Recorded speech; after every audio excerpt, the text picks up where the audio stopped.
Tongzhou City, people were shocked by the announcement that was posted in broad daylight. It was written that due to the merit of Zhao Dan, the senior princess of the Qinghe dynasty would marry him. The wedding will take place tomorrow. People began to discuss how the two gods of war of the Qing family died because they went too far into the desert lands, and Ching Yu, the best warrior of Tongzhou in the ruling dynasty, became disabled. The man standing at the pillar was surprised that the princess would marry so quickly, to which the woman nearby replied that any woman would want to become Zhao's wife. People also discussed that Prince Zhao and Miss Li were to be admired as they would personally go to visit Ching Yu. The courtyard of the Qing family. The crippled Ching Yu lay in his bed. Zhao Dan and Miss Li, who were standing nearby, spoke with malicious smirks that since childhood, he had been the pride of Tongzhou. At the age of 3, he knew the essence of great perfection. At 9 years old, he began to master this great technique. At 13, he reached great perfection, and at 18, he almost entered the realm of spirituality. Saying this, Zhao Dan immediately grabbed Ching Yu by the neck, then said that he was helpless like a dog, because all his muscles and veins were torn, and at the same time his divine consciousness dissipated. Now he is just a cripple. Leaning towards Ching Yu, Zhao Dan began to talk about how he was called a great hero for saving Ching Yu alone. Then he laughed out loud with the words that now he will marry his bride.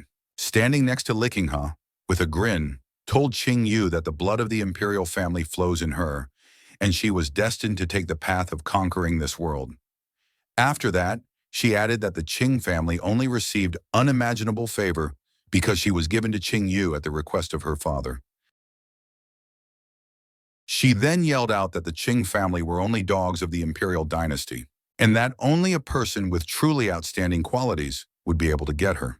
Shouting out this, she raised her hands and said that just one small trick led to the death of Qing Zhang and Qinging while Ching Yu became disabled, and she was destined to become great.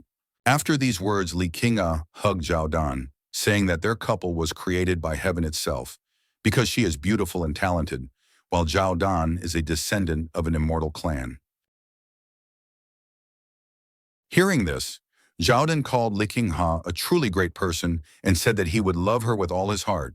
Then they laughed together and left. Suddenly, Ching Yu was filled with powerful energy, leaving a mark on his forehead, and an entity appeared in his mind asking if he wanted to live. After that, the entity filled Ching Yu's body with energy and said that she would like to see Ching Yu's abilities. Ching Yu opened his eyes and stood up abruptly. Looking at his hands, he could not understand what happened and how he returned. Remembering his grandfather and father, Ching Yu regretted that he could only get up now and not earlier, because he could still save his grandfather and father from death. After saying this, Ching Yu got angry, calling Qinghe and Zhao Dan vile creatures for setting up his family by killing his grandfather and father and making him a cripple. And now they want to play a wedding because of which his family was completely destroyed. At that moment, he woke up. After thinking, Ching Yu got up and immediately ran to Zhao Dan and Qinghe to talk to them before the wedding. Seeing Ching Yu, Zhao Dan laughed angrily and beat him. After which, Zhao Dan, together with the servants, took Ching Yu to the desert lands, hoping that he would not survive. Everything will be fine, the girl said, trying to cheer up the exhausted Ching Yu, after which she gave him water to drink. It was Qinghe's sister, Li Qingyao, after rescuing Ching Yu from the desert. She came out of him. After 10 years of training, Ching Yu was able to take advantage of the chance given to him by the desert lands and receive the right to inherit, but he did not expect that. During his practice, Qinghe would kill his sister. Picking up Qinghe, Ching Yu screamed out in grief as he went straight to the Imperial palace for revenge. Upon arriving at the place, Ching Yu recognized Qinghe, and Zhao Dan had already left, after which Ching Yu had no choice but to embark on the path of cultivation again. After Ching Yu managed to become the supreme devil, he again began his hunt for Qinghe and Zhao Dan. In those days, Qinghe had already become the empress of the entire continent, and Zhao Dan had become the head of the immortal clan. They allied with the monarchs of the whole world in order to kill Ching Yu. After that, they entered into a deadly fight. But since Ching Yu was in the minority, he was able to be wounded and surrounded. Zhao Dan ordered Ching Yu to accept his death, saying that he could not escape.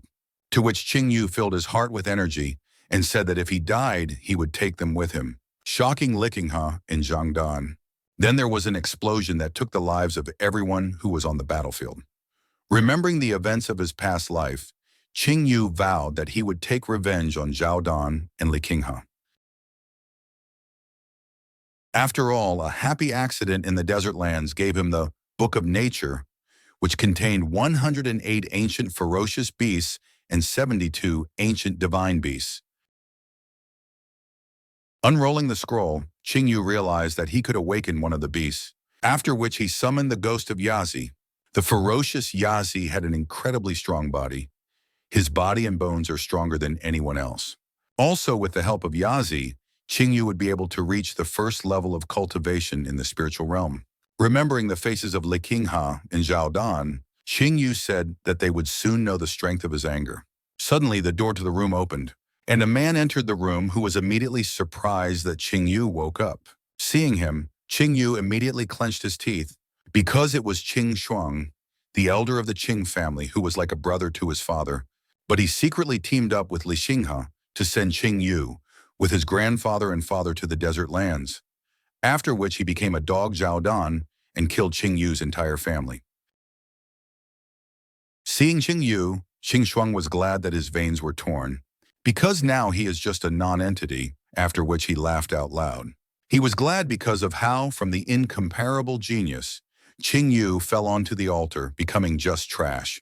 Hearing this, Ching Yu called the head of the dog, which thinks that it ceased to be an empty place only by changing the owner, and that even if he fell on the altar, Qing Shuang would not be able to break it. Hearing the insolent words from the cripple, Qing Shuang immediately ordered the cripple to close his mouth. After all, he did everything he could for the Qing family, but received nothing in return, forcing him to betray his family, after which he added that from now on the Qing family is Qing Shuang. Hearing this, Ching Yu stood up, and inflamed with anger, began to go to Qing Shuang, who said that everything that had happened was Ching Yu's fault.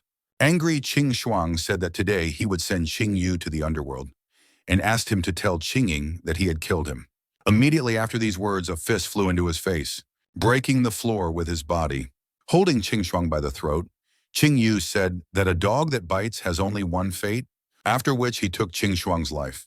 After the killing, Qing Yu immediately got dressed and went to the exit. Capital of the Divine Sword Dynasty. The guards at the entrance to the capital are discussing rumors that their princess is marrying a man from the clan of immortals. After which one of the guards added that people from the clan of immortals are simply terrible and no one dares to anger them. Hearing this, a higher-ranked guard ordered them to keep their mouths shut as they discussed the princess's husband, after which he advised them to focus on the service.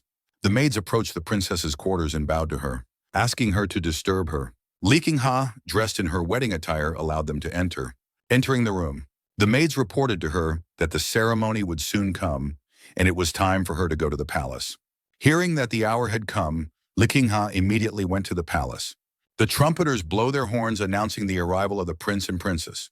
The prince and princess were walking up the steps to the Imperial hall. The messenger reported to the emperor that they had arrived, after which they approached and bowed to the emperor of the Divine Sword Dynasty, Li Qinghe. The emperor proclaimed that he would entrust Zhao Dan, his daughter, to Li Qinghe, and that he treat her well. Zhao Dan bowed to the emperor, then took Li Qinghe's hands, and swore that suddenly a spear pierced through the door, killing several guards in the process. Shocked by what had happened, the emperor became angry at the interruption of the ceremony and demanded an explanation from the intruder. Then Li Qinghe and Zhao Dan were horrified when they saw Ching Yu. Looking at the emperor with a pair, Ching Yu rejoiced at the power of Yazi that he received, because being in the first level of the realm of spirituality, his skills had become several times better than before. He thought about the fact that in a past life, he could not summon a wild beast, while anticipating how terrible he could be if he immediately summoned him. Zhao Dan was horrified that Ching Yu's cultivation had recovered, after which the shocked Li Qinghe could not understand how it happened, because his veins were torn apart, due to which he turned into a non-entity.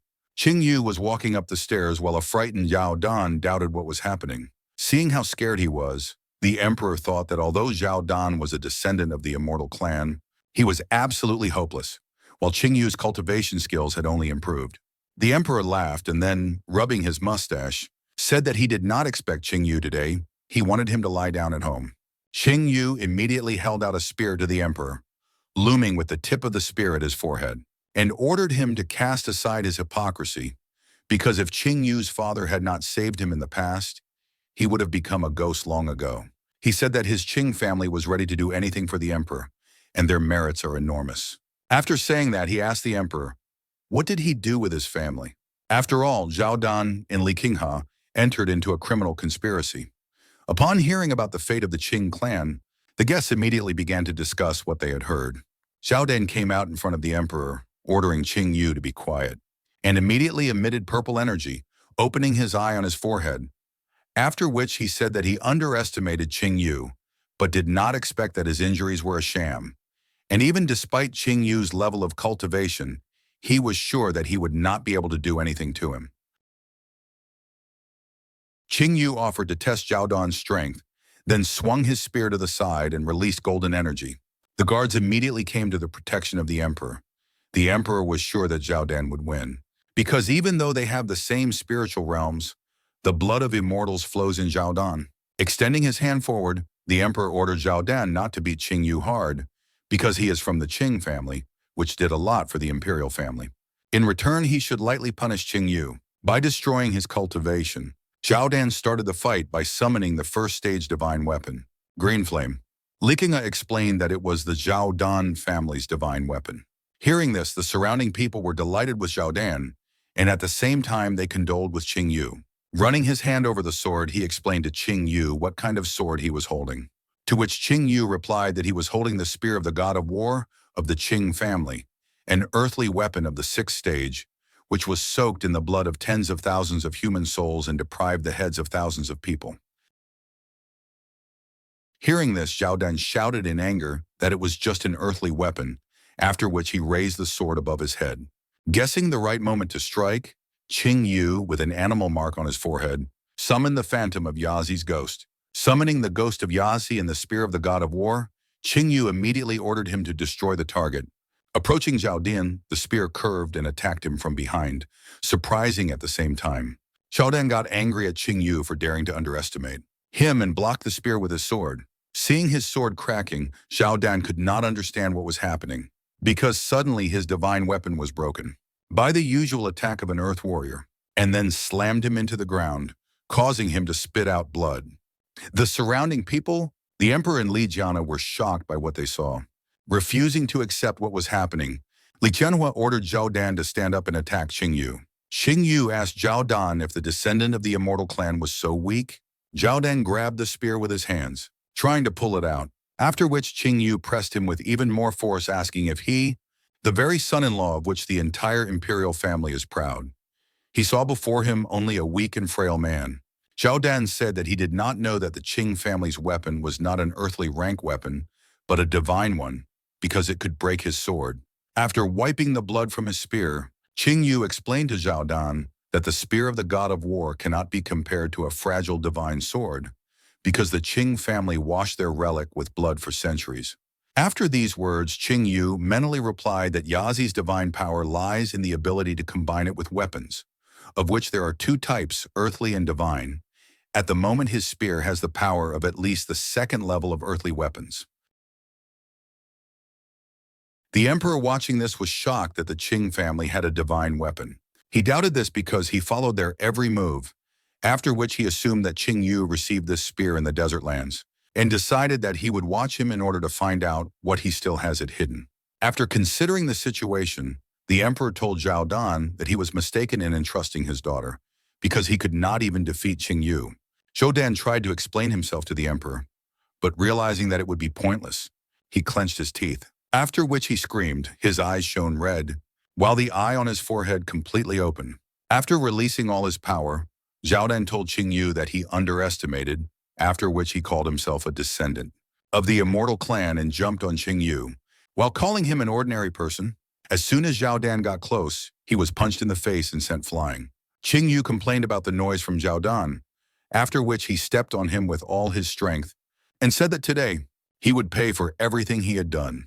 Qing Yu raised the spear over Zhao Dan, and with a cry of "Die," he was about to plunge the spear. Seeing this, Liqinghe began to beg her father to save her husband. Seeing how the spear was rapidly approaching him, Zhao Dan began to beg to be rescued, after which a flash appeared. Seeing the approaching enemy, Ching Yu immediately tried to block his blow, after which the guard hit the spear, from which Ching Yu flew off the ground. Surprised at the strength of the arrival, taking advantage of the momentum from the blow, the guard grabbed Zhao Dan and placed him in a safer place. Standing up to his full height, the guard recognized Ching Yu as talented, but he dared to rampage in the Imperial city. Ching Yu remembered this guard. It was Bai Wuti, Liqing personal guard, who had almost become a level 2 spiritual realm master. While raising her husband, Liqinghe ordered her guard to kill Ching Yu, after which the emperor added that Ching Yu had disrespected the law, behaved arrogantly, and harmed many members of the imperial dynasty, and for this he should be punished. But since Ching Yu is from the family Qing, Bai Wuti must break his arms and legs. Hearing this, Bai Wuti smiled maniacally as he accepted the order and immediately jumped towards Ching Yu, while laughing insanely. Ching Yu was shocked by his speed, after which he received a blow and was sent flying, not intending to let the victim go. The distraught guard continued to strive for the victim, ordering him to stand. Ching Yu summoned the power of the dragon Yazi and then repulsed the guard's attack, surprising him at the same time. Seeing Yath's silhouette, Bai Wuti fearfully asked what it was. Ching Yu grabbed Bai Wuti's hands and jumped off the ground and told Bai Wuti that he should stop here, after which he kicked him with the power of Yasi, sent the guard flying, who could not understand how he could lose. Ching Yu took his spear and said that his next target would be Liqinghe. Hearing this, the emperor became angry and reminded Ching Yu that he forgot something while under the protection of the Qing family, surprising Ching Yu. The emperor reminded Ching Yu that he had forgotten how powerful the imperial family was, immediately after which Ching Yu was surrounded by the imperial guards. Seeing the guards, Ching Yu asked if this was really all the power of the imperial family, after which he reminded the emperor that he did not seem to understand what power he wielded, and in an instant passed all the guards, and then grabbed the emperor by the neck. Liqinghe and the guards immediately panicked upon seeing this. Trying to save his life with the emperor, Liqinghe advised Ching Yu to think about what he was doing, because he was surrounded by guards who are in the second level of the spiritual realm. Smiling slyly,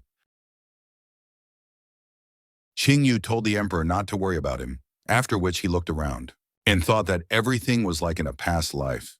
The guards are dressed in heavy armor, the damaging effect of which is incredibly high, but because of it they become very slow. Ching Yu squeezed the emperor's throat, causing him to only scream softly. The emperor begged for mercy, but Ching Yu was not going to let him go. Suddenly, a beam of light pierced the heavens, causing Ching Yu to experience incredible pressure. The man who appeared after the flash told Ching Yu that he should be able to forgive, hoping that he would let the emperor go. Ching Yu was shocked by the strength he felt at the peak of the spiritual realm. He remembered that in a past life, this person was not so strong. It was a winged celestial man in white robes and with 3 eyes on his forehead. The arrival decided to introduce himself. It was the head of the immortal clan.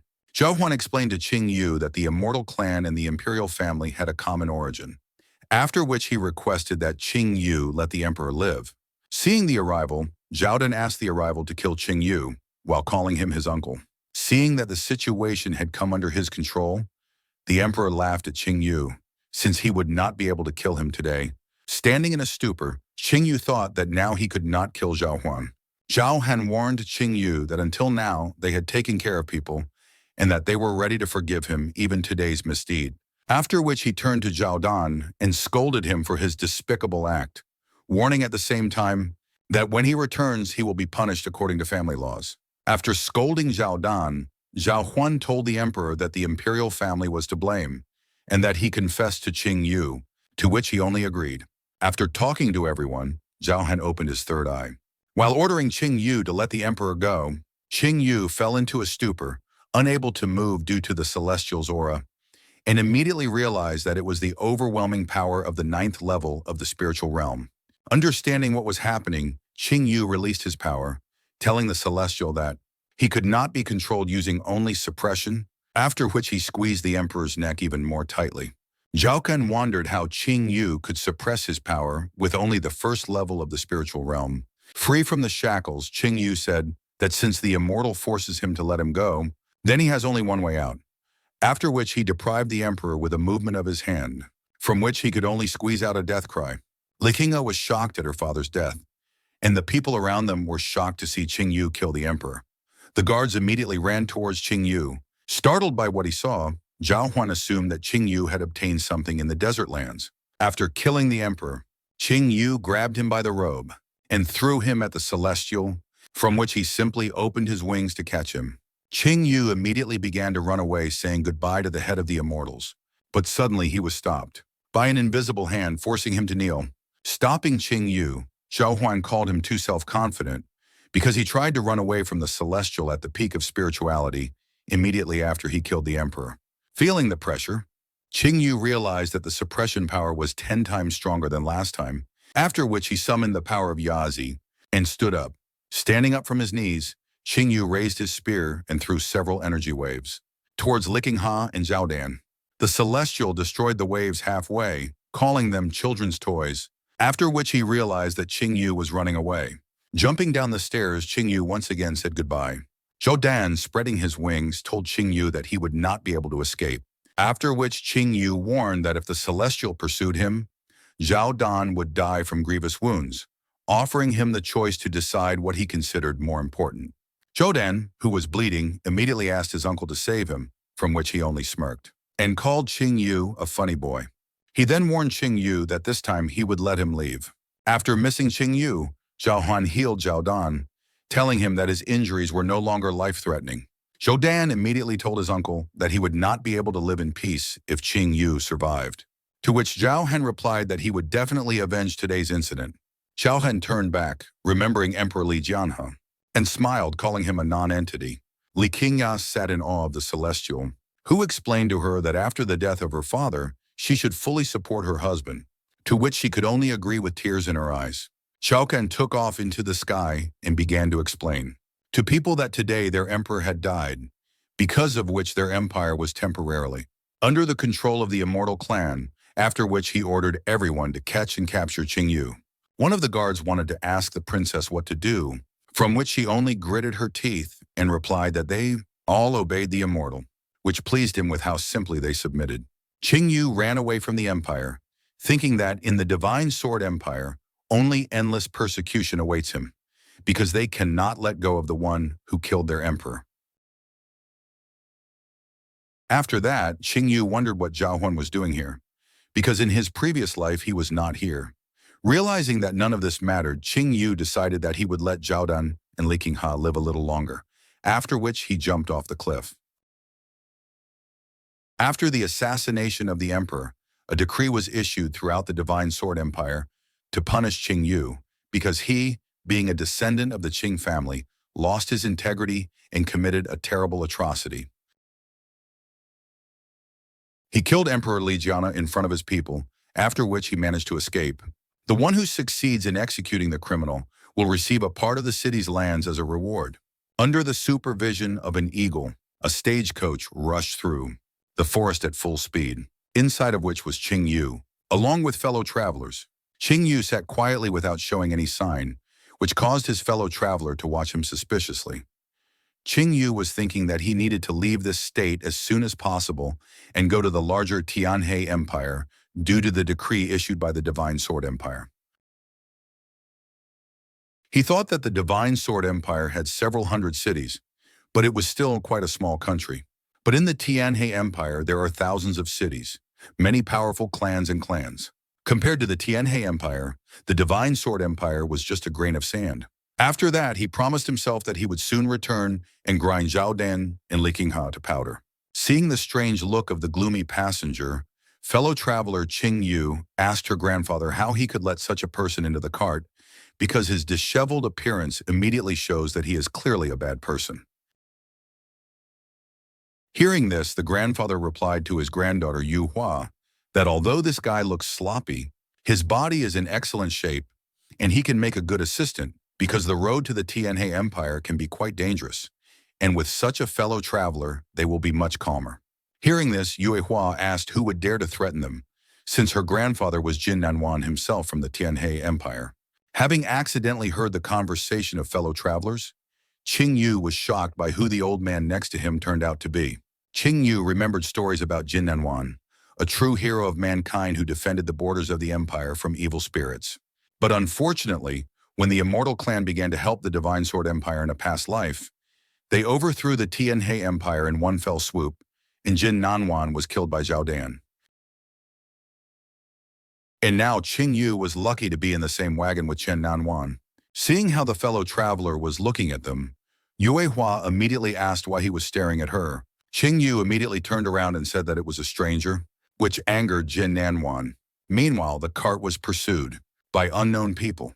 The coachman turned to the owner saying that there were about 100 miles left to the Tianhee Empire.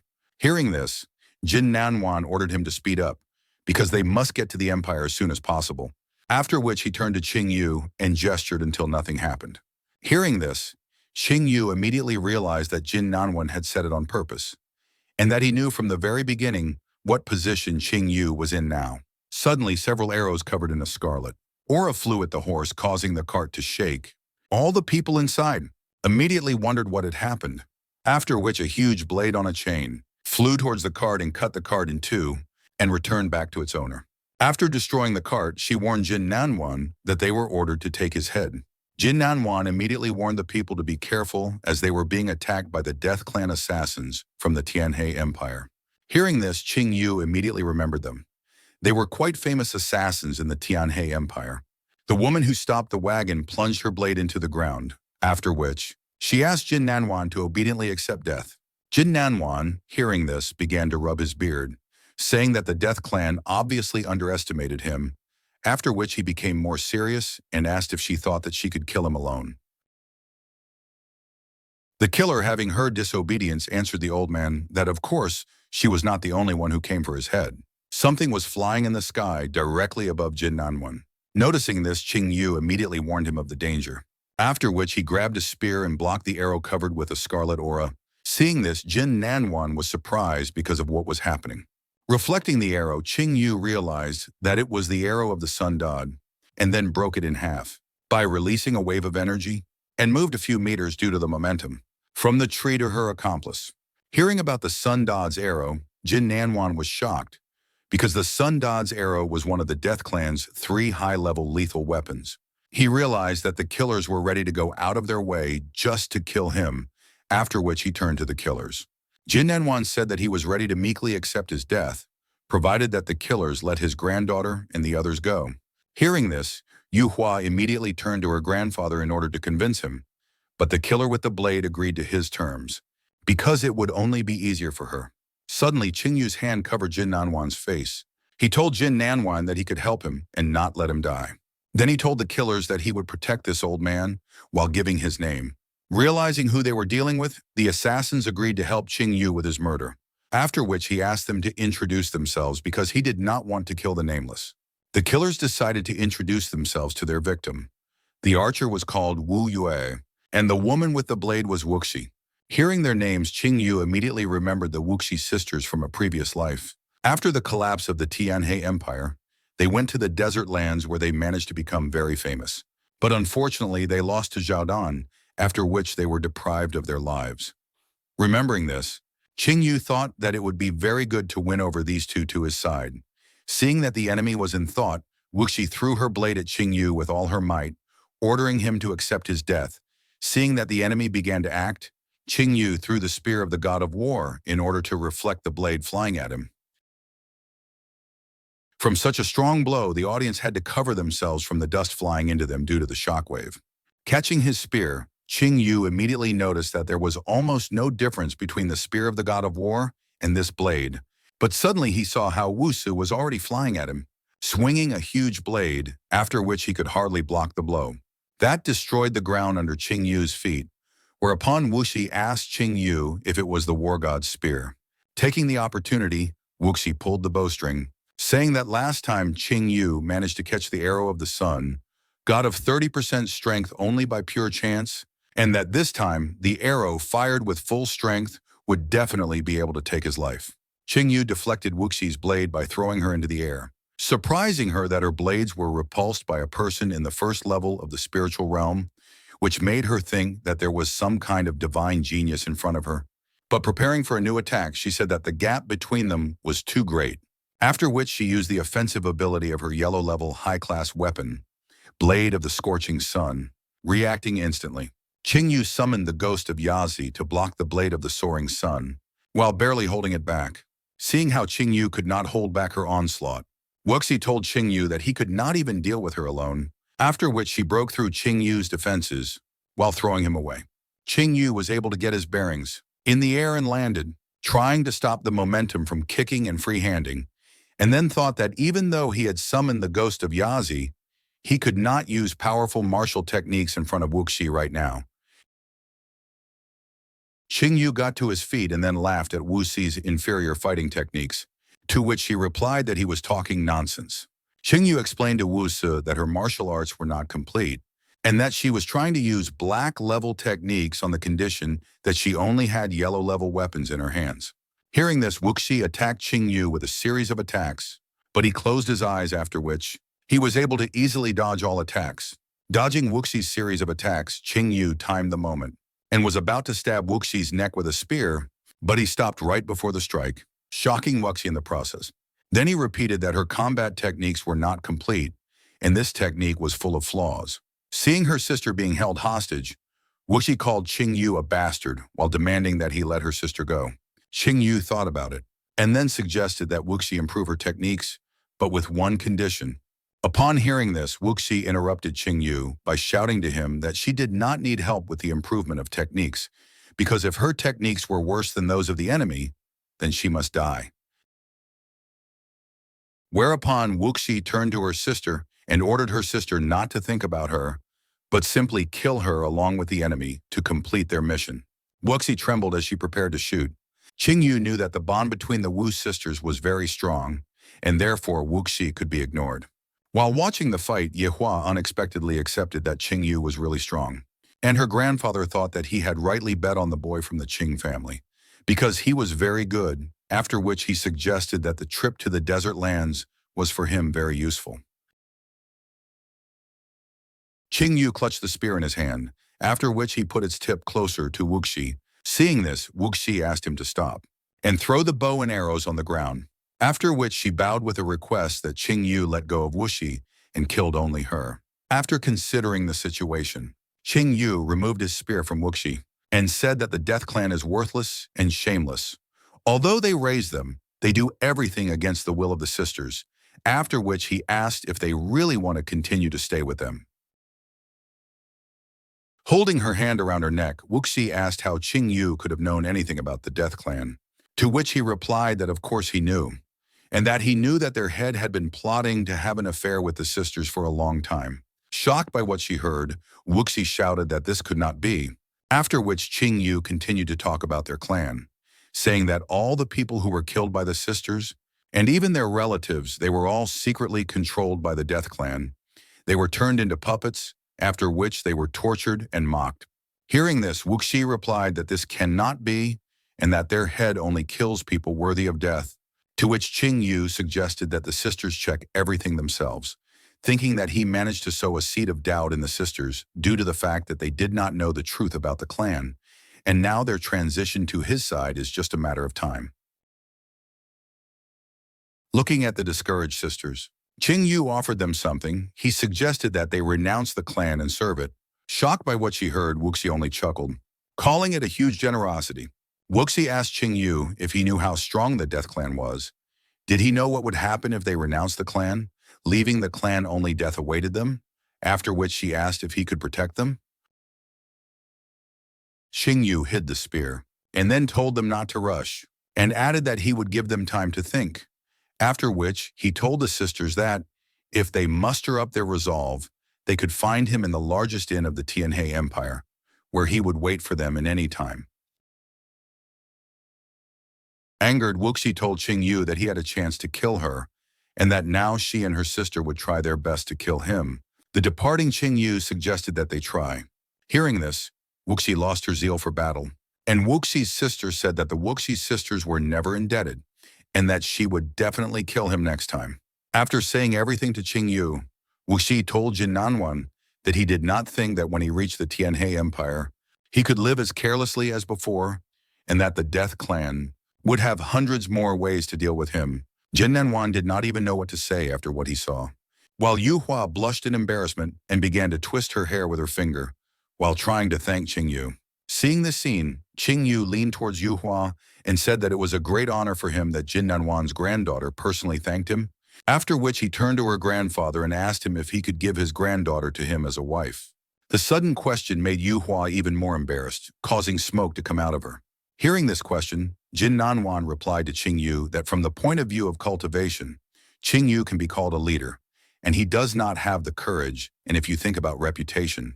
Yu Hua turned to Ching Yu with an interest in what kind of reputation her grandfather was talking about.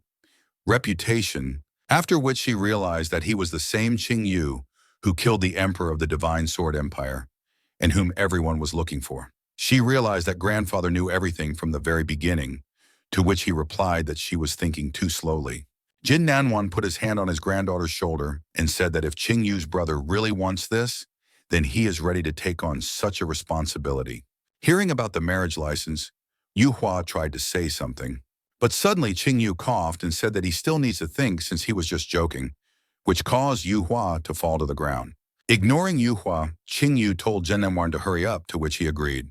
Hearing that it was a joke, the embarrassed Yu Hua burned with anger, wanting only to repay him for this. Tianhee City, Ching Yu and his companions were approaching the majestic gates of Tianhee City. Upon seeing Jin Nanwan, the people immediately greeted their king, after which they began to discuss him, the men admiring their ruler while the girls discussed Princess Yu Hua next to him. A man tried to pass through the crowd. Huangf walked through the crowd and immediately greeted his ruler, after which he bowed to him, saying that his father remembered him a lot. Jin Nanwan laughed while rubbing his beard and said that he had not seen his father for a long time either. Huangf approached Yu Hua, calling her Li Yu, to greet her and tell her that he also missed her very much. Frightened by Huangfei's pushiness, Li Yu nervously told him that they didn't know each other very well. Hearing this, Huangfei, not understanding why Li Yu was saying this, told her that everyone around them had been married since childhood and that they were considered to be engaged. Hearing this, Ching Yu told Li Yu that she had good taste and that Huangfei was quite talented, to which she shouted that she was not. Hearing Ching Yu's words, Huangfei laughed narcissistically and told Ching Yu that he did not deserve such praise, which angered Li Yu. Angry, Li Yu figured out how to take revenge on him and hugged Ching Yu, blushing at the same time and calling him her beloved, shocking everyone. Being in an awkward position, Ching Yu realized how vindictive Ching Yu turned out to be, thinking that Yazi would suit her stronger. Hearing Li Yue's words, Jin Nanwan and his entourage supported Li Yu, causing Huangfei to be shocked and unable to believe it all. In order to finish off Jin Nanwan, Li Yu added that Ching Yu was her lover. After these words, the ground under Huangfei's feet cracked with his anger, after which he released an angry aura, asking Li Yue not to make him laugh. Seeing how angry Huangfei was, Li Yu told him that they had been together for a long time and that they would soon get married. Huangfei boiled with rage, which broke his fan, and told Li Yu that she was probably just tired from the road, and he even arranged a banquet for her. After which, he turned to the king with a bow and added that the banquet was also in his honor, from which he, pleased with what was happening, agreed to the banquet and rubbed his beard. Tianhee City, huge riding dinosaurs walked around the city, admired by people on the streets. On the back of one of the dinosaurs, Li Yu told her grandfather that they had not been here for a long time. Ching Yu and Huangfei on the opposite side only remained silent with their arms crossed. Unable to restrain his emotions, Huangfei turned to Ching Yu and warned that although he did not know him, Li Yu belonged only to him, after which he advised Ching Yu to get out of Tianhee as soon as possible and that he get out of the city the very next day, and if he does not get out, he will skin Ching Yu alive. Hearing this question, Ching Yu smiled and agreed to leave the Tianhee, but Huangfei would have to wait a bit. After all, first he wants to marry Li Yu, give birth to a son and daughter, and only after that he will be ready to return and talk about it. Huangfei introduced Ching Yu and Li Yu with a child, from which he grabbed his heart and decided that this would not happen. After which he threatened Ching Yu with death, calling him an insolent person and saying that Li Yue would not protect him. Ching Yu apologized, then added that he could be both arrogant and talented, and asked Huangfei to keep his word. Hearing this, the enraged Huangfei still let go of Ching Yu, saying that his time would come. Ching Yu brushed off the dust from the place where Huangfei grabbed, his clothes and thought that Li Yu had caused him too many problems as soon as she appeared. Tianhee City Blacksmith Clan. At the entrance to the clan were artifacts of the Blacksmith clan, including a burning furnace. Huangf jumped off the dinosaur and then addressed the king and his daughter, saying that they had arrived. King Jin Nanwan and Li Yu descended, after which Jin Nanwan, rubbing his beard, admitted that the Blacksmith clan was famous throughout Tianhee for a reason. Only the gates were decorated with a huge amount of yellow metal, which only disgusted Li Yu. Huangf bowed to the king while thanking him for his praise, and told him that all the decorations at the entrance were forged by his father, after which he invited them to go inside. Living room. Huangf escorted the guests to the banquet hall. Going inside, he explained that his father would not be at the banquet because he had important business, and that today he would receive the honored guest of King Jin Nanwan, after which he asked to give him a minute to arrange dinner. Looking at the Blacksmith clan from the inside, Ching Yu admitted that it was indeed very luxurious. On the table were many dishes prepared in honor of the return of the king and his daughter. Huangf invited the guests to the table, after which he took out the main dish, underground dragon meat, and offered it to Li Yu. Because it perfectly strengthens the body, he said that he had prepared it personally for Li Yu, and that it was quite difficult to get it. Seeing this meat, Ching Yu immediately grabbed it, which made Huangf surprised and tried to return the meat back. But suddenly Ching Yu fought back with his hand, surprising Huangf with his brute strength. Sifting the underground dragon meat, Ching Yu immediately felt his body suddenly strengthened with increased strength, and satisfied with the result, he immediately began to clear the table of food. Taking the opportunity, Huangf decided to tell the king the news. He told him that he had recently been able to awaken the sacred fire of the 5th rank 5, with which his divine ancestor congratulated him, which surprised Jin Nanwan and Li Yu. After that, he said that the master had learned about Huangfei's desire to marry Li Yu, so in a few days he would personally visit Tianhee to woo them, which made the king and daughter gloomy. Ching Yu was also surprised that Huangf was able to awaken the sacred fire, because the sacred fire is a unique magical power that a martial artist can develop, and it is divided into 9 ranks, from the weakest one to the strongest 9. As soon as a warrior awakens the sacred fire, he can get the most honored position on the continent, become a tempering master. Ching Yu thought that even though Huangf was lucky to awaken rank 5, even he was a rarity. While Huangfei's ancestor, who was an outstanding personality, not only was able to reach rank 6, but was also able to bring his cultivation level to the peak of the spiritual realm, which proves that he has quite a lot of power in the Tianhee Empire. Surprising those around him, Huangf added that his mentor also promised that he and Li Yu would arrange such a magnificent wedding, which the world had not seen for a long time. While remaining silent, Jin Nanwan realized that now they would be in trouble. After dinner, after taking Ching Yu to the largest inn in the Tianhee Empire, Li Yu asked why he was leaving for the inn. Since he could stay in the king's palace, Ching Yu turned around and asked Li Yu if she would miss him, after which he saw Li Yu pursing her lips with a gloomy look, and abruptly turned around, rubbing her face with her hand, telling Ching Yu that she had left. Ching Yu mentally supported Li Yu, telling her not to worry about Huangf because he was not as good as he could show himself, and that in fact Ching Yu and Li Yu were made for each other, after which he promised himself that he would not let him get hit into Huangfei's clutches. In the room, Ching Yu was meditating in his room, summoning the ghost dragon Yazi into his body. In this way, he tempered his body. While meditating, he thought of faster methods for self-improvement, which is the consumption of natural treasures or the flesh of mutated beasts. He said that he would find something suitable tomorrow, and then he could enter the 2nd level of the spiritual realm and be able to subdue the 2nd beast, the 9-legged golden raven. Ching Yu wanted to look at Huangfei's face after summoning the 9-legged golden raven, which is in charge of the fire of heaven and earth, which is a rank 9 sacred fire, after which Ching Yu mentally left. Blacksmith clan.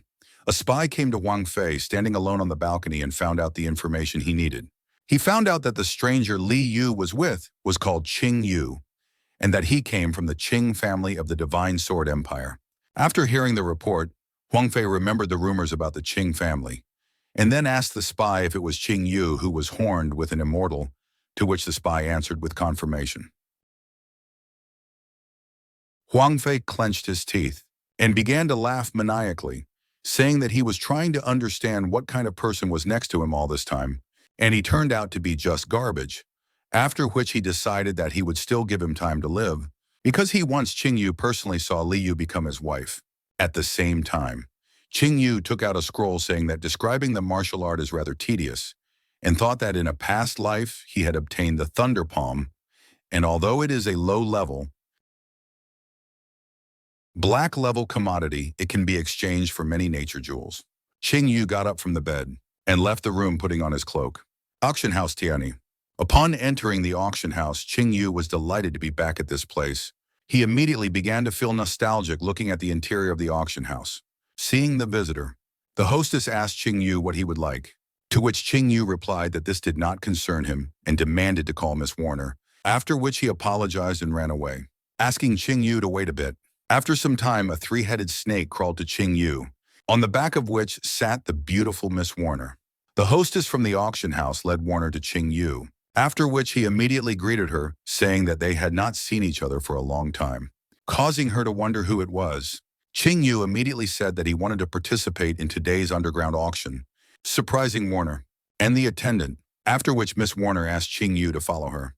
Having reached the empty room, the escort let Warner and Ching Yu inside, after which they locked themselves inside. Going inside, Ching Yu said that it would be nice for him to come back here again. Miss Warner lit the pipe, after which she told Ching Yu that they did not know each other and asked how he knew her. Ching Yu only replied that she did not need to know, and added that he was already familiar with the rules of the auction. Ching Yu took out a scroll that he had recently written and asked Warner how much it would cost. Opening the scroll, Warner asked Ching Yu what it was, after which she realized that it was a black-level technique. Ching Yu confirmed that it was a black-level technique as if it was worth nothing to him, after which Miss Warner asked if he was sure he wanted to put it up for auction, because black-level techniques were very expensive. Warner told Ching Yu that by selling the technique, he could get 1 million gold, after which he said that if he trusted him, the auction house could give him 1.5 million. Ching Yu thought that a tempering pill cost about 10,000 gold, and that with 1.5 million, he could buy 150 pills, after which he accepted the offer, saying that he wanted to exchange this money for the corresponding amount of tempering pills. Overjoyed at the successful deal, Warner agreed with Ching Yu and thanked him. After that, Warner lit a pipe and thought about how unexpected it was to receive a black-level technique from such a person, after which she suggested that he might be a follower of some strong spiritual current who came to Tianhee to train, and asked Ching Yu if he wanted more participate in today's auction, with which he agreed, because he came to the auction for one extraordinary jewel that will be exhibited today. Warner offered to escort Ching Yu to the underground auction hall. Warner brought Ching Yu to the auction and greeted him upon arriving at the arena. The people around them were shocked as they had never seen Warner smile so sweetly, causing them to become interested in the person she was accompanying. Sitting in his seat, Ching Yu turned to Miss Warner and said that the view from this place was excellent, to which she replied that only the dearest guests of their auction house could sit in this place. Suddenly, someone began to call Warner, greeting her from afar. He told her that he had come to her after hearing this voice. Warner became alert and greeted Mr. Huang. Coming closer, with a smile on his face, Huangxian began to tell Warner that he brought her an excellent product, to which Warner thanked Mr. Huang while covering her face with her hand. Huangxian said that his father came to her several times with a question about matchmaking, to which she refused all the time, after which he tried to touch her, but Warner jumped aside laughing, because of which Huangxian missed. Huangxian laughed at how easy it was to embarrass Warner, and had already discussed with his father that from today's lot, the entire fee would be considered a ransom for her. Lustfully smiling, he said that even her father could not refuse such an offer, from which Warner lost heart. Watching the scene behind him, Ching Yu realized that he was right, that the divine spear would be auctioned today, the damaged divine spear. Huangxian saw Ching Yu sitting and brazenly grabbed his shoulder, saying that this was his private place and that he wanted Ching Yu to roll as far as possible from here. Seeing how Huangxian attacked her guest, Warner stood up for him, saying that this was her guest and that there was no need to be so rude to him.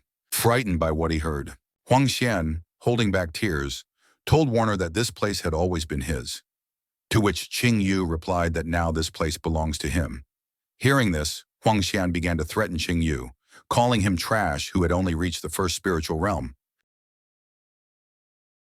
Ching Yu, not wanting to listen to this noise, hit Wang Yin in the face, causing him to move a few meters away and try to say something. Ching Yu told Huang Xian that he was pissing him off and that he would go to the next world if he said even one more word.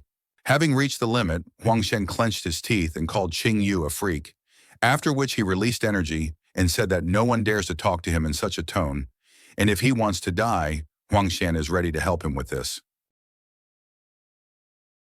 Seeing what Huang Xian was doing, Warner ordered him to stop. She explained to him that no one is allowed to make scandals in the hall of her auction house, and that this rule applies to everyone. Hearing this, Huang Xian immediately began to try to explain himself by pointing at Ching Yu, after which the angry Warner ordered him to shut up. Huang Xian could only fearfully agree with her order, after which he sat down in his seat thinking that he should endure the offense in front of Warner. But Ching Yu will be finished as soon as he leaves the hall. Watching what was happening, a man sitting in the back rows, using a jade tablet, reported to his master that Ching Yu had a falling out with Huang Xian. Huan family. Huang Fei contented himself with maidservants eating grapes. After hearing from a spy that Ching Yu and Huang Xian had a fight, he realized that Ching Yu was looking for death. After which he dialed Wang Xuan with a tablet. Huang He told Huang Xian about Ching Yu, after which he was delighted, because the person who insulted him was just a pawn of a fading empire and not someone powerful. Warner took the stage to greet guests at her auction, announcing that there will be many truly incredible items at the auction that are many times superior to all previous lots. Hearing this, the guests cheered for the auction to start soon, for they were already intrigued. Warner signaled with her hand, after which the first lot was brought to her, and she announced that the first lot was a second-class survival pill, after which she opened the box, in which there was a pill exuding pure energy. Warner explained whether it was alive or dead, flesh or bone, regardless of the severity of the wounds, whoever ate this pill would be able to recover in an instant, and announced the starting price of 10,000 gold. There was an immediate uproar in the hall. A bald man shouted the price of 15,000. He was immediately interrupted by a horned man sitting next to him, shouting the price of 18,000.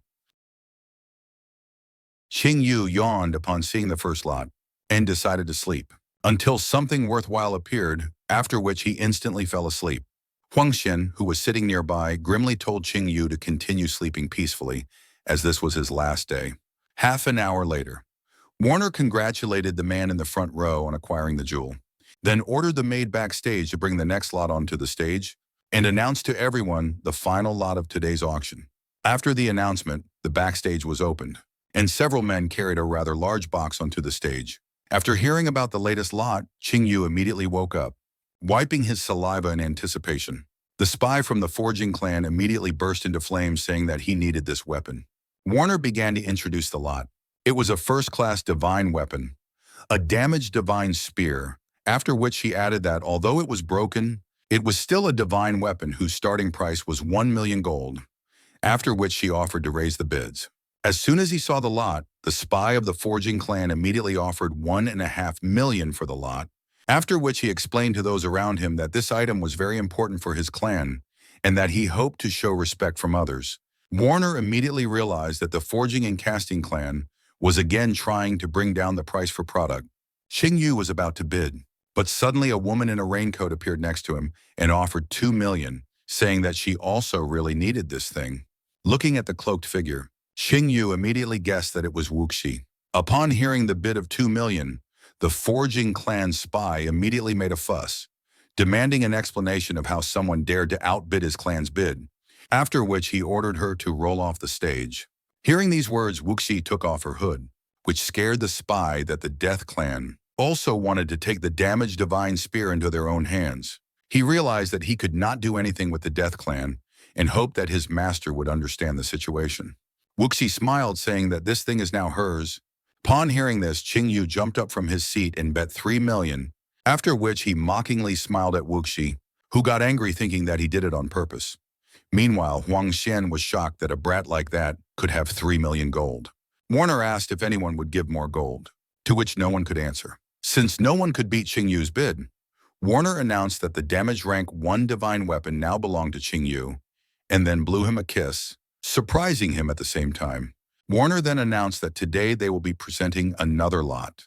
This time the final one, the black level martial art technique, Thunder Palm. Only after seeing such a rarity as a black level technique, the people rejoiced in anticipation, after which Warner announced the starting price of $5 million and the start of bidding. The hall was immediately filled with noise. Everyone who had money bet, hoping to snatch the jackpot.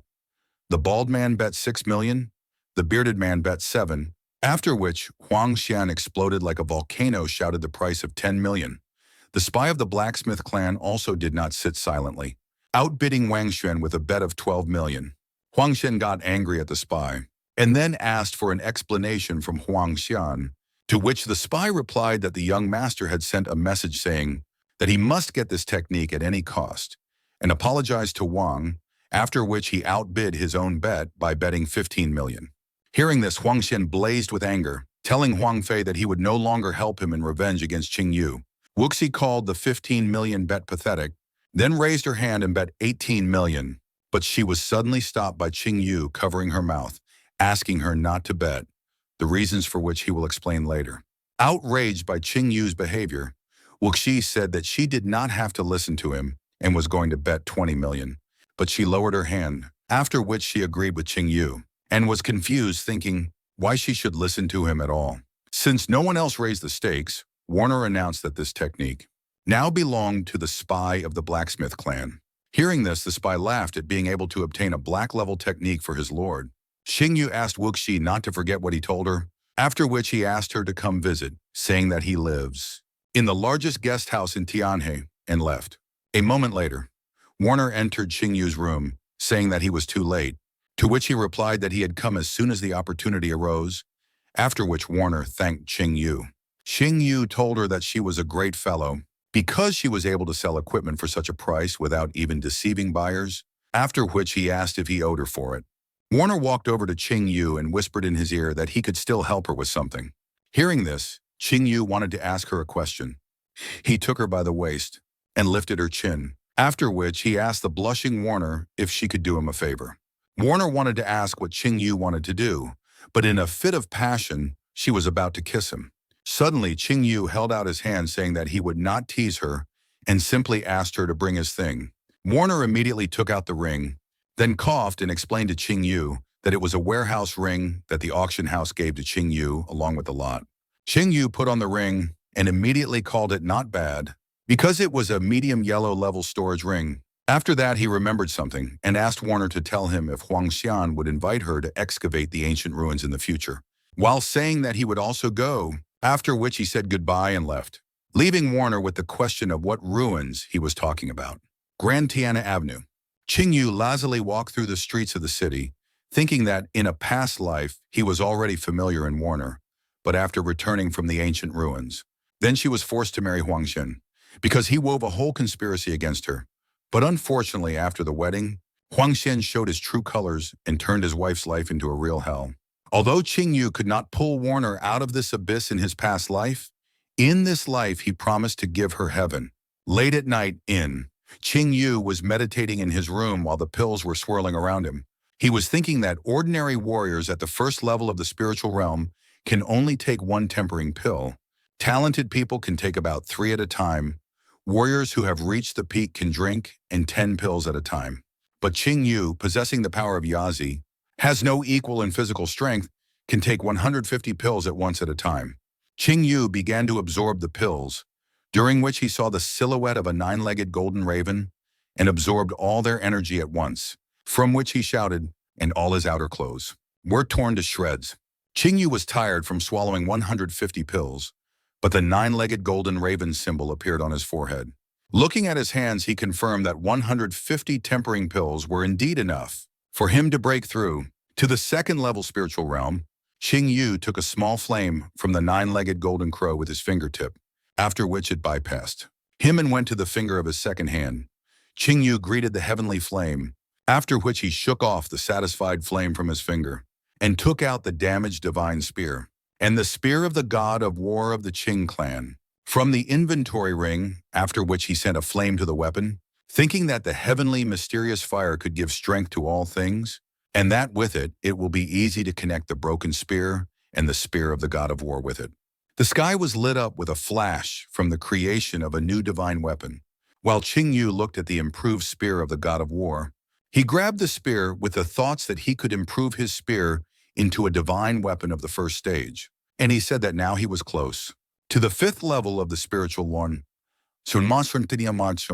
Realm in strength, surroundings. The people carrying the palanquin suddenly stopped.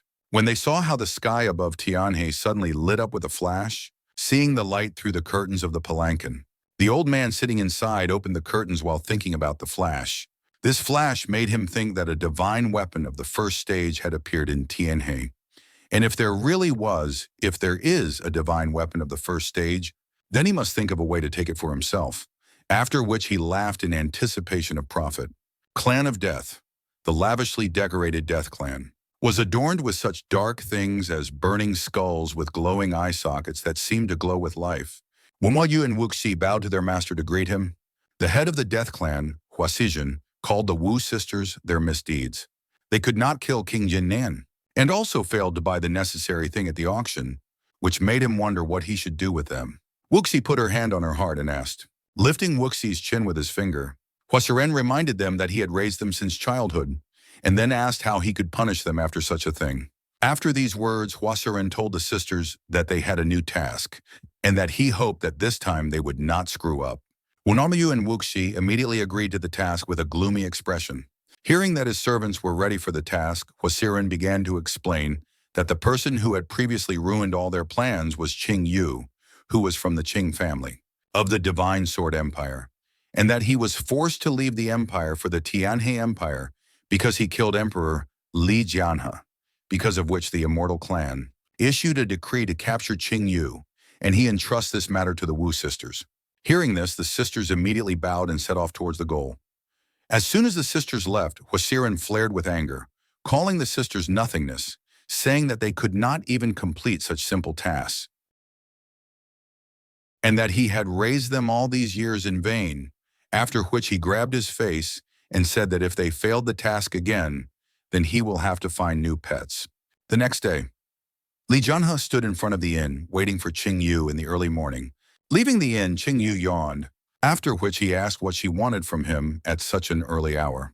Li Jianhe approached Ching Yu and told him that from today, he will live in the palace because this inn is not suitable for him. Hearing this, Ching Yu asked if she missed her fiancé, to which Li Jianhe began to justify herself by saying that he had to go to the palace because of the acquisition of divine weapons, and a quarrel with Huangf and Huangxian, adding that, at least individually, they did not scary, but together they can get Ching Yu. Ching Yu patted Li Jianhe on the head, asking if she was afraid for him, and said that as long as she was here, none of those guys would dare to climb on him. Li Jianhe acutely became enraged at the strokes and immediately shouted that the problem was with the Death Clan that had intercepted the mission of the Divine Sword Empire, and that they had already sent people to kill him. Ching Yu put his hand on Li Jianhe's shoulder and asked why she was worried about him if he was not afraid, and asked her to show him Tianhee. Li Jianhe said out of desperation that she did not even know what to say to him in order to convince him. While walking along Tianhee, Ching Yu and Li Jianhe ate sweets together, watched the circus performers, and enjoyed the walk. While walking across the bridge, Li Qianhuan noticed someone she knew. She immediately recognized Warner from the auction house, who had become very pretty since their last meeting. Ching Yu suggested that Li Jianhe first look at himself, driving her into colors with this. Approaching Warner, Ching Yu and Li Jianhe greeted her, to which she reciprocated. Seeing her friend, Li Jianhe happily said that they had not seen each other for a long time, asking since when she was so distant, and that she could still call her Uka. Hearing this, Warner laughed, after which she still called her Uka. Seeing Ching Yu in Li Jianhe's company, Warner asked if she bothered them by daring to come here, to which he replied how could he be worried about meeting such a beauty, after which he asked her the real reason for her visit. Warner said that since Li Jianhe was also here, she should agree that Ching Yu should be especially careful with the Death Clan, to which he replied that it was just nothing. Hearing that Ching Yu was not worried about the possibility of meeting the assassins of the Death Clan, Warner was preparing to leave so as not to distract the two. But suddenly Li Jianhe hugged her, offering to take a walk with them, and suggesting that she show them Tianhee. Since Li Jianhe has been here for a long time, I haven't been and don't remember much. Ching Yu agreed to Li Jianhe's suggestion, then hugged both Li Jianhe and Warner tightly, causing them to blush and laughing said that they definitely need to go together. Because of the hug, Warner began to think about Ching Yu even more, after which they went for a walk. Tianhee Oriental Market. Seeing Li Jianhe and Warner walking in the city embracing the guy, people began to discuss what was happening. They wondered what kind of man he was. He dared to hug such beauties. After which, some people remembered how they saw him recently received with honors in Tianhee. Hearing these discussions, Ching Yu could only sigh at how great their popularity is.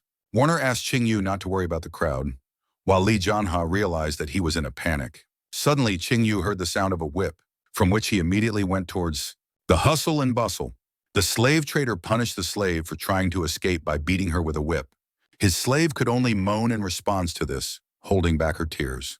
The slave trader said that he did not ransom her so that she would simply run away, saying that he could kill her if she tried to escape again. Warner immediately recognized the slave trader, calling him Fadi Li and saying that he had started torturing the slave again. Seeing this scene, Li Jianhe's spirit was inflamed, and she decided that one day she would definitely rid the empire of the slave trade. Warner explained that Fadi Li is a very arrogant and domineering person, and that he can do whatever he wants due to the fact that he is a relative of the Huangf family from the Blacksmith clan, after which she added that every month or fortnight he humiliates his slaves in public. Meanwhile, the fat man Li dealt another blow to the slave, again knocking her to the ground, and again asked if she would run away from him, because he feeds and sings her, and she, like an ungrateful one, runs away from him. The slave girl was gathering her strength, when Fadi Li demanded an answer from her. Unable to hold back her tears, she turned to the fat man and said that if he kills her, then she will get him from the other world, because he killed her and her entire family. Hearing the slave snarl, Fadi Li kicked her, asking what it was that he cut out her family, because he was just garbage like her, and said that he would have killed her if not for her pretty face. He shouted that he gave 2 million of silver for her, which is a huge sum, and that now he is her master in the sky. Having said this, the fat man stomped on the ground and grabbed the slave by the chain on the collar. Hearing the name of Jiraiya, Ching Yu immediately asked the girls if he really called the slave that way, to which Warner gave an affirmative answer. Hearing the answer, Ching Yu smirked and said that he did not expect to see this here. Seeing how Ching Yu smirked at Li Yu, she realized that he was going to do something that did not bode well. Ching Yu moved towards the fat man, saying that this slave needs to be saved. While remembering how in a past life people encountered something terrible, Fadi Li let go of the chain and began to choke because he was too tired, after which he turned to the people and demanded that they disperse, asking if they had never seen the beating of a disobedient slave. After these words, Jiraiya looked gloomily at Fadi Li. Seeing this look, he asked himself why he was frightened by the look of a miserable slave, after which he waved his whip and was about to strike again. Surprised by what was happening, Fadi Li asked the stranger who dared to interfere in his affairs. Ching Yu replied that he was ready to buy this girl if he named the price, to which the fat man replied that she was not for sale, while ordering Ching Yu to leave here. Ching Yu reminded Fadi Li of the words of the slave that she was sold against her will, and said that in this case he would redeem her by force, which made the fat man laugh. Fadi Li asked if this brat knew who he was, after which he again ordered him to leave. Hearing the refusal, Ching Yu said that he had no other choice.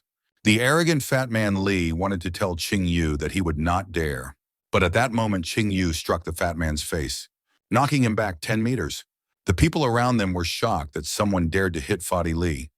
They understood that this kid would come to an end because of the Blacksmith clan. Only Jiraiya watched Ching Yu in awe. Rising from the ground, Fadi Li was as angry as ever. Fadi Li summoned a ghost boar, yelling that he would kill Ching Yu, and then used the yellow level technique. While Huff, Ching Yu meekly stood while Fadi Li was flying towards him. Suddenly his eyes flashed, and Fadi Li crashed into an energy wall, which sent him flying into the neighboring streets. After sending the fat man flying, Ching Yu thought about the name of the fat man's technique, and then said that it suits a pig like him. Ching Yu approached the slave girl and stroked her head, telling her that she belonged to him now, and then used his flames to break the chains holding her down, causing him to admire him.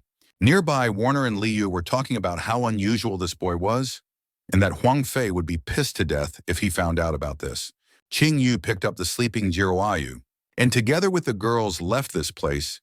When they saw Princess Yu Hua and Warner, people became interested in who this guy was, after which the guy in green clothes suggested that Fat Li offended a big man, to which the guy standing next to him with a basket replied that the blacksmithing clan would not leave it just like that. Walking the streets. Li Yu asked Ching Yu what he was going to do with this girl. While Warner offered her to live in the auction house if he couldn't find a place for her, Ching Yu smirked as he said that he was organizing everything himself. He realized that it was exactly who he thought of because of the ancient demon. Aura she exuded in her blood. Thinking about the wrong thing, Li Yu twisted her face, saying that she didn't think that he liked it. Ching Yu turned to Li Yu and said that she did not understand anything because this little girl had an incredible future, which led Li Yu to think that Ching Yu was only throwing dust in everyone's eyes. Ching Yu remembered that Jiruayu would be a demon lord in the future, and that in a few decades she would already be able to lead an army of thousands of evil spirits, dooming humanity to a terrible existence. After which he realized that she hated people so much because the years of slavery left an indelible mark on her heart. Suddenly he realized that she should not be allowed to walk in this rag, to which Warner offered to go to the largest trade union, Yanulu. A little while later, Yanulu, Ching Yu with the girls entered the territory of the union, where they were immediately greeted by a merchant. Warner explained to him that they wanted to buy a dress for Jiruayu. After listening to Warner's request, the merchant told Ching Yu to follow him. The girls left alone decided to take a walk while waiting for Ching Yu. Huangf was strolling through Yanlu Trade Union, excited to see the colorful eagle feather dress that was about to arrive. Suddenly, he saw Li Yu and decided to greet her, saying that he was looking for her, but she had found herself. Surprised by the sudden encounter, Li Yu asked Huangf what he was doing here, to which Huangf wrinkled his nose and began to talk about how he had heard that high-quality clothes would be brought here soon. So he thought about looking at them and possibly buying them for Li Yu. Huangf explained that it was a colored eagle feather dress made of 9 colors of eagle feathers. This dress was very expensive, and it was very rare even in Tianhee. After saying that, Huangf offered Li Yu to go with him, but she immediately refused. Suddenly, there was a noise on the floor above. Huangf was interested in the source of the noise, and then the people nearby started telling everyone to look at it. Ching Yu walked down the stairs with Jizhou, telling her how good she looked in that dress. When Huangf saw the girl, he couldn't stop himself from shouting that she was beautiful. Li thought that she didn't even think that Jizhou would look so beautiful when she changed her clothes. And then she sharply asked Ching Yu why they were going so fast, to which he replied that it was of course fast because they had only bought one thing. Suddenly, Huangf realized something. He shouted that this was the dress he wanted to buy, and immediately shouted to Ching Yu that he was the first to see it. Ching Yu asked if Huangf thought the dress belonged to him because he was the first to see it, to which Huangf shyly agreed. Ching Yu asked Huangf how he liked the dress, and Huangf demanded that Ching Yu give it to him, saying that he would pay any price for it. Ching Yu agreed with Huangf, but in return he would have to give him the entire forging and throwing clan. Li Yu and Huang held back their laughter at how Ching Yu was trying to make Huangf angry. In response, Ching Yu stroked Jiruayu's head and asked Huangf not to scare the child, then whispered in his ear that he was really bullying him and asked him what he was going to do to him for it. Upon hearing this, Huangf lost control of himself in anger and called out his 5th rank flames and shouted at Ching Yu that he had overstepped his bounds. Suddenly, the fight was interrupted by a man running into the hall and calling out for Huangf. He irritated Huangf cursed at the newcomer, and then Fadi Li started begging Huangf for help. Fadi Li started to talk about how he was beaten and his slave girl was stolen. Then he reminded that he was his servant, and to beat a servant was to insult his master. Huangf wanted to interrogate Fadi Li further, but suddenly Ching Yu put his hand on Huangfei's shoulder and said that he was the one who beat up Fadi Li. When Fadi Li saw Ching Yu, he immediately swore at him and began to explain to his master that it was Ching Yu who beat him up and then stole the slave girl. Hearing this, Huangf was outraged by Ching Yu's action. He said that he still remembered the incident when he met Yu, and said that he didn't want to humiliate him then, But now Ching Yu had decided to humiliate him again. Then Huangf apologized to Li Yu for what he was about to do. He wanted to kill Ching Yu. Li Yu immediately reminded Huangf that he could not disrespect the royal court on a whim. Then Huangf asked her if she really wanted to move out of the palace for Ching Yu, to which she replied in the affirmative, saying that Ching Yu was her fiancé. Huangfei's anger boiled over, but he still managed to control himself, thinking that everything was fine because his mentor would be back soon, and there was no way the palace could protect Ching Yu from him. After holding back his emotions, Huangfei said goodbye to Li Yu, and was about to leave. Fadi Li decided to remind Huangfei that he would lose face if he left like this. So Huangfei vented his anger by punching Fadi Li and ordered him to leave, then left, leaving Fadi Li imprinted on the wall. Li Yu tried to warn Ching Yu that Huangfei's ancient ancestor would soon appear and that Ching Yu wouldn't be able to handle him, but Ching Yu didn't let her finish, saying that everything was fine and that he would be able to handle it. Ching Yu offered to buy whatever they wanted from Li Yu and Huang. Since they were here, the girls were immediately happy with the offer, but Ching Yu suddenly said that Li Yu would pay for it, which made them turn to stone. Tianhee, and after saying goodbye to Ching Yu and Jiruoyu, Huang said that it was time to leave. Li Yu decided to remind Ching Yu that he shouldn't do anything bad to Jiruoyu. After hearing this from Li Yu, Ching Yu asked if he looked like a bastard and then patted Jiruoyu's head. So Li Yu hummed loudly and decided to leave. In the room, Ching Yu was organizing his things while Jiruoyu was sitting on the bed. Jiruoyu awkwardly asked Ching Yu why he decided to ransom her, to which Ching Yu replied that she was alive and asked her why she was asking unnecessary questions, adding that there were still many good people among the humans. After unpacking, Ching Yu wished Jiruoyu good night and said that he would sleep in the next room and went out and closed the door behind him. Blacksmith clan. Huangfei cursed himself as he ashamedly stood in front of his father. Huangting, the head of the forging and smithing clan, reminded Huangfei that he had been taught many times to stay calm no matter what, and told Huangfei to look at himself, because it was a real shame to be angry at a stray dog. Huangfei bowed to his father and said that what he had taught him. Huangting asked his son to take his time, saying that his mentor would arrive in 3 days and then he could go to Tianhee. And when the time came, Li Yu would fall into his hands, but what was more important was the upcoming sacred fire competition. Huangfei raised his head and promised his father that he would definitely win. Upon hearing that his son was ready for the competition, Huangting laughed and said that with the support of his mentor, he would definitely be able to take first place, and after that, they would definitely surpass Tianhee dynasty. Huanghe happily agreed. Deep night. Ching Yu was sleeping peacefully on the bed, when suddenly the assassins came into the room and put their blades on him, so Ching Yu asked why they were inactive. Then the assassin took the blade with both hands and prepared to strike.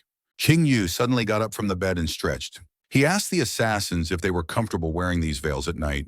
Then they took them off. Wuxia asked if Ching Yu was awake, and he replied that he couldn't sleep with 2 unrealistic beauties standing next to him. Wuxia immediately put her blade to Ching Yu's throat and said that if that was the case, he should understand why they were here. Upon hearing this, Ching Yu ordered her to stop this farce and said that they were not assassins. Wuxia asked Ching Yu how he was able to get this information about the Death Clan, removing the blade from his throat and saying that, from the looks of them, they were already able to find out something. The assassins chose to remain silent, and Ching Yu said that it was none of their business where he got what he knew and how he knew it, and all they needed to know was that the Death Clan was obviously not a good place to be. Ching Yu got serious and said that it was not too late for them to get on the right path, to which Wuxia replied that it was easier said than done because she and her sister had had the Death Clan seals for a long time, and they could not leave the clan as long as they had the seals on them. Wuxia added that they haven't looked for ways to remove them on their own, but they know that a holy fire of level 6 or higher would be able to help them. Ching Yu got up from the bed and asked Wuxia to come closer. The assassins were suspicious and asked him what he wanted from them. Then he grabbed Wuxia's hand and pulled her towards him. Wuxia blushed in surprise and asked what Ching Yu wanted to do to her, and Ching Yu replied that he could free her from the Death Clan's seal, touching Wuxia with 2 flaming fingers. Wuxia immediately felt the 9-legged golden crow touching her, and then stabbing into her, causing her to groan as the seal on her forehead disappeared and she collapsed to the ground. The Ian energy in Wuxia began to dissipate. She felt relieved.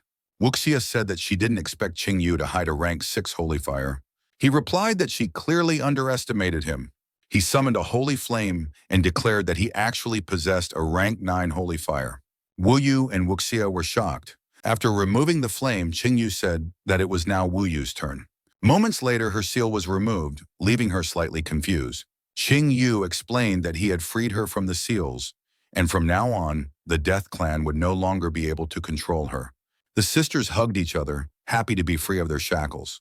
Not wanting to disturb the sisters, Ching Yu asked them if they were willing to follow and serve him. The sisters nodded to each other and bowed before Ching Yu while taking the oath of allegiance. Upon hearing this, Ching Yu told Wuxia that her technique had a flaw, and that it was definitely at the beginning black level, but she could only use it at the yellow level. He extended his finger to Wuxia's forehead, and then used rune magic transfusion to help her learn the technique. After pulling his hand away, he said that her current level of refinement was at the 2nd spiritual realm, so she could train more powerful sword techniques, and when she reached the 3rd spiritual realm, he would be able to give her a medium black level technique. After helping Wuxia, Ching Yu asked Wu Yu if she had the sun god arrow with her, and she immediately took it out. As she grabbed the weapon, Ching Yu began to teach her an initial black level technique that would fully unleash the potential of her weapon. After receiving the gifts, Wu Yu asked Ching Yu if he had really received all these gifts in the desolate lands, to which Ching Yu replied that they would know the answer when the time came. Ching Yu smiled and reminded the sisters that it was late. Then he smiled grimly and suggested that they go to bed. The frightened sisters blushed and didn't dare to reply. Ching Yu laughed and said that he was only offering them a room. The sisters agreed with Ching Yu and immediately bowed out. As soon as they left the room, Ching Yu fell on his bed and sighed. He thought that according to his estimation, the Taoist old man should arrive soon, and then the Sacred Fire competition would not be far away. The Sacred Fire competition is held in Tianhee City every 3 years. It is jointly organized by the 4 major sects that guard Tianhee from the 4 sides, and the purpose of this event is to select the best disciple to then train him to the level of a tempering master. The 4 major sects are Buddha Heart Temple, Polar Sun Clan, Ruthless Sword School, and Jade Fairy Clan. They are constantly competing with each other, but they are roughly on the same level. Ching Yu remembered that once upon a time, the Taoist old man had also gone through this competition and emerged victorious, allowing him to achieve incredible success. The 4 major sects themselves had a profound heritage, and their cultivation base was even more profound. With their guidance, any disciple could reach unprecedented heights. For this competition, the 4 great sects have jointly produced a single pill, the Power Unleashing Pill, which will go to the winner of the competition.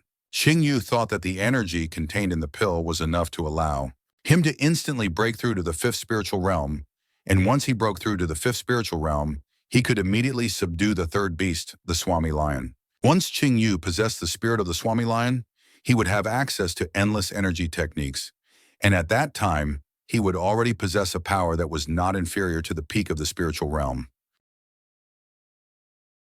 After possessing this power, Ching Yu would return to the Divine Sword Empire and take revenge on all his enemies. After thinking about it, Ching Yu raised his fist and told his enemies that they did not have long to live. Tongzhou City. The crowd could be heard rumbling in every part of the city. Ching Yu realized that it was all because of the upcoming competition. And even though the event was still a few days away, there was no place for an apple to fall in the city. The clatter of hooves could be heard, and people began to discuss whether it was a representative from the Buddha Heart Temple, with some people saying that it was rumored that the temple maiden herself was coming to town, and they hoped to catch a glimpse of her. Suddenly, a hand appeared from the window of the stagecoach and immediately pulled back the curtain, revealing temple maiden Ling Qinchuan. Seeing her, everyone around her immediately began to admire her beauty and wanted to talk to her.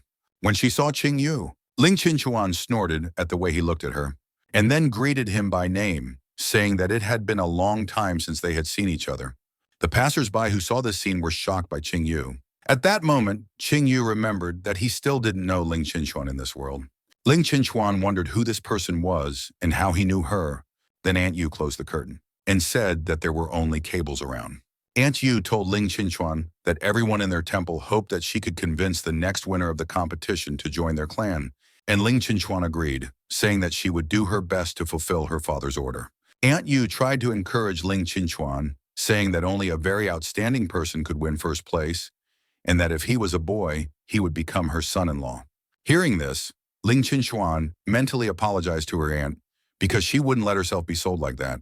Ling Qinchuan interrupted her aunt to say that she understood and suggested that she visit Prince Xingnan first.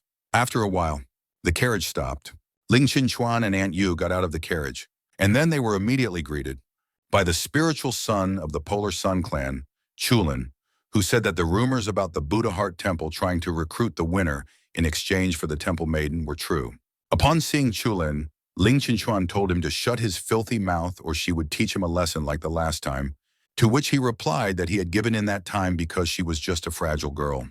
But after hearing her words, he realized that she had mistaken his nobility for weakness. Ling Qinchuan abruptly turned around and suggested that Auntie go somewhere else. Seeing this scene, Chulin was angry at her for daring to ignore her, as he was suddenly distracted by the whistle of a person nearby. Chulin greeted Qinchuan, making Chulin wonder who this person was. Qinu asked Qinchuan if she happened to be visiting Prince Xingnan, and he offered to escort her since he knew his residence like the back of his hand. Aunt Yu mentally called Qinu a slut for following her all the way here. Aunt Yu laughed out loud and put his hand on Qinu's shoulder, saying that he had clearly underestimated Qinchuan, not even thinking that she would be able to pick up such a poor guy just by coming to town. When Qinchuan heard this, she turned around and angrily told Chulin that he was making the same mistake over and over again, and then asked him if he thought her patience was limitless. When Qinchuan suggested that Qinchuan attack him, Qinu suddenly released his aura and ordered Chulin to cover his mouth, causing Chulin to move away from Qinu in horror, and Qinu angrily asked him who he thought he was, which only made Qin Yu's aura grow stronger. Qinu warned Chulin that if he insulted Ling Qinchuan again, he would turn from a spiritual son into a dead son. Chulin could only step back in horror, unable to understand who was standing in front of him and why a level 1 puppy was able to scare him so much. After thinking it over, Chulin came to his senses and told himself that he was the spiritual son of the Polar Sun clan and that he could not be afraid of anyone, and he decided to wash away this shame. Chulin shouted at Ching Yu that he would not kill him in front of the residents out of respect for Prince Jiannan, and demanded that Ching Yu kneel down and beg for forgiveness. An enraged Ching Yu gestured that he didn't like that and ordered Chulin to strike first. Chulin summoned a flaming weapon and charged at Ching Yu at full speed to kill him.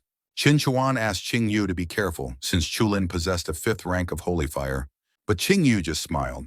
Chulin slashed at Ching Yu, satisfied that he was able to teach him a lesson, when suddenly his flame spat on the ground as if it was completely helpless and began to gurgle in front of Ching Yu, after which he stomped on the flame. Ching Yu asked Chulin why he was so weak and if he had bought his holy flame from the bazaar. Chulin scarcely began to ask what Ching Yu had done to his fire and why his holy fire was so easily defeated. Qinchuan and her aunt, who were standing nearby, were surprised to see this. Qinchuan asked if Ching Yu had defeated a rank 5 sacred fire wielder so easily, if he possessed rank 5 sacred fire, or if he naturally possessed a fire element, and he hummed and realized what had happened. Ching Yu was simply shaking with rage. Chulin demanded that he answer how a scum of the first spiritual realm could suppress his rank 5 sacred fire, and then accused him of cheating. The Prince of Jinnan suddenly appeared and told Chulin to stop, warning him that they were in his residence, not the bazaar. Seeing the prince, Chulin and Qinchuan immediately bowed to the prince and said that they had come to visit him, to which the prince nodded. Seeing this, Ching Yu immediately realized that Jinnan had been watching them all along, but only decided to intervene now. While Jinnan pondered over Ching Yu's strength, thinking that being in the desolate lands would allow him to acquire a high-level holy fire, and realized that he had made the right decision the day they met. Jinnan greeted Ching Yu and motioned for him to enter the mansion. Seeing Ching Yu chatting with the prince, Chulin began to tremble with anger. He immediately separated, while thanking the prince for the warm welcome, and immediately bowed out. Qinchuan looked at the departing Chulin and called him an idiot. Reception hall. Jinnan explained to Ching Yu that he had called him to tell him what was coming, and Ching Yu guessed what the prince wanted to talk about and replied that he already knew about the sacred fire competition. The prince confirmed Ching Yu's guess and said that the court had a quota for participation in the competition, and he offered it to Ching Yu. Ching Yu bowed to the prince in gratitude for the quota, and immediately Qinchuan asked him if he wanted to join the Buddha Heart Temple, to which Ching Yu replied that they would revisit the matter if he won the competition. To which Qinchuan could only agree. Qinchuan turned to her aunt, who immediately took out a ring and asked the prince to accept it as a humble offering from Buddha Heart Temple. Prince Jinnan took the ring and thanked Aunt Yu for her generosity. After handing over the ring, Aunt Yu leaned over to Qinchuan and whispered to her that Ching Yu had been able to win Prince Jinnan's favor and also possessed a high level of holy fire, advising Qinchuan to be proactive and build a good relationship with him, to which she agreed with a slight blush. Qinchuan asked Ching Yu to take a walk around Tianhee City with her, as she had not been here for many years. Ching Yu accepted Qinchuan's request. When Prince Jin Nan realized what was going on, he told Ching Yu that since the girl invited him, he should go with her, but he should return to the residence for dinner. Then he added with a smile that his fiancée would cook personally. Ching Yu immediately mentally called Jin Nan an old devil for such a prank. While Chen Shuang was upset that Ching Yu already had a fiancée, after informing Qin Yu about the dinner, the prince let the guests go, not wanting to take up their precious time, since his Li Yu was not inferior to Qin Chuan, and then he laughed out loud. Forging and smelting Qing Yu, the reception hall Chulin sat on the throne while Huangf bowed to him, saying that he hadn't expected Chulin to come to them personally, and that it was a great honor for their clan. Chulin asked Huangf if he believed he could become the best in the upcoming Sacred Fire competition, and Huangf agreed, saying that he was determined, and that his mentor would be arriving soon. And with the support of Chulin and his mentor, it was unlikely that anyone would be able to challenge him. Chulin gloomily said that he had just met a person who was only at the first level of the spiritual realm. But even with him, he was able to suppress his holy fire. Huangf was immediately shocked. He asked if there was really someone so strong in Tianhee. Then Chulin made a picture of the stranger and asked if Huangf knew him. Huangf immediately recognized the person who was poking him. Seeing his reaction, Chulin realized that he knew him. Hearing this name, Chulin immediately asked if this was the same Ching Yu who had killed Emperor Li Jianheng and was wanted in the Sacred Sword Empire, which Huangf immediately confirmed. Chulin told Huangf that it was rumored that Ching Yu had gone to the desolate lands, and that his journey was incredibly fruitful. Huangf immediately realized that it was at that moment that Ching Yu was able to strengthen his holy fire. Chulin also added that Ching Yu's fire was incredibly strong. It was at least 2 levels higher than his flame, and he feared that Ching Yu would be able to emerge victorious in the upcoming competition. Upon hearing this, Huangf immediately shouted that he couldn't allow that to happen and asked how soon his mentor would arrive, to which Huangf replied that the Taoist elder would arrive tomorrow. Chulin was pleased to hear this and said that they would wait for the old man and discuss the matter thoroughly, then allowed Huangf to leave. Left alone, Chulin thought about Ching Yu's flame.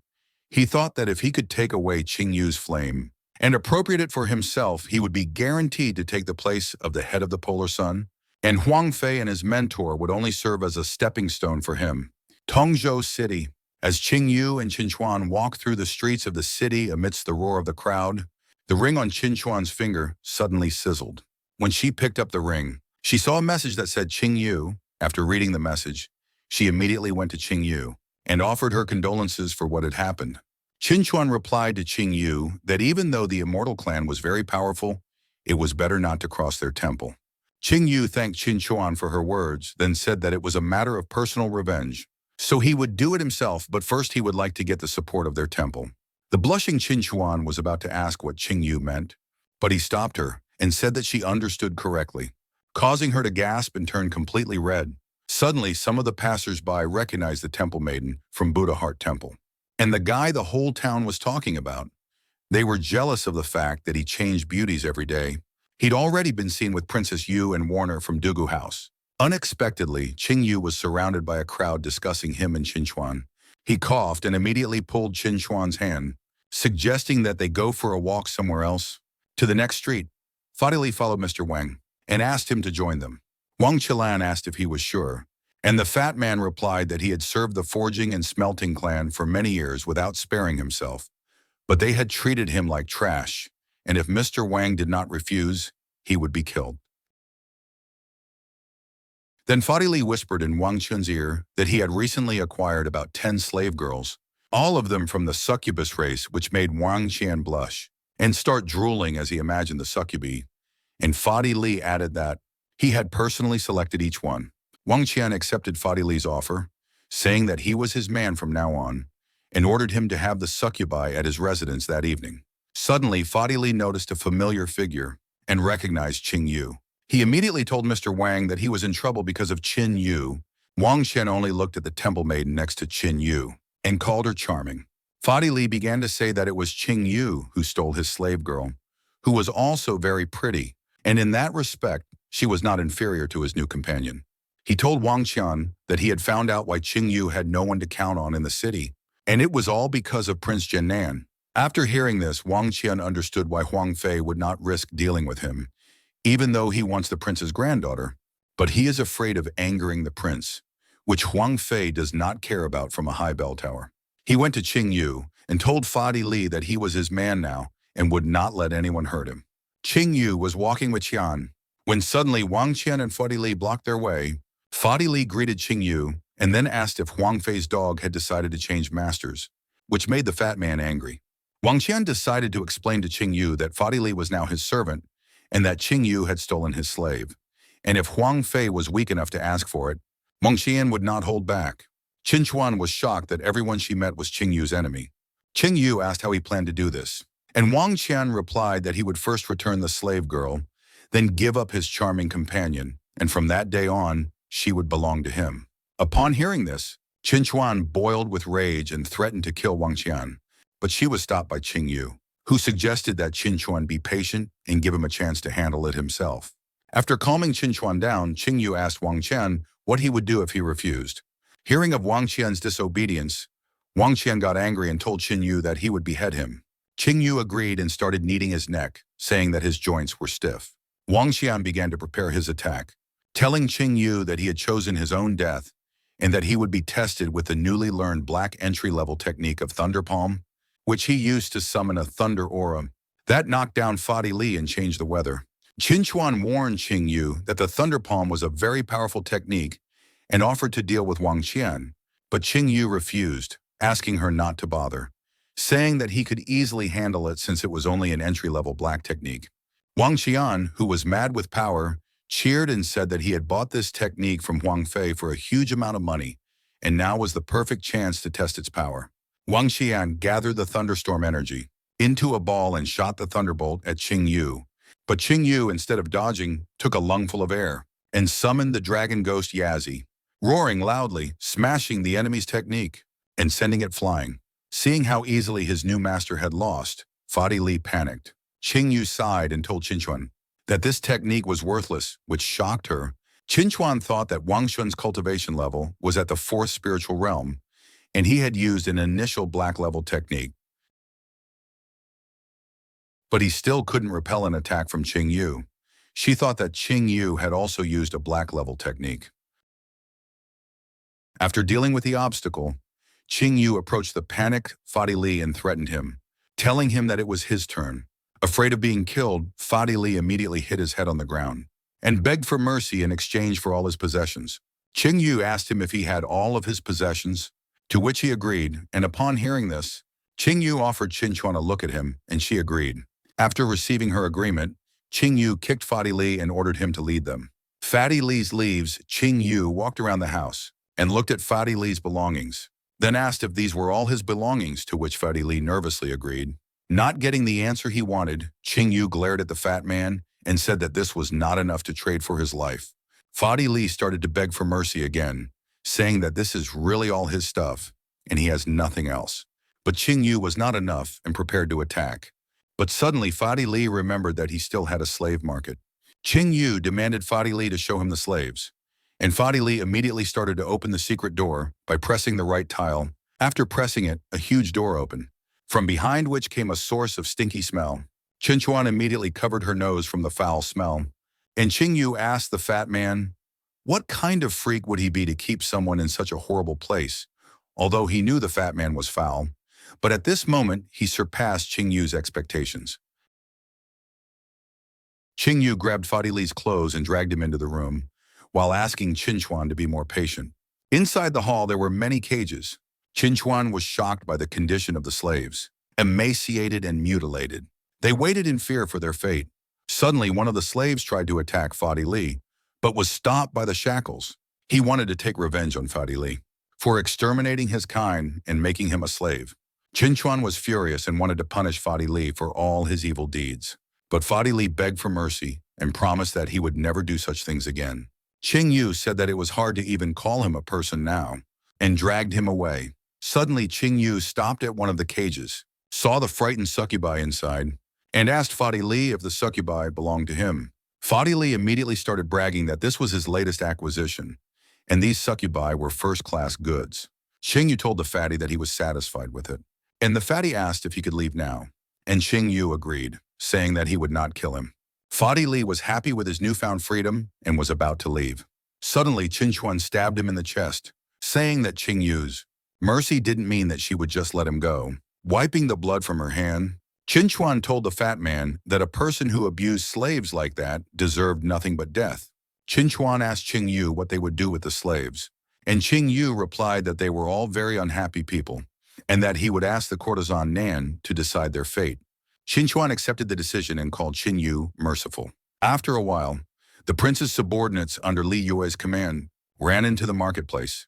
Li Yu ordered her subordinates to release all the slaves immediately. After giving the order, she told Ching Yu that Fadi Li had gotten off too easy and that he should have been locked up in this place until he redeemed himself. To which Ching Yu replied that killing one fat man would not change the overall situation of slave abuse, and reminded her that her main goal was to completely abolish the slave system. Ching Yu asked Li Yu to keep Mrs. Lum company, warning her that he would not be here for dinner, and then left. Upon hearing this refusal, Li Yu was immediately flushed with anger. She was furious that he would not taste the food she had so diligently prepared, and said that she would not forgive him for such a thing next time. Seeing this scene, Qin Chuan was relieved that Ching Yu and Li Yu's relationship had not turned into something serious. So Li Yu touched her on her, and asked her why she was blushing. Qin Chuan immediately started to deny that she was blushing, making Li Yu wonder what was going on. Tianhee drawing court, surrounded by many talismans, Ching Yu was meditating to prepare for the sacred fire competition. He wanted to use every moment to advance his cultivation before the competition. Divine Spear Clan. The head of the Divine Spear Clan, Wang Tiqian, greeted his guest and said that he was honored that Mr. Liu had paid a visit to their humble abode. Liu Delan of the Ruthless Sword School asked to stop idle chatter, and asked if the Divine Spear Clan could provide a worthy candidate to participate in the sacred fire competition. Wang Tiqian panicked and didn't know what to say when he saw that Liu Delan had lost faith in them, saying that they were becoming more and more worthless with each generation. He said that the Polar Sun clan had already recruited a disciple from the Forging and Casting clan, and the Jasper Fairy clan had bet on the Moonlight School, while the Buddha Heart Temple was still unclear. Liu Zhelan took out a holy flame and said that he would give it to their clan. Seeing this, Wang Tiqian was puzzled for a moment, but after a second, he was overjoyed and started drooling because he had received a rank 6 holy flame. Liu Zhelan confirmed that it was a 6th rank sacred flame, and said that he called it a soul-devouring flame, and that he hoped his fire and support would help their disciple become a competitive fighter. Wang Tiqian fell to his knees and started to thank his benefactor when Wang Xian suddenly ran into the room. Wang Xian sobbed and asked his father to stand up for him. Liu Zhelan saw this and decided to keep silent. When Wang Xian noticed the guest, he asked his father who it was, and Wang Tiqian ordered him to stop squealing like a pig and introduced him as Mr. Liu Zhelan of the Ruthless Sword School, leaving his son confused. Liu Zhelan left the flame and went away, hoping that these two would not disappoint him. As soon as the guests left, Wang Xian began to question his father about the flame in front of him. Upon hearing this question, Wang Tiqian slapped his son's head and called him an ass, explaining that it was a 6th rank holy flame. Wang Xian stared at the flame in shock. Then his father told him that the Ruthless Sword School had decided to bet on their clan, and said that Wang Xian must learn this fire immediately to win the sacred fire competition. Wang Xian drooled at his newfound power and began to laugh out loud. He was confident that even though he couldn't defeat Chen Bia with the Thunder Palm, he could defeat him with the 6th level of holy fire and his innate fighting talent. He was confident that he had reached a whole new level. Then he promised Ching Yu that his days were numbered. When Wang Tiqian noticed his son's condition, he asked who had betrayed him, but Wang Tiqian replied that it didn't matter and immediately left on his way, laughing out loud. Thinking about what had happened, Wang Tiqian was happy that his son was able to obtain the holy fire, and he was happy that his clan would soon be well. In Tianhee City, Huangf was waiting for his mentor to arrive when he saw the palanquin. He immediately greeted his mentor and then invited his disciple to get into the palanquin, that they immediately go to the Prince of Shannon, which Huangf immediately agreed to. The mentor explained that he had only returned for two things. First, to marry Huangf to Li Yu, and second, to help Huangf win the Sacred Fire competition. Huangf decided to tell the mentor about Ching Yu of the Divine Sword Empire, and this time the mentor was immediately interested in him. A short time later, after listening to the disciple, the mentor realized that the rumors were not false and that Ching Yu had indeed gained something during his time in the desolate lands, and began to ponder about his strength. Suddenly remembering the flash he had seen on the way to the city, he assumed that it was Ching Yu's divine weapon. Huangf warned the mentor that Ching Yu possessed an incredibly powerful holy fire, and that not even Chulin could defeat him, saying that Ching Yu should never participate in the holy fire competition. The mentor told the disciple not to worry, as he had methods to prevent Ching Yu from winning, and took out a blue sacred fire, explaining to the disciple that it was his 6th rank sacred fire, the chilling underworld flame, and telling him that he had cultivated it for many years, and now it was just short of the 7th rank. And with his sacred technique, Huangf would be able to absorb the fire in the shortest possible time. Huangf was shocked to hear about the 7th rank holy fire. The mentor began to explain to his disciple that sacred fires above the 7th rank were very rare, so he assumed that Qin Yu's sacred fire was also at the 6th rank, which meant that with his chilling underworld flame, victory was guaranteed. After accepting the flame, Huangf immediately began to quickly assimilate it using a secret technique. And after assimilating it, he thanked his mentor and promised not to disappoint him. But mentally he mocked Ching Yu, who had nothing, and promised himself that he would destroy him in the upcoming competition. Prince Jin Nan's residence. Li Yu was crying and begging her grandfather to do something, because Huangf and his mentor would be here any minute. Jin Nan said that Ching Yu should go to Ching Yu, which made him spit out his tea in surprise. He was exhausted from always having to stand up for Li Yu. Li Yu went to Ching Yu and asked him to show himself to Huangf so that he would not interfere with her anymore, which made Ching Yu sigh. Huangf and his mentor entered the mansion and immediately greeted the prince. Ching Yu looked at Huangf and wondered what had happened to his sacred flame, because recently he had been the 5th rank and became the 6th rank and was very close to the 7th rank, and then realized that it was the Taoist elder. Huangf approached Li Yu and greeted her, warning her that the mentor had come to marry her today. Li Yu immediately grabbed Ching Yu and pulled her towards him, reminding Huangf that she already had a fiancé, and said that she didn't really know Huangf, and although they had played as children, nothing more, then asked him to stop coming here with this proposal. The Taoist elder asked Ching Yu if he was indeed the same Ching Yu from the Sacred Sword Empire, and Ching Yu confirmed that he was. The elder immediately asked Ching Yu if he really thought he was worthy to marry Li Yu. After all, he was just a foreigner, a member of a defeated family. The elder pointed at his disciple and described his bright future as the winner of the Sacred Fire competition, then asked who Ching Yu was. Li Yu decided to stand up for Ching Yu, saying that he too had a holy fire and that he would be the winner of the competition. Ching Yu doubted Li Yu's stamina because he knew that this was the reaction the old man was waiting for.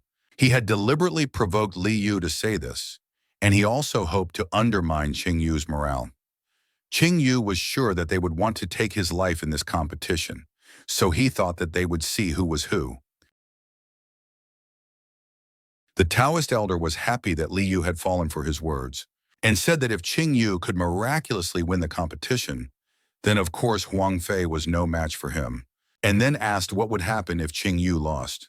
Li Yu immediately refuted the elder's words that Ching Yu might lose.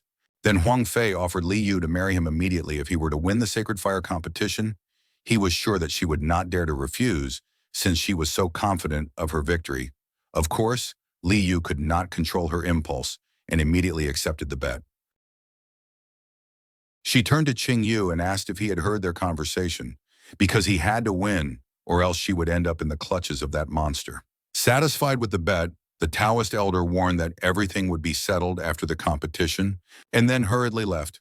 Looking at the backs of those who were leaving, Li Yu began to complain about how they had annoyed her, and then asked Ching Yu to teach them a lesson during the competition. After hearing this, Li Yu said that this weakling was nothing, after which she realized what Ching Yu had said and was afraid of the possibility of marrying Huangf, and immediately demanded an answer from Ching Yu as to why he hadn't warned her before. Ching Yu sighed and said that he was no longer confident of winning, and that Li Yu would still have to become Huangfei's bride. Deeply affected by what she heard, Li Yu sat down and began to cry for how impulsive she had been. Prince Jiannan laughed at this scene and asked Ching Yu to stop bullying Li Yu because he had long suspected that for Ching Yu there was no difference in the level of an opponent's holy fire, whether it was 6th level or 7th level. Seeing the crying Li Yu's face, Ching Yu immediately woke up and pretended that everything was fine. In the night of the same day, Ching Yu was absorbing the herbal pills. When he finally opened his eyes, summoned the spirit energy of dragon spirit Yazi in one hand and the 9-legged golden raven in the other, and combined them to form a yellow and purple ball. Suddenly it exploded and began to be absorbed into Ching Yu, before bursting into a blue flame. After finishing his meditation, Ching Yu sighed. He had reached the 3rd spiritual level just in time. Tomorrow would be a momentous day. Then he fell onto the bed exhausted. The sight of the sacred fire competition. The spectators were rejoicing in anticipation of the competition. Prince Jiannan Wang was eager for the competition to finally begin, while Qin Xuan confidently hoped that Ching Yu would win, and the Taoist elder, sitting on the highest seat, was completely confident in his disciples' victory. The spectators were excited for the competition to begin, while some were angry because they didn't possess the holy fire. Huangf looked at the people around him and mentally called them a bunch of talentless cockroaches who naively believed that they had a chance to win, because he was sure that he would emerge victorious while the others were destined to crawl before him. After looking at the confident Huangf, Wang Xian asked Huang Xian if he thought he could win the competition, but instead of answering, Huangf asked Huang Xian what he was doing here, since he had no holy fire. To which Huang Xian smugly replied that he would have to see his holy fire soon, and then a spark of enmity flashed between the two. At that moment, Ching Yu entered the ring and saw their common enemy Huangf, and Huang Xian immediately switched to him, making a temporary peace because of their common enemy. Then greeted them and said that he hoped to see how they would perform today, and that they would not embarrass themselves too much. Angered by these words, Huang Xian and Huangf began to threaten Ching Yu, saying that he would not live to see the end of the day, and that they would see who would smile last.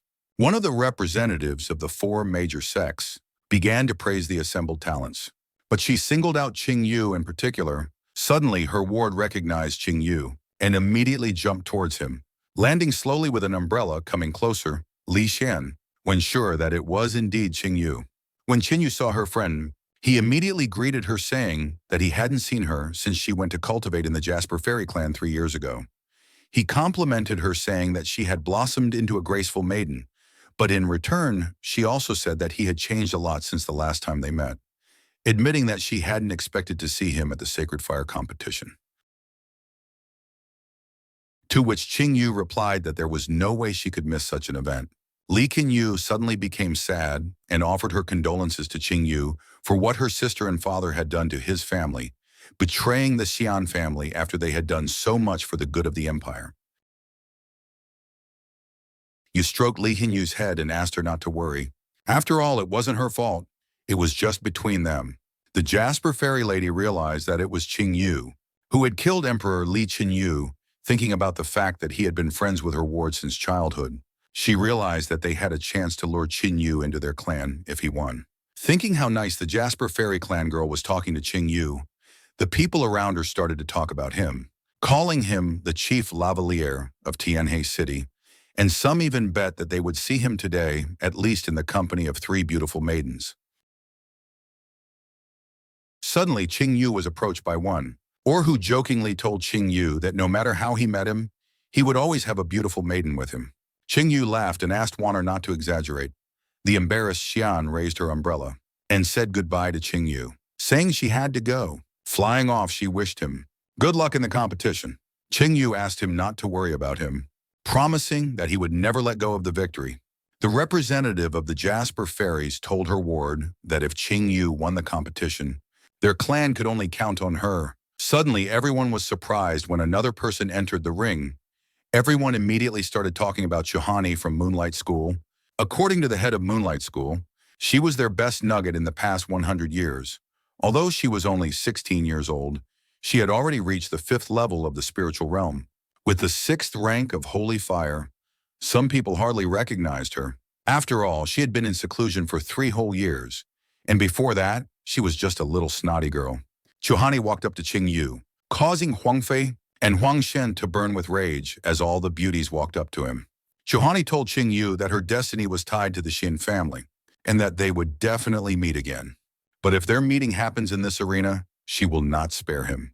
Ching Yu grinned at the departing Tianhee and thought about how funny she was. After a while, most of the participants had already gathered in the arena. Suddenly, a few demonesses arrived and began to greet everyone. Ching Yu looked at the red demoness and wondered about her identity. The red demoness walked over to Ching Yu to greet him, which made Wanner wonder how many people Ching Yu knew. Ching Yu knew this demoness from his previous life, as she was the winner of the competition in his previous life. All he knew was that her past was unknown, and she called herself a free cultivator. From his memories, Ching Yu guessed that she had already reached the 8th level of the spirit world, and her holy fire was no lower than the 8th level. And the strangest thing about her was that no one had seen her after her victory. So Ching Yu decided that he would definitely find out who she was in this life. Suddenly, the Taoist old man announced that the competition was about to begin, stopping the roar of the crowd, and then stepped into the ring with Prince Jin Nan. The prince asked for silence and announced that today would be a great event for the Tianhee Empire, where the winner of the Sacred Fire competition would be announced. The prince wished the participants good luck and then invited the representatives of the 4 major sects to come out. Jumping onto the stage, they immediately began to call for a huge stone. Huangf was shocked to recognize the heavenly firestone. Huangshen began to describe it, saying that this stone was the most mysterious object in the entire Tianhee Empire, and perhaps as old as heaven and earth. He said that just being close to it helps to concentrate its holy fire, and some even manage to increase their rank. Because of its incredible value, this stone belongs to all 4 major sections. While the people around him were astonished at this treasure, Ching Yu laughed inwardly at the fact that such a small stone could cause them so much awe. He wondered what would happen if they knew that there was a whole mountain of this stone in the desert lands. Qin Chuan came out and made a speech, saying that everyone here knew about this stone, and that it was a true shrine for every sacred fire wielder, explaining that there were 4 major sects that had the right to possess it, and that they passed it around every 3 months. But if the winner of the Sacred Fire competition joined one of the sects, then that sect would have sole possession of the stone for the next year. The crowd cheered when they saw the stone. While Qin Chuan prayed, "Hura Ching Yu to win," Chalin drew the attention of the crowd and began to explain that the rules of the competition were quite simple, saying that there would only be 3 rounds. In the first round, the participants would duel, and the winners would advance to the second round. But before that, they all had to draw lots. Chulin called out a large number of tablets, and everyone took turns taking them. When it was Ching Yu's turn, he greeted Chulin and asked if Chulin had cheated on the lottery since he was responsible for it. And Chuling told Ching Yu not to look down on him and to communicate more respectfully. Ching Yu said that even if he cheated, it does not guarantee his victory. Chulin agreed with Ching Yu's words, but suggested to see what round Ching Yu can reach first. Ching Yu taunted Chulin, saying that he would have to watch Ching Yu's victory with his eyes open. Holding back his anger, Chulin told the participants to look at their boards and began to explain that each board had a number on it, and those with the same number would fight. Looking at his tablet, Ching Yu saw the number 5 and was interested to see who would fall under his hand in the first round. Chulin announced for those with the same number to enter the arena, while the rest should leave the arena immediately. The first duel. In the first round, a metamorphic-clad Cyclops clashed with a bald man. They immediately bowed to each other, after which the Cyclops released a flame from his mouth, throwing his opponent out of the arena and laughing viciously with an easy victory. Huangf was annoyed and said that the idiots with first-class holy fire had come to take a chance, to which Huang Gen replied that their empire had an unlimited supply of idiots. The next 3 rounds were just as fast, with the people with stronger holy fire, easily defeating the people with weaker holy fire. The fifth duel. It was Ching Yu's turn. His opponent was a tall man with chains on his body. The big guy mockingly admitted that Ching Yu had a pretty face and that he should give up early if he didn't want to lose his life. Ching Yu insulted the big guy with a gesture and told him to stop talking and attack. The big guy got angry and summoned a phantom tiger and prepared to kill Ching Yu, which Ching Yu couldn't agree to. Huangf evaluated the big guy and realized that he could have gone far if he hadn't been caught by Ching Yu. The big guy jumped at Ching Yu and tried to swat him like a fly, but Ching Yu kicked him away, sending him over the edge of the arena. Tianhee was surprised as she had expected Ching Yu to be much weaker. Ching Yu said that he was bored and left the arena, while Huangf looked at his back and said that he didn't have much time left. The sixth round was won by Huangf, who burned his opponent instantly. And in the seventh round, Huangf, the unnamed contestant, and Tianhee also had no trouble fighting. Chulin was bored watching these one-sided fights, so he suggested to the Taoist old man to play spits. The old man agreed, but he was curious what the other esteemed gentlemen would decide. The representatives of the Ruthless Sword School and the Jasper Fairy clans supported this idea. Chulin decided to give Huangf a third-rank bone and muscle strengthening pill, and the Taoist old man also wagered on Huangf, giving him his own forged sword of inflexibility. Qin Chuan praised the gentleman for betting quite valuable items and decided to make a corresponding bet from the Buddha Heart clan. Her bet would be the heavenly crystal-strengthened armor, which she would bet on Ching Yu's victory. Lu Jilan wagered a third-tier ruthlessness pill on Huang Xian, and the Jasper Fairy representative wagered a lower black-level floating clouds technique on Shu Hani's victory. The spectators marveled at the wealth of the four major sects, as they were willing to wager such valuable items for fun, while some residents hoped to join the Corps of Engines, if they were not accepted into one of the major sects, as it would be better than their current lives. When the free cultivator heard about the bounty, she asked the gentleman what would happen to the bounty if none of their candidates won, and Chulin told her that they would give everything to the winner of the competition. The girl began to think about it and said that according to her estimation, the winner would be, pointing her finger at Ching Yu, she announced to everyone that only he and she had a chance. Ching Yu was shocked. Suddenly, all the arrows were aimed at him. Huang Xian started shouting that Ching Yu would have had a chance if Huang Xian had not been involved. But they were out of luck, and now he was determined to win. Some of the people gathered in the arena announced to everyone around that they also had a chance. Chulin climbed onto the fighting part of the arena and announced that he was going to move on to the second round, and that he was going to do so on a every-man-for-himself basis. Everyone immediately surrounded Ching Yu, causing Ching Yu to conclude that many of them had already been bribed, making him think that they were naive fools. Chulin continued to explain, saying that the second round would last until a single incense burned out, and the last four contestants left standing would advance to the third round. He then added that if the first round had eliminated the weakest, then the second round would be a true test of fire, and that all contestants would only be allowed to use the power of their sacred fire. Cold weapons and hand-to-hand combat were forbidden. As Chulin announced the start of the second round, the crowd cheered in anticipation of the spectacle, and everyone around Ching Yu immediately summoned their flames with the intention of killing him. Ching Yu invited them to attack if they thought they could cause him even a little trouble. The opponents immediately attacked Ching Yu, and one of them shouted that his mouth wouldn't close before he died, causing many flames to shoot at Ching Yu at once. Li Yu was panicked because Ching Yu was being attacked by the crowd, while Li Qingyao had warm feelings for him and was worried about him. All the fires hit Ching Yu. Each of his opponents had a rank 4 holy fire, and they had been practicing this joint technique for a long time for this moment, believing that if he didn't die from it, his skin would at least peel off. Standing in the middle of the fire, Ching Yu taunted his opponents, saying that he couldn't feel his skin peeling off, and that he didn't feel the results of their training very well. And now that they were finished, he offered to start surprising them and summoned a pillar of flame. The Taoist old man was satisfied with his calculations, as he only saw a rank 6 holy fire. Li Yu, on the other hand, cheered all over Ching Yu after recognizing the 6th rank flame. Ching Yu asked Huang Xian and Huangf why they were sending small fish at him if they were so eager to kill him. Furious, Huangf and Huang Xian immediately summoned their holy fires. Huangf replied to Ching Yu that even if he had a 6th ranked fire, There would always be bigger fish, and Huang Xian showed his 6th-ranked fire. Liu was shocked that even Huang Xian had a 6th-rank holy fire. At that moment, Chulin realized that the ruthless sword school was also claimed.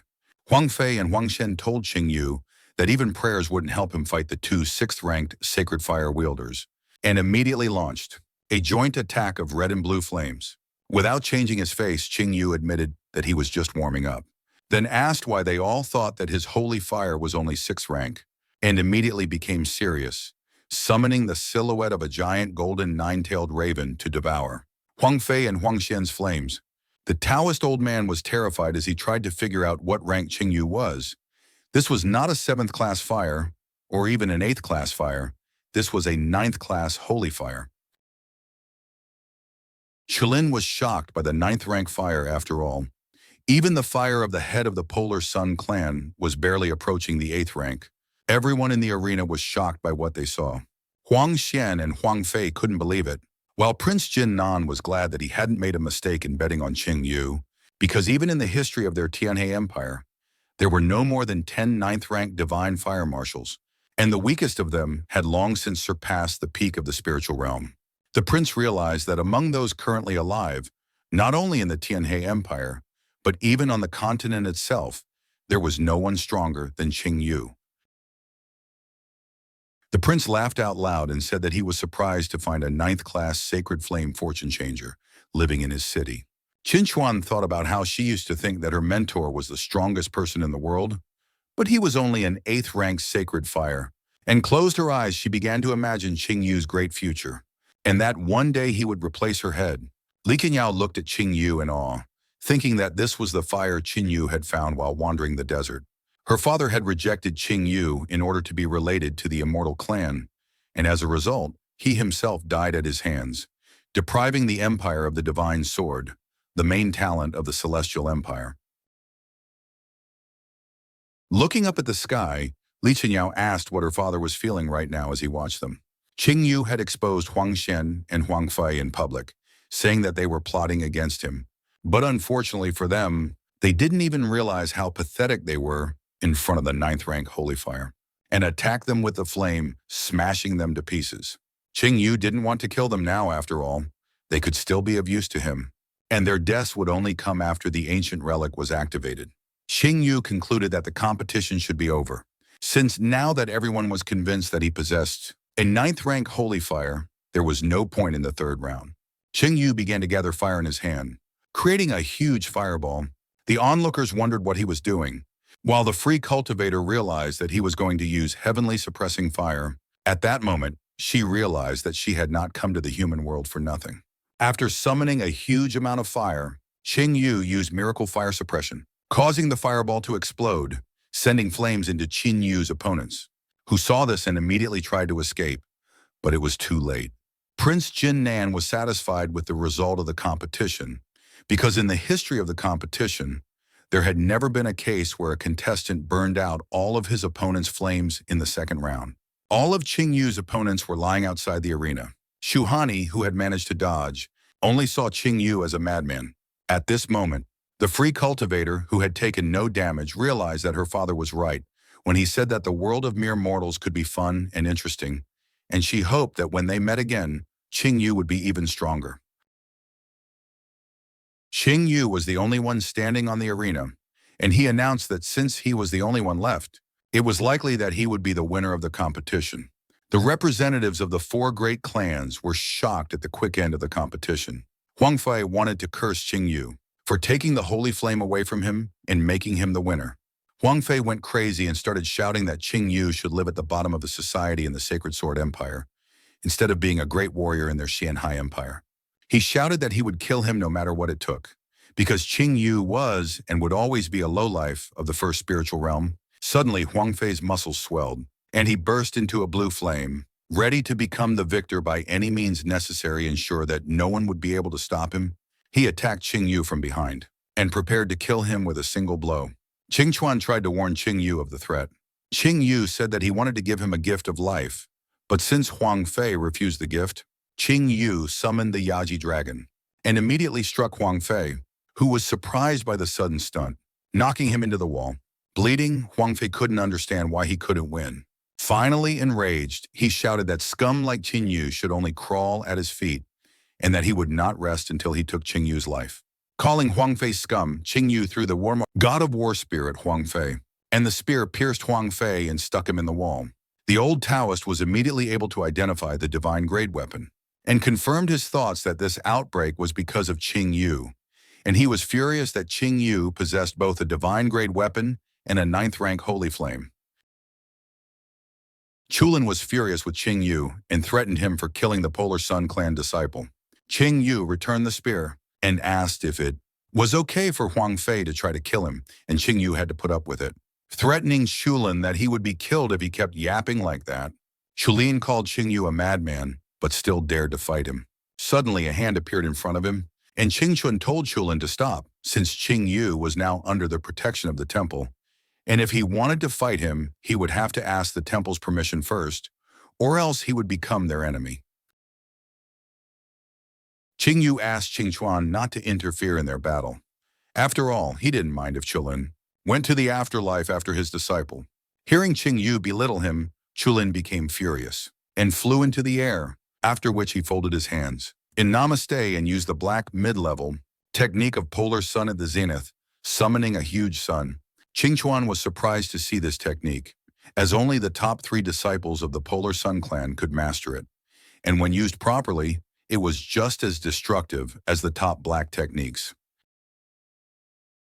Chulin was sure that even with the 9th level holy fire, Qin Yu would not be able to resist the mid-level black technique, so she directed the sun at Qing Yu. Seeing the sun flying towards him, Qing Yu grinned, because this was the perfect opportunity to use the war god's spear to its full potential, and use the earthly high-level, heavenly, thunder spear technique to pierce through the huge Sunday. Chulin was shocked to see Qin Yu's strength. Then he was hit by Li Xinyao and Huang Chuan's attack, and immediately realized that it was an earth-level technique, while Li Yu wondered how many more tricks Qing Yu had hidden. And the Taoist old man was furious that Qing Yu kept fighting back. After Qing Yu's attack, Chulin was defeated. Qing Yu put the spear of the god of war around his neck and prepared to send him to Huangf. Qing Chuan tried to warn Qing Yu not to kill Chulin, but Qing Yu plunged the spear into him. On his deathbed, Chulin told the Taoist old man to deal with Qing Yu, or he would have no way to explain himself to the Polar Sun clan. The Taoist old man demanded that Qing Yu let Chulin go, and threw a jade ring at him, but Qing Yu blocked him by summoning Dragon Yazi and shattered the ring. Chulin begged for mercy one last time and was then killed by Qing Yu, who kept his word and sent Chulin to his protege in the afterlife. And then the spiritual son of the Polar Sun clan, he would not let Qing Yu go, claiming that even the 9th rank holy fire would not help him. When Qing Yu heard this, he laughed and became serious, suggesting that the old dog should make sure that he himself was not destroyed. Clutching his spear tighter, Qing Yu told the old man that he had harmed his beloved, mocked her in every way, and said that he had long considered him his sworn enemy. Qing Yu immediately understood why he had resented the Taoist old man all this time, and then wondered who the girl he called his beloved was. The Taoist old man had no idea how he had provoked such hatred towards himself. Although he was young, he was able to kill Chulin easily. The old man realized that with his 9th level sacred fire and earth level techniques, Qing Yu was extremely talented. However, he had long since reached the peak of the spiritual realm, and killing Qing Yu was like crushing an ant for him. Lu Yulin realized that the old man had really decided to kill Qing Yu. After all, the combination of the divine weapon and the top-level black technique was far enough to deal with Qing Yu. The old man whipped Qing Yu, but Qing Yu summoned the powers of the dragon Yazi and the golden 9-legged raven, and tried to deflect the attack with his whip. The Taoist old man told Qing Yu that he was too weak, and broke through the spear attack, sending him into the air, sure that Qing Yu was incapable of doing anything. After Qing Yu regained his balance after the attack, Qing Yu asked Prince Jin Nan to throw him a power release pill. The prince reacted immediately, and threw the pill to Qing Yu, who caught it. Qing Yu immediately ate the pill, and his aura began to strengthen. The Taoist old man laughed at Qing Yu's plan. After all, it would take many years to master the 4-component power release pill, and Qing Yu was foolish enough to expect a breakthrough as soon as he swallowed it. Suddenly, the old man felt a shock, and Qing Yu was able to break through and gain the strength of a Swanee lion. The old man couldn't understand how it was possible to absorb the pill so quickly.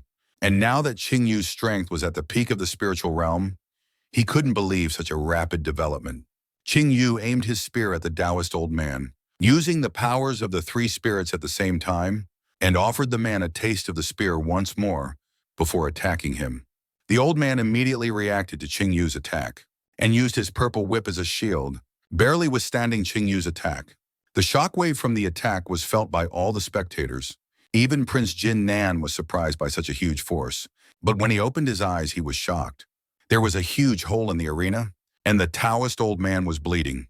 The old man couldn't stand it. He fell to his knees, and then Ching Yu came over to him. At the same time, Ching Chuan was becoming more and more amazed at Ching Yu's strength. After all, he was able to make a breakthrough during the battle and defeat the Taoist old man at the peak of the spiritual realm. The prince could not believe what he had seen, but Lu Jilan was glad that he had not accidentally snacked in front of this demon. Otherwise, the entire ruthless sword school would have been doomed to death. Ching Yu stood in front of the wounded old man who was in a desperate situation. The old man admitted his defeat. He offered to give Ching Yu anything he wanted as long as he did not kill him. But Ching Yu replied that he only wanted his death. Suddenly, Ching Yu's body became heavy and symbols appeared on the ground, forming a magic circle around Ching Yu. Seeing this, Li Shenyu was excited about what was happening. Seeing Shenyu trapped inside the magic circle, the old man began to laugh madly, realizing that Ching Yu was the main talent of the continent. Yet he was so inexperienced, the old man began to explain to the trapped Ching Yu that he had spent many years to create this magic circle. The essence of the circle was that once someone was inside, their soul would immediately begin to decompose into a shell. The old man told Xianyu that he had lived in this world for over 100 years and had managed to destroy many lives with this technique, while Ching Yu was just a young boy who had yet to see anything in this world, but had time to be proud. After that, the old man activated the magic circle, causing Ching Yu's soul to burn, killing Xianyu, and the old man wanted to take his holy fire. Suddenly, the magic circle was damaged, and the old man was shocked that the magic circle he had used for so many years could not work on Xianyu. Xianyu grabbed the old man and told him that he had seen things in the desert that he had never dreamed of, but his magic circle was fine. It was just that Xianyu's techniques against the soul did not work. Xianyu called the old man a miserable old dog because he thought he had everything under control since he had been trampling this land for over 100 years, and most people had no idea how much evil he could do in that time. But Ching Yu knew much more about him. The Taoist old man began to beg for mercy, promising not to raise his hand against Ching Yu again, saying that by killing Shilin, Ching Yu had insulted the Polar Sun clan, but by killing him, the clan would never rest until they took revenge. The old man begged Ching Yu not to kill him, and in return, he even agreed to be his messenger, and was even willing to help the immortal clan take revenge. Ching Yu launched a series of attacks on the old man's arm, shredding it to pieces, but the old man asked Ching Yu to be smarter, because even the protection of Buddha Heart Temple would not save him from the wrath of the Polar Sun clan, and by saving his life, Ching Yu would be saving his own life. Ching Yu stepped on the old man's foot and said that he did not need to save his life because it belonged to him alone, and no one could take it away from him. And he certainly could not rely on the old man who set such conditions, and then broke the old man's leg. The old man started shouting that Ching Yu was a real demon, and Ching Yu was a little surprised that it was the old man who called him a demon. He told the old man that he didn't even know how Ching Yu was able to stop himself from attacking him when they first met at the prince's residence. But at that moment, he was too weak and kept telling himself that he had to be patient for a little longer. But now, Ching Yu punched the old man's arm again, telling him that his anger could not be contained. The old man on his deathbed laughed softly. After all, dying at the hands of a great warrior is not so shameful. But before he dies, he just wants to know what he could have done to make Ching Yu so angry. Ching Yu kicked the old man with all his might and said that in the first year of his reign, on the orders of Li Qinghe, he had captured Li Qinghe and not only crushed all her bones, but also chained her in the death pit of the desolate lands. The death pit is known as one of the worst places to torture people, as even the slightest touch to the skin there turns into excruciating pain, a fate far worse than death. Ching Yu's tears flowed as he told about the old man torturing Li Qinghe. The old man panicked, not knowing what Ching Yu was talking about. After all, Li Qinghe was still alive. He cried out with all his might that he was innocent and begged not to be killed for no reason. Ching Yu gathered the holy fire in his hand and sent the old man straight to hell, leaving no ashes behind. The arena was silent, and Li Yue, his grandfather Li Qinghe, and Waner were happy that Ching Yu had won. Ching Yu raised his head to the sky and said that the Taoist elder was dead, and the next in line would be this couple, Sacred Sword Empire. Showdown performed a blood ritual on Ching Yu under the supervision of his Huang. Showdown realized that everything depended on his ability to awaken the immortality seal, so he ordered it to appear. Suddenly, Showdown's body was enveloped by a powerful energy. That surprised even Huan. After completing the transformation, Showdown sighed as his body glowed with energy. Zhao Dian began to rejoice, shouting that he had awakened the immortal seal, and Zhao Huang praised Zhao Dian, suggesting that Zhao Dian take Li Qinghe as his wife, since her blood could awaken the immortal seal, and as a faithful wife, she would obey unconditionally. However, he could not imagine that instead of the immortal seal, Zhao Dian could awaken the almighty seal, so he laughed, because he had never heard that anyone from the Zhao family had managed to do so in the past 10,000 years.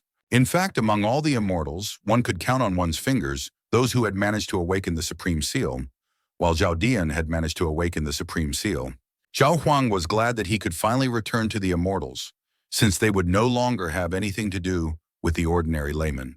Zhao Huang suggested that Zhao Dian return to the immortals to further develop his strength, saying that they would be able to unite all the immortals, and the members of the Zhao clan would become their rulers. Zhao Dian replied to his uncle that he should follow the rituals, because the one who awakens the supreme seal should become the head of the family. When Zhao Huang heard this, he was indignant for a moment, but he had to agree anyway. But Zhao Dian was dissatisfied with his uncle's behavior and ordered him to kneel down.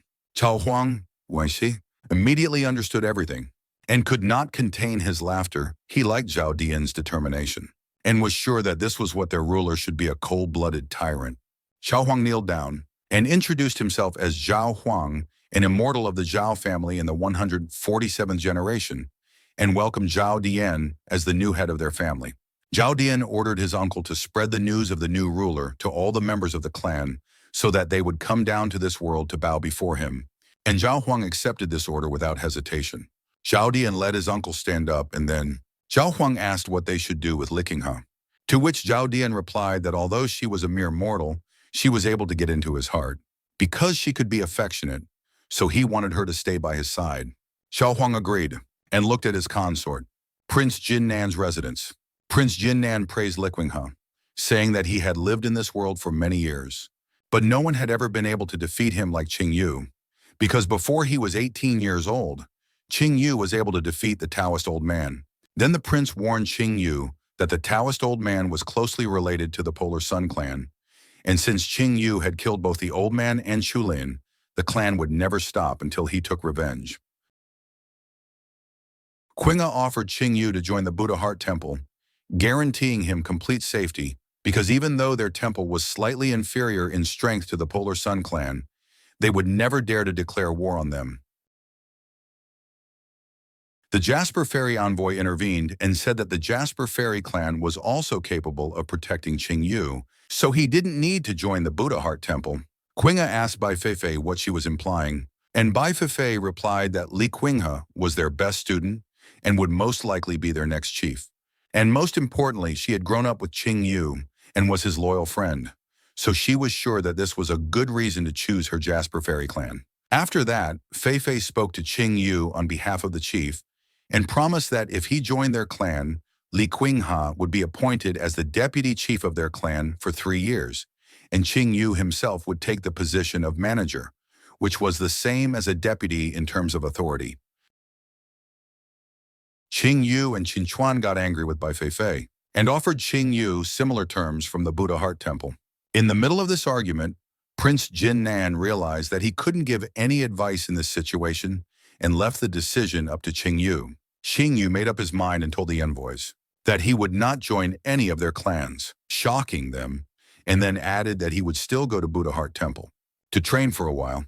Upon hearing this, Ching Yu realized that the heavenly stone would still be the sole possession of their temple, and since she was happy with Ching Yu's decision, She thanked him from the bottom of her heart.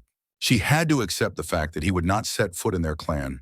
After all, given his talent, they would only shackle him when he deserved better. Disappointed by Ching Yu's choice, Bai Feifei immediately apologized and decided to leave. Looking at the departing envoy's back, Ching Yu remembered the grudge from his past life. In the past life, when the Taoist old man came to the Qi clan and demanded that they give him Liqinghe, they gave her up without any objection. So Ching Yu decided that his clan would no longer exist in this life.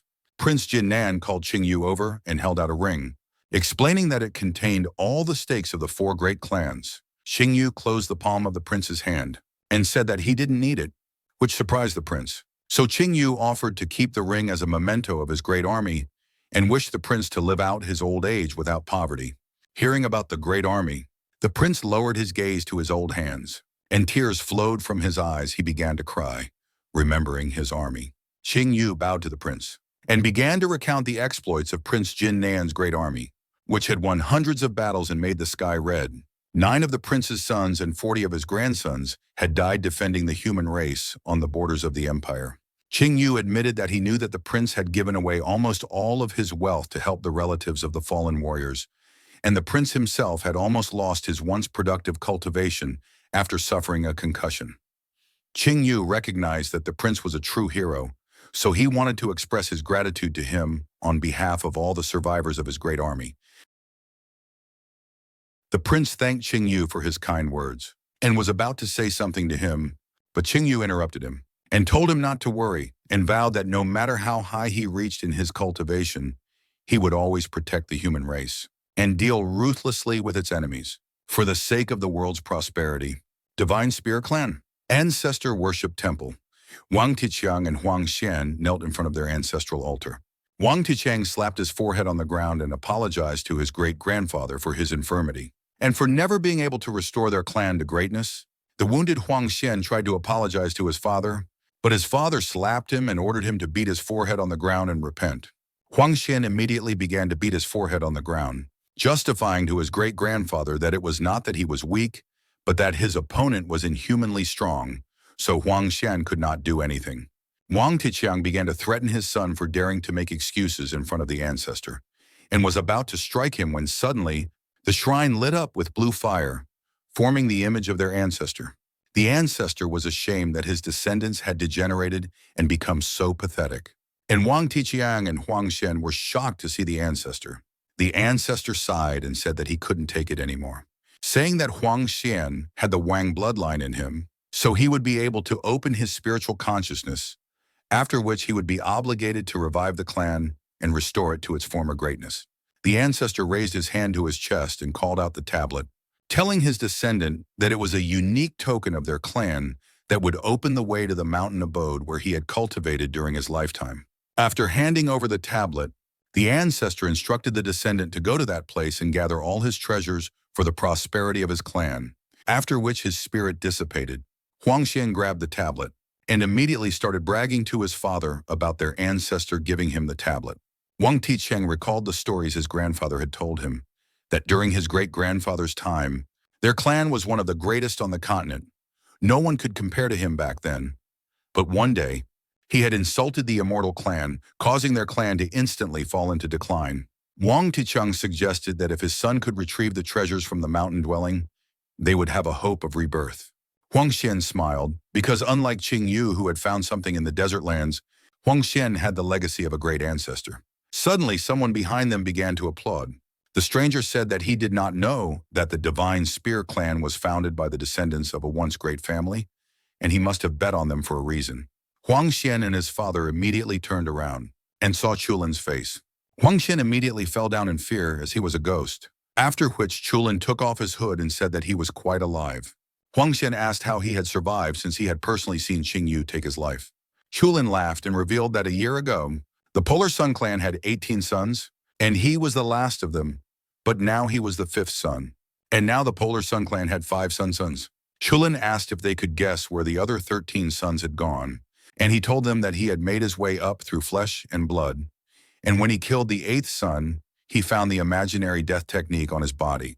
After the story, Chulin asked Huang Xian if he wanted to kill Ching Yu, To which Huang Xian replied that he would not be able to rest until he did so. Chulin told Huang Xian that he now had the perfect opportunity to do so, suggesting that he lure Ching Yu to the mountain retreat where they would kill him, and also promising that he would not touch the Wang family's legacy as he only wanted Ching Yu's 9th rank sacred fire. Huang Xian asked Chulin how he was going to kill Ching Yu, since even the Taoist old man was no match for him, but Chulin only replied that he had his own methods. After killing the Taoist old man, Ching Yu's next step might be to return to the Divine Sword Empire, so there was no time to lose. And therefore, if we fail to lure Ching Yu to the mountain abode tomorrow, the Wang family will not like the consequences. Saying that this, Chulin immediately disappeared from the temple. Afraid of the sentence, Huang Xian asked his father what they should do, to which he replied that they had no choice but to go to Ching Yu tomorrow and invite him politely, as the success of this case would depend on their fate. Tianhee, Wuki and her sister. Yu bowed to Ching Yu and sincerely congratulated him on winning the Sacred Fire competition, after which they were even more interested in the Great Wasteland, because Ching Yu had found something there that helped him defeat the Taoist elder. Ching Yu told them that the events of the competition were nothing to worry about, but more importantly, he was going to the Divine Sword Empire tomorrow to take revenge on his enemies. So, Ching Yu stood up and whispered to the sisters that he had a job for them, the description of which surprised them. The next day, Prince Jinnan's residence. Ching Yu and his friends gathered at the prince's residence to see Ching Yu off. Warner wished Ching Yu a safe journey. Li Yu asked him to be careful on the way, because even though he killed the Taoist old man, Zhao Dian has more powerful patrons. Ching Yu asked her not to worry, promising that Zhao Dian would not escape death this time. When Shuang told Ching Yu that she had decided to go with him, after his revenge, they would return to Buddha Heart Temple. Suddenly, a messenger ran into the residence, saying that the prince was visited by Mr. Wang Tiqiang and Huang Xian from the Divine Spear clan. Hearing the unexpected news, the prince allowed them to enter. Ching Yu, on the other hand, began to guess the purpose of their visit. Wang Tiqiang and Huang Xian entered the palace and bowed to the Lord. The prince asked about the purpose of their visit, and Huang Xian knelt down and bowed, saying that he had come to apologize to Ching Yu, then admitted that he had thought too much of himself and had been too rude to him. Wang Tiqiang put his hand on his son's head and began to beg Ching Yu for leniency, so that Ching Yu would not take revenge on his son. Huang Xian raised his head and offered to share with Ching Yu as compensation for his inappropriate behavior. Suddenly, Huang Xian began to look around for additional years. But Ching told him to continue. After all, everyone here was his own. Huang Xian continued, revealing that he and his father had accidentally discovered the ancient mountain abode of a prominent warrior, after which he offered Ching Yu to share the treasures left there with him. At that moment, Ching Yu was convinced of his hunch, but he clearly remembered that this had happened much later in his previous life. Qin Chuan assumed that Huang Xian wanted to lure Ching Yu into a cave, where they would be ambushed, and then asked if he thought Ching Yu was greedy and stupid enough to fall for this trick, which made Wang Tiqiang and Huang Xian terrified as their fate was sealed. Wang Tiqiang started to say that it was completely wrong. They just wanted to apologize.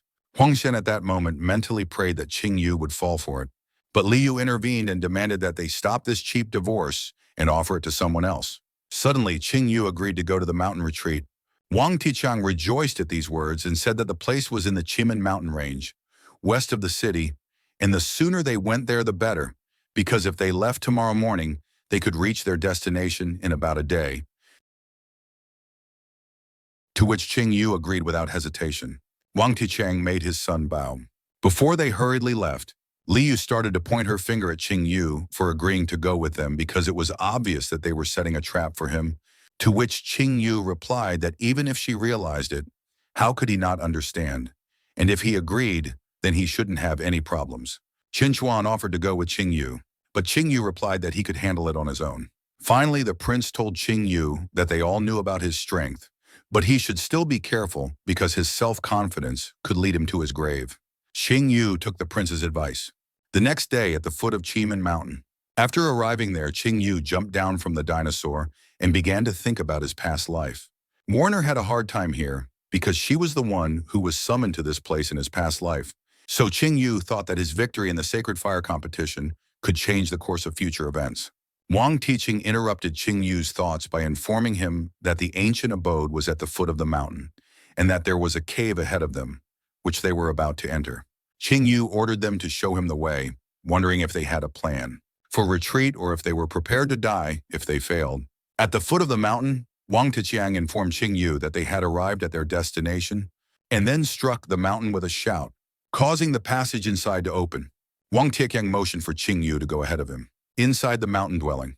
Upon entering the mountain abode, Ching Yu and his companions saw a huge statue of ancestor Wang and 3 pedestals of relics. Upon getting closer, Huang Xian was shocked to recognize the relics as first-class divine weapons, but to his regret, Wang Tiqiang offered Ching Yu to take all 3 treasures. After looking at the statue of Wang's ancestor, Ching Yu realized that there was a soul inside, which probably belonged to the master of the abode, and all 3 items on the pedestals had a magical seal on them, so only those who were recognized by the statue could take the weapons. If an outsider tried to take the weapons, his body would be torn to shreds. But Ching Yu was already at a level where he was not afraid of such tricks. Ching Yu reached out his hand and picked up the divine spear, and immediately a fiery aura began to surround him, threatening to burn him to death. As the aura began to gather, Ching Yu began to inhale a lungful of air, and then exhaled with such force that the aura dissipated. After solving the problem, Ching Yu hid the divine spear in his ring. He planned to use the power of these 3 divine weapons to strengthen the spear of the god of war. Wang Tiqiang and Huang Xian were shocked to see that Ching Yu had overcome the trap. Suddenly, a space opened. At the feet of the statue, and a token flew out. Ching Yu immediately recognized it as an immortal seal token, and the immortal seal could only be awakened by immortals or their descendants. After awakening the immortal seal, the power of the one who awakened it would increase depending on the original level. At worst, the body would be 10 times stronger, but for a mere mortal, there was only one way to awaken this seal: kill the immortal and use a secret technique to peel off the seal. Ching Yu remembered that in his previous life, Huang Xian had acquired a seal and wanted to unlock the immortal seal. However, his seal was not complete. Huang Xian was surprised to see the token, as his ancestor had left him a terrifying opportunity for development. Ching Yu reminded Huang Xian that he had a similar token and demanded that he return it. Suddenly, 5 sinister figures appeared. The head of the death clan, Hushijin, surrounded by servants demanding that Ching Yu give him his life first.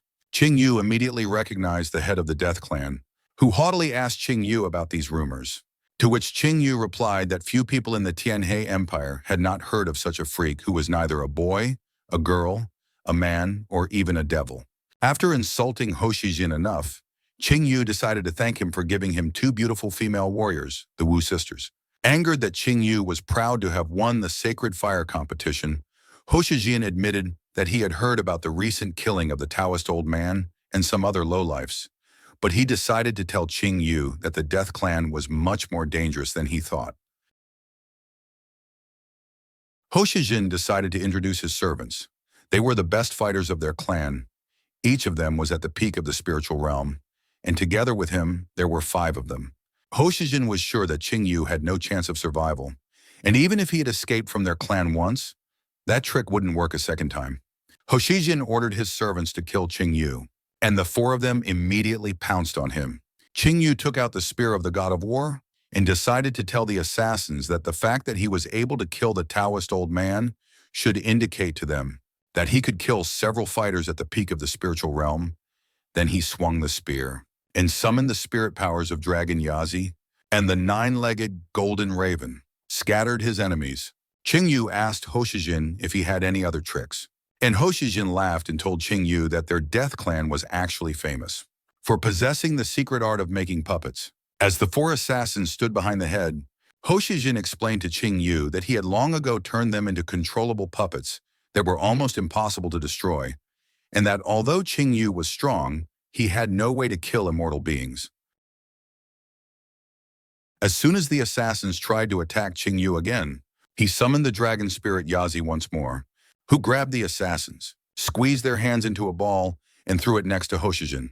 Hoshijin shouted, outraged that Ching Yu had destroyed the puppets he had used a huge amount of spiritual energy and blood to create, and was then punched in the face.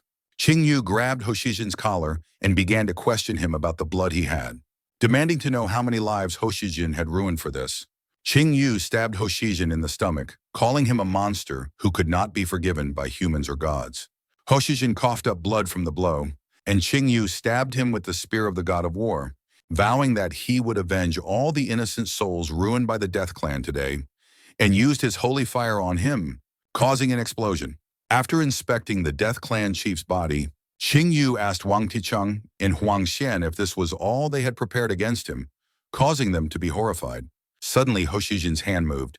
Hoshijin stood up and asked Ching Yu how dare he, hearing these words from behind. Ching Yu was confused. Hoshijin continued to repeat his question without stopping as he suddenly began to absorb a huge amount of dark red energy, turning him into a puppet.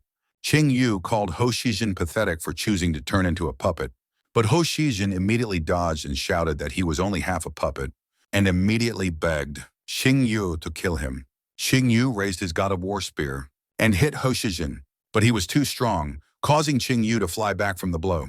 Ching Yu thought about the fact that Hoshijin's body had become much stronger after his transformation into a puppet, and he was now as strong as the first level of the destruction realm.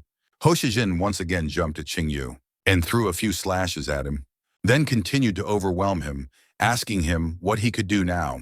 Hoshijin threw Ching Yu away once again and congratulated him, saying that Ching Yu would be the first puppet in history to possess a 9th rank of holy fire. Thinking that Dragon Yasi's strength was not enough to resist the destruction realm at this moment, Ching Yu stood up and told Hoshijin to get ready, as he had something to show him. Ching Yu summoned all 3 animal spirits, and then absorbed the energy of the 9-legged golden raven and the lion Swanee into the dragon spirit Yasi. Hoshijin was panicked by the fact that Ching Yu possessed the body-strengthening technique, and immediately attacked him to prevent him from using the technique. As soon as Hoshijin approached Ching Yu, he disappeared as he hit the ground and threw Mr. Wang away. After the attack, Hoshijin looked at his hand and regretted that he didn't know that killing Ching Yu wouldn't be that easy. He decided that even though he had wasted a lot of resources, it was worth it to finally put an end to the matter with Ching Yu. Hoshijin suddenly felt an unusual aura and was shocked. He couldn't understand how this could be. Ching Yu, who was partially covered in scales, asked Hoshijin if he liked this kind of reception. Hoshijin was shocked that Ching Yu seemed to be a werewolf instead of a human, while Huang Xian wondered if Ching Yu was half dragon. Ching Yu thought about it. He had only strengthened his body with the power of Dragon Yasi, but since his cultivation had limits, the power of all his legendary beasts was only enough to strengthen his right arm. But the final result was equivalent to the 3rd level of the destruction realm. Ching Yu slashed at the air with his right hand, causing Hoshijin to be hit by the terrifying power of the Yazi dragon's energy, sending him flying into the distance. After being defeated, Hoshijin returned to his original body, spat out the blood, and admitted that this was the end of his life, saying that he had used the blood of thousands of people to create a puppet body, but he couldn't take the blow. Ching Yu raised his hand and was about to finish off Hoshijin. Suddenly, Hoshijin called out to Chulin to save him. Chulin informed Hoshijin that he had disappointed him, then told Ching Yu that this was not the end and that they would definitely meet again. Chulin immediately left the mountain dwelling, and Hoshijin shouted at him how he dared to leave him. Ching Yu told Hoshijin that he was finished now, and Hoshijin replied that Ching Yu would not be able to kill him, because after that, he would not be able to take revenge on Zhao Dian. Ching Yu was interested in the reason for this, and Hoshijin told him that Zhao Dian had been able to awaken the Almighty Seal and that he was now preparing to ascend to heaven. Hoshijin admitted that Ching Yu himself could find the place of ascension, but it might take him weeks, and by that time Zhao Dian would already be in the realm of immortals. Hoshijin promised to tell Ching Yu about the ascension place if he would keep him alive and let him go. Ching Yu agreed to the deal, but Hoshijin demanded that Ching Yu swear on his soul that he would not kill him. Ching Yu raised his hand and swore on his soul that he would not kill Hoshijin.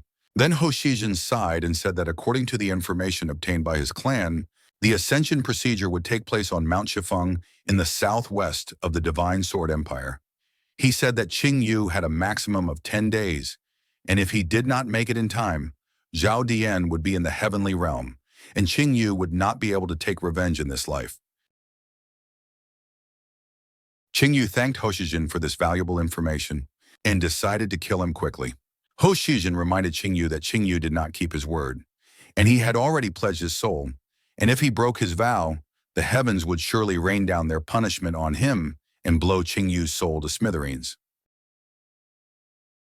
Hoshijin asked if Ching Yu was really willing to defy heaven. Ching Yu squeezed Hoshijin's hand, took his life, and threw his body to the ground. Ching Yu said that he wouldn't keep his word in front of such scum. Suddenly, a bolt of lightning shot down from the sky and landed on Ching Yu.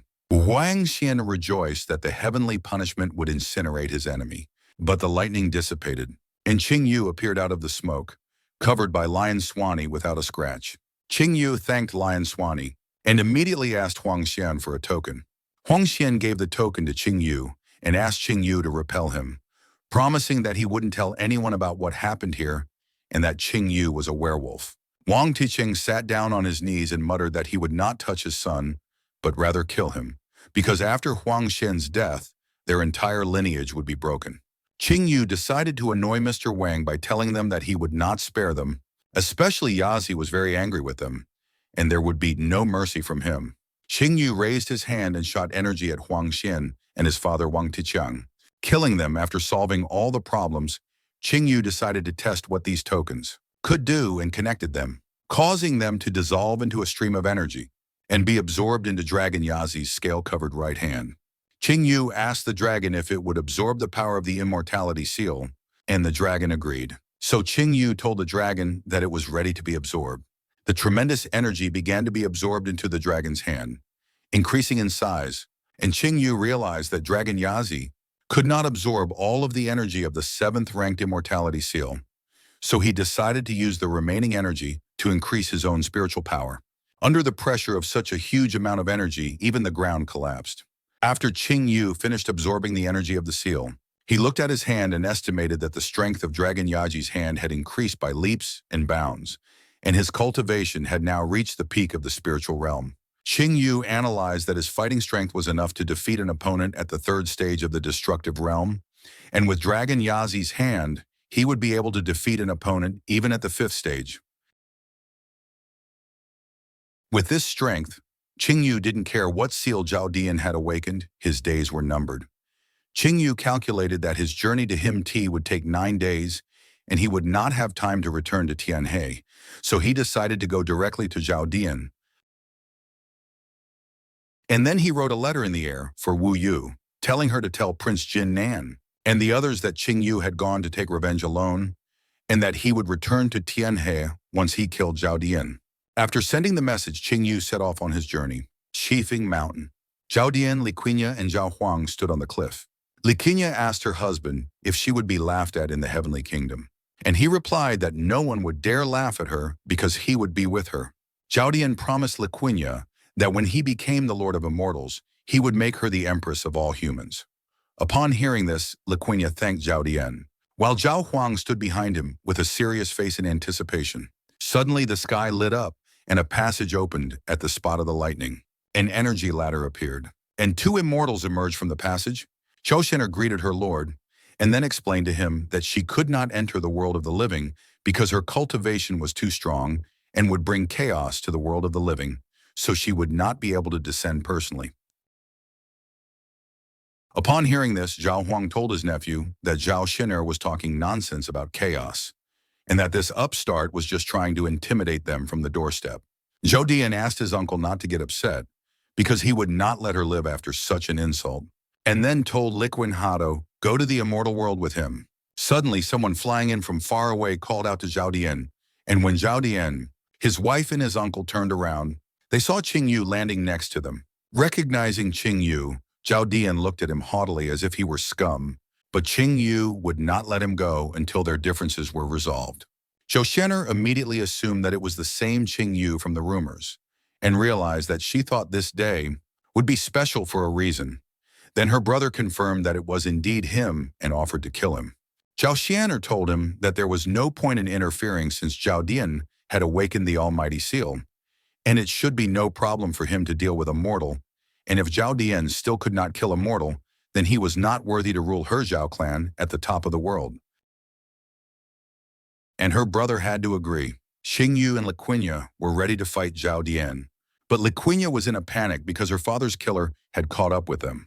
After testing Ching Yu's strength, Zhao Dian praised him, saying that only a few people could reach the peak of the spirit world. In such a short time, and Ching Yu said that he did not like him anymore, but roared and begged his uncle for help. Zhao Dian laughed out loud because Ching Yu was trying to annoy him, and asked him if he thought he had become worthy of challenging an immortal just by reaching the peak of the spiritual realm. Zhao Dian confessed that he used to be jealous of Ching Yu for what he was able to achieve in the desolate lands, but now it was all trash to him.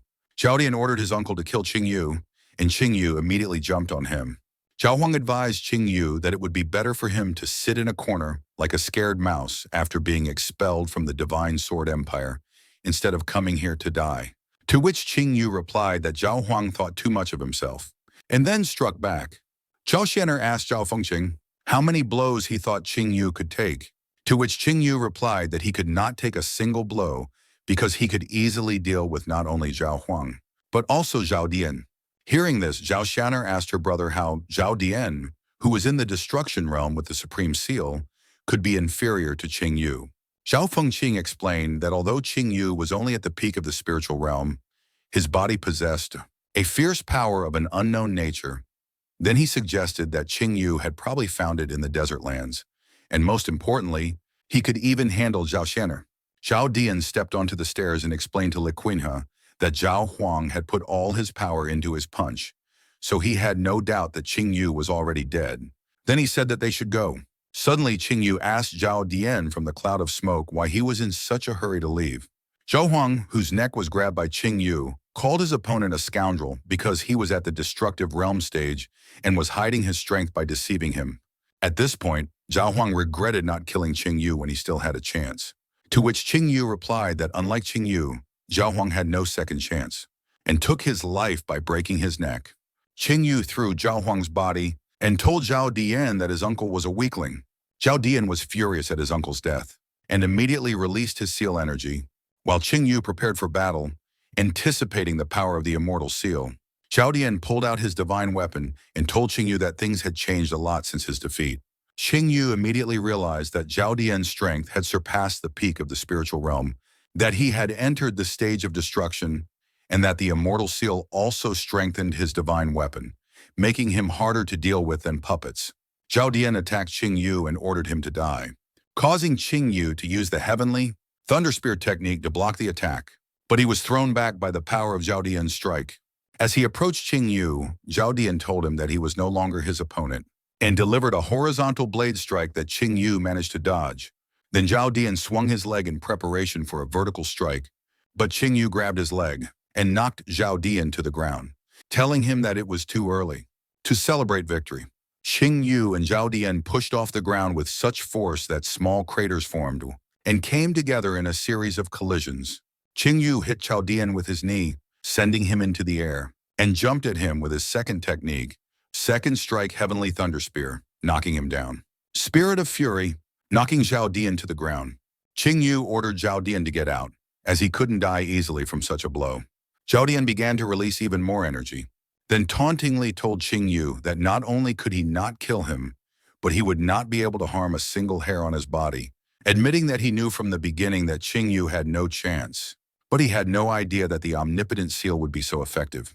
After some thought, Ching Yu realized that he had never heard of the omnipotent seal, but he assumed that the omnipotent seal was superior to the immortal seal. At this moment, Zhao Dian was immediately behind Ching Yu, who had no time to react to this jump, and dealt him a series of punches on his back, then struck his chest with his fist, boasting that he could not withstand even a single blow. The force of this blow caused the ground to be covered in cracks. Zhao Dian shouted that while Ching Yu's strength was running out, his body was constantly flowing with power, and Ching Yu replied that he was disgusted by the sight of Zhao Dian. Zhao Dian muttered that Ching Yu was only pitying him, but admitted that he could have a great future if fate favored him, as his destiny was only to become a stepping stone on the path to greatness. Zhao Dian created a small palm-sized energy ball, which then grew to a huge size and threw it at Ching Yu. Zhao Dian asked Ching Yu not to be upset about his impending death, as being a stepping stone on the path to greatness was a death for a mere mortal, and Ching Yu was more fortunate than the other lowlifes in this world.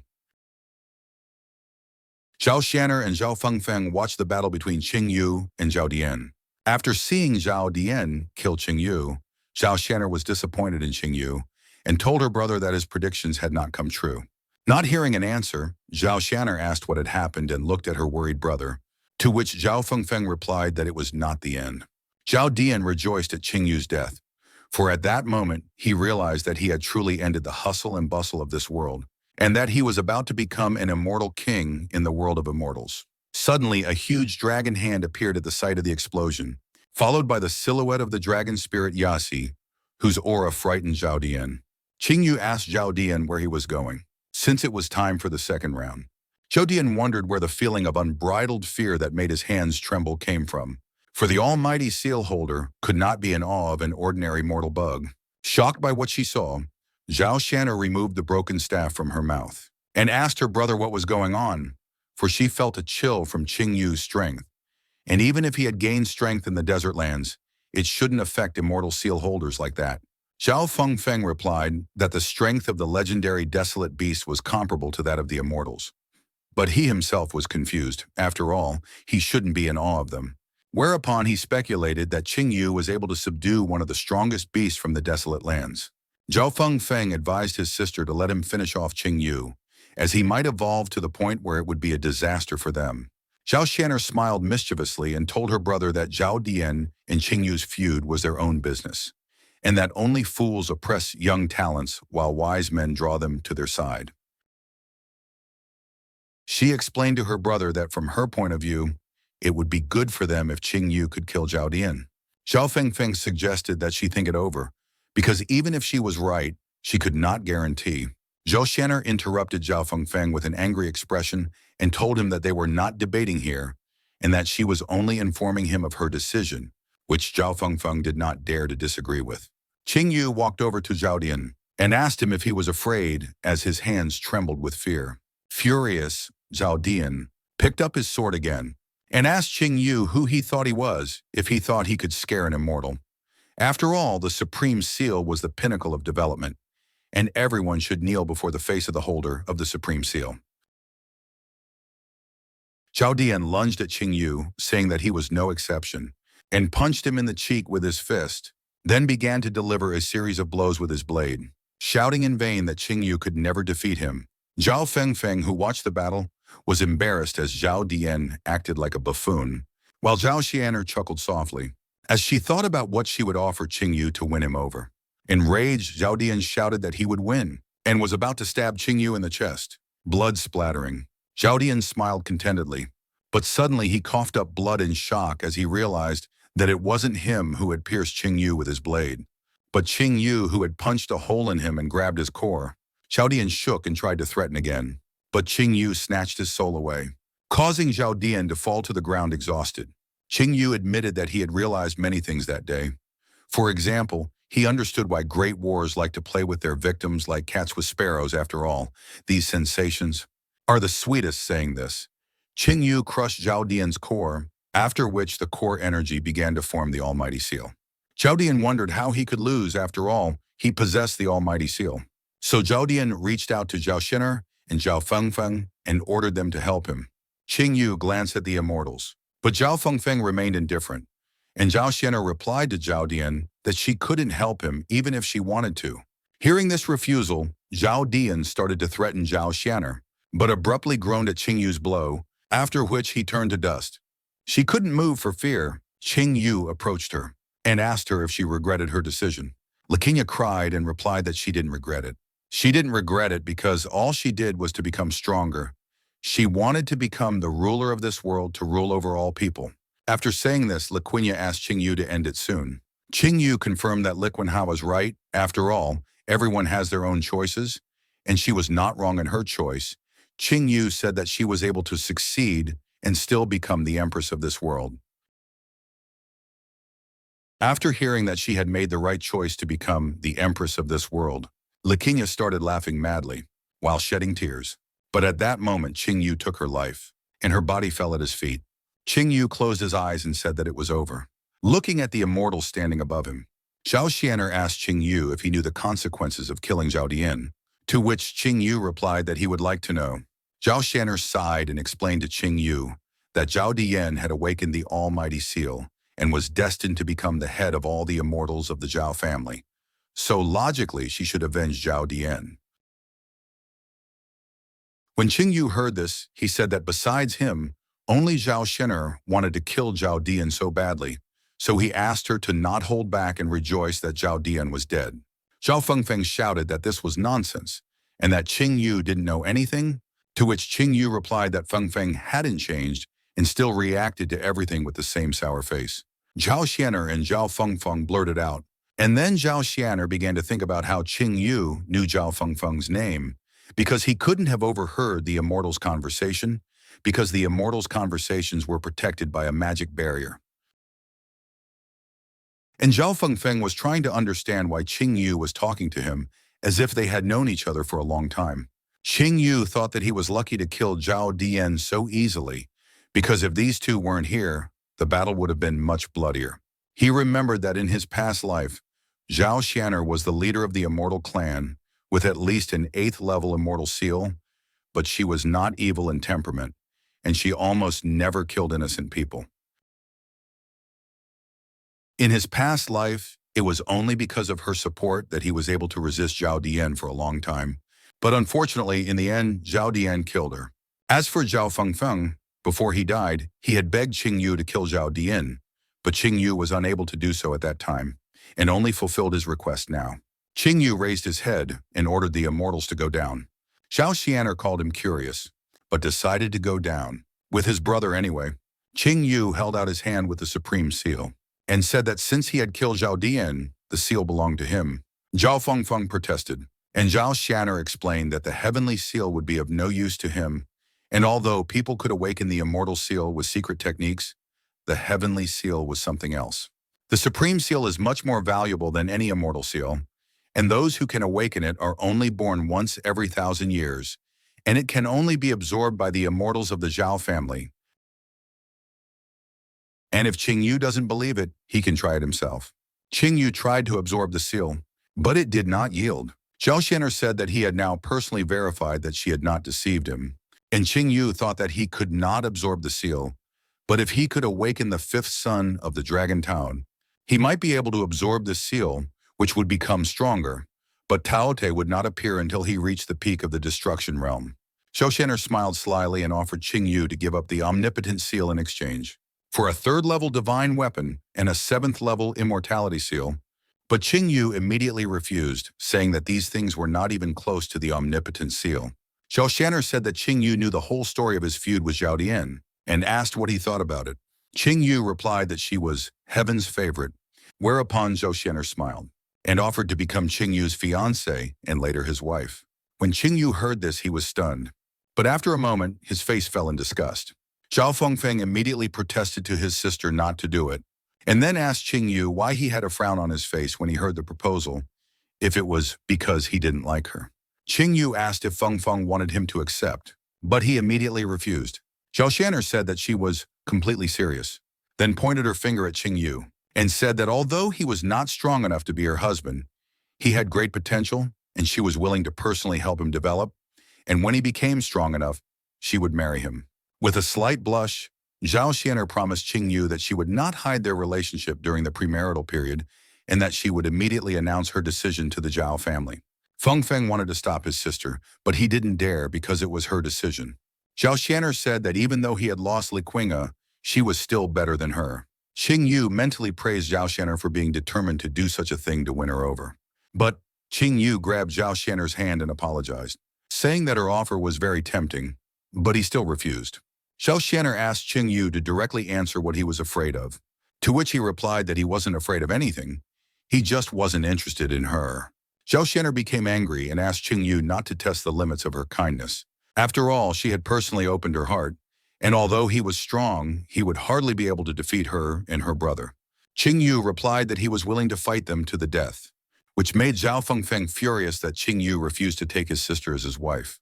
Ching Yu reminded them that they wouldn't be able to kill him, and although they had some trump cards, he wasn't that easy either, and if they didn't kill him, the Zhao immortal bloodline would have another hidden threat. Upon hearing this, Zhao Fengfeng could only tiptoe with restraint.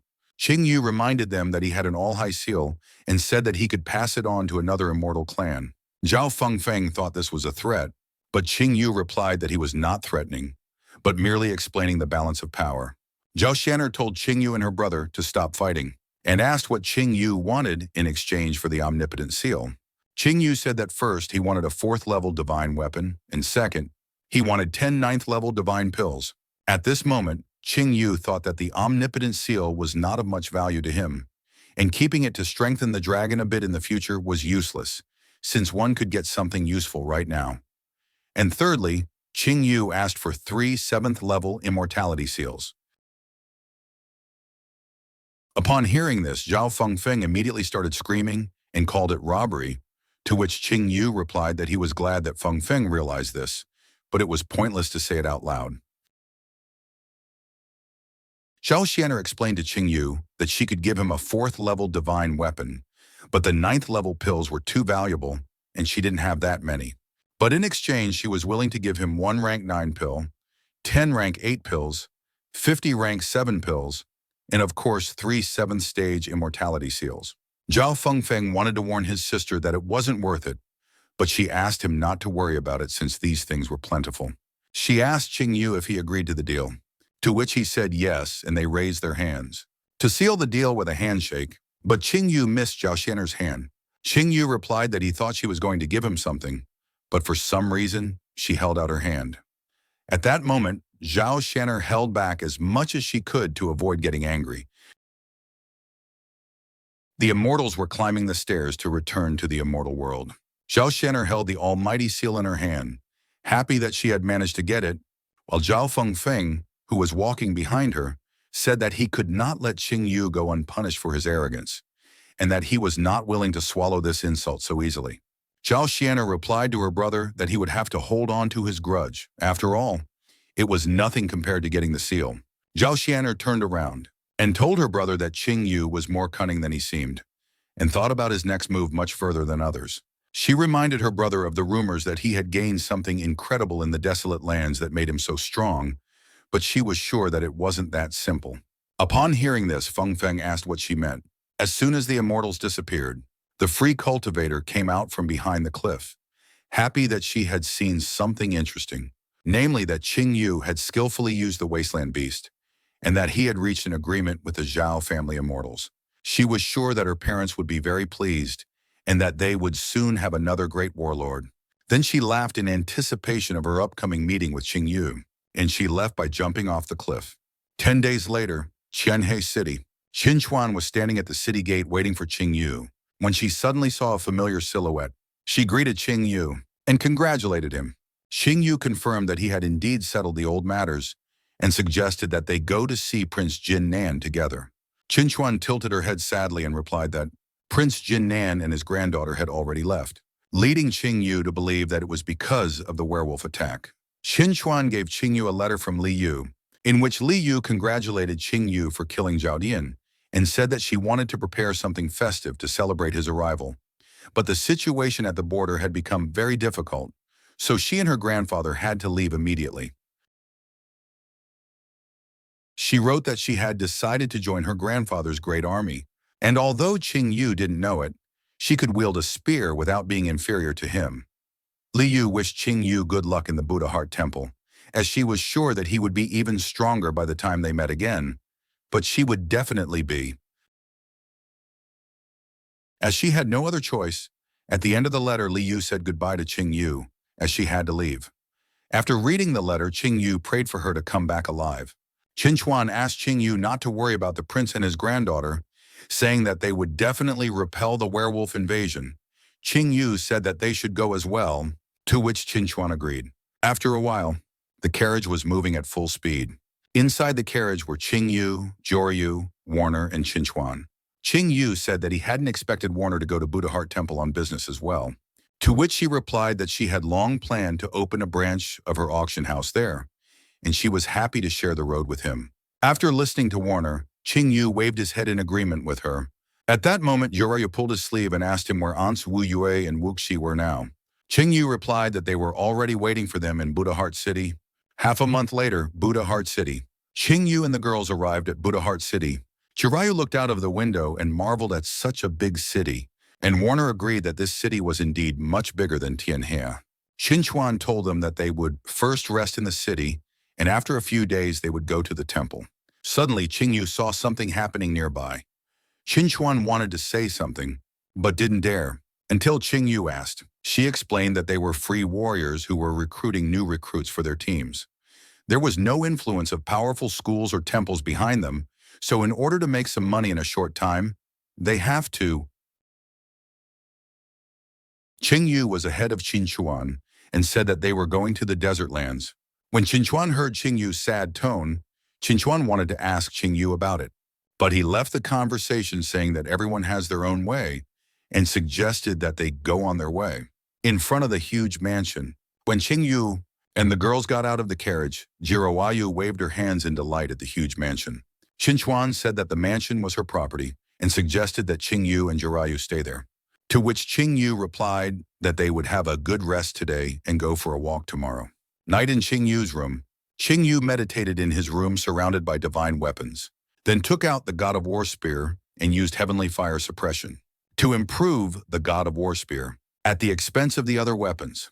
By sacrificing an extra divine weapon, Ching Yu was able to upgrade the War God's spear to a 4th grade divine weapon. After upgrading the spear, Ching Yu took out 3 7th grade immortality seals and was about to offer them to the dragon Yazi, but the dragon ate them, all in one bite without listening to Ching Yu, and regurgitated them, causing Ching Yu to complain that he had left him nothing, and Yazi to smile. Ching Yu chased away Yazi's dragon spirit, calling it heartless, and thought that after absorbing the 3 7th stage immortality seals, he would be able to use both dragon hands at once, and when the next breakthrough occurred, he would enter the stage of the destruction realm. Ching Yu took out the pills he had obtained from the deal with Zhao Xianer and began to consume them, thinking that an ordinary 7th class pill could instantly raise a 9th class spiritual realm warrior to the peak, and with 50 such pills, Ching Yu should at least break through to the destructive realm stage. As soon as Ching Yu broke through, a powerful aura of the destructive realm level roared around the mansion. Ching Yu was able to break through to the 1st level, and he could rightfully consider that he had taken a big step towards greatness. The path to greatness consisted of 7 stages: spiritual division, destruction, emptiness, fusion, ascension, immutability, and supremacy. After entering the destructive realm, an energy crystal capable of storing spiritual energy is formed in the body, allowing a warrior at the 1st stage of the destructive realm to store 10 times more energy than a warrior at the peak of the spiritual realm. As they moved up to the next level, the amount of energy also increased by 10 times, but Ching Yu's energy increased by 100 times instead of 10 times. Ching Yu calculated that at this moment, with his strength in Dragon Yazi's hands, he could overwhelm a warrior at the 5th stage of the destructive realm, and even get a head start on the peak of the destructive realm, and if he fought to the death, he could even finish off a warrior at the 1st stage of the void realm. At this moment, there was no one stronger than Ching Yu in the entire Tianhee Empire. And after all, in his previous life, he had reached such heights when he was 40 years old, while in this life, he was only 18 years old. When Ching Yu reached the desolate realm, he decided to return to the desolate lands. Ching Yu remembered that the wasteland realm was divided into 7 borders. The first was the border of the desolate lands. The border of the wasteland realm was mostly filled with wild beasts, the strongest of which had reached the peak of the spiritual realm, but most of them were at the 1st and 2nd stages. The second border is a huge depression. Most warriors believe that there is nothing scarier in life than this, and even Ching Yu thought so in his previous life, because then he could not imagine what other dangers lurked in the desolate lands.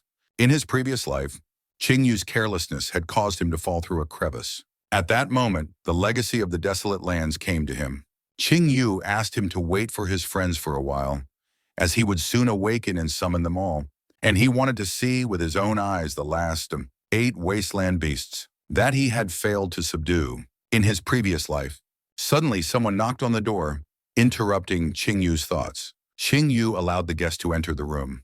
Wu bowed to the master and reported that she and her sister had completed the task, collected all the treasures of the Death Clan, and destroyed all the remaining puppets. After finishing the report, Wu Yu handed the loot to Ching Yu, and after looking at the treasures, Ching Yu took the 9-tailed phoenix for himself and gave the treasures to his sisters. Was so you thanked the Lord for his generosity? Ching Yu asked Wuxi, and Wu Yu replied that her sister had already contacted Liqinghe and was currently in a state of stealth. Hearing this, Ching Yu asked Wu Yue to tell her sister to be careful because the cloaking technique he'd given her was very effective, but it still couldn't show its full potential because of Wuxi's cultivation. One mistake and she would be discovered, and once discovered, she would be killed. Hearing this, Wu Yu became nervous and immediately agreed with Ching Yu and left, after which Ching Yu looked at the moon. The next day, Buddha Heart City, Ching Yu and the girls went for a walk. Ching Yu remembered that Buddha Heart City's wine was famous throughout the Tianhee Empire, so he decided not to miss the opportunity. Suddenly, Jiraiya started jumping up and down and asked for wine, but Ching Yu said that it was too early for her to drink it. So Jiraiya got upset and went to Wu Yu to cry. At the tavern, at the entrance of the pub, Qinchuan recognized a man. Ching Yu asked who he was, and Qinchuan replied that she couldn't stand that man.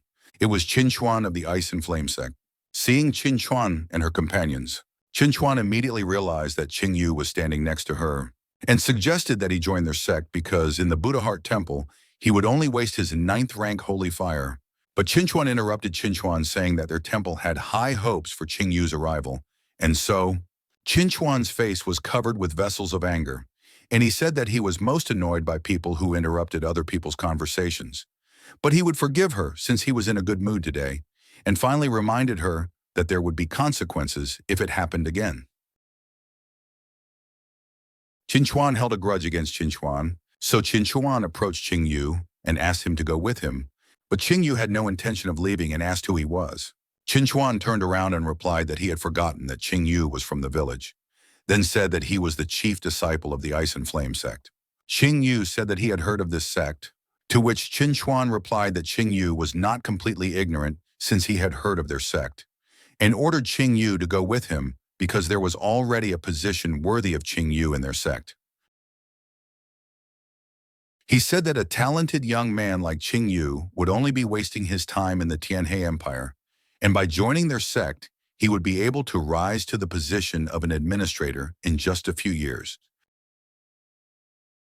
Ching Yu replied that he was judged too lowly, and that he had heard that their sect was subservient to immortals, and even gave their wives and daughters to them just to please their masters. After saying that, Ching Yu apologized because he did not want to become a part of the puppet master sect. Qinchuan laughed at the way Ching Yu wiped Qinchuan's nose, and then Qinchuan finally became furious and prepared to kill Ching Yu. But suddenly Ching Yu put his hand on Qinchuan's shoulder and told him that their sect had no moral core, and that being a member of their sect was like living on one's knees. Besides, the thing he hates the most are the willless wimps who worship immortals. And Ching Yu used the power of the Yaji dragon to force Qinchuan to his knees. Qinchuan couldn't understand how he, who was at the 3rd stage of the destruction realm, could be kneecapped by a small child. At that moment, Ching Yu let him go and went to the tavern with the girls, telling them that this snail was not worth giving up plans to drink wine. Qinchuan, who was on his knees, biting his lip to the point of bleeding, vowed that he would destroy Ching Yu. On the 2nd floor of the inn, Ching Yu enjoyed the wine and praised it in front of Qinchuan, saying that it was worthy of its fame. Qinchuan assumed that Qinchuan had already rushed to report the matter and advised Ching Yu to go to Buddha Heart Temple as soon as possible. But Ching Yu told her that there was no need to worry about a second-rate sect. Qinchuan mentally prayed that her father and mentor would be able to handle the situation. Suddenly, someone on the street started shouting about perversion. Qinchuan was immediately horrified that someone in their city was molesting girls, and apologized to Ching Yu, saying that she would be back soon, but Ching Yu decided to go with her. The entrance hall of the inn, a crowd of people gathered around the man and the girl discussing what had happened. The girl, who covered her ass, called the man a shameless impertinence for offering her a drink and finally touching her ass. The satisfied man, with a third-person handmark on his face, replied to the girl that the uncle was a very responsible man and that this was his method of divination and he could not afford to be careless in his work as every detail was important. He went over to the girl and took her by the chin and told her that her uncle was not deceiving her and that the uncle would never dare to insult such a beautiful girl, because the uncle had been a noble man all his life and had no intention of straying from the righteous path. His uncle only helps beautiful girls to find their destiny so that everything will go well in their lives. His words made the girl herself doubt that he was a pervert, But the man replied that he often encountered misunderstandings, and it hurt him. But even after that, he did not give up his work, and steadfastly continued to carry the heavy burden of being a fortune teller. Qin boiled with rage when he heard that the man had stunned the girl, and Ching Yu, who admired him, called him cool. Suddenly, the uncle pulled his hand to the girl's chest and offered her a fortune elsewhere, but he was interrupted by Qin, who appeared behind her back and wanted to taste his blood. The uncle immediately moved away from the girl and greeted little Qin, then immediately offered to read her fortune, but his hand was grabbed by Ching Yu, who suggested that he be the one to read the fortune, not Qin.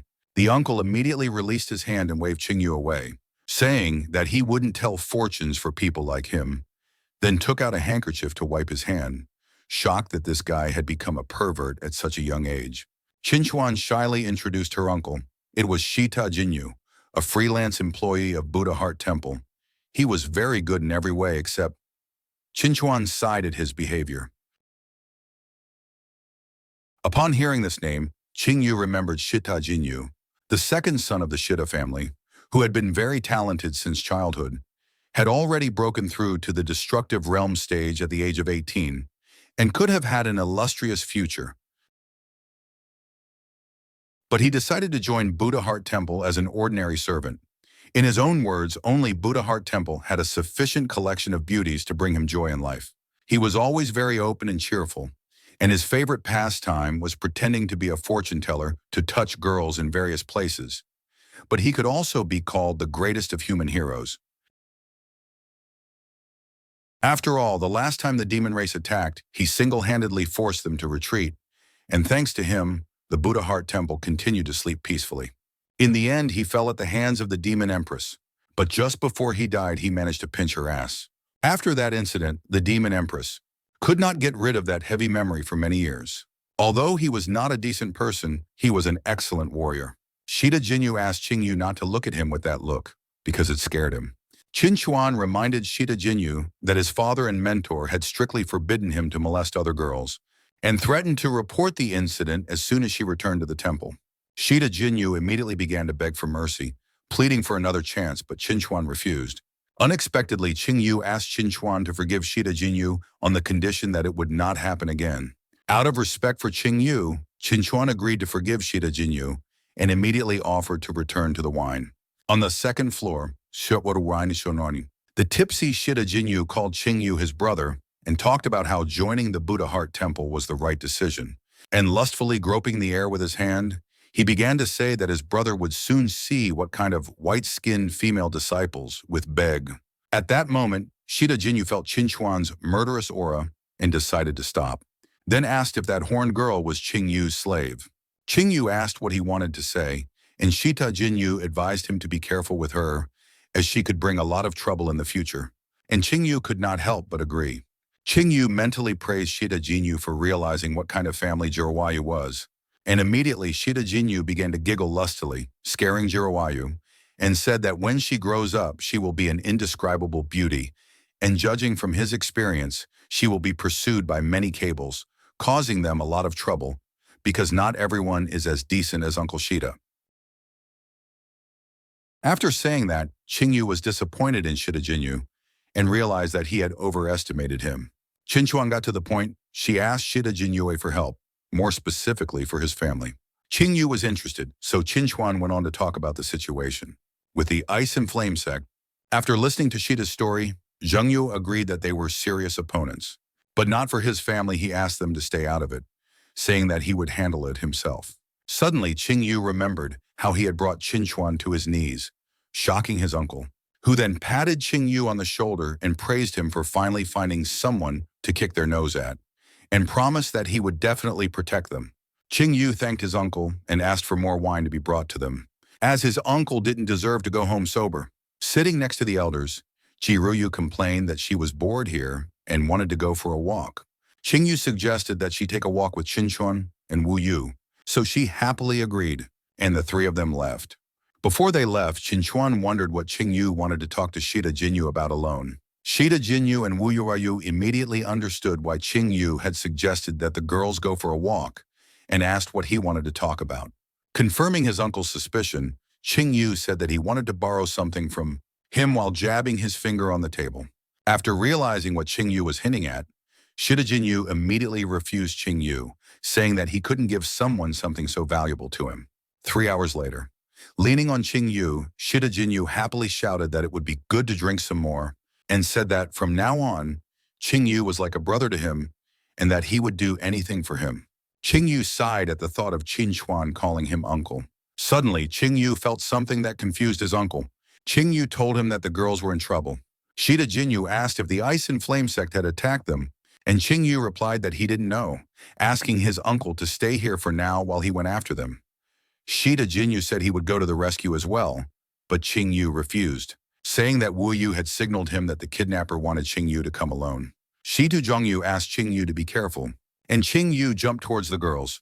Somewhere in the mountain forest, the free cultivator wondered why Ching Yu hadn't arrived yet and called him careless. Suddenly, she saw a silhouette, and Ching Yu was walking towards her with a war god spear and clearly evil intentions. She greeted Ching Yu sweetly with her arms crossed on her chest and started to wave her hand to call him over. But suddenly, Ching Yu threw his spear at her, creating a huge fireball that even surprised the free cultivator. And immediately, Ching Yu jumped through the flames and grabbed her neck, saying that she was obviously looking for death. The free cultivator tried to remind Ching Yu that it was her, but he only asked who she was, and she asked Ching Yu to loosen his grip. The free cultivator realized that Ching Yu had a fiery temperament, but she was really looking forward to meeting him. Ching Yu asked her if she was a member of the Ice and Flame sect, and she wrinkled her face and said that the sect was just a bunch of pathetic Immortal Clan minions, and that Ching Yu thought too little of her. Ching Yu looked at the girl's condition and asked her why she forced him to come here. But with a slightly flushed face, she asked Ching Yu to stop strangling her first. Ching Yu let go of the free cultivator's neck, and she immediately explained that she was looking for him to offer to join her clan, since the Wasteland Beast was a part of it. Immediately surprised by what he heard, Ching Yu asked the cultivator who she was, and mentally inquired how she knew about the Yazi dragon. The cultivator asked Ching Yu not to be nervous and began to reincarnate, saying that now that the power of the Wasteland Beast was connecting them, she was willing to admit that her father was one of the guardians of the Wasteland. He was a black dragon. Ching Yu was surprised by what he heard and asked about the black dragon. After evaluating Ching Yu's appearance, the dragon daughter realized that he was surprised sincerely and really did not know about her father, which confirmed his rebirth. The dragon daughter asked Ching Yu if he knew if the desolate lands were so vast, to which Ching Yu immediately replied that he did not know. She began to explain that the desolate lands stretched for hundreds of millions of kilometers, and that it was larger than the immortal world in area. The desolate lands was divided into 7 natural borders, and each border was under the control of one of the princes, and her father was one of those princes belonging to the 7th border.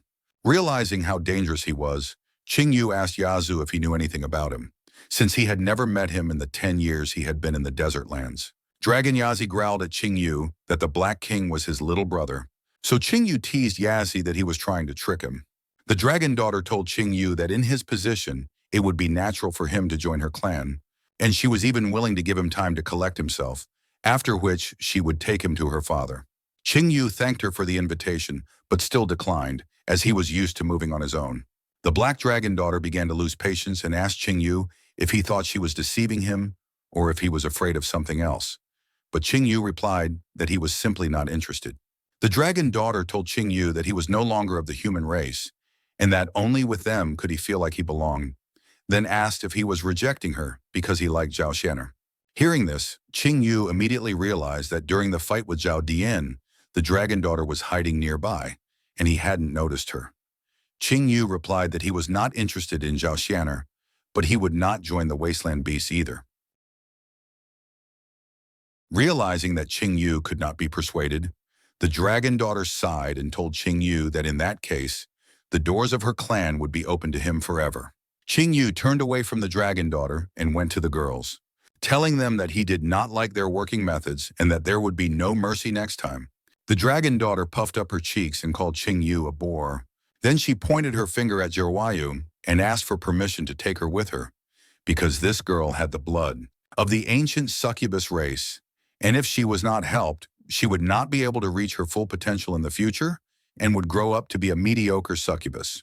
But if Ching Yu gave her Jirwayu, She would ask her father to purify her blood and get rid of the succubus blood, and she would grow up to be just like her and have a family in the form of her clan. Ching Yu considered the dragon daughter's proposal and asked her how he could trust her, to which she replied that it was very simple because their clan had a special spell to make a contract, and as long as they both kept their word, they would both live.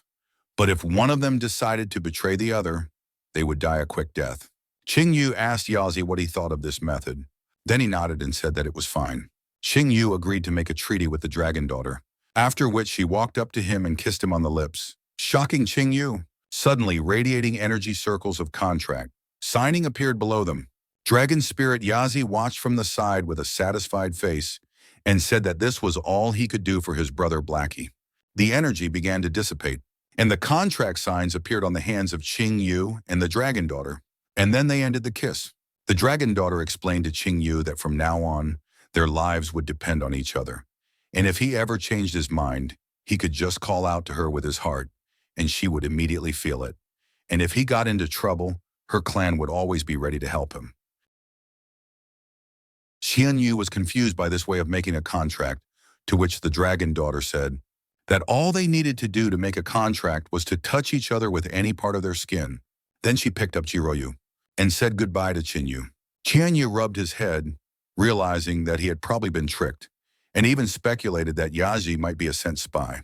At that moment, the girls woke up, and Wu Yue immediately panicked and tried to find Jiroyu. Ching Yu told her not to worry, as she was fine. But Wu Ye immediately started to apologize for what had happened, and Chen Shuang joined her. Qin Yu made it clear that he didn't blame them for anything and told them that Ji Ruyu should be fine, then turned around and left, looking at Jin Yu's back. Wu Yu blamed herself for her failure and assured herself that if she wanted to keep her reputation in the eyes of her master, she should not let something like this happen again. Meanwhile, Chen Shuang pondered over his words that Ji Ruyu would be fine. Qin Yu's temporary home. Qin Yu, the girls, and Shitu Zhengyu gathered in his room. Shitu Zhengyu asked his little brother if he was hurt in the recent fight, to which Qin Yu replied that he was fine, and the incident was just a misunderstanding. Chen Shuang was surprised to hear Shitu call Qin Yu, and Shitu Zhengyu laughed and explained that he and Qin Yu could now be considered brothers, and from now on she should call Qin Yu uncle. Chen Shuang was astonished at what she heard, but Qin Yu stood up and explained that Shitu Zhengyu was just joking, and then wished the boys a good night's sleep, as they would be going to Buddha Heart Temple in the morning. Qian Shuang told Qin Yu that the temple was already preparing to welcome them, and Qin Yu was intrigued by their warm welcome. At the gate of Buddha Heart Temple, many people were waiting for Qin Yu to arrive. The old man excitedly stated that the 9th-ranked Holy Fire Warrior should definitely be lured to their side, which was agreed upon by the 2 thugs who called him father. While the angry man behind them cared little about the Holy Fire, suddenly a stagecoach appeared on the horizon, and the old man immediately realized that it was Qin Yu and ordered them to get ready. Qin Yu pulled back the curtain and asked Chen Shuang why Shitu Zhengyu had run off somewhere, to which she replied that his mentor Tianhee was at the meeting, and every time he saw Shitu, he wanted to beat him. Qin Yu sighed and said that he wasn't even surprised. As soon as Qin Yu stepped out of the carriage, Tukaning immediately greeted him, walked over to Qin Yu, and put his hand on Qin Yu's shoulder, saying that he had a good figure and a strong body, which meant that all the potential was there. And his children told Qin Yu that if he, who possessed the 9th rank of Holy Fire, began to study blacksmithing, he could achieve incredible things, and he even had the potential to become a great master blacksmith. Hearing this, Qin Yu laughed softly. He was sure that if they knew what his 9th heavenly destruction fire was capable of, they would not be having so much fun. Chen Shuang greeted Uncle T and said that his enthusiasm was pouring out of him, to which he replied that there was nothing wrong with that. It was not every day that one would meet such a talent. Then he explained to Chen Shuang that her father and mentor were supposed to meet them as well, but they were distracted by some business, to which she replied that there was nothing wrong with that. The man behind Tianhing's back laughed as he walked up to Qin Yu and welcomed him as the newest member of Buddha Heart Temple. Chen Shuang then introduced him as Bai Fei Fan, one of her temple brothers and the most talented novice, and although he only possessed the 7th rank of Holy Fire, his success in forging was amazing, and he also excelled in brewing elixirs, which was something he had no peer in, and most importantly, He had already reached the peak of the spiritual realm in his cultivation. He was also very friendly, and she hoped that Qin Yu would be able to befriend him. Bai Feifan embarrassedly put his hand on his head and told Chen Shuang that she was praising him too much, and it was not worth burdening a travel-weary guest. To which Qin Yu agreed that it was very tactful of him. Qin Yu thought about the fact that when he saw Bai Feifan, he realized that he smelled like the polar sun sect. Bai Feifan told Qin Yu that they were having a banquet today to celebrate his arrival, and that as an elder he would be honored to teach him everything he knew. Qin Yu thanked Bai Feifan, and he offered to call him simply Brother Bai. Chen Shuang was pleased that Qin Yu and Bai Feifan were getting along so well, and was sure that they would soon become good friends. Whereupon Tianhee laughed out loud and explained that it was only natural for everyone to live together in their temple, and then invited Chen Shuang to go inside. While the brothers looked at each other behind their backs, inside Buddha Heart Temple, the maidens of Buddha Heart Temple greeted Qin Yu, which made Qin Yu feel embarrassed and mentally agreed with Shitu Zhengyu's choice. Bai Feifan explained to Qin Yu that their temple has always been characterized by inner tranquility and mild rules, and although they don't live under strict restrictions, but he has something to deliver. Leng Chen Shuang is the personal disciple of the clan chief, and her father Leng Ningpo is the strongest warrior of their temple. He wanted to say that whoever marries Leng Chen Shuang will control the temple in the future, and there are countless people who dream of that.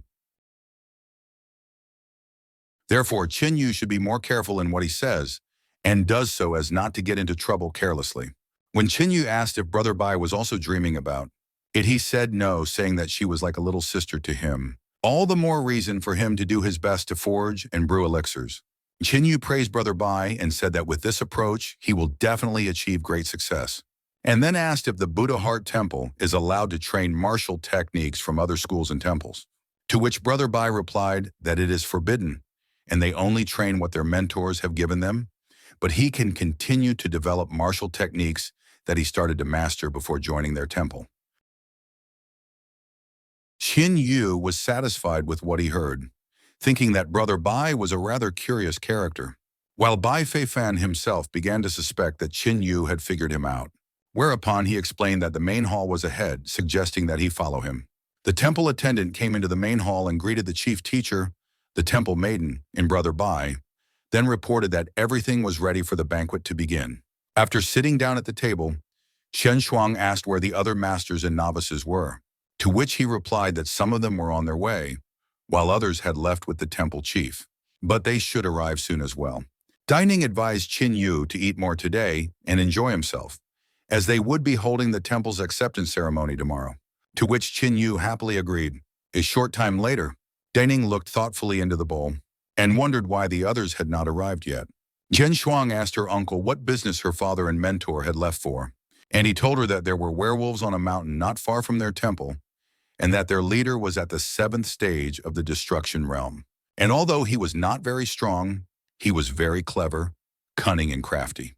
He kept appearing and disappearing, so their father and mentor decided to deal with him personally. Qin Yu explained that the beast at the 7th level of the destructive realm was dangerous, but it was not a serious opponent for the head of the temple, especially since she is not alone, but in the company of Chen Shuang's father. Daning agreed, but he still felt uneasy in his soul, so he said that he was being too vain, and that they must be delayed for some other reason, after which he offered to drink wine. Suddenly loud footsteps were heard, and a man entered the hall, shocking everyone, calling out to his daughter with a satisfied grin and shouting that Daddy was back. And the mentor couldn't find words for his behavior. Leng Ningpo looked at his daughter and noticed that she was a little thin, and Chen Shuang sighed and explained to her father that he was one of the most respected members of the temple and could be more careful about his appearance. Leng Ningpo threw the monkey body off his shoulder and laughed out loud, asking who she was showing off for, since everyone here was a member. Then he looked at Qin Yu and praised his proud posture and handsome appearance. But Cheating Yu just remained silent. Leng Ningpo asked his daughter why Qin Yu was so grumpy, and she asked him what was wrong, and he explained that it was one of the generals of the werewolf vanguard, the four-eyed monkey caterpillar. Leng Ningpo was surprised by Qin Yu's knowledge, as he had never heard of such werewolves, and praised him for his broad-mindedness. He explained that although he was fast, he was not good at fighting, which made him think that he was too weak for a general. Mentor Chen Shuang approached Qin Yu and told him that they had arranged today's feast in honor of his arrival and suggested that they enjoy the feast instead of thinking about that dead creep. Qian Shuang introduced the mentor, who was the head of their temple, Fuyao, and Qin Yu greeted her. He explained that although this werewolf was weak, its appearance in this area was alarming, so he asked the temple chief for a private audience. The temple chief thought about it and suggested that Qin Yu follow her. Ning rubbed his head and asked Qian Shuang what could have made her new friend so confused. To which she replied that judging from Qin Yu's face, it was something serious. Bai Bei Fan sat gloomily at the table and thought about the fact that Qin Yu had already muddied the waters on the first day. In the temple chief's office, the temple chief explained to Qin Yu that it was just the two of them, so he could talk freely. And then Qin Yu said that the four-eyed monkey caterpillars were very intelligent, observant, agile, and cunning, and that they were one of the few intelligent creatures in the werewolf ranks. That's why they are sent out before the main army arrives to scout the situation and gather information to provide the werewolf army with information before the battle. Fu Yao asked if Qin Yu was referring to the werewolf invasion. Qin Yu thought about the fact that in his past life, before the large-scale werewolf invasion, people sometimes noticed the four-eyed creatures watching them, but they didn't pay much attention to them, thinking that they were just randomly lost ordinary beasts. It wasn't until people realized that larger creatures were coming after them that they began to realize what was going on, and then an army of them came. And the delayed realization of the problem led to a great loss of life. However, in his past life, the monkey caterpillars had appeared much earlier than now. Shan Yu confirmed that the threat of invasion was real and said that they would grow like grass out of the ground, in countless numbers to take over the territories currently occupied by humans. And when they came, the entire Buddha Heart Temple would be covered in blood. Fu Yao asked how he knew all this, to which Qin Yu replied that he was not trying to deceive her. He explained that after the first appearance of the monkey casser, it would not take a month for the main forces to arrive, and her temple should start preparing in advance. Fu Yao asked why she should believe that, and Qin Yu said she shouldn't, but it was up to her. Fu Yao thought about Chen Shuang's words, how Qin Yu always amazed her with his insight and agreed with him, then offered to go with her. She took out a stone and opened the locked door. After a while, Fu Yao summoned all the temple mentors, senior mentor Tianhee, second mentor Leng Ningpo, third mentor Mo Linfeng, and fourth mentor Zheng Qingfeng. Fu Yao ordered Qin Yu to tell them everything he knew about the werewolf invasion in detail, and Qin Yu agreed. Then began to tell them everything while showing their progress on the map. In the forest near the Buddha Heart Temple, Bai Feifan was sitting there, thinking that Qin Yu was too cloudy, and assumed that he was talking to the head to betray him. Suddenly he sensed something and asked Chuling not to come here whenever he felt like it. Chuling came out from behind a tree and asked the second spiritual son not to be upset because his mentor had given him a cloaking spell, so that no one would notice his aura appearing here, and then joked that Bai Feifan's psyche was too shaky for a second spiritual son. Bai Feifan demanded that Chulin tell him why he had come, or else he would kill him on the spot, and Chulin immediately said that he understood the reason for his nervous behavior. After all, he was afraid that Qin Yu would be able to reveal his true identity, but there was no need to worry about that. Chulin explained that he had received information from their fourth mentor that Qin Yu was not communicating with the temple chief about him, but about another more important matter. Bai Feifan asked what the matter was, and Chulin told him that it was a werewolf invasion. They would soon appear at the Buddha Heart Temple, which would give their Polar Sun clan a unique opportunity. After all, they would stand aside during the invasion, and when the temple fell, they would simply take everything that belonged to them. Bai Feifan grabbed Chulin by the neck and angrily explained that this temple was his territory, and by recruiting people here, he was trying to challenge them. Chulin said that the fall of Buddha Heart Temple was all Bai Feifan's doing, and that all he wanted was Qin Yu. Bai Feifan assumed that Chulin wanted to take the 9th rank of the sacred fire, and Chulin explained that he did not have the talent for alchemy and blacksmithing that he did, and he was not a great fighter like the first spiritual son, but by obtaining Qin Yu's sacred fire, he still had hope of taking his rightful place in the sun, and he would not miss that chance. Bai Feifan asked Chulin why he would allow another serious opponent to appear, and Chulin replied that Bai Feifan could care less about him, and immediately swore to the heavens that he would leave the Polar Sun Temple as soon as he could obtain the 9th ranked holy fire. Bai Feifan then let go of Chulin's neck. and promised to give him the holy fire when everything was over. Shulin thanked the second spiritual son and wished him good luck in capturing the Buddha Heart Temple, warning him that he would be nearby if he needed help. As soon as Shulin left, Bai Fifan immediately decided that a scum like Shulin did not deserve a rank 9 holy fire and decided to take him on personally. 9 days later, a disgruntled guard complained that they had to keep a constant vigil because of the newcomer's words, saying that he hadn't heard of werewolf invasions before.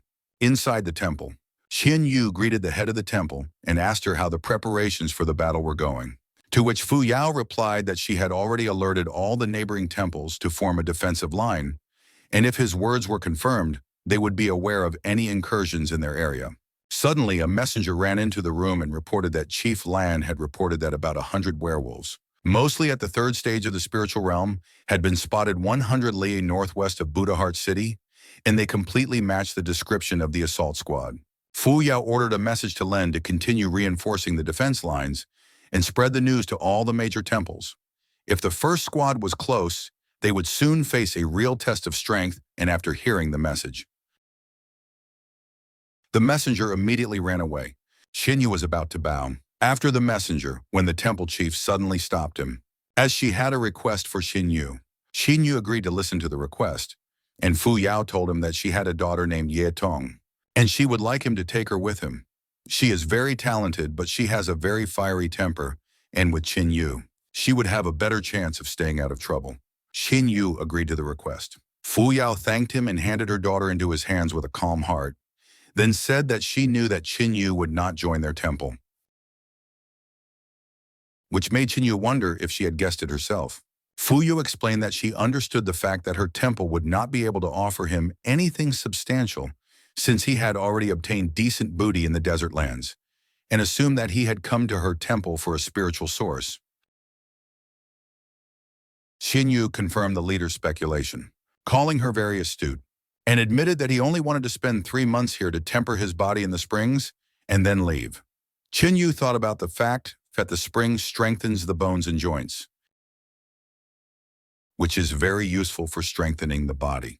And although he is already quite strong, such hardening will not be superfluous. After receiving confirmation of Ching Yu's hunch, Fu Yao told him that taking care of Ye Tong would be a favor to him. Ching Yu said that he would teach her a martial art before he left, and if Ye Tong could learn it completely, she would no longer have to worry about her daughter's safety in the future. Fu Yao was happy to hear this news and said that she would ask Ye Tong to come to the training arena. And Ching Yu agreed and bowed out immediately. The training arena of Buddha's Heart Temple, Ching Yu sensed Ye Tong's arrival. Yetting threw a huge shuriken at Ching Yu from behind and shouted at him to keep his eyes open. Ching Yu caught the shuriken with his 2 fingers and smiled. Then he dodged Ye Tong's next attack and was hit by 5 shurikens flying from above. But he was able to dodge them at the last moment and was immediately overtaken by the other shurikens from all sides. After testing what the rank 9 sacred fire wielder was capable of, Ye Tong was clearly unimpressed. So Ching Yu asked if she was testing him. Ye Tong revealed that her mother wanted her to inherit Ching Yu's battle experience, but he was much weaker than she thought.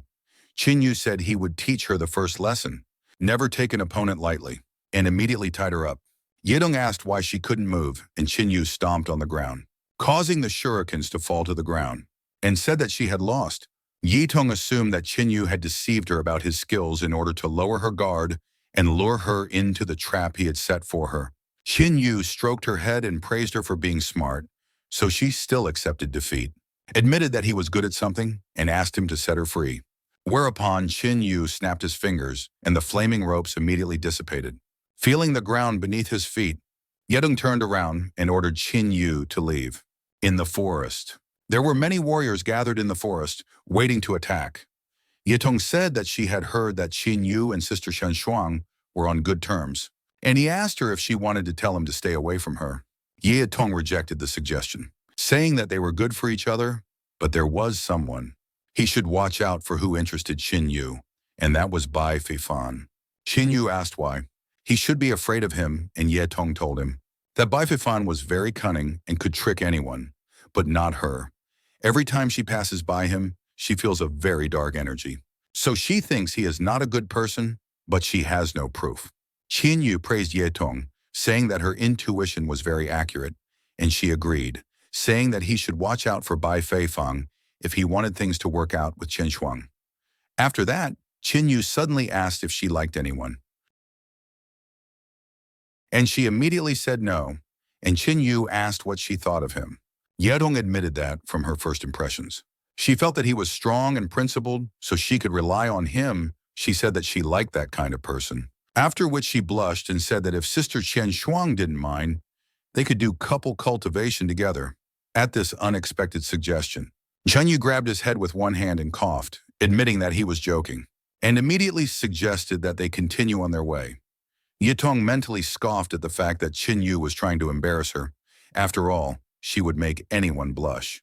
The next person on the path was a man who immediately greeted Qin Yu and Yitong, then introduced himself as the senior disciple of Zhenzhuan Black Tiger School, then reported that they had already set up a position around the forest and had everything under control.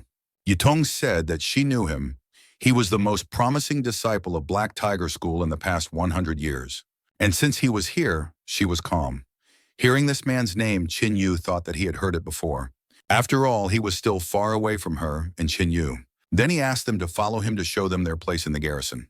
Qin Yu thought that Zhen Xuan was able to give a naive girl the impression of a caring and good-natured guy, but he smelled a hint of cunning in him.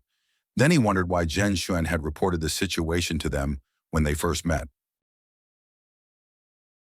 Night, Qin Yu roasted a chicken on the fire and gave one leg to Yetong, then took the other for himself.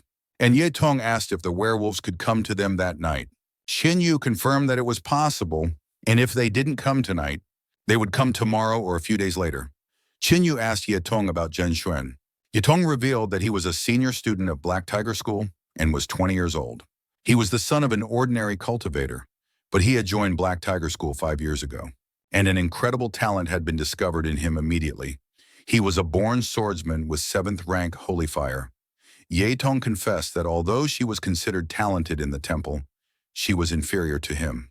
And she was also sure that he had already reached the destructive realm stage. And although her temple had tried to lure him over, he had refused their offer. After thinking about it, Qin Yu concluded that something was wrong. But Yetong suddenly remembered that a year ago, he had killed a 3rd stage destructive realm werewolf at the peak of the spiritual realm, and he had become famous after that incident. Suddenly, Qin Yu shouted that he remembered, and Yetong was startled and let go of the chicken leg, asking why he was scaring her so much, and ordered him to return the leg he had caught, and after receiving the leg back, Yetong swallowed it whole so that Qin Yu would not have a chance to steal it again. Qin Yu remembered that in his previous life, the werewolf invasion had come in waves, and the humans had suffered great losses, but the werewolves also had their own problems. The most intelligent among them decided to recruit spies among the humans. They were able to bribe many of them, and they also sought out and recruited gifted children to various sects, schools, and temples. And the most famous traitor among the humans was called the Devil Swordsman. The Devil Swordsman was very stealthy in his movements, but when he arrived, he left only a mountain of corpses. It was believed that he had killed at least 1 million people, and because he had always been so mysterious, even Qin Yu had only vague memories of him. Lowly born, amazingly talented, born in the Tianhee Empire, a born swordsman. Zhen Xian is the Devil Swordsman. Qin Yu wondered if Zhen Xian was a werewolf assassin now, or if he had not betrayed the human race yet.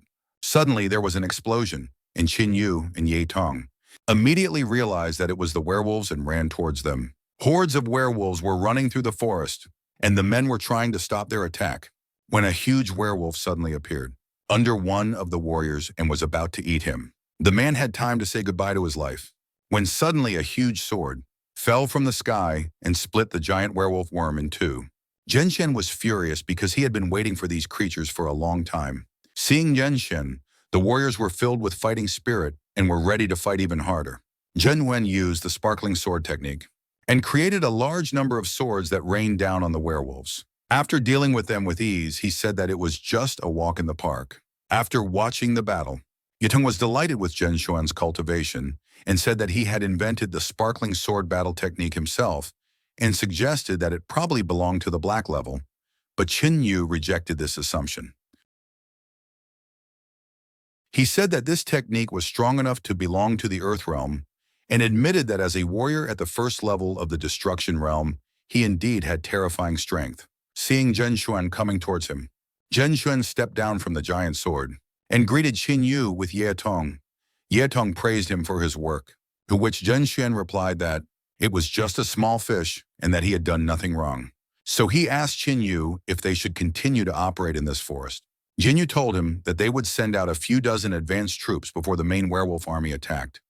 At the moment, they had repelled the attack of the shell beetles, which were rather weak creatures, but with each wave, the werewolves would become more and more terrifying, which made Zhen Xuan sigh as he realized that he would not be able to rest anytime soon. Whereupon Ye Tong tried to cheer him up by saying that the werewolves would not go through them. Instead, they would defeat them together. Suddenly, Zhen Xuan felt something and looked at his palm. There was a small wound on it, which surprised Zhen Xuan because he couldn't have been injured in such an easy fight. Seeing the wound, Ye Tong advised him to treat the wound as soon as possible before it got infected, to which he agreed and wished them a good night as he went to his room. At that moment, Qin Yu realized what was going on. Zhen Xuan had betrayed the humans and gone over to the werewolf side because of the red scorpion. The red scorpion has a special position in the werewolf army. The upper part of her body is human and the lower part is scorpion. She has stealth techniques and a natural ability to control others' minds, and that's why she plays a big role in the war between werewolves and humans. She stealthily attacks the best human warriors, then penetrates their minds and lures them over to the werewolf side. Behind every scorpion is a military advisor who helps formulate a plan of action, and the military advisors themselves have all the information about the werewolf invasion. This means that capturing a military advisor is like capturing the general staff. In his previous life, Qin Yu had heard rumors that a werewolf military advisor had been seen near the Buddha Heart Temple, but it was only in this life that he found confirmation. Qin Yu clenched his fist and decided that he could deal with the military advisor personally. As this invasion was unlikely to involve anyone above the destructive realm, he vowed that he would not let the werewolves flood the temple grounds with human blood in this life. In a certain cave, Tiger the werewolf smelled a scorpion and asked if she had succeeded in capturing the strong fighter, which she confirmed by saying that he was hooked, and all that was left was to wait a little longer. Tiger explained that Zhen Xuan was very important to them as a natural swordsman and that she had done a great job capturing him. He said that when the Buddha Heart Temple fell, he would report her contribution to the empress herself, and she would be rewarded according to her merits. Red Scorpion thanked the Tiger General, and he told her that there was a rumor that there was a 9th-rank holy fire wielder in the human camp, Qin Yu, and he wanted her to capture him as well. Red Scorpion wanted to warn that a 9th-rank holy fire wielder should be immune. But the Tiger General refuted that, saying that Qin Yu's cultivation was still too weak, meaning that he wouldn't be able to unleash the power of his fire to the fullest, and he also had a plan. He will assign an elite unit to help her, and when they attack from the flank, after a while, After listening to the plan, the Red Scorpion recognized the Tiger General's genius for military cunning and was fully confident that they would succeed. The Tiger General let the Scorpion go, and the Scorpion bowed and left, after which the General dreamed that this war was a great way to prove himself. He should take the chance to prove to the Empress that he was the best candidate to be the military leader of all the werewolves. A few days later in the forest was filled with explosions as Ye Tong cut down the werewolves. After the battle ended, Qin Yu approached her and praised her for her work. In the second wave, she was less confident, but in the fourth wave, she was chopping like an experienced warrior. Then she bit the chicken leg. Ye Tong asked if he had learned this technique in the desert lands, to which he said, while biting the leg, that it was no big deal, but if she mastered it completely, she would be unrivaled in the Buddha Heart Temple. Ye Tong said that he was too low in her clan, but she was still grateful to him, and then asked how she could thank him. When Qin Yu thought about it, Ye Tong came closer and offered to sacrifice himself as a gift, but Qin Yu embarrassedly replied that it was better not to. Ye Tong realized that when Qin Yu was embarrassed, he looked very cute, so he offered to be her little brother, which made Qin Yu giggle in embarrassment. Ye Tong asked Qin Yu how much time they had left before the main enemy army would arrive. Wan Yu thought about it and replied that there would be 7 false attacks before they brought the whole army, and only after that would the real invasion begin, which was estimated to happen within a few weeks. Ching Yu thought about something strange, namely that he had not been able to track down the red scorpion in the past 4 waves. But considering that he was a 9th-rank sacred flame burner and had defended the Buddha Heart Temple, he could not help but attract the attention of the military advisor. After thinking about it, Ching Yu was depressed, thinking that he had lost his former charm and had become invisible to others. Suddenly, Zhen Xuan arrived and reported that one of the garrisons 30 kilometers away had been attacked by an elite group of werewolves, all of whom were at the 7th level of the spiritual realm. They were disciples of the Steel Fist School and the Great Swordsman Temple, about 50 people in total, and almost all of them were killed. Ching Yu asked how many werewolves had attacked them, and Zhen Xuan reported that one of the disciples from the Great Swordsman Temple had managed to leave some notes, offered them to Ching Yu to look at, and then took out a coil and said that according to him, the werewolf group consisted of 16 individuals, and after the attack they split into 2 groups and left. Zhen Xuan reported that since they were closest to them, they should catch up with them immediately and destroy them. Zhen Xuan admitted that he couldn't catch up with the 2 squads by himself, so he suggested that he go to one, and Ching Yu and Ye Tong would catch up with the other. Ye Tong told Zhen Xuan that he might as well not think about it, because if the werewolves were really only at the 7th level of the spirit realm, and there were only 8 of them, the 2 of them would have no problem dealing with it. Ching Yu realized that it had started, because according to the description, these werewolves were the guards of the military advisor. Zhen Xuan took out a token and handed it to Ye Tong, saying that they could use it to find their werewolf squad and ask them to take care of themselves. After all, if they defeat the werewolf army, they will drink for 3 days and 3 nights, to which Ye Tong happily agreed. Zhen Xuan immediately went to catch up with one of the squads, after which Ye Tong suggested that Ching Yu move out. On the battlefield. When they arrived at the battlefield, Ching Yu and Ye Tong saw the devastation and the many bodies of their comrades in arms. Ye Tong was even angrier at the werewolves, and Ching Yu remembered how more blood had been spilled during the werewolf invasion in his previous life. Ye Tong took out a token and offered to move forward to finish them off. Ching Yu held out his hand, and the token pointed in the direction of the mountains, and they set off after them. In the mountains, Ye Tong said that she could clearly feel the aura of the werewolves and that they were nearby. But Ching Yu said that it wasn't like that because they were surrounded, seeing the werewolf troop. Ye Tong was terrified because these werewolf tigers were not at the 7th level of the spiritual realm at all, but at the peak, and Ching Yu estimated that there were not 8 but at least 16 of them. While there were about 1,000 small individuals in the rearguard, Ye Tong cursed. After all, they had been ambushed, and although they could kill 8 werewolf tigers, 16 was beyond their capabilities. She was sure that although Ching Yu was able to kill the Taoist old man, he was alone, while in the face of the current threat, all they had to think about was retreating. But that was no easy task either. Ye Tong looked at Ching Yu and decided that she had no choice. She created many shurikens and ordered Ching Yu to escape and spread the news about these werewolves while she distracted them. If she were to die, she wanted him to avenge her by killing all the werewolves.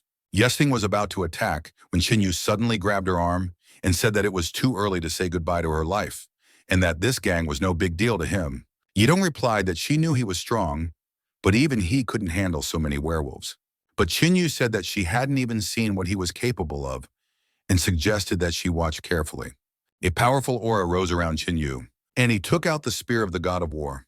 Holding it in his hand, he said that he was now irresistible and asked Ye Tong not to fall in love with him. The chief of the werewolves gave the order to attack, and they all rushed towards Ching Yu at once. Ching Yu prepared himself and jumped high, then used the 3rd lightning spear technique, Ancestor Spirit Spear, to destroy all the werewolves around him. Ye Tong was amazed that Ching Yu was able to kill them all with a single strike, and Ching Yu told her that he had warned her that he would be irresistible. Mentally, Ching Yu boasted that the 3rd lightning spear was already a heaven-level weapon, and using it together with a heaven-level technique created an amazing effect. The Red Scorpion was shocked that her elite squad was so easily defeated. 16 of the Tiger General's personal guards and 1,000 lesser individuals fell from a single blow. She raised her tail and threw a sting at Ching Yu, satisfied with the result after all. They didn't even expect Ching Yu to be that strong, but at least it was good that the operation was successful. After all, the stronger Ching Yu was, the more benefits he would bring to their race. One day he will turn his spear against his own allies and tower over a mountain of their bodies. He would be their main weapon in the war against the humans. The red scorpion disappeared into the ground, and Ching Yu, who saw it, was satisfied that the plan had succeeded. Yedong asked Ching Yu what had happened, but he just told them to go back. At the garrison, Yetong complained about Zhenxuan's misinformation, but Zhenxuan just rubbed his head and apologized, promising that it would not happen again. Then he asked Ching Yu if he would forgive him. Ching Yu put his hand on Zhenxuan's shoulder and said that he would forgive him because they would soon be like brothers, and there was no way to solve big problems without brotherly support. Zhenxuan agreed, and Yetong was amazed at how close the two of them had suddenly become. Zhenxuan suggested that Ching Yu talk to him tonight, and Ching Yu immediately agreed. Good night. Ching Yu arrived at the meeting place, where Zhenxuan informed him that they would soon be the right and left hand of the Tiger General, which pleased Ching Yu, who said that he was counting on their mutual support. Zhenxuan praised Ching Yu for these words, and Ching Yu asked when he would be able to meet the Tiger General, to which Zhenxuan replied that Ching Yu should not be in a hurry and that there was a time for everything. Soon the Tiger General would organize a massive attack, and they would have to repel it to gain respect from the people. And when they had achieved unquestionable authority, only then would they earn an audience with the Tiger General. Ching Yu thought that the Tiger was a general for a reason, because he was a master of waiting, and he did not want to rely on Zhenxuan alone. Zhenxuan put his hand on Ching Yu's shoulder and pulled him closer to tell him about the Tiger General's immediate plans. Meanwhile, Shulin appeared behind their backs. Overhearing their conversation and realizing that the two of them had decided to switch to the werewolf side, he was sure that the heavens were favoring him. After all, he had originally hoped to take control of the Buddha Heart Temple with the help of Bai Fei Feng and his man in the temple. But now that they would no longer be needed. After thinking about it, Shulin immediately left. At the garrison, Yutong slept on her bed while Ching Yu sat next to her, thinking that, in order to find the Tiger General, he had to break through to the second level of the Destruction Realm and summon the Bull Quinya. And when he found the location of the general and his six, he would blow the place to smithereens. Ching Yu put up a barrier and used his inner vision to look at the 9 crystals inside him, including 8 pink crystals and 1 white crystal. He was going to take the 8th grade pills. He had traded with Zhao Shuner. If he took 10 of these pills, he would be able to break through to the 3rd level of the Destruction Realm immediately.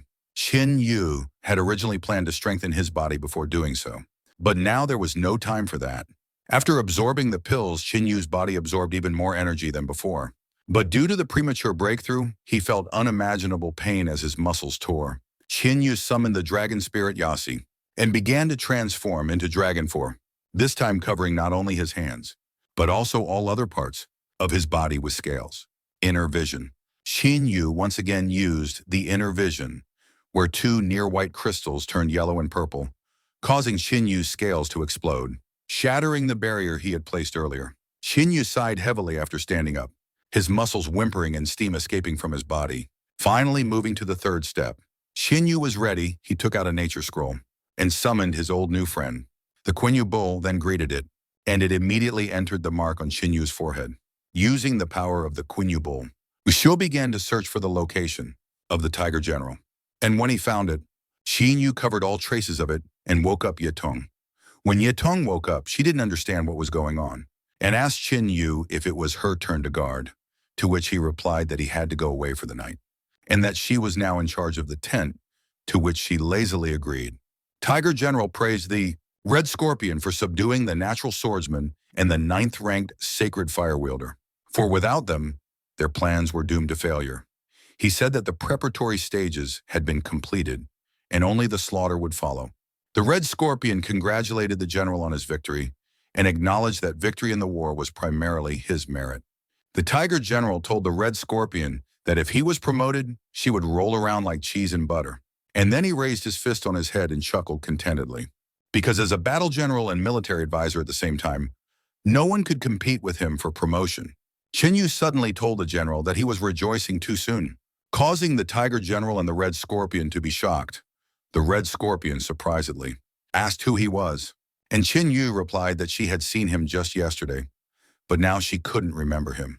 At that moment, The Red Scorpion realized that it was Ching Yu and wanted to ask how he had defeated the mind control. But the Tiger General admitted that he had miscalculated, because the power of the ninth rank Holy Fire was greater than he could have imagined. Ching Yu pretended to have fallen under its influence, while he himself found a way to discover its location. When the Tiger General rose from his throne, he realized that Ching Yu was much stronger than Zhen Xuan. The Tiger General towered over Ching Yu at full height. Assuming that since Ching Yu had come here alone, he believed that he could handle him. Ching Yu confirmed this, and the Tiger General immediately revealed that he was well aware of his background. His family had done their best for the good of the people, but they had been wiped out by the people in gratitude. The Tiger General asked Ching Yu why he was still on their side after all this.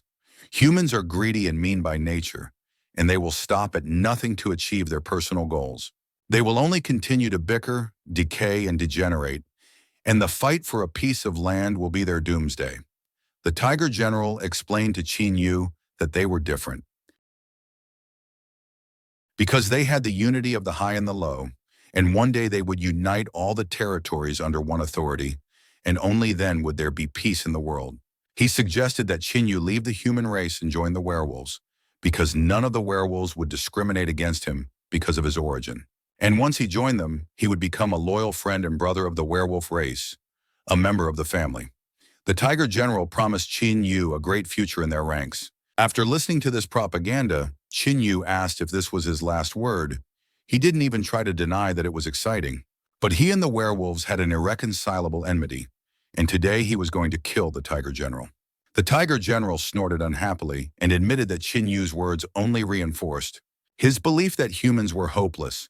Then he jumped up with one foot to step on Ching Yu, saying that he was sorry to kill such a warrior, for whom he had big plans, and then he crushed Ching Yu. Ching Yu caught the general's foot, and while he was barely holding it back, he could tell that the Tiger General was at the peak of the destruction realm. The Tiger General appreciated Ching Yu's toughness, but in his report, he revealed that he had crushed more than one of them, and once again tried to hit Ching Yu with his foot, enveloping him in an aura. Such a powerful imminent attack made Ching Yu's ears spurt blood, causing him to curse and catch the Tiger General's kick with his body, after which he struck Ching Yu with his powerful fist. After dealing with the problem, the Tiger General regretted that he had to kill such a good warrior by human standards, and realized that he deserved to have his body treated with respect after death. So he ordered the Red Scorpion to distribute Ching Yu's flesh to the werewolves as a fitting tribute to him. The Red Scorpion gladly accepted the order and giggled as she walked towards Ching Yu's body. Suddenly, it was startled, and the Tiger General sensed an aura of surprise directed at Ching Yu. The Red Scorpion shouted in horror that he was not a human, but rather a wasteland beast, prompting Ching Yu to ask what the big deal was and if they still wanted him in their ranks. After realizing that Ching Yu was a wasteland beast, the Tiger General asked how he was allowed to leave his post, whereupon Ching Yu dispatched the Red Scorpion with a single blow, asking why they cared when he could have just gone AWOL. At that moment, the shocked Tiger General suggested that Ching Yu was actually a wasteland beast who had been recruited by humans. And if that was the case, then he should report it to the Empress as soon as possible, because if the wasteland beasts and humans united, their position would be drastically worsened. Tiger General created a portal and said goodbye to Ching Yu, saying that they would meet again. But Ching Yu snarled and tried to hit Tiger General, which he barely dodged. Ching Yu wondered why he was trying to escape, to which the Tiger General replied that he didn't want to waste time killing him, but apparently if he wasn't killed, he wouldn't be able to leave.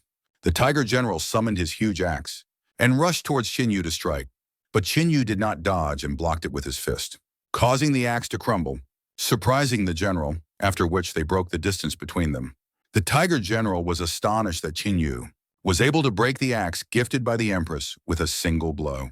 As he suddenly noticed Ching Yu's aura approaching, swinging his fist, Ching Yu said that the general had underestimated him too much, and in a war, such mistakes were unforgivable, and struck out with his hand, knocking the Tiger General into the wall. After a moment, Ching Yu sensed something wrong and blocked the blow with his hand. Being thrown back, the Tiger General emerged from the dust cloud, stripped off his armor, and held a huge whip in his hand, cursing the wasteland beast. After assessing the blow that Ching Yu had received, he realized that the peak-destroying realm was quite a serious force. The Tiger General jumped off the ground and immediately flew towards Ching Yu to strike him. But Ching Yu was able to block his blow, shattering his armor. And the general was already preparing another attack, which Ching Yu blocked with his other hand and was thrown back. Bleeding, Ching Yu told Tiger General that it was his hour of death. Tiger General begged him not to write him off too early, because if that was all he was capable of, he wouldn't be able to reach the rank of general. Then a mark shone on his forehead and his arm grew back. Then he told Ching Yu that he hadn't even activated his innate skill, Tiger Fury, which made him stronger for a short period of time. Without this skill, Ching Yu's strength was comparable to his strength. But now, the Tiger General immediately stood beside Ching Yu and punched his fist with all his might, saying that Ching Yu was no match for him now. Ching Yu spat out blood, and the general immediately bit his shoulder. And Ching Yu retaliated by headbutting him. After throwing the general away, Ching Yu prepared to strike at him with his energized fist.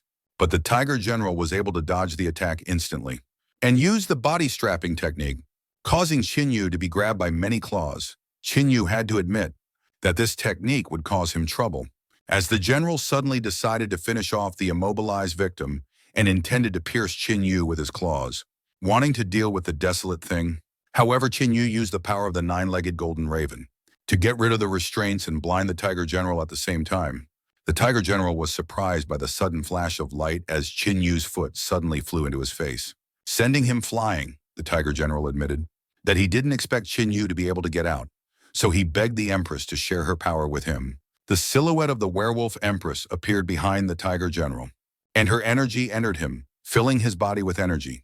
The Tiger General said that the next strike would be decisive. When Ching Yu heard about the 1-2 punch, he took out the War God's spear and replied that he was fine with it, then filled the War God's spear with the power of the 4 wasteland beasts. The Tiger General created a ball of energy, and a moment later it grew to be dozens of times the size of the general. At the same time, they used their most powerful techniques, with the Tiger General using fire condensation and Ching Yu using the 4th lightning spear of Hell's Curses.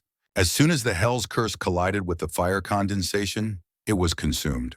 And the Tiger General ordered Ching Yu to die, causing an explosion. Wounded and exhausted from the clash, the Technician General sighed heavily, took a deep breath, and began to rejoice that he was finally able to defeat Ching Yu. Suddenly, Ching Yu told him that it was too early to rejoice and pierced the Tiger General with the God of War spear, creating a huge crater. Ching Yu stopped the spear at the general's neck and swung it for a moment. The general coughed up blood, still accepting his defeat, then turned to ashes due to Ching Yu's strike.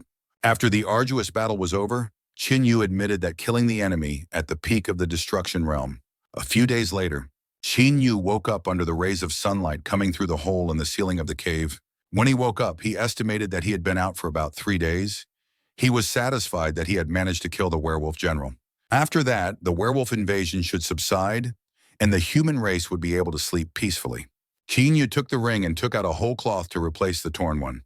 After finishing his preparations, he decided to return to the camp first, since Yetong probably couldn't find a place to go due to the excitement. Ching Yu returned to the camp but didn't find Yetong, so he assumed that she had gone to look for him. Just as suddenly, he heard the rumble of a crowd looking for him, so it was worth it for them to run closer as they prepared to catch him.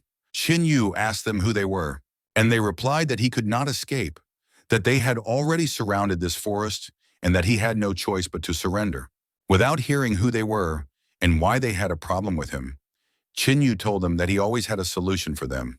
The crowd attacked Ching Yu, and some of them shouted that Ching Yu had betrayed the humans and joined the werewolves.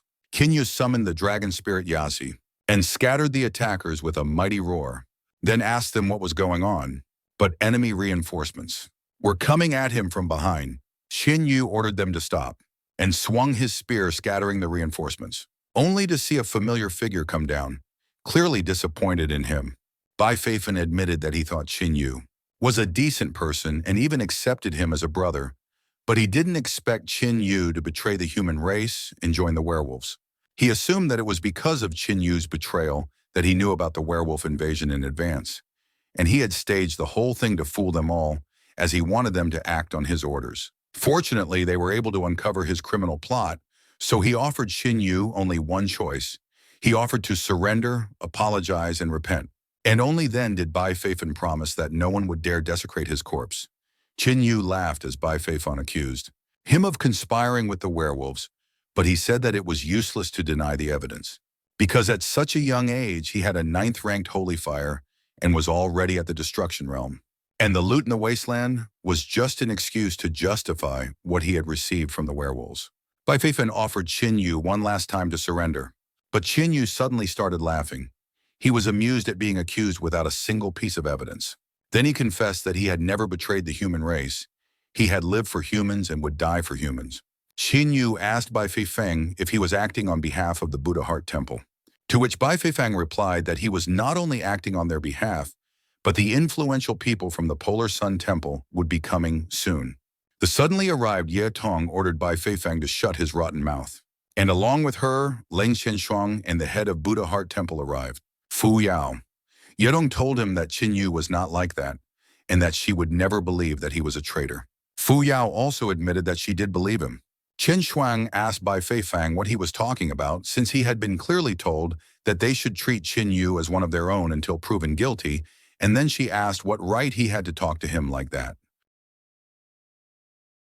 Bai Feifan explained that he was talking to Qin Yu like this because he was a traitor. And in order to draw suspicion away from the Buddha Heart Temple, they shouldn't treat him so well, because other people might think that the chief had put him up to it. At that moment, Bai Feifan decided to accuse the head. Fu Yao got angry at his subordinate for saying such a thing, and explained that saying such a thing was too much. Suddenly, 3 stars flashed in the sky, and 3 people descended to earth, one of whom said that he also believed that the fish started rotting from the head of the Polar Sun clan. Pang Chao explained that this could mean that the entire Buddha Heart Temple had betrayed humanity. Along with the head, the first spiritual daughter, Yan Zhoubing, and Chulin arrived. Pang Chao demanded Mo Yao's impeccable explanation of how a traitor could be among them. A few seconds later, an angry crowd rushed towards him, displeased that the person they considered the greatest talent in the past 100 years was a werewolf henchman, which explained how a boy with only 9th rank holy fire could defeat a Taoist elder. Fu Yao sighed and turned to Qin Yu, explaining that since she had accepted him, she should trust him by default. But he had something to tell them, namely where he had been for the past 3 days. Qin Yu explained that the werewolf invasion was led by their military advisor, Tiger General, and 3 days ago he had found out his location and killed him. But because he was badly injured, he lost consciousness and only woke up 3 days later. Bai Feifan grinned and asked Qin Yu if he had hit his head accidentally, because no one would believe that he could kill a werewolf military advisor. Bai Feifan, fully convinced of Qin Yu's treachery, ordered Qin Sen to be brought in. Zhen Xuan was chained and beaten. Bai Feifan asked him to be honest, and if Zhen Xuan would only tell the truth, he wouldn't be killed. He demanded that he tell everything he knew and pushed him closer to Qin Yu. After taking a deep breath, Zhen Shen admitted that he was indeed a traitor and that he was very guilty, in front of everyone, and that Qin Yu had also given his soul to the werewolves just like him. Qin Yu was surprised out of the blue, and the crowd was already burning with the desire to kill him because Zhen Xuan had betrayed him, and now nothing could justify him. They wanted to skin him and expose him to the scorching sun, because that was the only way to cool their hatred for Qin Yu. Qin Yu clenched his fist, furious that the enemy had calculated all the moves and left him no choice but to have a bloodbath here. Yudong couldn't help but shout that it was all a lie, that Qin Yu was no traitor, and that it was all just a planned provocation. Then she pointed at Bai Feifan and explained that she had always suspected that there was something wrong with him, and only now was she sure that he was a man from the Polar Sun clan, and that he was the one who had set this up. Bai Feifan smiled at what he had heard and admitted that he was not offended by her nonsense, as he understood that Qin Yu had managed to mess with her mind. Bai Feifan bowed his head and asked for a verdict since all the evidence had been presented, but Fu Yao had no words to express her bewilderment. Pan Chao shouted at her that she had no right to judge, as he believed that the Buddha Heart Temple was an engaged party. He warned Fu Yao that he would take Qin Yu away, and after a few days, he would call all the neighboring temples to try him, and the Buddha Heart Temple must not hinder the investigation of this case. And for that, he needed them to hand over control of all the key resources to them, and only if their innocence was confirmed would they be returned to them. Julin scoffed at Qin Yu, saying that he had not only brought disaster upon himself, but also upon the entire temple, which was not a very nice thing to do. Hearing the old acquaintance, Ching Yu asked if this was his plan. After all, he couldn't help but admit that everything had been thought out quite clearly. But did he really think that he would be able to capture him? Shulin asked Ching Yu if he was stupid enough to think that he could escape, suspecting that he had a plan. Yan Jibing told Ching Yu that on behalf of the Polar Sun clan, she was giving him one last chance to surrender without resistance, or else they would take him away crippled. The people in the crowd admired her, for at only 20 years old, she had a 7th rank of holy fire, and was at the 3rd stage of the destructive realm. They were sure that Ching Yu would not be able to withstand a single blow from her and would be swatted away like a mosquito. Fu Yao demanded that they stop this nonsense, explaining that Ching Yu is part of Buddha Heart Temple, which means that they have to conduct an internal investigation first, so he will leave with them today, but if his guilt is confirmed, they will not cover for him. Pan Chao said that Yao Mo is as naive as she is beautiful. He asked how they can believe in their objectivity when Buddha Heart Temple will personally investigate. And even if he agrees, there are too many warriors here who will not be satisfied with such an arrangement. Whereupon the surrounding people raised their weapons and shouted their disagreement. Fu Yao asked what would happen if she decided to do it her way, to which Pan Chao replied that they would have to fight not only the Polar Sun clan, but everyone here. Ching Yu thanked the head for his kindness, but he refused her help because it was his battle. Wen Yu realized that he had done the right thing by choosing the Buddha Heart Temple, because even under such pressure, the head would not abandon him. Ching Yu pointed his spear at Yan Zhibing and told her that if she could withstand a single blow from him, he would surrender to her mercy. Yan Zhibing grinned at how confident Ching Yu was and said that it was enviable, and the head of the Polar Sun told him that Ching Yu had made a fatal mistake by underestimating their temple. But Ching Yu interrupted and ordered him to shut up and told the old dog that he would be next. Yan Zhibing was furious that Ching Yu had the audacity to insult her head and immediately attacked him to make him regret what he had done. She swung her sword, causing a huge wave of flame, but Ching Yu easily dodged it and prepared to strike her.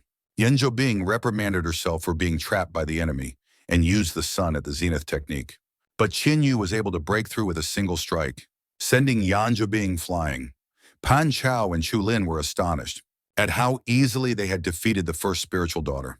After landing after the attack, Chinny went over to Yan Zhibing and pointed his spear at her, telling her that she had lost. But she couldn't understand how it happened, since she didn't even have time to do anything and was defeated so easily. Pan Chao was burning with rage as he thought about how Ching Yu had become so strong because of the cursed werewolves. Because not long ago, he had fought hard in the battle with the Taoist elder and barely won, while Chu Lin was mocking the talentless Yan Zhibing, who had lost the battle before it even began. Chen Shuang wondered how Ching Yu was able to do this, while Ye Tong cheered him on. Fu Yao, on the other hand, was trying to figure out how strong Ching Yu was. Ching Yu pointed the spear of the god of war at the silent crowd, then summoned the dragon spirit Yasi and asked if they had the spirit to capture him. After seeing and smelling the sinister aura, the people began to slowly retreat. When Chuling suddenly began to blame Ching Yu for daring to openly speak against the human race, he suggested that they should not let this pass, and that they should all attack Ching Yu at once, after which their glorious exploits would be sung about. When the warriors heard about the glory, they were filled with fighting spirit, and they all rushed at Ching Yu together.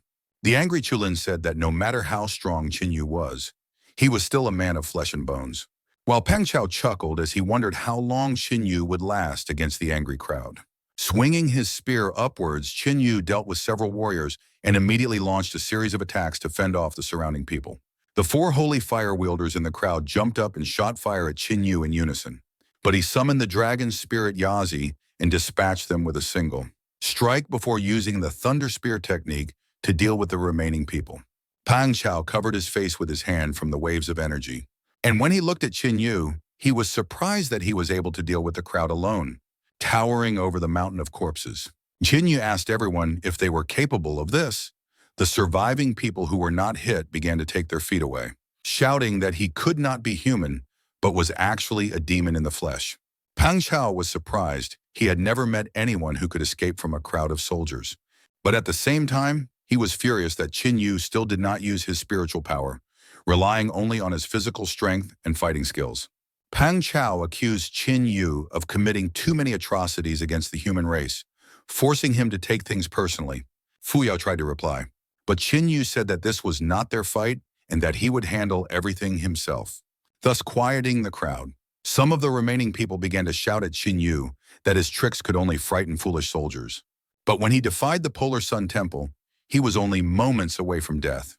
They wanted him to pay for his treachery with his death, and since the head of their temple had personally decided to deal with him, he was no longer alive.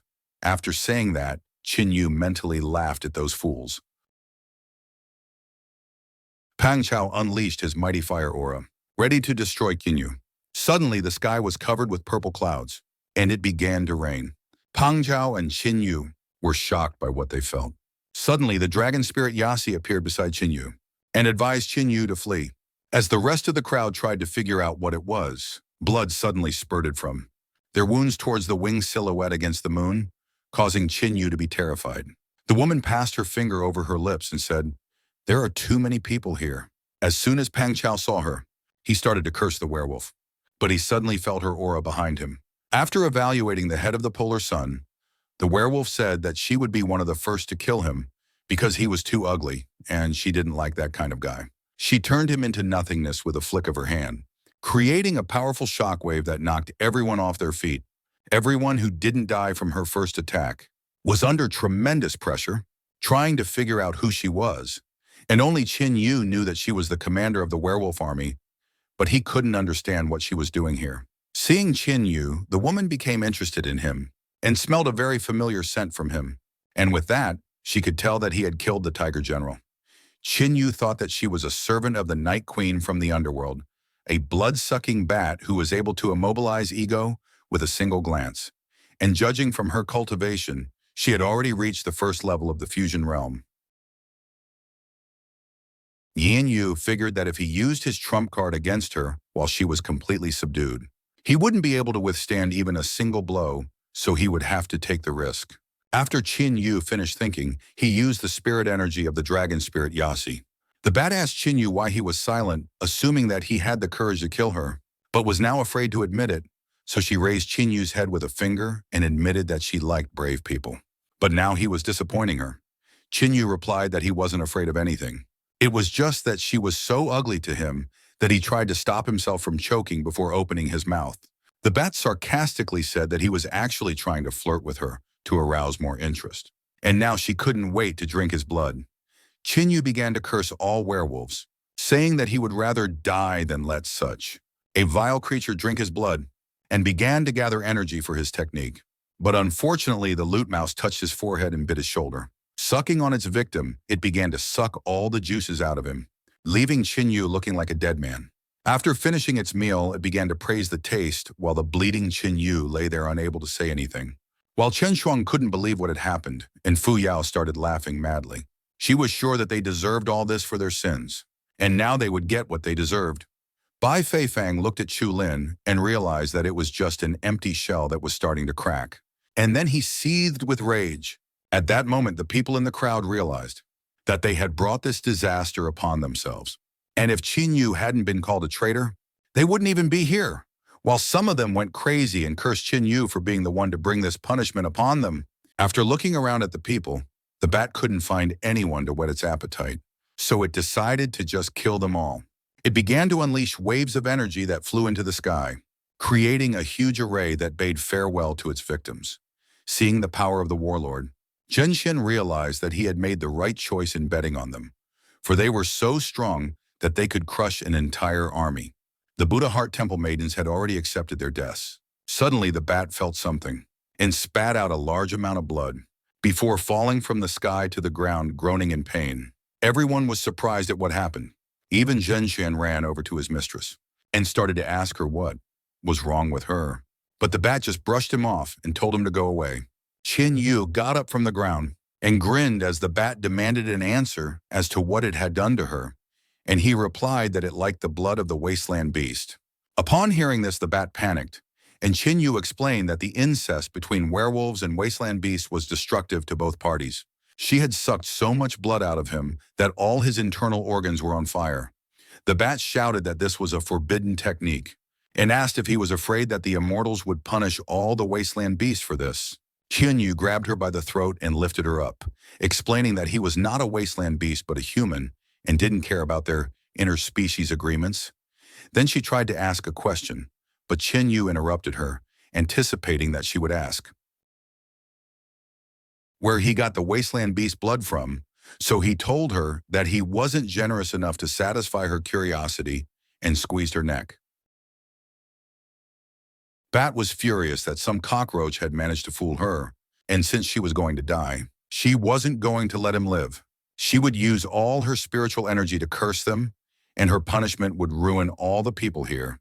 She wanted Ching Yu to know that it was all on his conscience and that he would have to live with this burden of regret for the rest of his days, whereupon she exploded.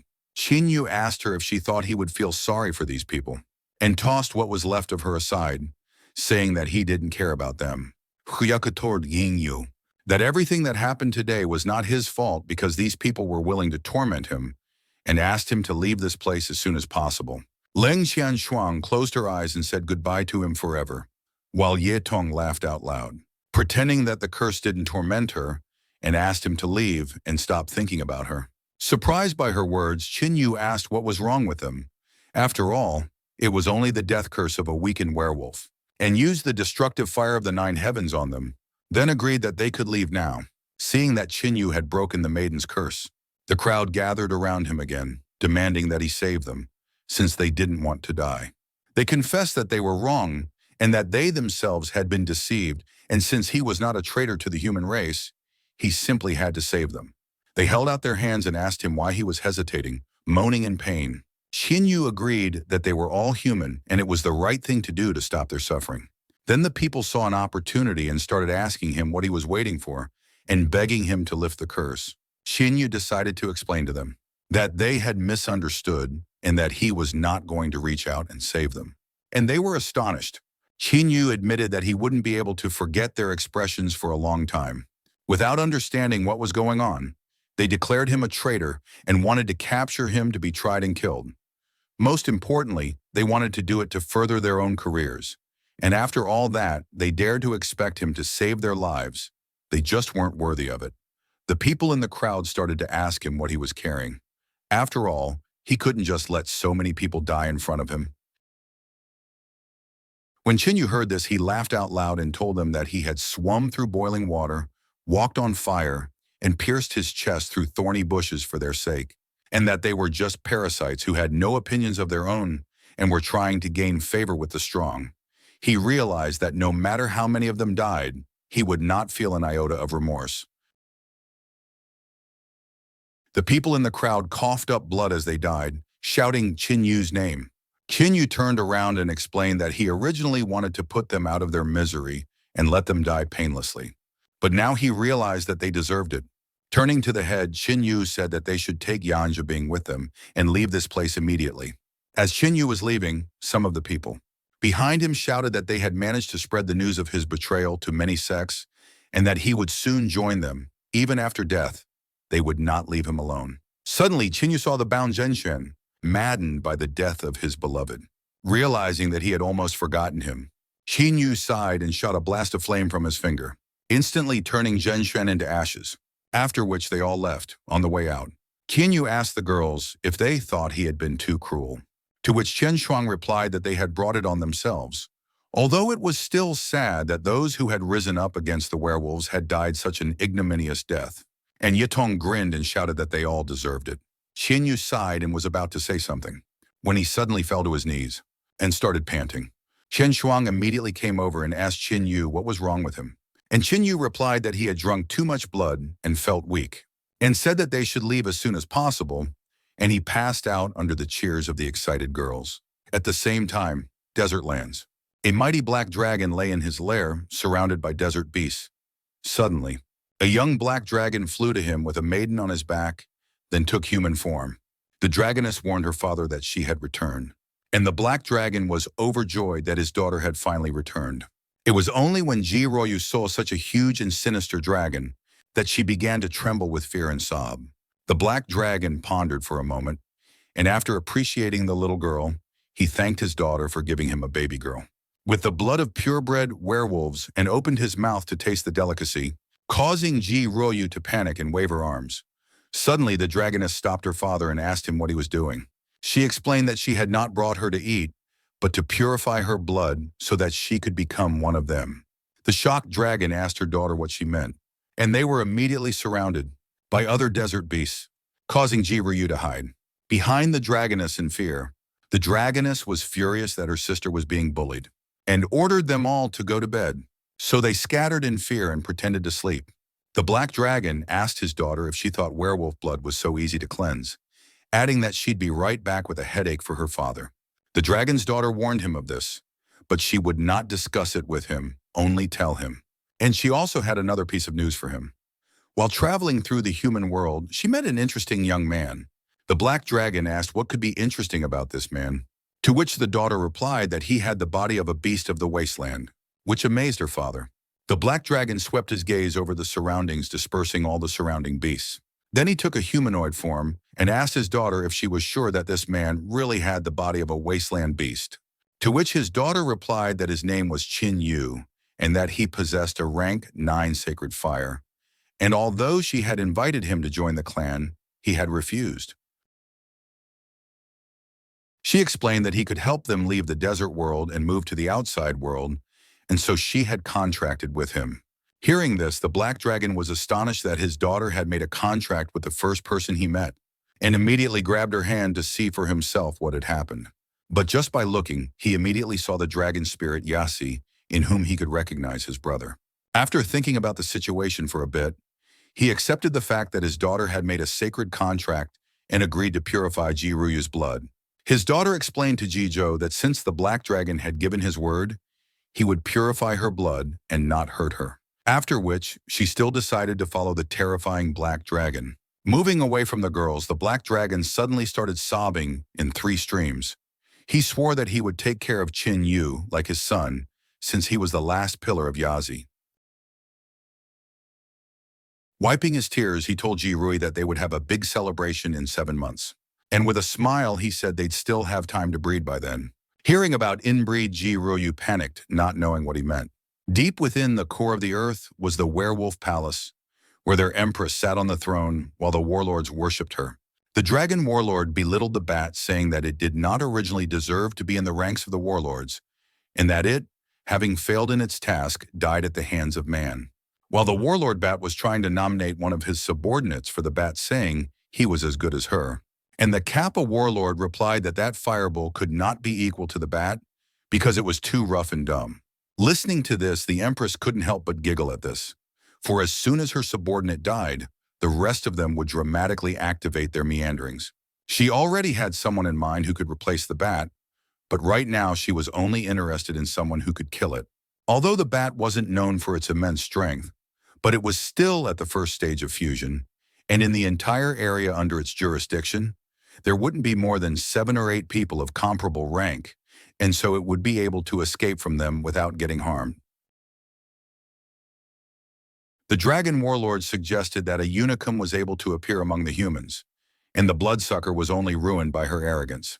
After listening to the warlord's opinions, the empress ordered them to rush to the Tianhee Empire and lure the bat assassin to their side, and if he refused, they could just kill him so neither side would have him. The dragon warlord asked why send 3 warlords at once to kill just one person, but the empress demanded with a look that they go now. After which, all 3 warlords rushed into the Tianhee Empire at full speed. The very next moment, Zhao Fengsheng's silhouette appeared in front of the empress. After which, the empress immediately welcomed the immortal into her home. But to her dismay, he announced that starting today, the mandatory donation amount for werewolves was doubling. Before the empress could even get a word in, Zhao Fengsheng explained that this would not be discussed. Disappearing, he explained that they had brought this burden upon themselves and ordered them not to approach Ching Yu again. Upon hearing about Ching Yu, the empress was stunned that she was brought so much trouble because of a person unknown to her. Meanwhile, in the immortal world, Zhao Xuan'er was happily swinging on a swing while touching the water with her feet. Suddenly, her brother flew in and asked if such a decision was an overreaction. When she heard this, she tisked and said it would be a warning to the werewolves for daring to infringe on her betrothed. And after all, her Qin Yu is getting daintier and daintier by the day. Zhao Fengsheng asked his sister not to talk about Qin Yu unnecessarily. After all, if rumors of his connection with the wasteland beast reached anyone, then suddenly Zhao Xuan'er activated the Almighty Seal and explained that with it, she would become the next immortal ruler, and no one would dare to spread rumors about her. She explained that the feud between the immortals and the wasteland beasts had been going on for too long, and perhaps only Qin Yu would make them bow down, which would be a great achievement for them. She admitted that her brother was overly worried about it, then warned that from today onwards, he would live in the mortal world and secretly guard Qin Yu. After all, this time he was lucky to stay alive, but next time he would not be without outside protection. Hearing about all of this, Zhao Fengsheng could only be petrified from the shock he was experiencing. The secret grounds of the Buddha's heart temple. Qin Yu meditated in the spring to strengthen his body. The head of the temple. Fu Yao had been watching him for 10 full days, but he still hadn't awakened. Suddenly, Chen Shuang arrived and immediately bowed to her teacher, then asked if Qin Yu had come to her senses. To which Fu Yao replied that he would probably need a few more days, and asked about the progress of the investigation. After which, Chen Shuang told her that Bai Fei Fan had indeed turned out to be a spy of the Polar Sun clan, and that he was actually their second spiritual son, and he had also currently taken the position of their head. She also told of how only after he returned did he begin to gather forces around him, convincing that the Buddha Heart Temple was involved in a conspiracy with werewolves, and unfortunately, many believed them. And now the Polar Sun clan and the Jasper Fairy clan are jointly preparing for a punitive mission, along with many smaller clans. But the Ruthless Sword School is staying away for now. Fu Yao was angry at the realization that the world had turned upside down, and now evil was pretending to be good. But even so, she was ready to fight back. She ordered Chen Shuang to summon all their mentors and strongest disciples, and to find out which of the neighbors were on their side.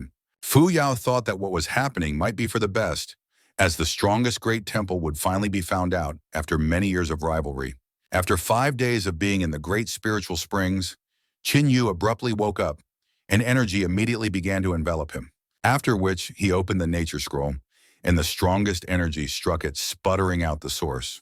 After finishing his meditation, Qin Yu was glad that he had managed to get to the source, as his body had strengthened much more than expected. Which means it's time for him to break through to the 5th stage of the destructive realm, which he'll be helped with by 9th grade pills and trophies from the Tiger General. He consumed all these valuables with the destructive fire of the 9 heavens, and began meditating again, covering his body with the flame-soaked trophies. He then used inner vision to look at his inner world again, where 5 more crystals were infused with energy, making them lose their transparency. After that, his soul was absorbed by this energy, from which a pillar of energy, even stronger than the previous time, appeared. After breaking through, Qin Yu realized that he had jumped a stage, and immediately found himself at the 6th stage of the destructive realm. This meant that it was time for the summoning of the 5th beast, after which Qin Yu touched the nature scroll, and the Unlun dragon descended to him. The Unlun dragon opened its huge mouth and tried to devour Qin Yu. But a moment later, it entered inside the mark on his forehead, making Qin Yu much stronger. Qin Yu estimated that, being at the 6th stage of the destructive realm with the 5 beasts, his current combat power was at least at the level of the 3rd stage of the Void Realm. And his next goal is to reach the peak of the destroying realm and summon the 5th son of the dragon, the insatiable Taote. And once he had his strength, the cultivation that followed would be swift and leaping. Suddenly, Qin Yu realized that because of his promotion, his spiritual source had been evaporated, because of which he didn't know how he would explain himself in front of the head. Just as suddenly, the head himself arrived, interested in Qin Yu's condition due to the recent energy surge. After which, she screamed because their spiritual source had been completely vaporized. After a while in the main hall of the Buddha Heart Temple, Fu Yui sat in the head seat completely petrified and covered in cracks from the shock she had experienced. Meanwhile, the girls were chatting contentedly with the recovered Qin Yu. Listening to them, Fu Yao could only let out a long sigh and suggested that they ask about what happened to the spiritual source. Qin Yu replied to the girls that he had fully recovered and had even become stronger, after which he coughed and apologized for what had happened to their source. which the temple head was glad about, for Qin Yu had realized what he had done after all. Jin Yu admitted that he had done it by accident and said that he would not allow the temple to remain at a loss during his stay here. And for that, he would give them 3 scrolls of heaven-level martial techniques as compensation for the damage. Hearing this, everyone was stunned. Chen Shuang recognized that their cleric was valuable, but not so much so that they were given such valuable scrolls. And Ye Tong didn't hold back and told Qin Yu that he was too nice in front of them. Fu Yao awkwardly coughed and said that Qin Yu was really acting like a stranger, and to save everyone the embarrassment, she would keep the scrolls for now. Whereupon the girls started peering at her with a look that made her feel even more uncomfortable, and she turned away. Looking at the head's demeanor, Qin Yu had to admit that she remained a cutie even at this age. Suddenly, Leng Ningpo entered the hall and congratulated Qin Yu on his awakening, after which he bowed to the head and reported that all the subordinates were already ready to take the fight to the Polar Sun clan and the Jasper Fairy clan. But it's still unknown who else the enemies are going to lure to their side. Perhaps they will even turn to the Yinshan demon. Fu Yao pondered on this and said that he has been leading a reclusive life for decades and has not left his mountain. Especially, he is too strange a person to be considered a reliable ally. The Yinshan demon is a free cultivator whose life path is unknown to anyone. 40 years ago, he had descended from Yinshan Mountain, and the sight of him terrified all people. And even then, he was already a cultivator at the first step of the Void Realm. Fu Yu revealed that she was still very young when her mentor took her to the meeting. That day, the Yinshan demon had defeated her master with just a single blow, after which she could only stare in amazement at what had become of him. Moreover, the Yinshan demon also challenged the other heads of the 4 great temples, whom he also defeated with one blow after another. Thinking over what Qin Yu said, he assumed that the head was already over 50 years old, but she immediately became furious and shouted that she was only 49. Finished talking about this topic, Fu Yao revealed that after defeating the Yinshan heads, the Yinshan demon had traveled to the wilderness alone. And although he came back from there badly wounded, but clearly not empty-handed. After his return, he challenged many temples throughout the Tianhee Empire and was never defeated. In the end, it was the Buddha Heart Temple that summoned its supreme elder who defeated the demon. After that battle, the Yinshan demon went into recluse on Yinshan Mountain, and since then, he hasn't appeared for 40 years. Qin Yu recalled some rumors from his past life. Back then, the Yinshan demon was described as an absolute madman, in whose picture neither good nor evil existed, and for the sake of cultivation enhancement, he was willing to do anything. Therefore, it was not impossible to assume that the Polar Sun clan had made him a tempting offer. Hearing this, Leng Ningpo suggested that the supreme ancestor of the Buddha Heart Temple be summoned again. But Fu Yao reminded him that unfortunately, he had also gone into recluse for decades, and it wouldn't be easy to summon him. Suddenly, Daning ran into the hall and immediately reported that a person from the Ruthless Sword School had arrived. Fu Yao let her enter, and Chu Hanyi walked into their hall and immediately announced that after the competition, she had officially joined the Ruthless Sword School.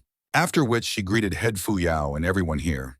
And she also greeted Qin Yu as well, to which he responded with a slight nod. After finishing her greeting, she reported to the head of Fu Yao that she had come here to express the positions of the Divine Sword School and that they were willing to support the Buddha Heart Temple in the war against the 2 warring clans. And in return, when it was over, they would have to give them Qin Yu for a while. They would like to utilize his rank 9 sacred flame for their needs, and this was their only condition. Fu Yu told Qin Ye that although he was with them now, she had no right to control his fate, so it was up to him. To which Qin Yu agreed without any problems, making Chu Hanyi happy in the process. Whereupon Chu Hanyi replied to the chapter that since Qin Yu had agreed, they were now allies, and the Ruthless Sword School would come forward at her command. Fu Yao accepted Qin Yu's decision and told them that they had a big battle ahead of them, but having such allies, they wouldn't be afraid of enemies, even if they had the Yinshan demon. After agreeing, Chu Hanyi bowed to Fu Yao's head and said that she had to return. But on her way out, she warned Qin Yu that she would be waiting for him at night in the city. After a while, Qin Yu walked outside and saw Chu Hanyi waiting for him. Moving closer, he asked her to lay out what she wanted from him, after which Chu Hanyi turned around and asked Qin Yu to follow her. From the sudden request, Qin Yu could only rub his head, and yet he followed Chu Hanyi. Chu Hanyi led Qin Yu to the second floor of the inn and asked that he go inside the room. Yin Yu asked if she would come in, But unfortunately, she replied that they were not on a date here and asked him not to worry as he would not be harmed. Ching Yu thought about who might be inside the room, but still decided to go inside.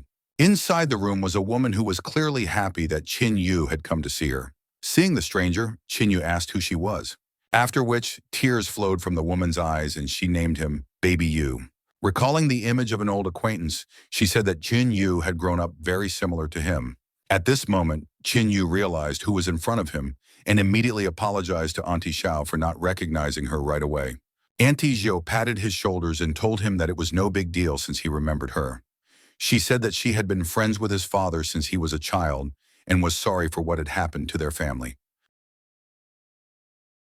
As she sat down at the table, she admitted that she knew about everything that had happened to Ching Yu, and she was sure that if his father had seen it, he would be very proud. Ching Yu slapped the bowl on the table and asked her not to worry, then promised that he would not shame their family's name.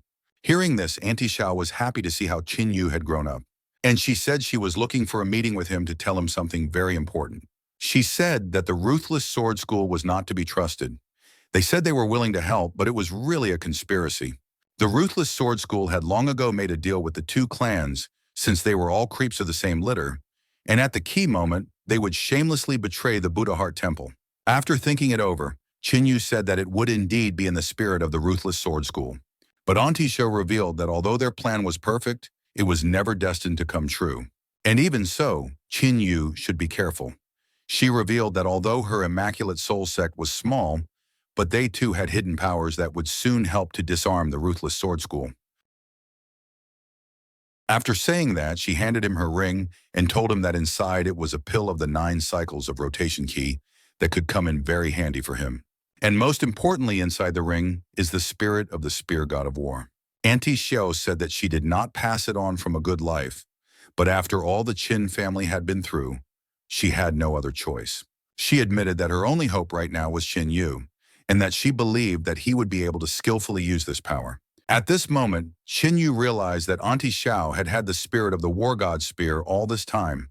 After all, in his past life, after returning from the desolate lands, he had been trying to find it for a long time. But in view of the unsuccessful attempts, he decided that it was irretrievably lost after the death of his father and grandfather.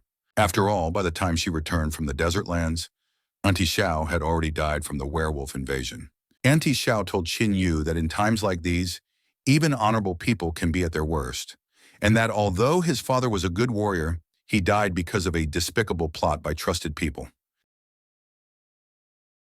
She wanted him to be as careful as possible now, for inattention was an unacceptable luxury, and he was the last living male of his kind.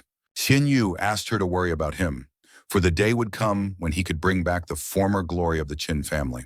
Auntie Xiao was delighted with Ching Yu's attitude and determination, and still asked her not to tell anyone about this conversation, and to work on mastering the spear spirit as soon as possible.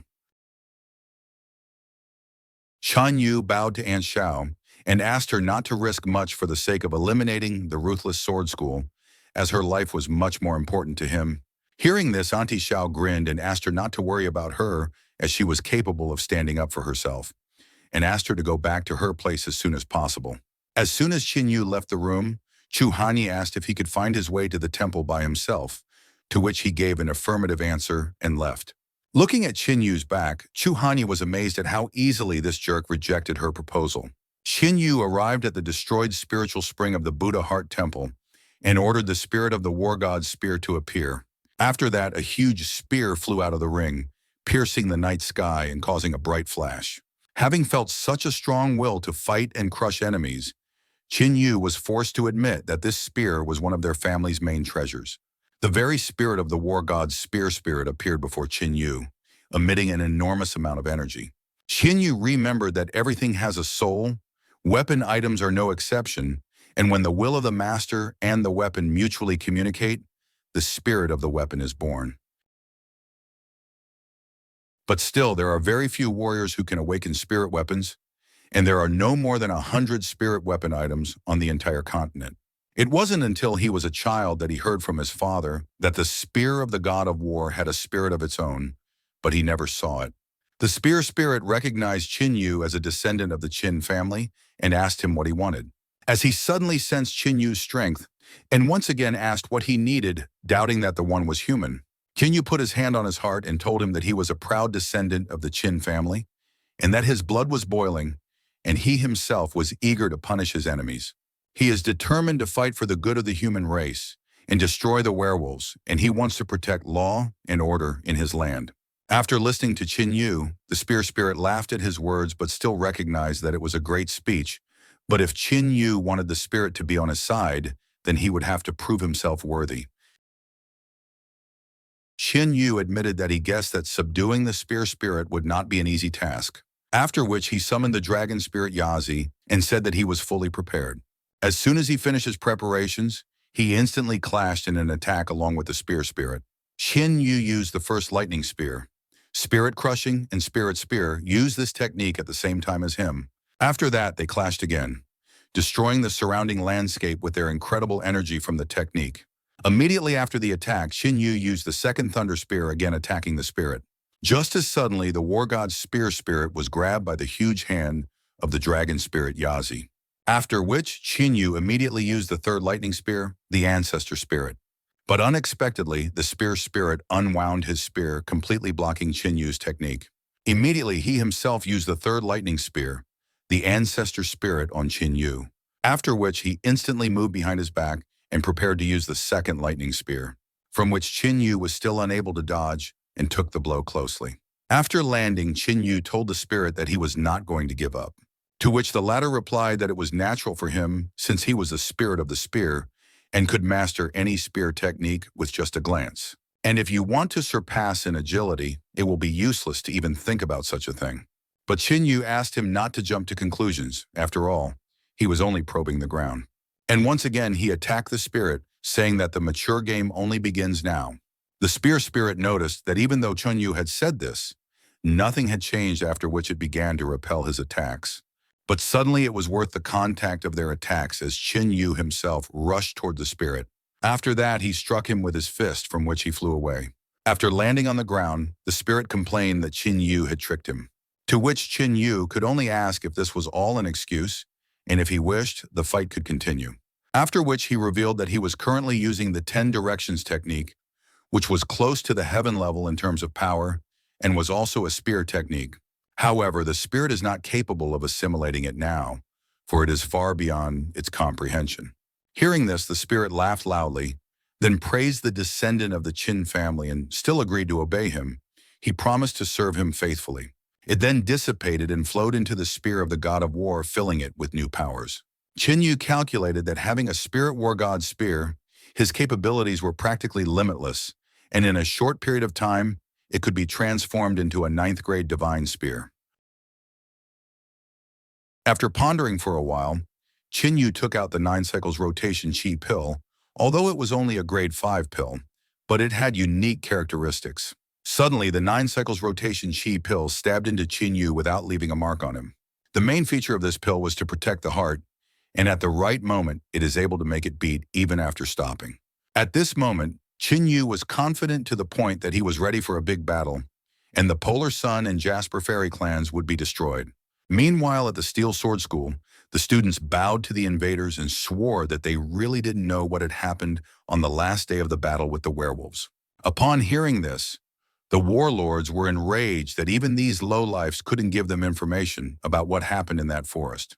The elders said that none of the disciples had returned alive that day, and if anyone knew what might have happened there, it was the people from the Polar Sun and Jasper Fairy clans. Upon hearing of the Polar Sun clan, the Dragon Warlord decided that they should pay them a visit. Hearing this, the Steel Sword Elder hoped that the werewolves would let them live.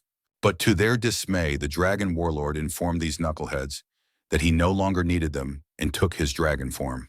After which, he exhaled a huge ball of flame into the Steel Sword disciples, which left only ashes from them.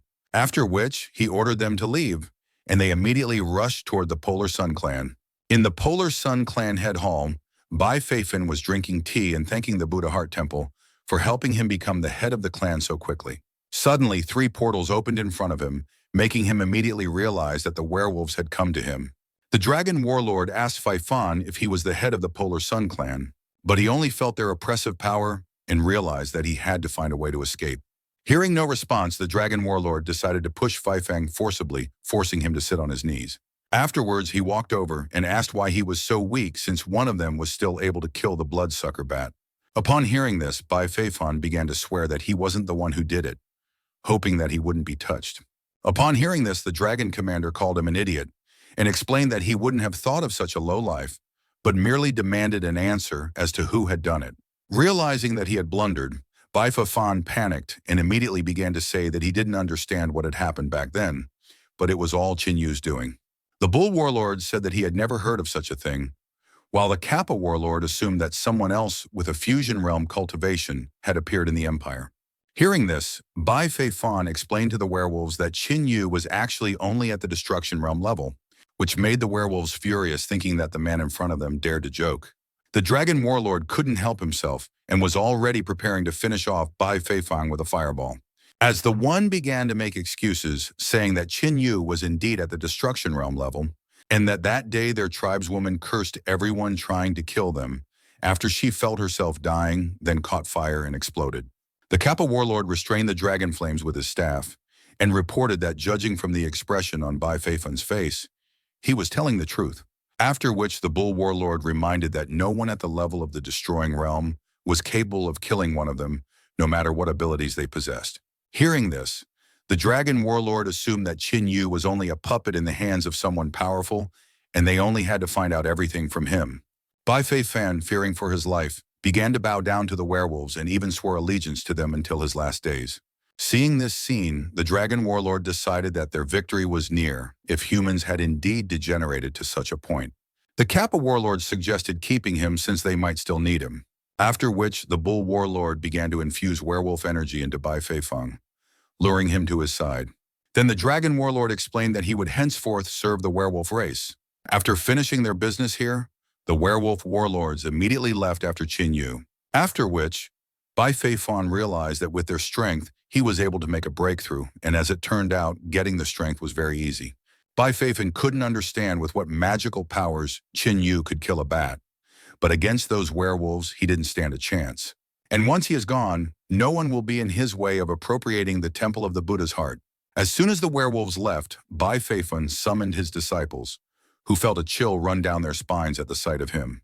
Then he ordered them to send out orders to gather an army, surround the Buddha Heart Temple, and notify the allies.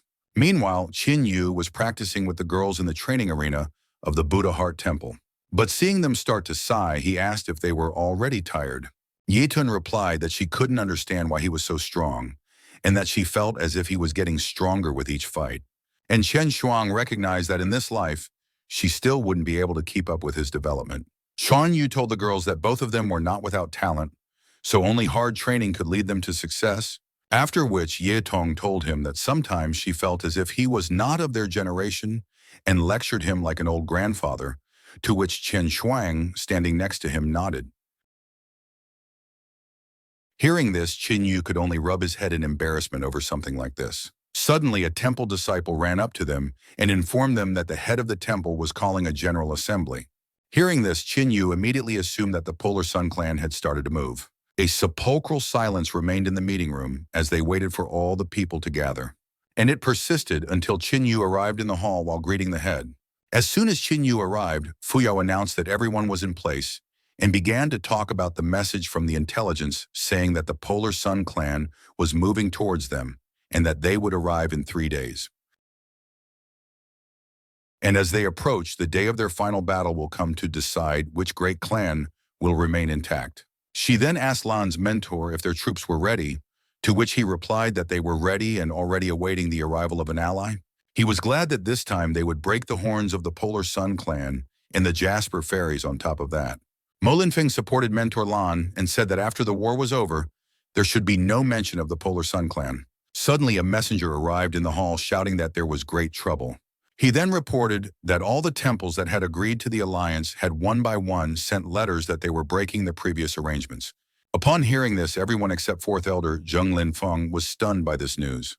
Lan Ningpo assumed that such a quick change in behavior couldn't have come out of nowhere, suggesting that there was no shortage of threats from the two great sects here.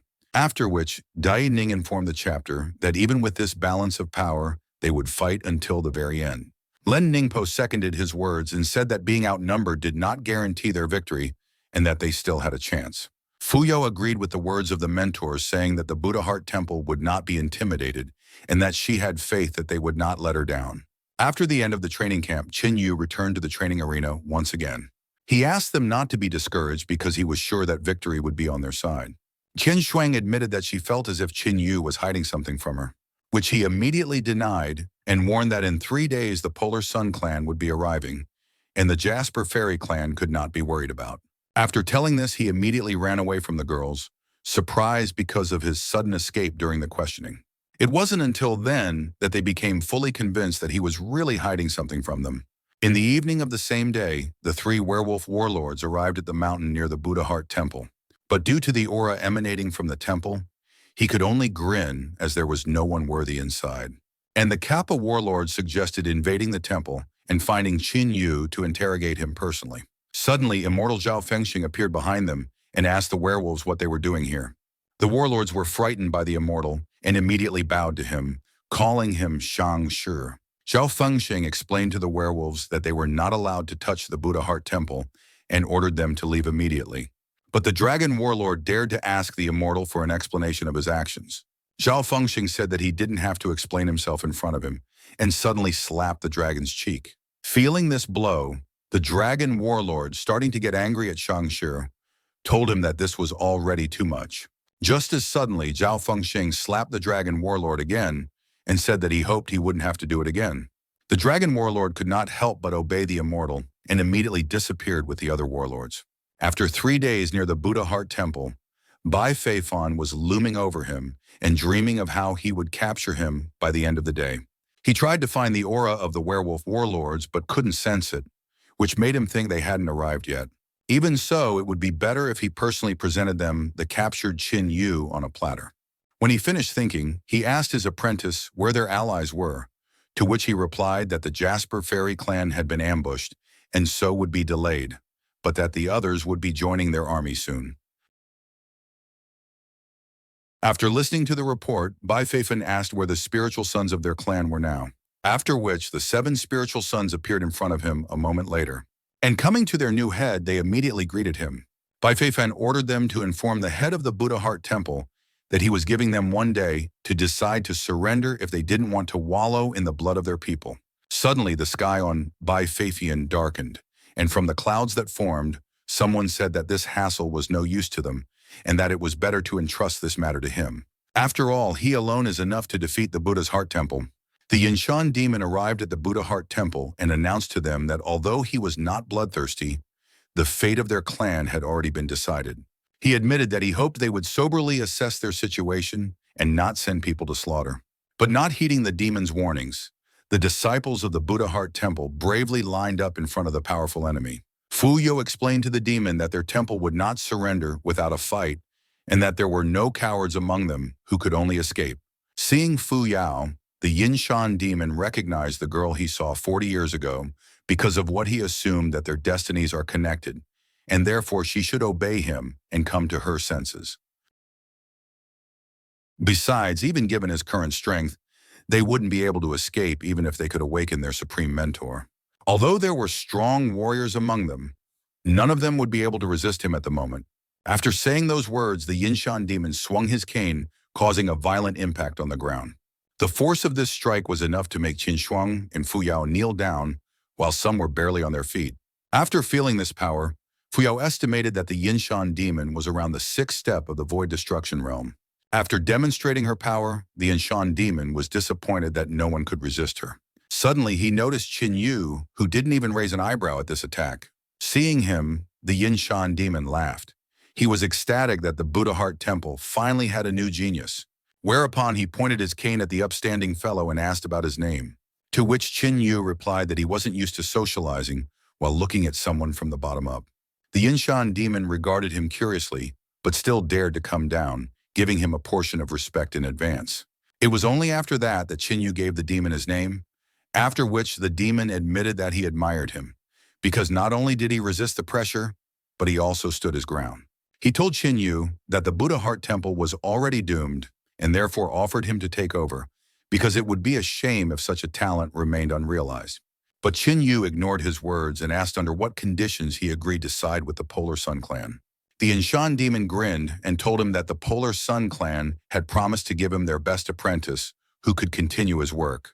But since he had met Qin Yu, he had no use for their pathetic disciple, and if Qin Yu asked to be a disciple, they would leave this place right now. Seeing the Yinshan demon holding a conversation with Qin Yu, Bai Feifan became furious. The demon asked Qin Yu what he thought of his proposal, but instead of answering, Qin Yu took out the spear of the god of war and suggested that the demon decide everything by himself. Upon seeing the spear, the Yinshan demon came to anger as he immediately realized that Qin Yu was a descendant of the Qin family from the Divine Sword Empire, and immediately rushed into the attack, shouting to Qin Yu that he should definitely die after this. Preparing to attack, Qin Yu agreed that he would die, but not at his hands. Qin Yu and the demon clashed in a merciless barrage of attacks. Just as suddenly, the demon struck him with his hand, throwing Qin Yu a great distance away. Qin Yu was shocked at the immeasurable strength of the enemy, while the demon recognized Qin Yu's innate qualities, since he was able to survive this blow. The Yinshan demon praised Qin Yu since it had been years since anyone had been able to survive his strike, and recognized that a great future could have awaited him, but unfortunately, he had chosen the wrong path. After saying those words, the Yinshan demon summoned a huge desert beast spirit with many eyes, and immediately attacked Qin Yu with his huge clawed paw, wanting to kill with just one strike. But Qin Yu summoned the dragon spirit Yazi and was able to pass through the enemy's attack with ease, after which Yazi dispelled the Yinshan wasteland demon beast as if it was worthless. Yinshan demon was thrown back by the shockwave, and at the same time, he was shocked that Qin Yu was also able to tame the wasteland beast. The Yinshan demon recognized that before his death, Qin Yu's ancestors were still able to guide him to the right path. He said that he remembered well how his grandfather Qin Hung had returned from the great wasteland strengthened, but even that had not saved him. While watching the fight, Fu Yao barely kept her footing and realized that the demon actually knew far less about Qin Yu than she thought. Qin Yu was angry at the demon and rushed towards him, ordering him not to even dare to even stutter about his ancestors and preparing to damage him. But the demon wasn't going to die so easily and released the demonic mist defending against the attack. Qin Yu struck the fog and all, and created many more light spears rushing towards him, which was a surprise to the demon since the spears were still able to penetrate the fog. The demon shouted at Qin Yu that he was only annoying him, and released purple waves of energy, causing him to dodge. After which, he unleashed his second-grade divine weapon and used the heavenly sword technique. He once again summoned the huge desolate beast, informing Qin Yu that he had only allowed himself to be shown out of curiosity, but now he had come to an end. Qin Yu mockingly said that usually such arrogant old men would usually end up badly, but the demon was certain that with such strength, Qin Yu would only have one outcome, and he was eager to see how he would sing after this strike. In order to repel the attack, Qin Yu used the fourth thunder spear, summoning a huge dragon, from which the Yinshan demon mocked Qin Yu, saying that even if he possessed a comparable strength technique, it wouldn't equalize their strength. Just as suddenly, the war god's spear spirit appeared beside Qin Yu, shocking Yinshan demon with it. And as if passing through the fog, his spear still struck the huge desert beast. After which, that one dispelled, and the spear also stabbed into the Yinshan demon himself. And finally, the spear exploded with the demon releasing a huge amount of energy. Having survived the attack, the demon was on its last breath. He asked Qin Yu how the latter had managed to break his second-grade divine weapon, to which the latter replied that there was nothing surprising about it, as it was quite weak. Hearing this, the demon refused to believe such a thing. He refused to accept his defeat at the hands of Qin Yu. After all, he had already lost to Qin Heng once before, and now he was forced to fall at the hands of his descendant. He wanted to know why this was happening, why the Qin clan should be the main test of his life. And there was no escape from fate itself. And only after these words did the Yinshan demon let out his last breath. Qin Yu realized that something in the demon's words didn't add up, namely that he had lost to his grandfather, causing him to assume that in just a few decades, the demon was able to become so much stronger. Qin Yu wanted to know why, after all these years, he still hadn't come to his family to take revenge. Bai Fafan was enraged that even the Yinshan demon couldn't stop Qin Yu. One of the spiritual sons realized how strong Qin Yu was and suggested that the head retreat before it was too late. But a moment later, he was pierced by a beam of energy, instantly taking his life. Bai Feifan was enraged that someone dared to open their mouth without permission. He was sure that, although Qin Yu was able to kill the Yinshan demon, but he would be able to deal with the demon himself, he decided that it was time to take matters into his own hands. Only upon seeing Bai Feifang did Qin Yu mock him for lying under the werewolves now as well. But the one flew towards Qin Yu, shouting that words wouldn't help, since nothing would help him anymore. Just as suddenly, Qin Yu disappeared from his seat and defeated Bai Feifang with only one punch. Then he stepped on him and rebuked him for his association with the werewolves. For having gained power, he had lost his head so much that he was unable to appreciate the gulf between them. And killing him was like squashing a bedbug.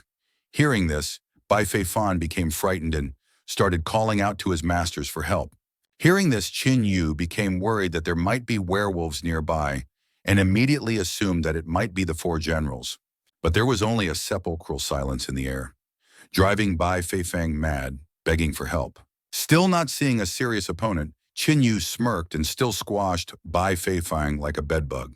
Seeing the death of the head, the remaining members of the Polar Sun clan panicked, causing Qin Yu to think that the battle was too easy. Suddenly, the sky lit up with a flash, and a voice from the sky made a speech about how the members of the Sun clan were not afraid of anyone, and the battle is not over until victory is on their side. Two powerful experts emitting the aura of the sun appeared in the sky. One of the experts explained that they just wanted to let their babies frolic, but in no way expected them to be so weak. And the second expert supported his words and said that at key moments without them, as usual, nothing is decided. Suddenly, Chulin appeared behind them, who only saw the grandfathers rejoiced at their appearance. These two were the supreme ancestors of their clan, and judging by their appearance, they had decided to put a stop to all this ugliness themselves. The ancestor admitted that he had always known that despite Bai Feifang's serious abilities, he would remain a helpless brat, and instead of improving himself, he would only weave intrigue. To which the second ancestor replied that it was their own fault, and what was supposed to pass as a bickering babe had in fact caused them to condescend after all these years. According to Chulin's words, the ancestors knew that Qin Yu had the power of werewolves, but judging from his last battle, his source of strength, like the Yinshan demon, came from the desert lands.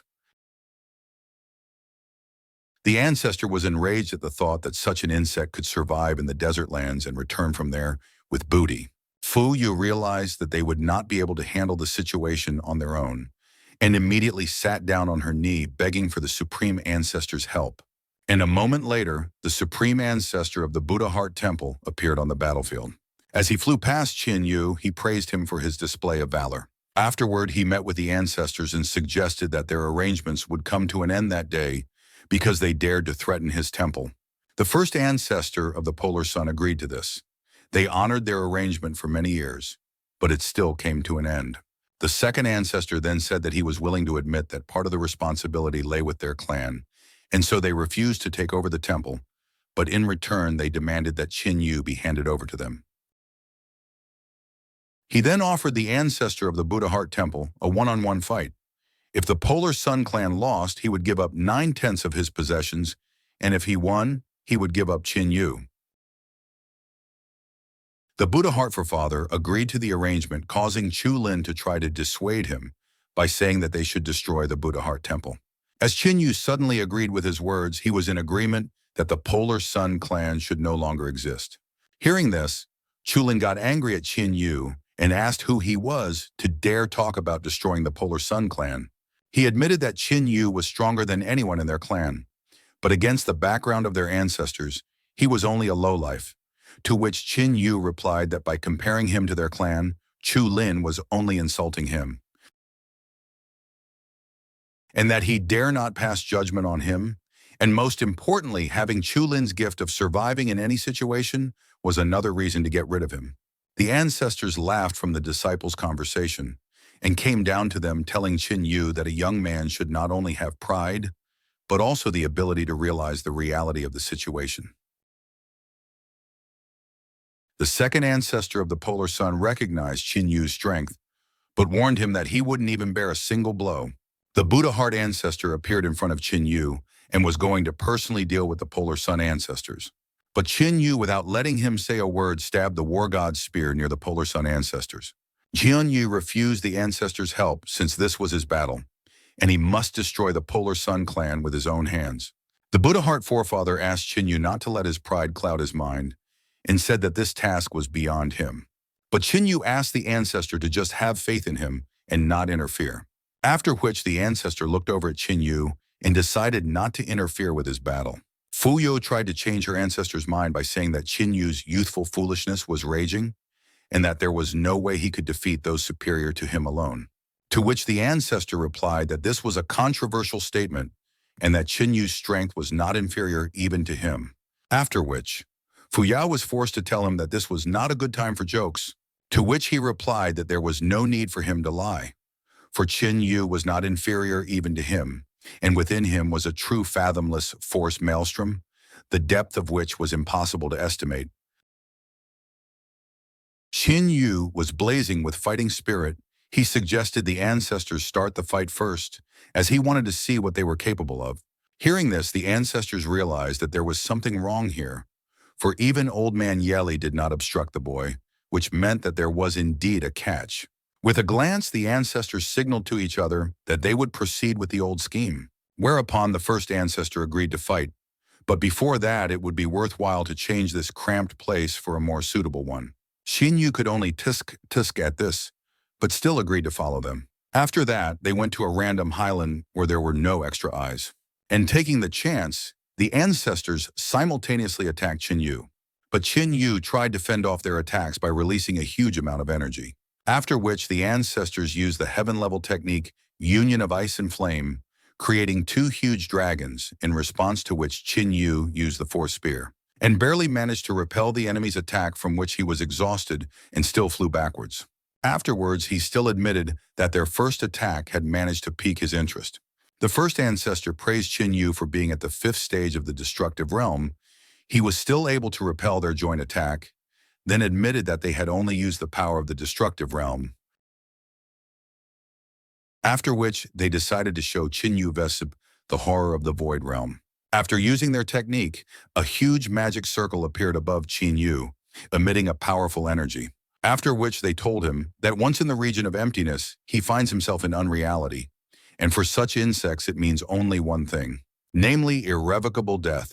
And from them came a tremendous amount of energy, turning everything into nothing.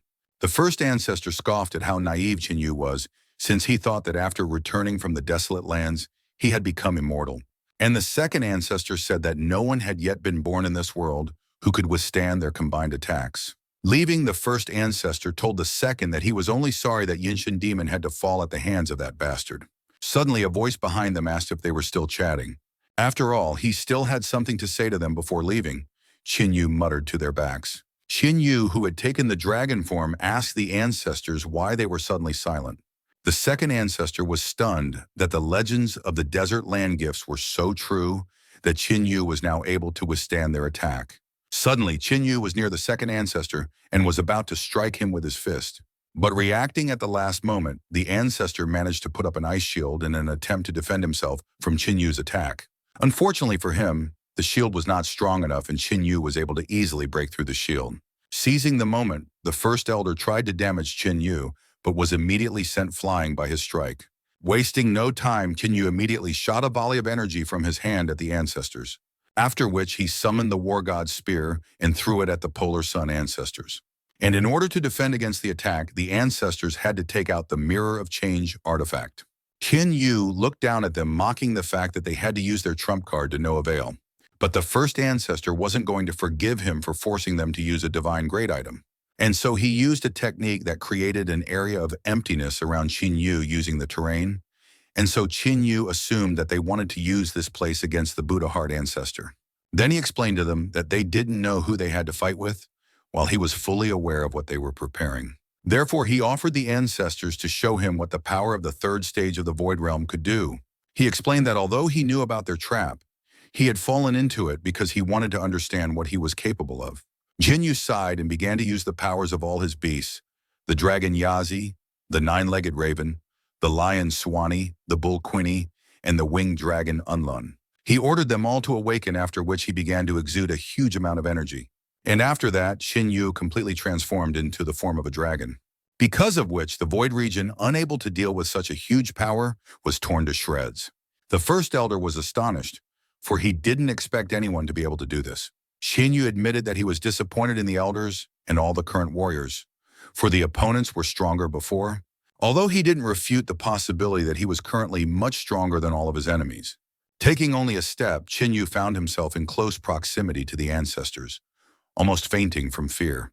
And raising a finger upwards, he told them that the two of them were very lucky that today they would be able to see Ching Yu's true strength. Pointing into the sky, a wisp of energy came out from Ching Yu's finger that was able to tear apart the heavens. A moment later, a huge touted dragon appeared from the sky, and Ching Yu used the Desolate Lands technique, Touty Dragon Fury, after which the giant dragon directed its claws at them. Trying to survive in such a terrifying situation, the first ancestor summoned the change mirror. But a moment later, they were attacked by the Taote dragon, instantly taking their lives. After that, Ching Yu was able to sigh, although he was unable to summon the Taote dragon himself, but even the Taote Dragon Fury technique was enough for an unconditional victory. After this technique, the ancestors were just soulless shells with grimaces of horror, and in whose eyes one could only see the primordial chaos. And their souls were consumed because the Taote dragon was known for its voraciousness and left nothing behind, which made the ancestors become empty effigies. Taking the mirror of change, Ching Yu grabbed the two ancestors and headed back to the temple. Suddenly, Chulin felt as if his end was approaching. He could not believe that his ancestors could lose. After all, no one at the Destruction Realm stage would be able to do so. But even so, one could also prepare for the worst outcome just in case. Suddenly sensing something, the ancestor of the Buddha Heart Temple started laughing loudly. Seeing this, Fuyao couldn't help but ask how he could laugh at such a tense moment. To which he, rubbing his beard, replied that from now on, the Polar Sun clan would be at their feet. And a moment later, Ching Yu appeared between the disciples of the great clansman and threw the bodies of the two Polar Sun ancestors onto the ground. And the disciples of the Buddha Heart Temple began to rejoice heartily as the Polar Sun clan that had attacked them was destroyed. And Chu Lin, stunned by this, stood still without being able to say a word due to the shock he was experiencing. Suddenly, Ching Yu stretched out his hand to the side and shot out energy to the side, striking Chu Lin's shadow that contained his real body. But Ching Yu was not going to listen to his annoying enemy and destroyed him, leaving no ashes behind. Then he announced that from now on, the Polar Sun clan would no longer exist. Then he told the head of the Buddha Heart Temple that they could handle the rest on their own, and immediately left the Buddha Heart Temple, leaving everything to the disciples. At this moment, Fuyao was more interested than ever in who he really was. On the way to his next target, Ching Yu contacted the Wu sisters via Jade Token and was told that they had managed to escape, taking Li Qingyao with them. Auntie Xiao told Ching Yu that the Jasper Fairy clan had enlisted the support of a mysterious warrior, causing her to have to retreat, so Ching Yu should be as careful as possible as the enemy was moving straight towards the Buddha Heart Temple. Hearing this, Ching Yu decided that the Jasper Fairy clan would fall next. At the same time, somewhere in the mountains, Bai Fei Fei tried to catch her breath after the recent fight. Afterwards, she apologized to His Highness, since without him, their trek would have ended before it began. The Emperor's ninth son, Chen Shang, asked her not to apologize for this, and asked if the Buddha Heart Temple was really on the other side of the mountain range. To which Bai Fei Fei replied that it was like that, except it was unknown if the Polar Sun clan had managed to capture the temple. Chen Shen said that even if they succeeded, there was nothing wrong with it, as the Jasper Fairy clan should definitely be able to handle it. Bai Fei Fei recognized that if her clan went it alone, they would have no guarantee of success, but with the support of the Emperor's son, their overall victory was imminent. The head of the Jasper Fairy clan thanked the ninth prince for his support and promised that they would serve him faithfully until their last breath if the Buddha Heart Temple fell today. Chen Sheng praised the head for such words and suggested that they speed up, lest all the glory go to one Polar Sun clan. After a while, a silhouette appeared behind Chen Shan's back. He bowed to the ninth prince and asked him what he was doing here, as it was not His Majesty's custom to descend into sectarian fighting. Chen Sheng replied that he was looking for adventure. Life in the palace makes him so bored that he can get bored, but after these events, at least he would have something to remember. The servant sighed and admitted that he didn't even have any way to contradict his majesty. Suddenly, they felt an incredibly strong spiritual energy, immediately after which its possessor descended towards them. Qin Yu slung his spear on his shoulder and was already preparing to engage in battle. Bai Fei immediately recognized Qin Yu and cried out his name in surprise. Hearing this, the head of the Jasper fairy clan was surprised, as Qin Yu had managed to reach the fifth step of the destructive realm too quickly. Qin Yu pointed his spear at the head of the Jasper fairy clan. Then he announced to them that from today, the Jasper fairy clan would end. Qin Yu used the thunderous spear of the nine heavens, as he suddenly noticed something unusual. Or rather, someone he knew for some unknown reason joined the expedition of the Jasper fairy clan. This person is the emperor's ninth son, the future ruler of the Tianhee Empire. Bai Fei acknowledged Qin Yu's impressive achievements. However, she asked him if he had been so dizzy that he had dared to challenge their clan alone. At the same moment, the head of the Jasper fairies pondered that, since Qin Yu dared to go out alone, there must be some sort of trick here. Qin Yu couldn't help but think of the accomplishments of the future emperor Chen Shan. Chen Shan in the future is a warrior who managed to subjugate the entire race of humans with his own strength. The Tianhee Empire never stood out from the greatness of its more powerful neighbors, and was inferior in terms of territory, army, and even the number of outstanding warriors. In his past life, Chen Shang hid his talents and ambitions for many years, steadily building up his strength in secret. One day, he successfully seized the moment and managed to take the throne of the emperor, which began his journey to greatness. At first, Chen Shang got close to the immortals, after which he received an uncountable number of heavenly seals from them, and he gradually transformed himself into an invincible warrior. In addition to that, he also took possession of many divine-class weapons, which helped him in unifying the continent under his rule. That was how he became the great emperor of the unified Tianhee Empire. When Chen Shan became the ruler of the entire human race, he led them to war against the werewolves. Under his rule, the human race was so powerful that the remaining werewolves did not even think of attacking humans again. Chen Sheng is a great man, as hard and unbending as steel. But unfortunately, the immortals who held it in the beginning ended up losing to the Zhao immortal clan. Unwilling to submit to Li Qinghe, he was executed by her, upon which the star of the great emperor was extinguished. From all these memories, Qin Yu sighed sorrowfully. Chen Shang told Qin Yu that he had heard about him, that he possessed a ninth stage sacred fire and was generally very successful in cultivation for his age. He then asked why Qin Yu shook his head upon seeing him. Bai Fei asked Qin Yu whether Qin Yu knew who he was standing in front of. After all, it was himself. Chen Shen ordered Bai Fei to shut up, because of which she, frightened by the will of the prince, could not utter a word. Qin Yu asked the ninth prince not to think badly of him, as he wasn't trying to disrespect him at all. It was just that he was suddenly overcome with sorrowful memories. Chen Sheng was surprised that Qin Yu knew him. He then told Qin Yu that he was only called the ninth prince by those who didn't know him. He assumed that Qin Yu knew who he was and suggested that he call himself Brother Chen. Qin Yu accepted Brother Chen's suggestions and asked if his companion could give up his desire to kill. Turning around, the prince noticed his servant's face, whereupon he mentally told the prince that the person in front of them was too dangerous. Just when he thought that he could kill Qin Yu stealthily, he immediately sensed it. The prince replied that Qin Yu was rumored to have gained incredible skills in the desert lands, and if he could gain his support, Qin Yu would be able to help realize the prince's ambitions. Hence, he didn't want to neglect this opportunity. Qin Yu admitted that he didn't know what Brother Chen's connection to the Jasper fairy clan was, and pointing his spear at the clan head, Qin Yu said that he had already made a decision that today they would all perish. Bai Fei was angry at such a statement, and asked Qin Yu if he was crazy, because there was no way he could defeat them alone. Chen Shan revealed that he was barely familiar with the Jasper fairy clan, and said that he wouldn't stand in Qin Yu's way since he had a grudge against them. After which the prince along with the servant distanced themselves so as not to disturb Qin Yu. Bai Fei wondered why the prince did this. She wanted to know if he had decided to give them a test.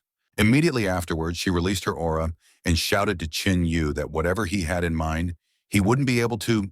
In the next instant, Qin Yu pierced her spear and was at her back. Finished with Bai Fei Fei, Qin Yu pointed his spear at the chapter and said that she was next. The Jasper fairy head was angry at what Qin Yu had done and was going to deal with him quickly. But in the next instant, she suffered the same fate as Bai Fei Fei. The remaining members of the Jasper fairy clan began to worry about what had happened to their head, and Qin Yu asked why they were still here. Immediately afterward, those hurriedly fled the battlefield. Qin Yu put away the war god's spear and said that this was the end of it.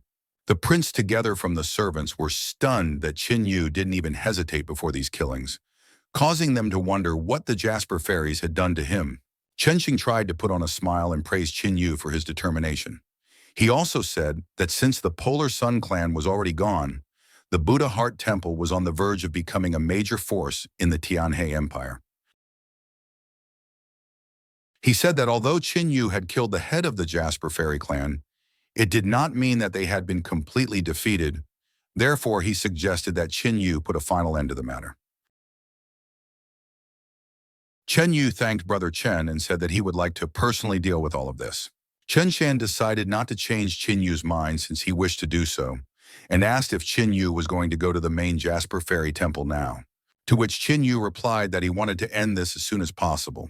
Chen Shan asked if Qin Yu would mind if they went to the temple together, since he had nothing to do anyway, and at least they could chat on the way. Qin Yu said that he was fine with it, and they set off. Meanwhile, in the temple of the Jasper Fairy clan, two flames appeared beside the senior mentor, immediately after which they were extinguished. Realizing what had happened, the senior mentor cursed loudly.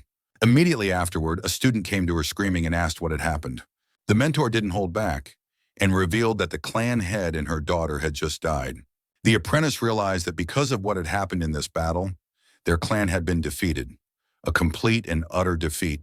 The senior mentor told them that a talent never seen before had appeared in the Celestial Empire, Qin Yu from the Buddha Heart Temple. He had upset the balance of power in the empire that had existed for hundreds of years, so the words that he had ruined their clan were true. The student asked if that meant they. Without listening to the apprentice, the senior mentor confirmed her assumption at once. There was no reason for them to stay here any longer, so she would fulfill her promise and take her apprentice to the desert lands. The apprentice thanked her mentor and, excited about the journey, ran to pack her things. A few days later, Qin Yu and the prince reached the temple of the Jasper Fairy clan. Except there's no one left here at all. Shen Shan assumed that they had just accepted defeat and left, and Qin Yu could only curse at this clan. Immediately afterward, the prince's acolyte returned to them and told them that no fluctuations in the spiritual aura could be felt in the entire temple grounds at all. And from the looks of it, they took all their clan's treasures with them when they left. To make sure of what was said, Qin Yu closed his eyes and used the insatiable Taote's sniff. After that, he smelled something and said that he wasn't sure if the members of the Jasper Fairy clan had taken everything. The prince was surprised at what he heard, for his servant had said the opposite. But Qin Yu asked them to follow him. From his memories from his past life, Qin Yu could tell that deep beneath the Jasper Fairy clan's temple, the tomb of an ancient human lord was hidden. The tomb held divine-grade weapons, and judging from the feeling, they were still there. After walking for a while, they stopped near a well. Prince Chensheng asked if he felt like Qin Yu knew this place well for nothing. Qin Yu asked Brother Chen if he would risk going downstairs with him to look around. On hearing this, the prince at once agreed, and the servant tried to object to this. But the prince told the one that since Brother Chen wanted to go down, he knew far more about this place than they did, and so he asked him not to worry about it. Immediately after which, they jumped into the well together with Qin Yu. Upon landing, the prince looked around and said that from the looks of it, they wouldn't be able to find anything of interest here. The servant said that even he couldn't smell any fluctuations in the spiritual aura, and that they clearly had no business being here. Qin Yu asked Brother Chen if he would lend him the divine seal. The prince decided not to hide it and immediately threw the seal to Qin Yu, after which Qin Yu inserted the divine seal into the wall. And the seal began to shine many times stronger. The servant asked if it was worth it since it was a 7th grade divine seal, to which Prince Chen Shang replied that it was only a trifle and that there was nothing wrong with it. Just as suddenly the wall broke and a passage opened up to them. Qin Yu smirked and asked them to follow him. After crossing over to the other side, Qin Yu and company found themselves in an ancient tomb. Chen Shang asked whose tomb this was, and whether the ancient Lord of Men rested here. After which Chen Shang saw Qin Yu's smirk and asked if he had guessed that guess. Qin Yu said that this was indeed the tomb of the ancient Lord of Men, and he guessed it for a reason, because Chen Shan himself also has the spirit of the Lord of Men.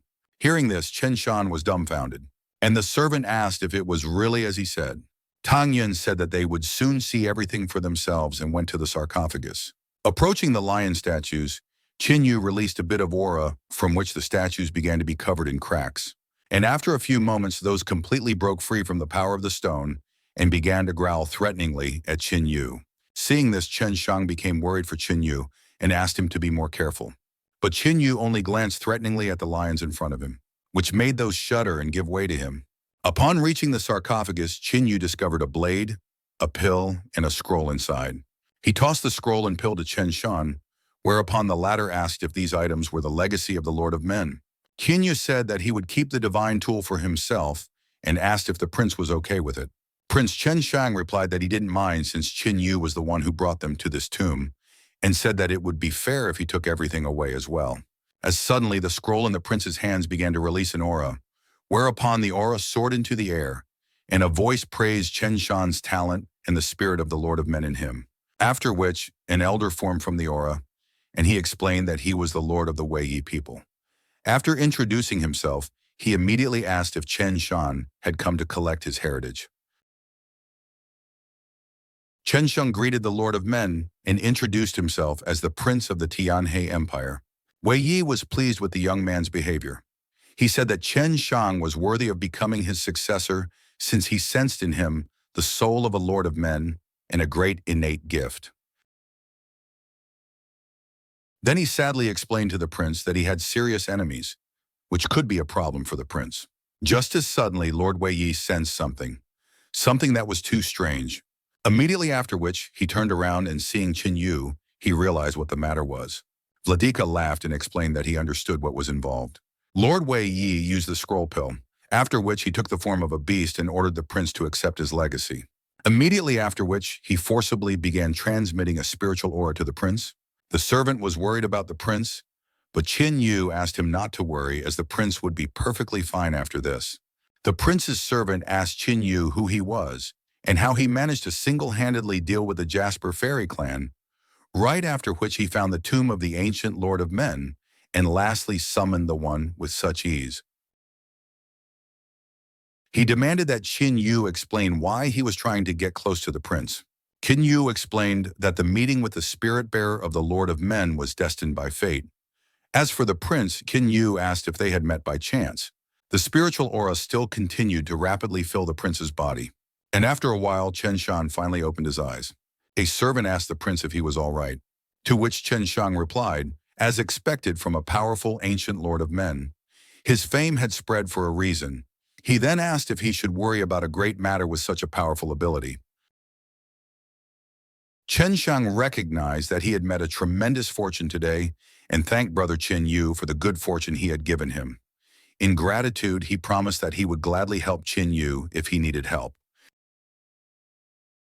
Qin Yu wished for the prince to make the best use of this power for the benefit of their race. Chen Shun slapped his chest and vowed that as long as he lived, he would do his best to protect their people. Finished with everything in the dungeon, the trio made their way outside. The prince wanted to talk to Qin Yu as they suddenly found themselves in the middle of a thunderstorm, and Prince Chen Shan's body began to spew out a huge amount of aura. Qin Yu realized that this was a bad matter, as it was a contradiction to the emperor's kui. The servant was frightened for the prince and asked what was happening to him, to which Qin Yu replied that Brother Chen received the emperor key from the ancient Lord of Men, but there is still an emperor in the Tianhee Empire. Since two tigers cannot live on the same mountain, the two emperor key fight to see who is better. Qin Yu admitted that he had forgotten about it because he had been inattentive, because of which the new emperor entered the arena and chaos would once again reign in the Tianhee Empire. After a brief battle, Chen Shang, in the guise of a tiger, seized the moment and sank his fangs into the dragon-shaped Qi Emperor's neck. Immediately afterward, the dragon howled loudly and began to dissolve. Back on the ground, Chen Shan began to pant after fighting so hard. Meanwhile, at the Tianhee Imperial Palace, the emperor of the Tianhee Empire was practicing meditation. Suddenly he screamed, then started vomiting blood. He was furious and shouted that his QE of emperor had dissipated, after which he summoned the emperor's mentor, and the latter immediately appeared. The emperor's mentor asked what had happened to the one, to which the emperor replied that his Qi emperor had begun to dissipate. The emperor's mentor asked how this was possible. After all, his majesty was under the tutelage of their Zhuanyuan clan, and the emperor's Qi was too dense, and there was no way he could take it and disperse. The emperor's mentor asked for his majesty to take it easy and asked for permission to look at the problem, then opened his third eye. With a glance at the emperor's Qi, the emperor's mentor was convinced of the problem, and blood flowed from his mouth. The emperor asked what was finally happening to him. The emperor's mentor replied that something really happened this time. After all, he had just discovered that there was a new owner of the emperor's Qi in the Tianhee Empire, and the strength of this emperor's Qi was much greater than the current emperor's. The emperor's mentor explained that the emperor's QI had been absorbed by a stronger Qi, and that even he was unable to block that energy. The mentor asked the emperor not to worry so much about it, as this world was changing very quickly, and even if a new lord of men was born, he wouldn't be able to take away the emperor's place. He also said that he had an idea. When the emperor heard about this, he was overjoyed and asked him to explain everything. The emperor's mentor explained that they just needed to gather the cultivator's Qi and change it into the emperor's Qi, after which the emperor could use it as he wished. The emperor asked his mentor to explain it to him in more detail. And the preceptor told me that all destinies in this world have the same end. All are generated by the heavenly Tao and have the same origin. If they gather together martial artists with great fortunes and make them fight so that their fortunes don't swallow each other up, and in the end, one fortune will continuously strengthen. When a martial artist has supernatural luck, the mentor will be able to use secret techniques to take away his luck and then recycle it into a new emperor's Qi that the emperor can use. The mentor explained that without destruction there is no creation, and perhaps failure this time could be a new beginning. The emperor asked what they should do in that case, to which the mentor replied that the Tianhee Empire had been isolated for many years, so they would be able to take advantage of this opportunity to develop. The mentor suggested that they unite the neighboring empires and hold a great competition between cultivators. The mentor explained that the QI of the people of Tianhee would not be enough to accumulate the emperor's Qi, but with the addition of other empires, the matter would end in success. And then the emperor would have the strongest emperor Qi with which he could seize the fortunes of cultivators around the empire. The emperor realized that his empire could then use this opportunity to start a war and conquer everyone. Then the emperor laughed and began to praise his mentor for his well-thought-out plan. He entrusted the plan to the tutor himself. The emperor's mentor was clearly pleased with what he heard and asked to rely on him. Inside the Jasper Fairy Temple, Chen Shang asked Qin Yu if he really didn't want to go to the Imperial City with them, to which Qin Yu replied that he would be powerless in the Imperial City, and if he decided to go, he would only be annoyed. Therefore, he would return to the Buddha Heart Temple since the Jasper Fairy clan had scattered anyway. Qin Yu asked the prince to by no means forget about the Emperor Qi concealment technique, as no one should find out about it, only if an extreme case came. Shenzhen asked Qin Yu not to worry about it as he understood everything. Just as suddenly, Qin Yu said that he would go first and said goodbye to Chen Shan. Immediately afterward, he soared into the sky and flew towards the Buddha Heart Temple. Chen Shan boasted to the servant that they had managed to get a really big catch this time, to which the man replied that Qin Yu was too mysterious and unpredictable. The servant asked if the prince wanted him to follow him. Chen Xing said that there was no need for this, and if Qin Yu found out about the surveillance, there would be discord between them. Upon hearing this, the servant only frowned in agreement. Seeing this, the prince laughed and offered to leave this place. A large area of the inner hall, Buddha Heart Temple. Temple members collected treasures left behind by the Polar Sun clan and repaired buildings damaged in the defense of the temple. As soon as Qin Yu approached the disciples, he was immediately welcomed as their temple's mentor brother. Looking at their faces, Qin Yu felt slightly embarrassed as collecting the Polar Temple clan's treasures had clearly worn them out. As soon as Qin Yu entered the main hall, Ye Tong, along with Chen Shuang, immediately rushed over to greet him. Ye Ting examined Qin Yu, and seeing that he was perfectly fine, she asked if he had really managed to deal with the Jasper Fairy clan alone. And Leng Qinshuang covered herself with a blush and recognized that Qin Yu was astonishing them every time. But she had to say that after all such acts were very dangerous, whereupon she asked that he might henceforth let them help him. After talking to the girls, Qin Yu approached the head and asked where Qing Yao was now. Hu Yao asked Yetong to escort Qin Yu to his girlfriend. Immediately after, Yetong grabbed Qin Yu's hand and dragged him behind her, while Qin Yu begged for her to stop. Once those two left, Fu Yao had to inform Chen Shuang that Qin Yu's heart already belonged to Li Qingyao. From what she heard, Leng Qinshuang could only sigh and admit that she didn't have such a blessing after all. Meanwhile, Li Qingyao was bored in her room, pondering over what was happening. Just as suddenly, the door boiled open and she saw a familiar face. Xian Yu sat down beside her, and Li Qingyao asked if the Jasper Fairy clan had really been destroyed. In response, Qin Yu explained to her that the Jasper Fairy clan was not as honest and kind as she thought, because behind the scenes, they were doing some very sneaky things. After which, Qin Yu stroked Qing Yao and asked for her to stay by his side as he wished to protect her in this life. Li Qingyao blushed, immediately after which she bounced away from Qin Yu, and covering her face with her hands, she accepted his wish and asked him not to approach her so suddenly. Qin Yu sighed because of what had happened, as he realized that they would have to rebuild their close relationship. 1 month later, Qin Yu was meditating in the secret spring of the Buddha Heart Temple, as suddenly he finally managed to break through. Just a little more, and he would be able to break through to the 9th stage of the destructive realm, which meant that he would be able to awaken the 5th dragon son, Taote. And after he awakens Taote, he will be able to travel to the desert lands once again. Suddenly, Ye Tong arrived at his source and began to happily tell him about the latest news, as this was indeed a significant event. The ruling dynasty of the Tianhee Empire, together with all 7 ruling dynasties, would soon hold a cultivator competition. Hearing this, Qin Yu thought about participating. Ye Tong explained that this competition should not only bring together the best forces of the 8 dynasties, but also bring together the 8 Qi emperors, making this event truly unique. Ye Ting spoke with fire in her eyes about how martial artists from all 8 dynasties could participate. The number of participants is unlimited, the number of clans is unlimited, and the prizes are very big. The top 100 winners of this competition will receive a 2nd stage divine weapon and a 1st stage divine pattern. The next top 50 masters will receive a 3rd stage divine weapon, and the next top 20 masters will receive a 4th stage divine weapon.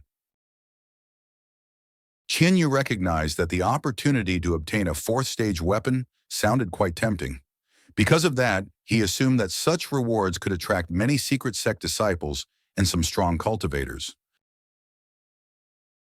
Yutong said that was not all, for the top 10 winners of this competition would be allowed to use the greatest treasures of the 8 dynasties, thus giving them the opportunity to set foot in the desert lands.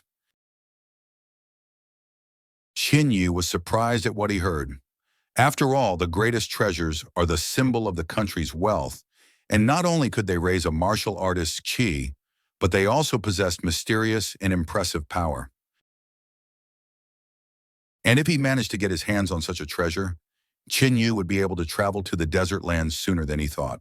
After thinking it over, Qin Yu told Ye Tong that he would participate in the competition. Ye Tong was happy to hear this, because it meant that they could go there together.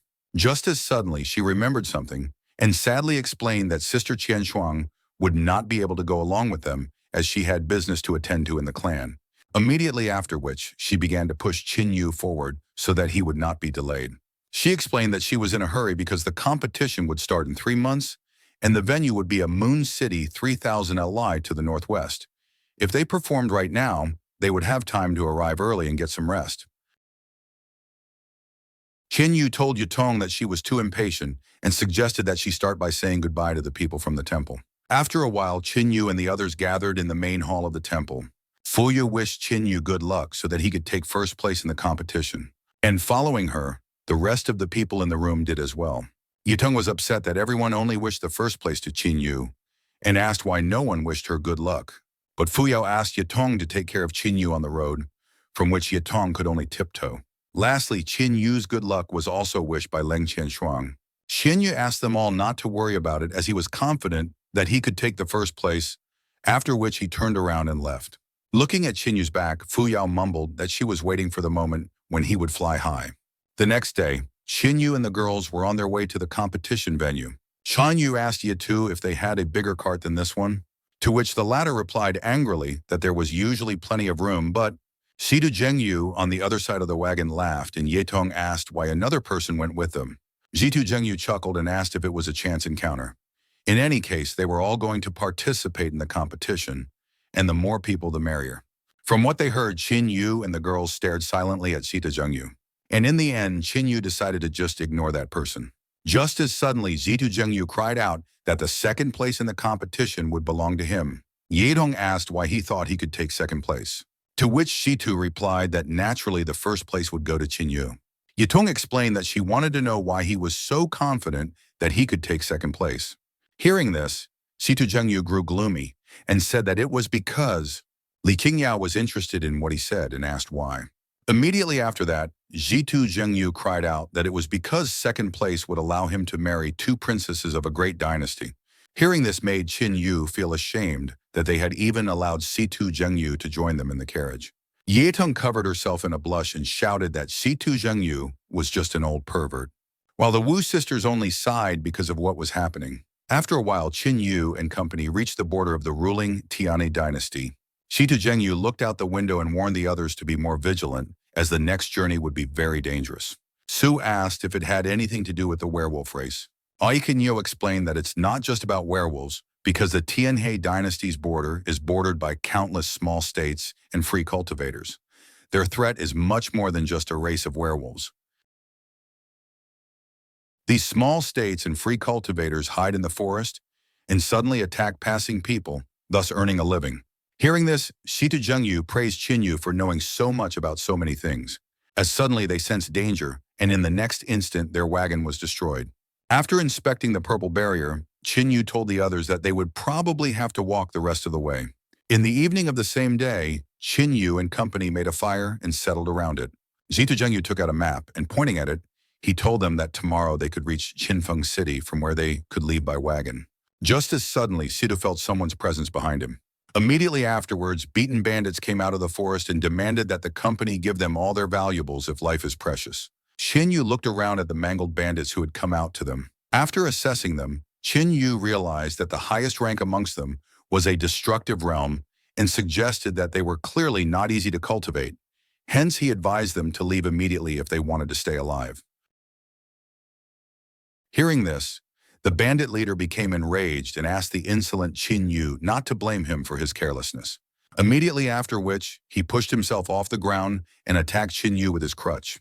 But a moment before the attack, he stopped and warned Qin Yu that he had one last chance to give up the treasure, or no one would be left alive. Qin Yu asked the old man who he was and why he was using their Qin family's art. Hearing this, the old man realized who the person in front of him was. Immediately after which, he broke the distance and immediately ordered his men to retreat, after which they ran away from the company into the woods. Situ Zheng Yu asked Qin Yu if he wanted to follow the bandits. Qin Yu stood up and said that the old man's art was the Qin family's personal battle art, and judging from the look on his face, the old man was clearly frightened when he said this. Hence, Qin Yu suggested that they all go after the gang to find out what was going on here. Fleeing with all their legs, the bandits took refuge inside the ruined temple. The gang guy was begging old man Hu for some water and trying to find out what happened to him. After which, the old man wept and confessed that he had dishonored the Qin family, and on top of that, someone found out. Just as suddenly, Qin Yu opened the temple door and stepped inside. Qin Yu asked the old man who the old man really was. Not knowing what to say, old man Hu tried to distract his interlocutor from the question and asked who he was. But to his surprise, he called himself Qin Yu from the ruling dynasty of the Divine Sword Dynasty. Hearing this, old man Hu immediately jumped up, but Qin Yu was able to react in time and chain the old man. The guy asked Qin Yu what he was doing, but old man Hu ordered him to watch his manners. After which, he ordered Shailan to take the rest of the men and leave the temple. Shilan refused to follow the old man's order, but old man Hu shouted for them all to just get out of here. And a few seconds later, all the gang members were out on the street. Left alone, Qin Yu took off the old man's restraints and demanded that he tell him who he was. And the one revealed that he was a descendant of Hu Li, a soldier of the Bafeng advance camp in the Qin clan, Hu Meng. After thinking for a bit, Qin Yu realized that he had never heard of Bafeng camp. Then he asked why he was wandering here since he was related to the Qin clan. Why did he choose such a low path in life? Old man Hu Meng admitted that he didn't want this kind of life either, but he had no other choice. Qin Yu demanded that he elaborate on everything, as he had enough time to listen to his explanations. Hu Meng sat down and began his story from the Bafeng camp. 30 years ago, his father Hu Li was the personal guard of the head of the Qin family, Qin Heng. But one day, he was ordered to lead the Bafeng squad and go to the Qin Feng family border to complete a mission. Hearing this, Qin Yu was surprised because Hu Li was his grandfather's personal guard. Hu Meng said that in those days, some really powerful people appeared in Qin Feng. These people committed various atrocities, and the sovereign of Qin Feng had an unbearable burden on him, because of which he asked for their help. Upon arrival, the squad managed to deal with these people, and he mistakenly thought they could come home victorious. Suddenly, one mysterious strong man appeared in front of them, and in almost an instant, he was able to completely destroy the Bafeng camps. Hu Li resisted the enemy at the risk of his life. That was why he was able to escape from there and survive. After escaping, Hu Ming wanted to return to the Bafeng family and camp in the ruling Qin Divine Sword dynasty, but accidentally learned that this mysterious person has a connection with the young sovereign of Qinfeng country. That man sent an army to search for their tracks, and they were blocked from all escape routes, leaving them in a desperate situation, and in the end they were only able to hide with their family. What was even more desperate was that the young lord of Qinfeng country had informed the Qin family that the Bafeng camp had been destroyed, and even sent a few corpses of soldiers back to the Qin family as proof. This act finally severed the Qin family's hope that the Qin family would save them. The children in the gang are all descendants of people from Camp Bafeng. Hu Ming revealed that for the past 30 years, he has been looking for breakthrough opportunities many times, but always failed in the end. He wishes to die, but if he just dies, how will he order his descendants from the afterlife?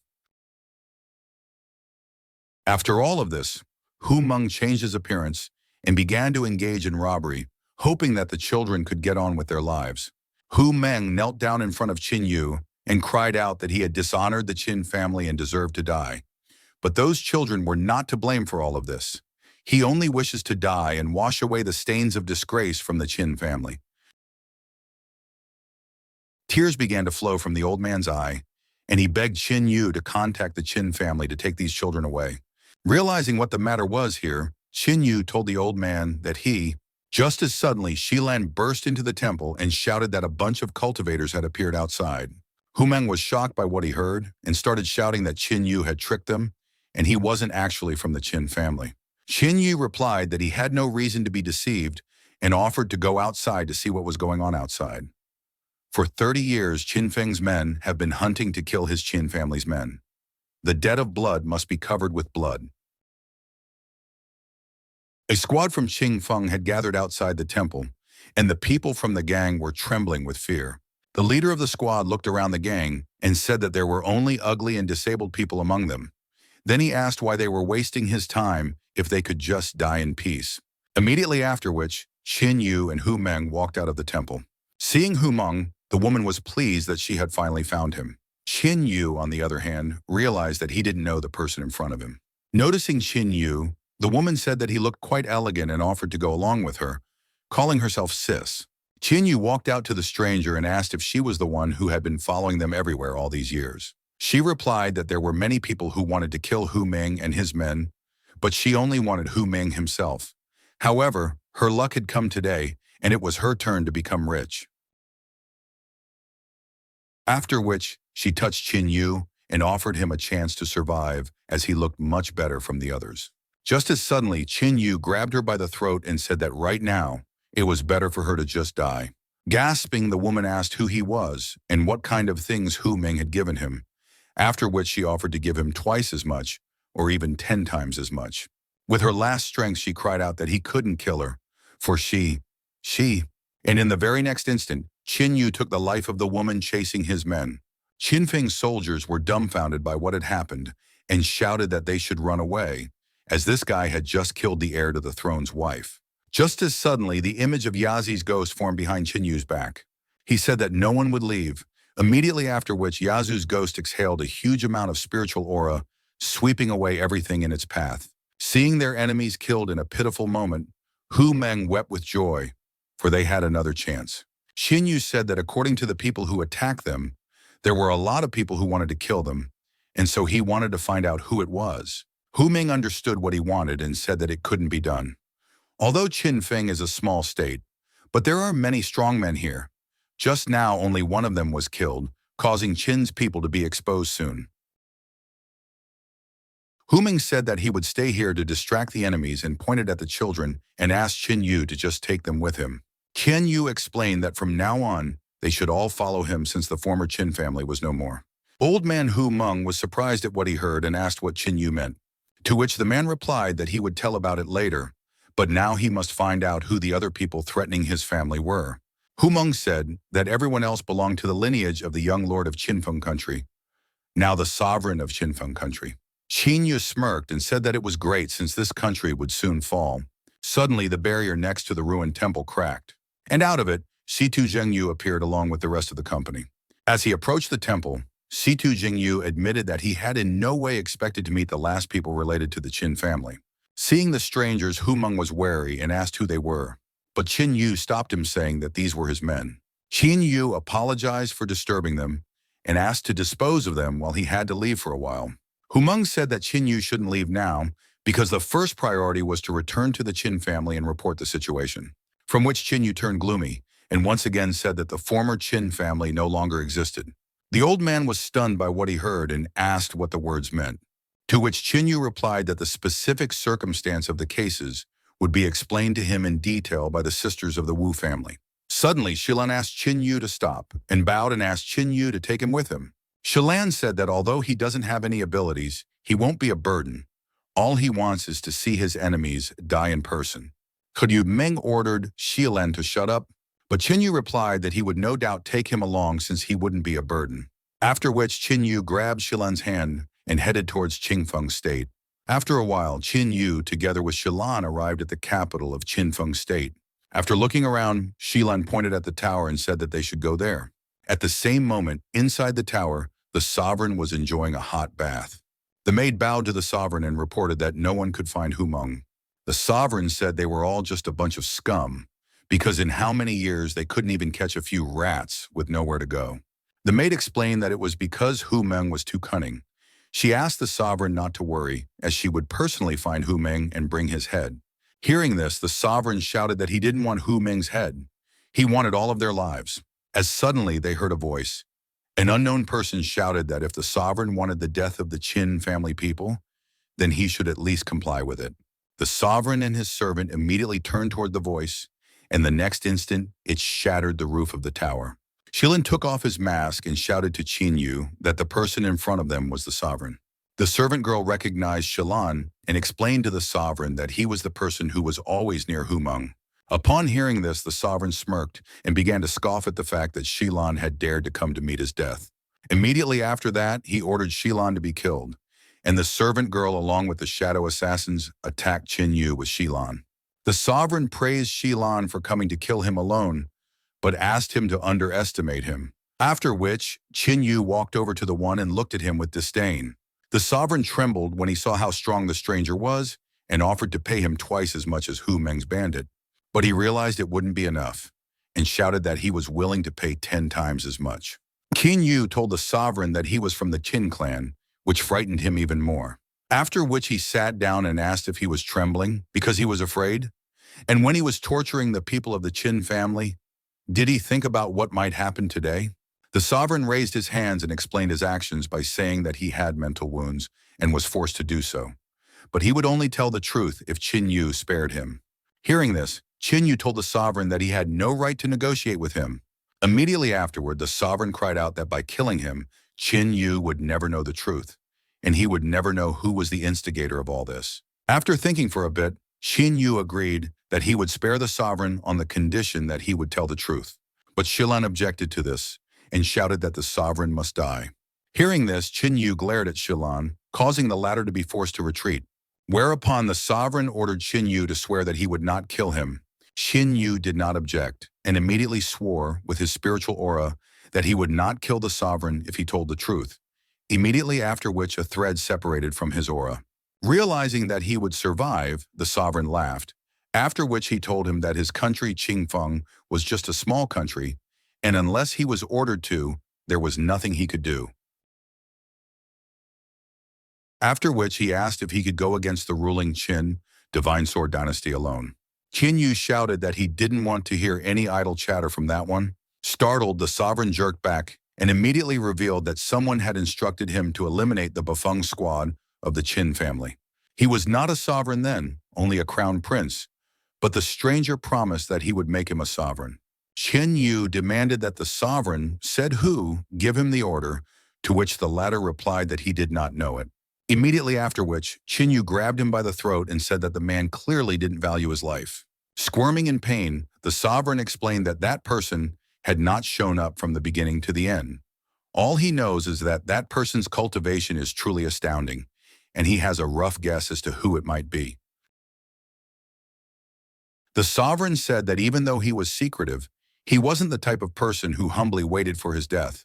According to his demeanor and clothing, he could only assume that this person was probably from the imperial family of Yu country. Qin Yu was surprised at what he heard, wondering why the sovereign had brought Yu country into this. After all, even in his other life, he had never heard of Yu country having anything to do with the Qin family. Seeing Qin Yu pondered, the sovereign was frightened and shouted that it was true, and if it was a lie, the heavens would punish him with a painful death. Realizing that this was indeed true, Qin Yu threw the sovereign aside, and with a disdainful glance at the one said that he would not kill him. The sovereign realized that his life had been saved and began to laugh. Just as suddenly he was restrained by Qin Yu's spiritual aura. Qin Yu asked Shilan what he was waiting for. After all, this was his chance. Hearing this, Shilan roared and struck the sovereign, shouting that this strike was for Old Man Hu. He dedicated the next two strikes to San Lan and Shilan. He beat the sovereign for Xiao Wu, for Shu Qi, and other tribesmen killed because of him, and he struck the last blow for himself. After being beaten, the sovereign was forced to admit his stupidity, because if he had known about it, he would not have spared them. Then he coughed and asked Qin Yu if he thought he had won. Sovereign told him that he still had a son who would avenge him and kill every last survivor. After which he started laughing madly. But his laughter was interrupted by Shilan's last punch. Tears sprang from Shilan's eyes, and he told his fallen comrades that he had avenged them all. Somewhere in the forest, Shitu Zhengyu finished his account of what had happened to the Qin clan. Listening to all of this, Old Man Hu Meng sobbed uncontrollably because his family was facing such a great calamity. Fortunately, their young master was with them. Moments later, Qin Yu and Shilan returned to the camp. Upon seeing them, Hu Meng immediately shrieked with joy and bowed, greeting the young lord of the Qin family. Shilan ran up to the old man and grabbed him by the shoulders, joyfully telling him that he had killed sovereign Qingfeng with his own hands. Qin Yu lifted up the old man, and the old man began to thank Qin Yu, for their revenge had finally come to fruition. Qin Yu replied that this was not the end, as they still had to find the person behind it all. And according to sovereign Qinfeng, the imperial family of Yu country was behind it. Old Man Hu Meng wished to go to Yu country with Qin Yu, but the latter refused him and explained that there were more important things for the old man to do. Hu Meng wished to hear what the young master wanted to order him to do, and Qin Yu explained that since the Qin family's bloodline had been preserved, it was only natural that it should not dissipate from now on. And so he ordered Bafeng's squad to listen to his orders. Qin Yu ordered them to return to the Divine Sword ruling dynasty and restore the Qin family. The other members of the Bafeng squad honorably accepted this order. And Old Man Hu Meng slapped his chest and said that he would do it even at the cost of his own life. After which, Old Man Hu looked up into the sky and swore to his father that he would restore the Bafeng camp to its former glory. 2 months later, Yu Imperial City.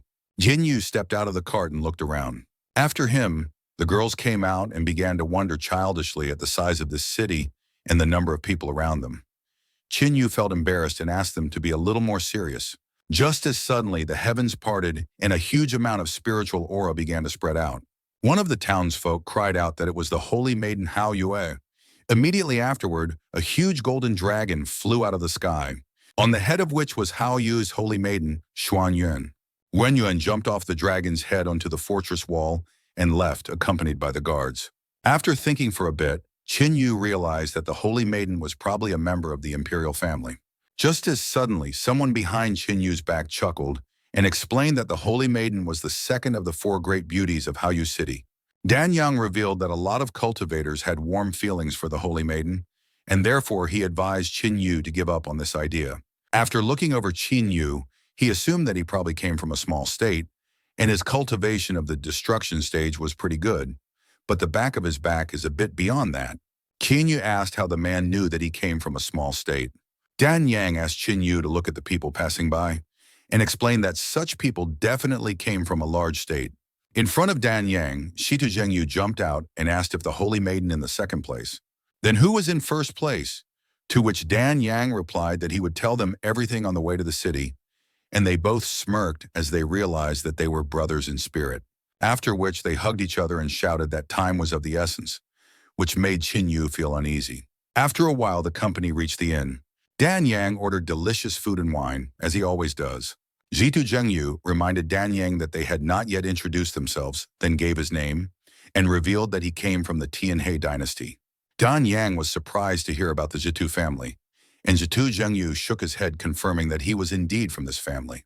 Dan Yang admitted that he had underestimated the guests, because even though the Tianhee dynasty is quite small, the Zhitu family is quite famous. Zhitu Zhengyu decided not to linger and asked Dan Yang to tell him about the four beauties of Haoyu City, and he gladly agreed. He said that there were four beauties in their town, and he would start with the fourth. She is the head of the Divine Refinement sect, who is known as the most talented vessel-casting cultivator. Zhitu Zhengyu's eyes shone, and he recognized that she was indeed a talent. In third place is the brave woman from the Moon Wolf Court. Toba Yanyan is an amazing woman. Upon hearing this, Zhitu Zhengyu asked Dan Yang to tell more about her. Just as suddenly, the door opened, and the waiter told the guests that their food was ready. Following the waiter, a certain man entered the room. Dan Yang immediately recognized the third prince and greeted him, to which the latter replied that sooner or later, Dan Yang would lose all his possessions. After all, organizing a banquet, it is worth inviting people with power and experience. Zhitu Zhengyu awkwardly chuckled and told the prince that it wasn't their fault. Dan Yang confessed that he didn't know why the third prince was looking for him, or what instructions the third prince would give him. The third prince gave Dan Yang a ring and ordered Dan Yang to send his sister a gift, which would be a mechanism at his house. As he left, he remembered the wild beast near Dan Yang's house, and so he ordered it to be sent as well, for tomorrow was Yan Yan's birthday, and he must give it to her. Dan Yang said that he could give the prince the mechanism, but there's a problem with the wild beast. The wild beast is too strong, even though it has been in confinement for 100 years, but still no one has managed to tame it. To which the prince replied that Dan Yang just had to prepare the beast for tomorrow. Qin Yu was surprised when the prince said that the person in front of him was Dan Yang. After all, in a past life, that was the name of the man who put the entire city of Haoyue on fire. Zhitu Zhengyu asked Dan Yang who this person from the Imperial family was. Dan Yang revealed that he was the third prince of the Haoyu Imperial family. He was very talented and had a strong cultivation. He will only turn 25 years old this year, yet he has already reached the 5th stage of the destructive realm. There is a chance that before the age of 30, the prince will be able to break through the destruction realm and reach the void realm. Furthermore, the third prince had already been to the Great Wasteland and had apparently found great fortune. In the previous year, after being only at the 4th stage of the destructive realm, he was able to defeat a strong cultivator at the 7th stage of the destructive realm, and now he would probably be able to fight even those at the 9th stage. Zhitu Zhengyu said that in Haoyu City, the prince might be a talent, but compared to the rest of the world, he is a nobody. After which, he glanced at Qin Yu and asked if that was the case, but there was only silence in the air. To dispel the awkwardness, Zhitu Zhengyu asked Dan Yang who was the first beauty of Haoyu City, to which the man replied with a smirk that it was his sister. Out of surprise, Zhitu Zhengyu spat out the drink he had recently drunk at the other person. Dan Yang angrily asked what it was, and if Zhitu Zhengyu thought he was lying. Then he shouted that he knew that they would not believe him, and therefore from this day on, they would all live in his house so that they could realize that his words were true.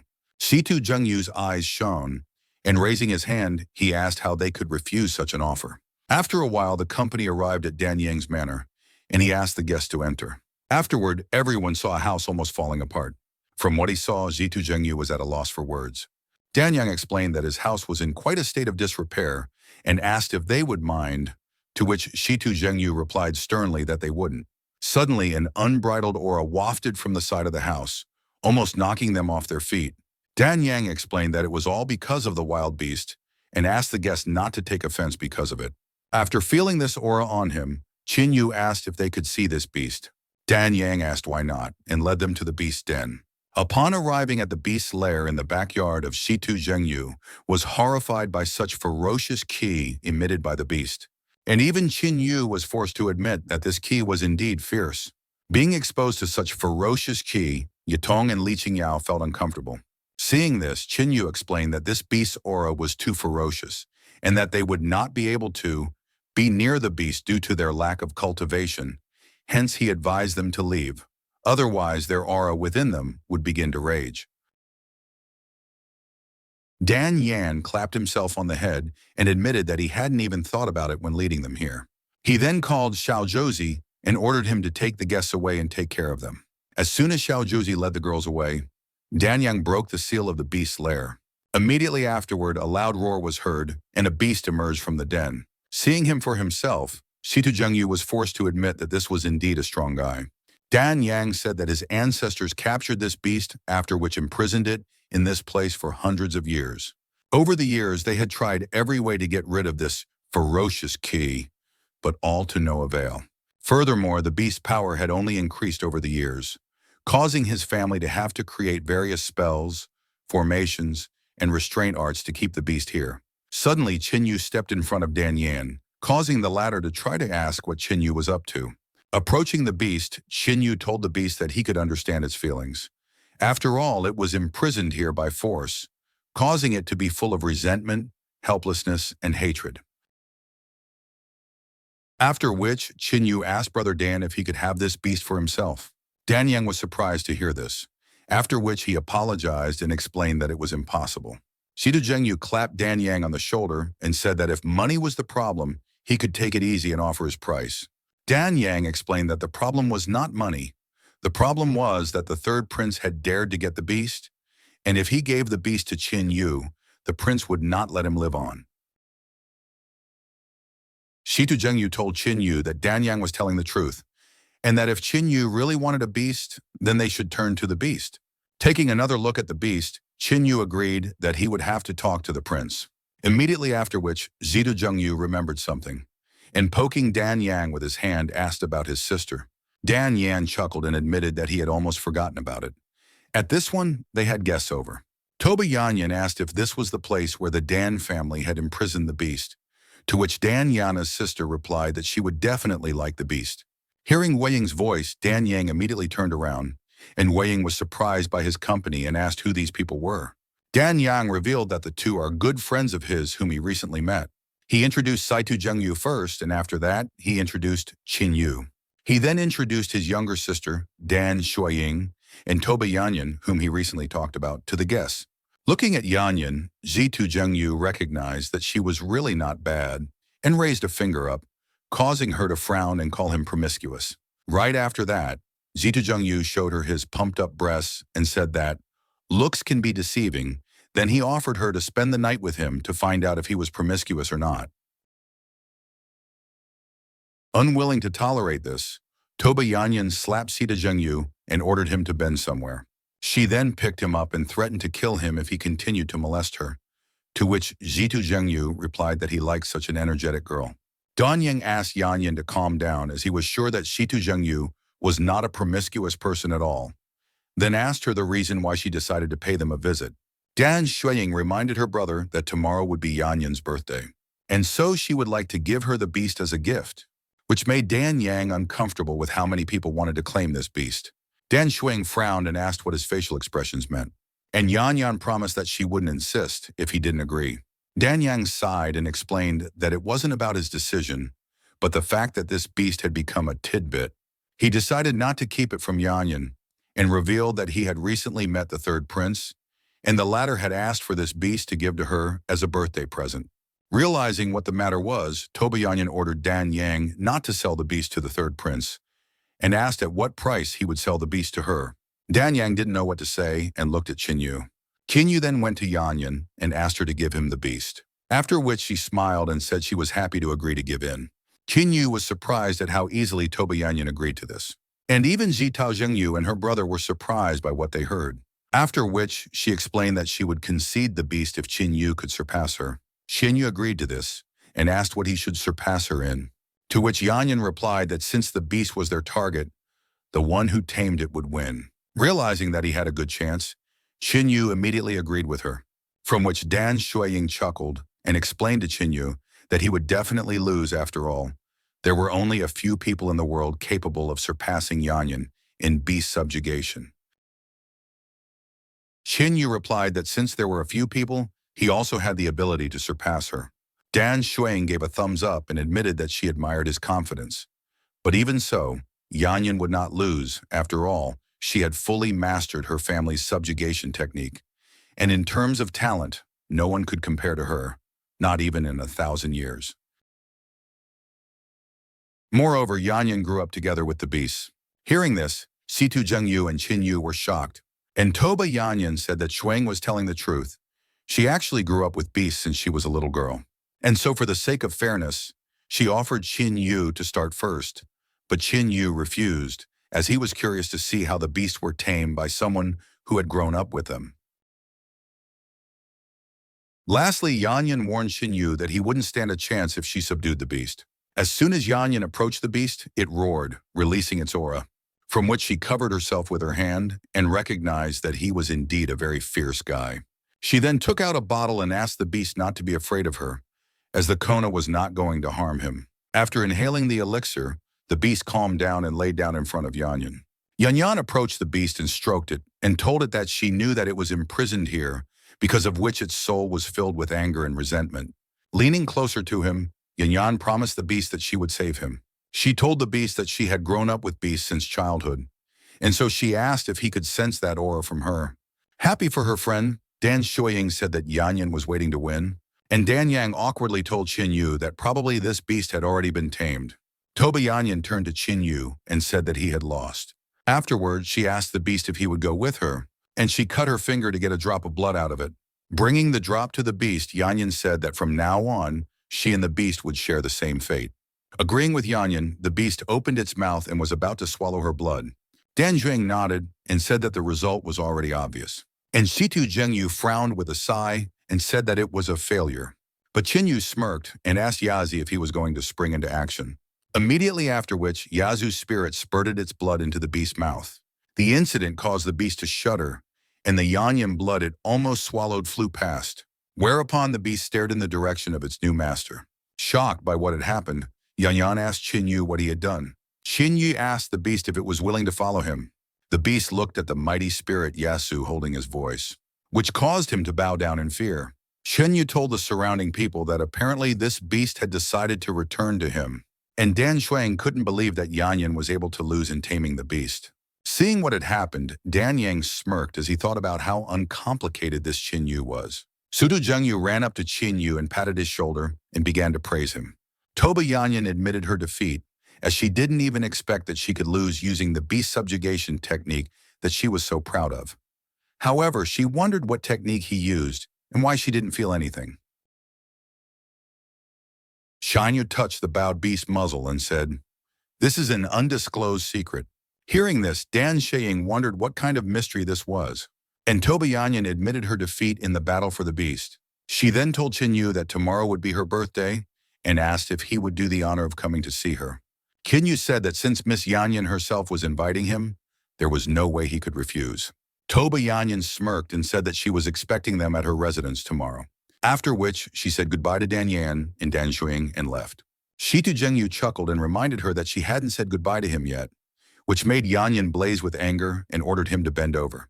From what he heard, Zitu Zhengyu asked and asked if this was love at first sight, which made Ching Yu feel slightly uneasy. Dan Yang congratulated Ching Yu on taming the beast and advised Ching Yu to rest since it was already late, for he would have a fierce battle tomorrow. Qin Yu asked what kind of fierce battle awaited him, to which Dan Yang replied that Qin Yu would understand everything tomorrow. The next day, Toba Yanyan residence. Toba Yanyan shouted that this was not the way things would go, and asked why they were acting like girls, then ordered them to drink faster. Seeing this scene, Qin Yu understood why Dan Yang called it a fierce battle. Yanyan noticed Qin Yu and asked why he had only come now, after which she gave Qin Yu a drink and offered to drink to him, and immediately started drinking the booze down to the bottom. Qin Yu agreed to keep Yanyan company and drink until intoxicated. Suddenly, a third prince entered the residence and shouted that if Qin Yu dared to drink, he would meet his own death. Immediately afterward, he smashed Qin Yu's drinking pot and ordered the beast to be returned to him. Yanyan asked Prince Xuanyuan if he was going to make a scandal today. Oh, after all, Qin Yu is her guest and today is her birthday.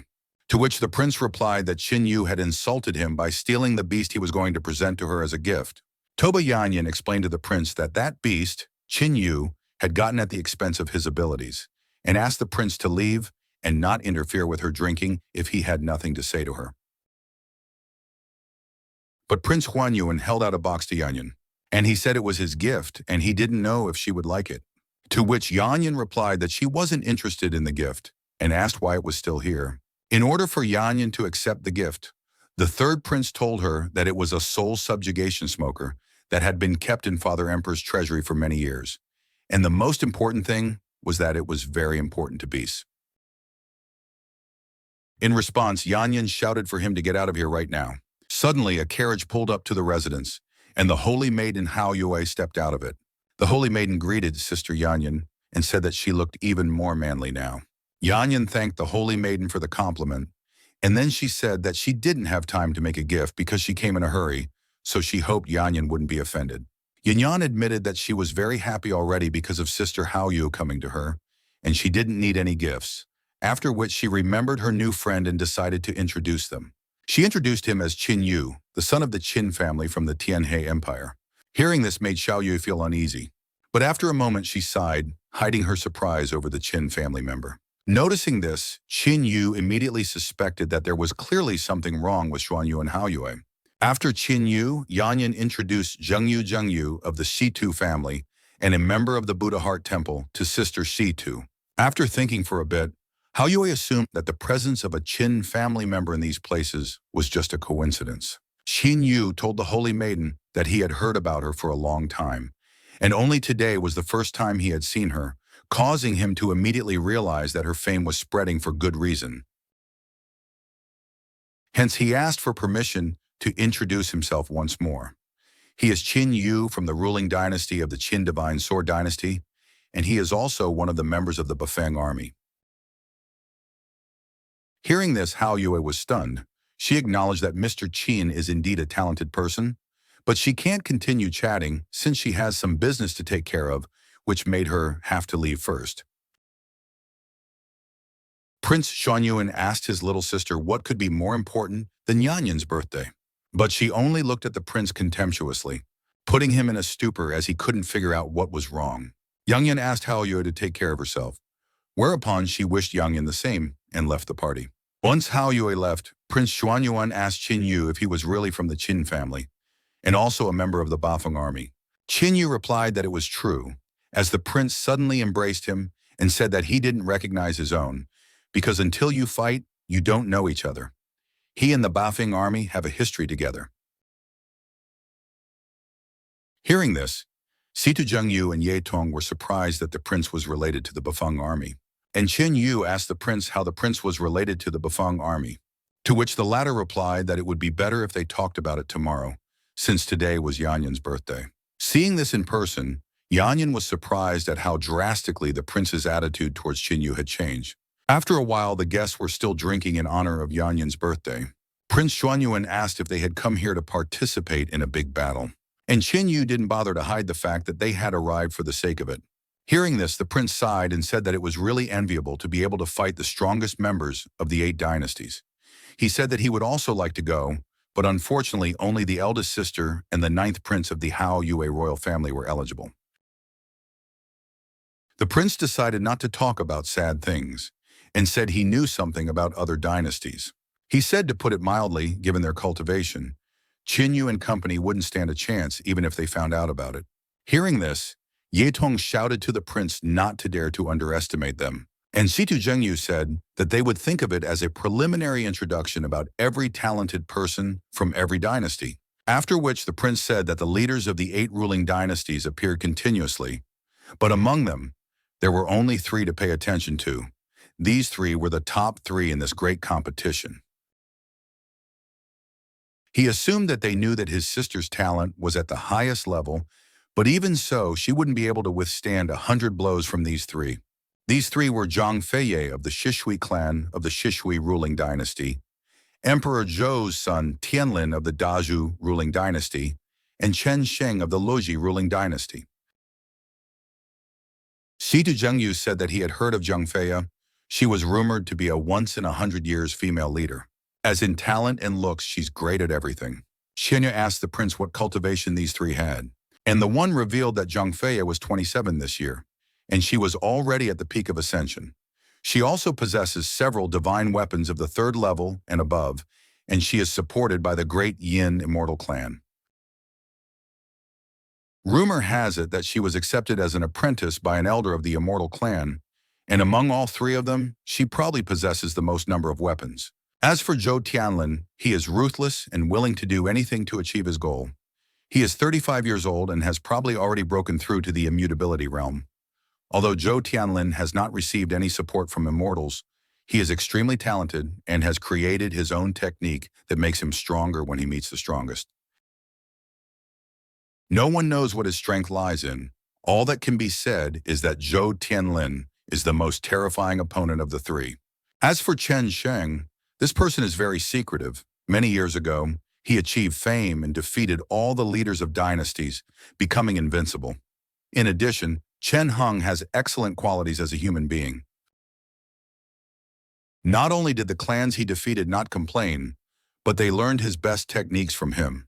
Chen Sheng is also on the cusp of ascendancy, and the prince admitted that in his opinion, this man is clearly not simple and may be the latest dark horse.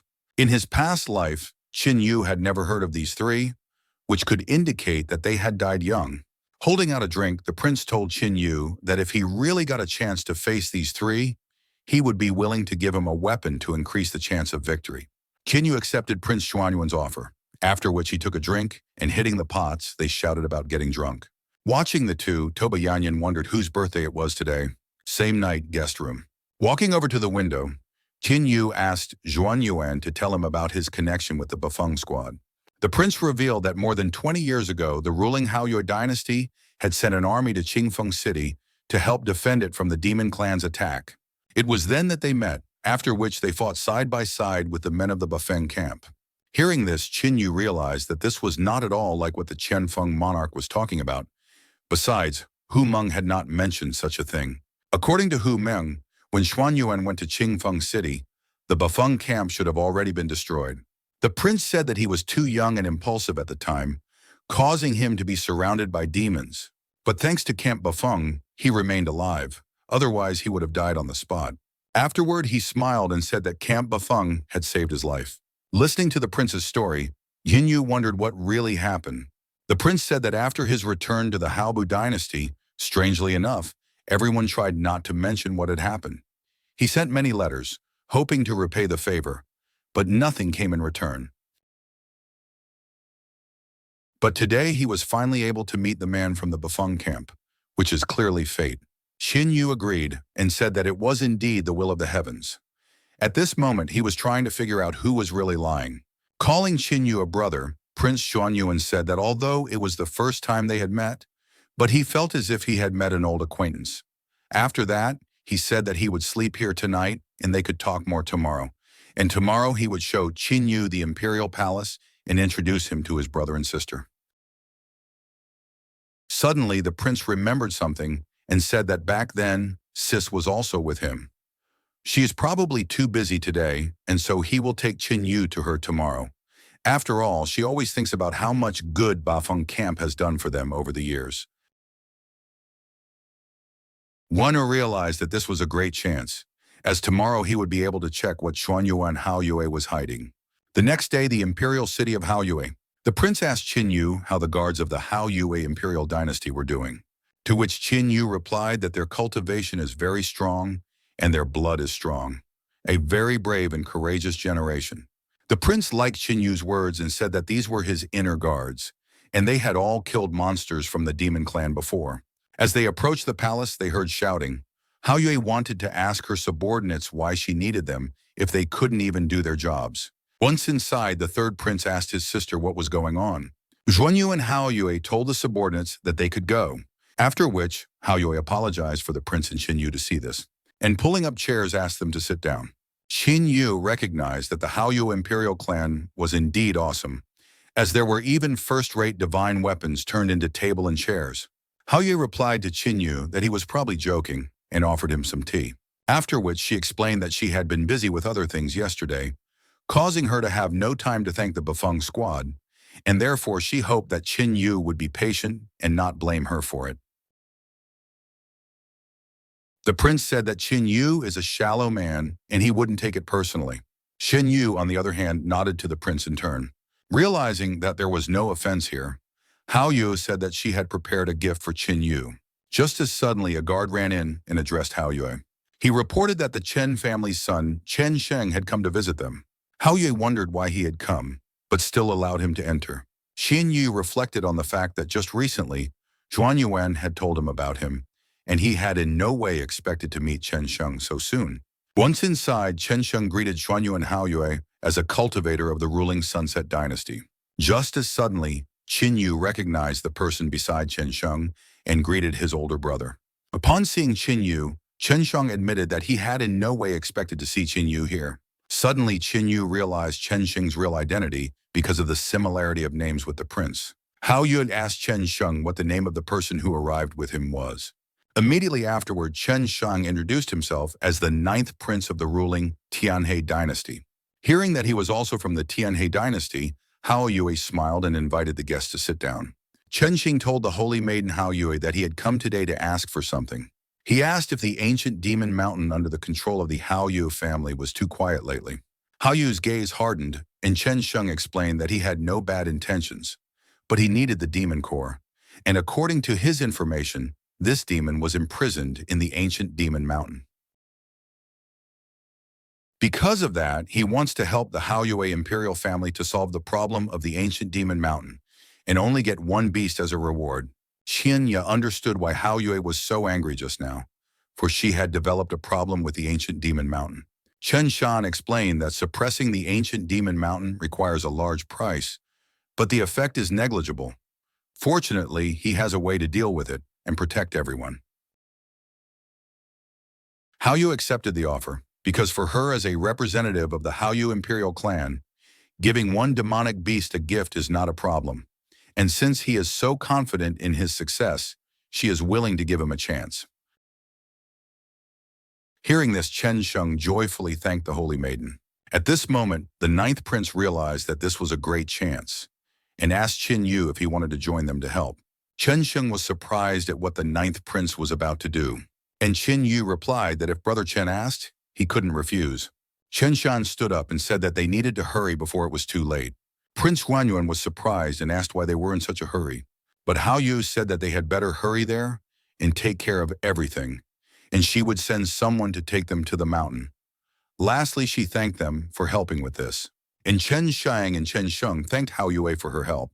Walking outside, Chen Shang told Qin Yu that they were very lucky to meet here. Qin Yu said that he had some doubts and that he wanted to ask, to which the prince replied that he understood, and that he would explain everything when they reached the ancient demon mountain. Shitu Zhengyu chuckled and said that he would go first so as not to disturb his old friends. Hearing this, Chen Shang recognized that the Zitu family truly knew what was right and wrong and was capable of great deeds. After a while, Qin Yu's escort reached the ancient demon mountain. One of the attendants apologized that he wouldn't be able to guide them further as he and the others' cultivation levels were too low, and so he asked them to be as careful as possible on their journey. Once the attendants left, Qin Yu asked Brother Chen if he was ready to tell everything. Immediately after, Chen Sheng explained that Chen Sheng of the Sunset Dynasty was actually the prince of the Tianhee dynasty. He was the 17th in seniority and the youngest of them all. Chen Sheng bowed and greeted Qin Yu, calling him brother. Chen Shan explained that the 17th prince had been sent to the Sunset Dynasty since his birth, causing only a few people to know about his identity. And through luck and cultivation, he was able to become famous in the Sunset Empire. Chen Xing then explained to Chen Sheng that Qin Yu was their brother, and that he could tell him whatever he wanted. Chen Xing told Qin Yu that the technique he practiced was called the sun absorption technique. It could absorb everything to help his cultivation grow. If the swallowed creature is a dragon beast, it will gain the dragon beast bloodline. If it is a demonic beast, it will gain the core of a demonic beast. And if it consumes a person, suddenly smiling, he said, "This is the biggest disadvantage of the sun absorption technique. It cannot absorb people." Chen Shang asked how he could be so non-serious at his age and asked him to get straight to the point. Xin Yu was forced to admit that this technique was indeed very powerful, and it was probably because of this in his previous life that he had not learned of Chen Sheng since he had died young. Chen Sheng explained that he had recently encountered a weakness in his cultivation, and therefore he needed strong demons or monsters to overcome this weakness. He had devoured many ordinary beasts before, but none of them were useful, so he decided that he would need a very powerful demonic beast to overcome his weakness. Unfortunately, it's quite difficult to find high-level and wild beasts. He was about to give up when suddenly the ninth brother said that there was a disturbance in the Haoyu clan's ancient demon mountain, which was the reason why they had come here. Xin Yu asked Brother Chung if he was responsible for all the commotion on the mountain. Seeing his brother smirk, Chen Sheng was stunned that he could do such a thing. Chen Shan asked what was the big deal if he did it or not. Whereupon he said they had better go and take care of business. After walking inside the mountain, Chen Shang explained that in front of them was an ancient demon mountain core formation created by hundreds of Haoyu's strongest masters. However, for some reason, there was a problem with the formation, causing the seal to become unstable, and some of the suppressed demons began to wake up. If the formation collapses after a while, the entire demon race will wake up, and then there will be much suffering and misery. And to restore the formation, even the Haoyue clan would need a lot of effort, money, and time, and it would damage the cultivation of the Haoyu clan's competition members. And it was because of this that the best choice was to turn the case over to the three of them. Xin Yu became slightly uncomfortable, as the prince did not hide the fact that he had done this. And Chen Sheng said that the ninth prince had managed to win his heart. Chen Shan explained that the formation had not yet been destroyed enough for the sealed demons to wake up, and so he had to pour oil on the fire. After saying that, the prince threw a certain object into the core, which immediately started devouring the core. And a few moments later, a rather large chunk broke off from the core. Immediately afterward, the mountain began to tremble, and a moment later, the first demon appeared. Seeing him, Chen Sheng smirked and said that he had been searching for a demon at the peak of the realm of delusion for too long. After which, Chen Sheng released his spiritual aura and asked Chen Shan with Qin Yu to control the other demons while he fought. Immediately afterward, he pulled out 2 hammers, and saying that he would be back soon, he rushed into battle. Seeing this, Qin Yu was surprised that Chen Sheng had a level 4 immortal weapon, and Chen Sheng asked how one could not carry a few guns when traveling the world. After which he slashed the demon, leaving a huge wound on it. Qin Yu, on the other hand, took out the spear of the god of war and used the divine thunder spear technique, destroying many demons. Chen Shang was surprised at how much stronger Qin Yu had become. After all, he had only used one technique to kill all those demons, to which Qin Yu replied that these demons were too weak, and glancing towards Chen Sheng suggested that the end of the battle was nearing. Chen Shen connected the 2 hammers, making the sun and moon appear in the air. Using the hammer technique of the sun, moon, and thunder, he fused the weapons together and turned into a huge giant, becoming taller than the demon before him. Scared of such a strong enemy, the demon planned to escape, but Chen Sheng was faster and destroyed him with a single blow. Qin Yu was surprised at such a terrifying hammer technique and assumed that it was at least a martial art of the highest heavenly stage. Except that there are a few drawbacks to this technique. Chen Xing inquired about the disadvantages of this technique, to which Qin Yu replied that this hammer had to be used in combination with 2 hammers, and each time they were used, they would damage the wielder. Although it could be recovered in a short period of time, but if the hammer was used too often, it could leave dark scars and diseases. After telling this, Qin Yu asked Chen Shan not to worry about it, as he was going to deal with the hammer method and improve it. Chen Sheng smiled and said that he hoped Qin Yu. Meanwhile, Chen Sheng reached for the core of the slain demon, saying that he would surely be able to interrupt with it. Just as suddenly, a scream was heard in the sky, and it was covered with lightning. Chen Shan looked at the formation near where the demon had crawled and asked how such a thing was possible. After all, he had only broken a small part of it, and the demon shouted that they would all die here. Qin Yu realized what had happened and told Chen Shan that they had been tricked. Chen Shan was stunned at what he heard and asked what the man meant. Qin Yu explained that in the competition of the 8 great ruling dynasties, the strongest opponent is Chen Sheng. But if he dies here, after realizing what Qin Yu wanted to say, Chen Sheng loudly cursed at the Haoyu Imperial family, for the latter had proven to be too devious. The demon rushed towards Qin Yu, and he estimated that such suppression was equal to the level of the destruction realm, and the power of the pressure from it was not inferior to the power of the underground bloodbath he had met before. Qin Yu shouted to the princes that they should run away, when suddenly many previously sealed demons got in their way. Chen Sheng tried to attack the monster as he suddenly saw a shadow, and in the next instant, the huge demon stepped on him. Chen Sheng was so shocked at the loss of the 17th prince that he froze as the demon flew towards him. But a moment before the impact, Qin Yu saved Chen Sheng. Looking at the behemoths, Chen Sheng admitted that this was all his fault and asked Qin Yu to leave if he had a trump card up his sleeve to do so. The demon said they're all going to die here today. Immediately after which, he attacked Qin Yu with a flaming axe. But a moment before the strike, Qin Yu pulled out the spear of the god of war and used the Thunder Sky Spear to defend against the attack. The demon asked Qin Yu if this was all he was capable of, after which he ordered the rest of the demons to stay out of the fight, for he desires to know what the limit of the man before him is. Qin Yu thought that the demon in front of him was not that strong, and he was inferior to him since he had not yet reincarnated. But the problem is 4 more great demons, and on top of that, 1 floating in the air. Qin Yu promised Emperor Tianhee that they would return, but they were forced to retreat for a short time. The demon swung his axe again, but to his surprise, Qin Yu managed to block the blow. Immediately afterward, the demon broke the distance to avoid being counterattacked. The demon was surprised by the power of the man in front of him. Hence, he strengthened and attacked Qin Yu again, wanting to test how the man could dodge the next blow.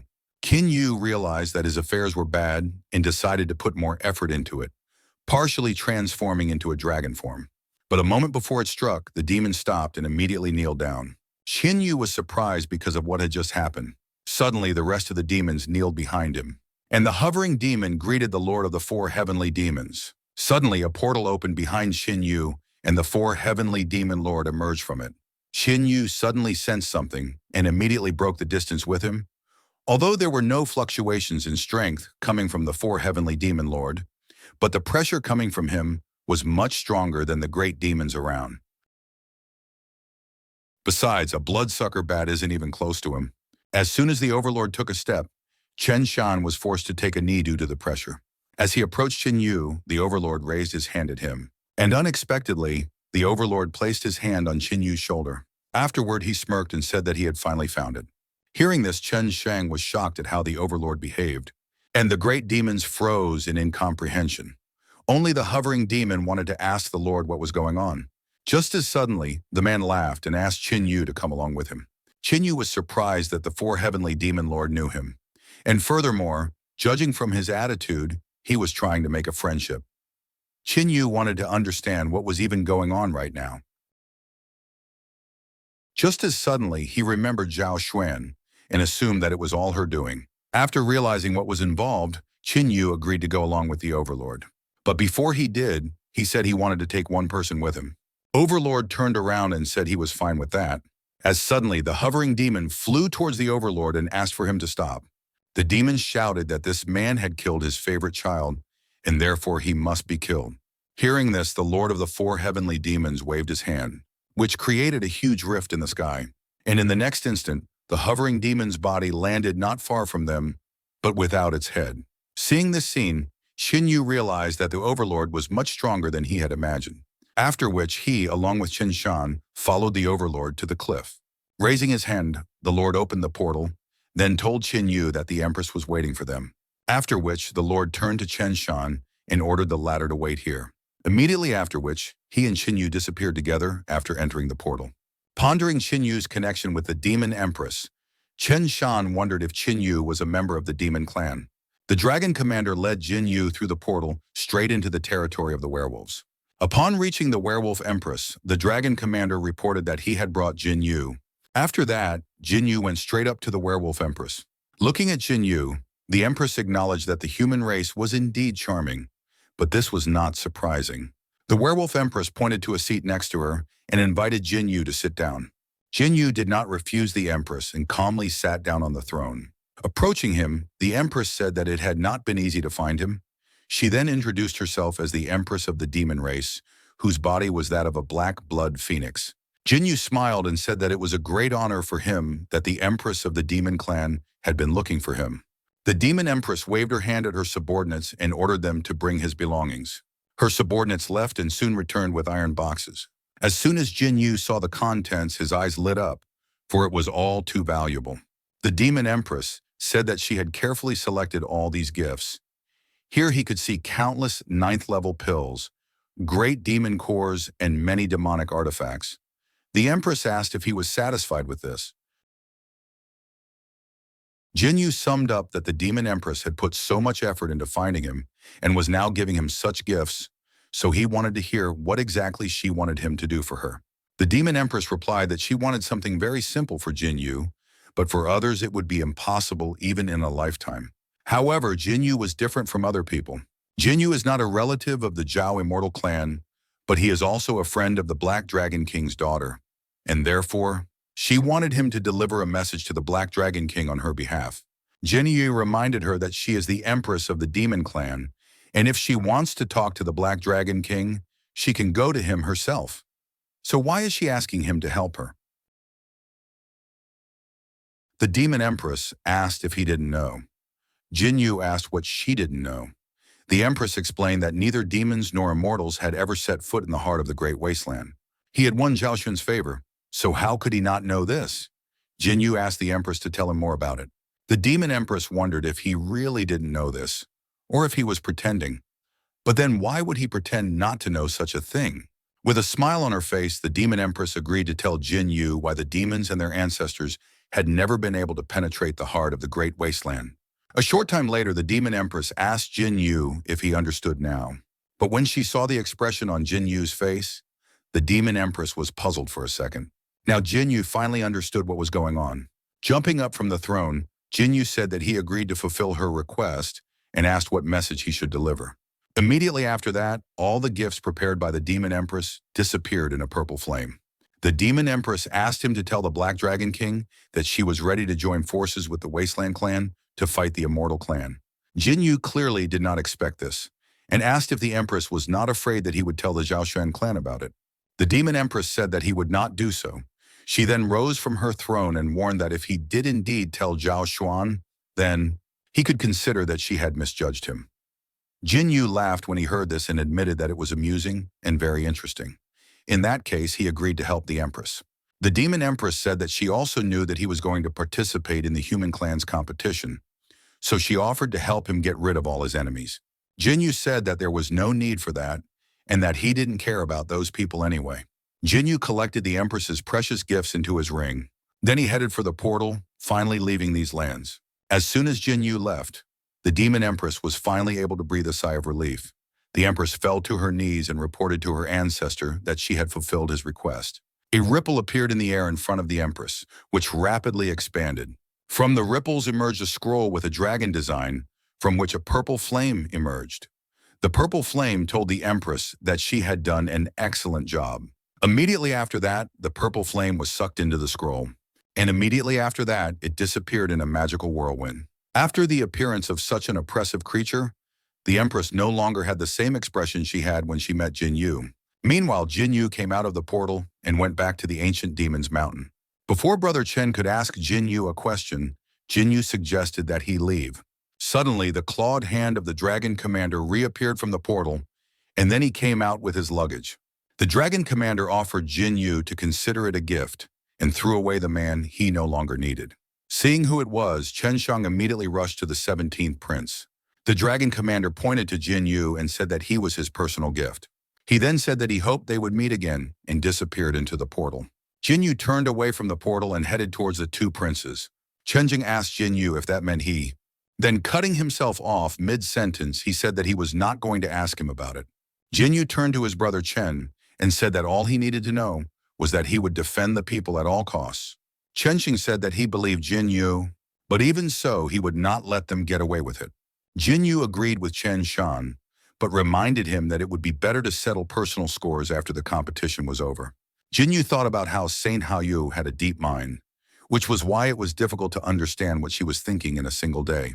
Chen Shan said he understood and promised to hold back his enthusiasm until then. Sometime later, in the main discussion hall of the Haoyue Empire, Xuanyuan thanked Jin Yu and the seventh prince for eliminating the chaos on the ancient demon's mountain. Chenxing smiled and said that he also wanted to thank the holy Haoyue. Xuanyuan said that she had prepared some gifts for them as a token of her gratitude, and at the same time, her servants came out with the gifts. The seventh prince agreed to accept this as a compliment. After that, Jin Yu and the seventh prince left the main hall. As soon as they left, Xuanyuan laughed quietly, and a figure in a cloak appeared beside her. The advisor reported to the saint that Chenxing had suffered a serious injury and would no longer be able to participate in the competition. Her plan had succeeded. Xuanyuan advised him not to take this lightly and reminded him that he must keep a close eye on it. The next day, after a long period of accumulation, Jin Yu was about to break through to the next level. First, Jin Yu took the gifts of the demon empress from the ring, as well as the bonus from the holy Haoyue. Immediately afterwards, he called upon the nine-tailed golden crow, which burned them, tempering the spear of the god of war with energy. Preparing to complete the breakthrough, Jin Yu unfolded the map of the wasteland. He directed all his strength toward reaching the next realm. Right now, he was moving to the peak of the realm of destruction. 5 of his beasts appeared near Jin Yu and directed their energy at him. Jin Yu touched the wasteland map with his finger and ordered Tao Te to come out. Immediately after that, the sixth spirit, the insatiable Tao Te, appeared before Jin Yu. Suddenly, the figure of the insatiable Tao Te began to crack, and after a few seconds, he crumbled, turning the released energy against Jin Yu. And yet he failed. But thanks to him, Jin Yu realized that he needed a little more to finally reach the peak of the destructive realm. In any case, everything has its time. Jin Yu took the scroll and asked Tao Te to believe in him, promising that he would not keep him waiting too long. Suddenly, Jin Yu heard shouting behind him. Rushing towards Jin Yu, Yetong shouted to him that the day of the competition had been set. Jin Yu said that if it was set, then it was set, and asked if she could be a little quieter. Yetong asked what it meant to be quieter. Did it mean she had to act like an old man? Like Jin Yu? Jin Yu simply had no words to answer that. Yetong said she wasn't joking, and that the competition would start in 20 days. Also, in 20 days, there would be a big banquet attended by all the participants in the competition. Yetong asked if he wanted to go. Jin Yu replied that he wasn't interested in such things, but if she wanted to have fun, she could go if she was careful. Yetong complained to Jin Yu about how boring he was, and stamping her foot in dissatisfaction, said that she would go anyway. Then she quickly left. The day of the competition was getting closer and closer. 20 days later, in the city of Haoyue, Yetong grabbed Jin Yu's hand and said they had to hurry. Apparently, all the participants had already gathered, which meant it must be very lively there. Li Qingyao, who was running after them, agreed and asked how could anyone not be excited about the opportunity to compete with the best of the best? Ye Tong simply couldn't disagree with Li Qingyao. At that moment, Jin Yu remembered something and asked the girls where Situ's brother had gone. Ye Tong suggested that this guy had gone to cause trouble for the girls again and advised Jin Yu not to pay any attention to him. Suddenly, Ye Tong saw a crowd of people ahead and asked Jin Yu to look there. Running up, Ye Tong asked the people to step aside and began to squeeze past them. Laughing loudly, the merchant addressed the gentleman and said that he had worked hard to obtain all these materials, and if any of them liked something, he was willing to discuss the price. Glancing over the items on display, Jin Yu did not find anything useful among them. Noticing Jin Yu's expression, the merchant asked if nothing interested him. In that case, he advised him to come closer, as he had a lot more to offer. As an example, the merchant took out a powerful purple sphere with an exhausting aura and asked Jin Yu what he thought of it.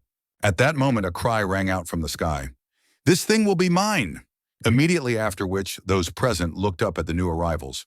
Among those present, people recognized Zhang Feiya. Zhou Tianlin, who appeared behind her, told Zhang Fei that she wanted too much. Did she really think that they were in the Sishui Empire, where she could get whatever she wanted? The street became noisy because two first-class masters had just gathered here, and passers-by anticipated something interesting. Zhang Fei agreed that this was not the Sishui Empire, but also reminded him that this was not his Great Zhou Empire either. Zhang Fei told Zhou Tianlin that she would be the one to get this thing. Zhou Tianlin suggested that in that case, they should see if she could do it. The two jumped right in front of Jin Yu and began arguing about their own business. Jin Yu became a little more serious when he recognized this item as a third-level immortal weapon. Jin Yu snatched the sphere from the merchant and asked the two to respect the order in which this item belonged to him. Zhang Fei and Zhou Tianling were confused by this intervention. Zhang Fei asked if he also wanted this item. Meanwhile, Zhou Tianling asked if he didn't know who they were. Completely ignoring the troublemakers, Jin Yu asked the merchant, "How much?" Zhang Fei turned to the respected brother who was taking her item and introduced herself as Zhang Fei, then suggested that he must have heard her name. Zhou Tianling introduced himself along with her, saying that he liked the item and asked his brother to give it up. Still not hearing a response from the merchant, Jin Yu asked again if he could name his price. The merchant felt a little awkward in this situation. He asked Jin Yu if the three of them should discuss everything first. Those around them began to discuss what was happening. Where did this guy come from? He looks like an ordinary person, but he is probably some kind of hidden master, or he is a master from some small state, completely reckless, daring to take an item needed by masters. Jin Yu had the well-deserved item and reminded everyone that everything always goes in order. He came first, so he didn't need to talk to the other two. Hearing this, Zhang Fei exclaimed, "Hey, are you trying to provoke us on purpose? Or maybe he wants." Now it all became clear to her. Zhang Fei assumed that this master wanted to become famous by tarnishing her name. She then explained that he had come to the wrong person with such antics. Zhou Tianling shouted that the way of a master is to stand firm, but if he continues in the same vein, he will not earn his respect. Zhang Fei gave Jin Yu a final warning. It was her property, so he had to return it and leave immediately. Glancing at her out of the corner of his eye, Jin Yu said that she had no right to tell him to get out of there. Zhang Fei ordered the bystanders to step aside immediately and released her aura of anger. Li Qingyao asked Jin Yu if he was sure about his actions. He replied that he was, of course, sure. Since he was so sure, Yetong was pleased with what was happening and shouted at Jin Yu to beat the girl until she cried. Hearing this, Zhang Fei thought that they were trying to make fun of her and asked Jin Yu if he was seriously going to beat her until she cried. Jin Yu replied that he would try. Since he was so persistent, Zhang Fei decided to fight. Zhang Fei said that she would not use her immortal weapon to fight him in order to avoid accusations that she was mocking him. Jin Yu advised her to get her immortal weapon, as he believed that without it, she would cry even harder. Jin Yu hurt Zhang Fei by saying that since he wanted to die so badly, she would do it. Just sensing Zhang Fei's power from afar, those around them were already amazed by such terrifying strength. Was this the power of an immortal weapon? Zhou Tianling noticed that Zhang Fei's cultivation had increased again. Without wasting any time, Zhang Fei attacked Jin Yu with hundreds of blades, but he simply began to break them with his bare fists. Zhang Fei was stunned by what she saw. Was he really capable of deflecting her attacks so easily? Dealing with the multitude of swords, Jin Yu jumped back, creating distance between them. Zhang Fei decided to use the Earth Stage combat technique. Bloodflower swords immediately bloomed on the battlefield, with petals as sharp as blades. Some of the passers-by even recognized it, for it was Zhang Fei's greatest technique. The bloodflower swords capable of killing this master with a single strike. They had to admit that this guy was good since he managed to withstand one blow from Zhang Fei, but unfortunately he couldn't survive Zhang Fei's greatest technique. Zhou Tianling simply turned around and left. He wanted to know who this guy was. Had he come to participate in the competition? And where did he get such tremendous strength? He had to report this to his teacher immediately. Zhang Fei scattered bloody flowers onto the petals and directed them all toward Jin Yu, but he rushed forward like lightning, bypassing all the bloody petals. In an instant, Jin Yu caught up with Zhang Fei and slapped her across the face. From Jin Yu's slap, Zhang Fei fell to the ground. Then she took a deep breath and suddenly began to sob. Jin Yu asked Zhang Fei, "Isn't this called beating someone to tears?" Zhang Feiye couldn't believe what had happened. How could she have lost like that? And so easily, how could that have happened? She was a master warrior. After such a short battle, Jin Yu no longer wondered why he had never heard of Zhang Feiye in his previous life. Because a martial arts master who could not tolerate the slightest failure was simply not destined to go far. Those around him were amazed that Zhang Feiye herself had been defeated and wanted to know who this master was. Since he had defeated Zhang Feiye in the blink of an eye, many wondered if he could become the best in this competition. Yatong gave Jin Yu a thumbs up and praised him for his victory. After all, he showed people that there is always someone better. Jin Yu returned to the merchant and asked if they could now discuss the price. The merchant felt very uncomfortable after what had happened, but he agreed nonetheless. Without waiting for an answer, Jin Yu threw the golden elixir at the merchant as payment and said that the elixir was very valuable. After that, Jin Yu, Yatong, and Li Qingyao finally left. Several masters had been watching what had happened. The girl turned to the master and suggested that there would be many hidden talents in this competition. The teacher said that the world is vast and that they should avoid the desire to look at the moon from the bottom of a well. The crying girl is Zhang Feiye, who is arrogant and has never seen the outside world. In his opinion, she is just a frog at the bottom of a well. But as for the young man, it is difficult to understand him. The teacher suggested that the young man would be an excellent grindstone for the girl.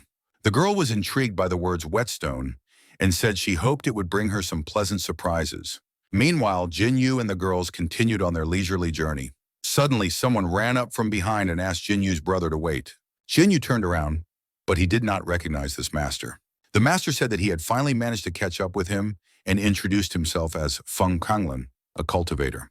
Jin Yu asked directly if they knew each other. Feng Changlin replied that they did not.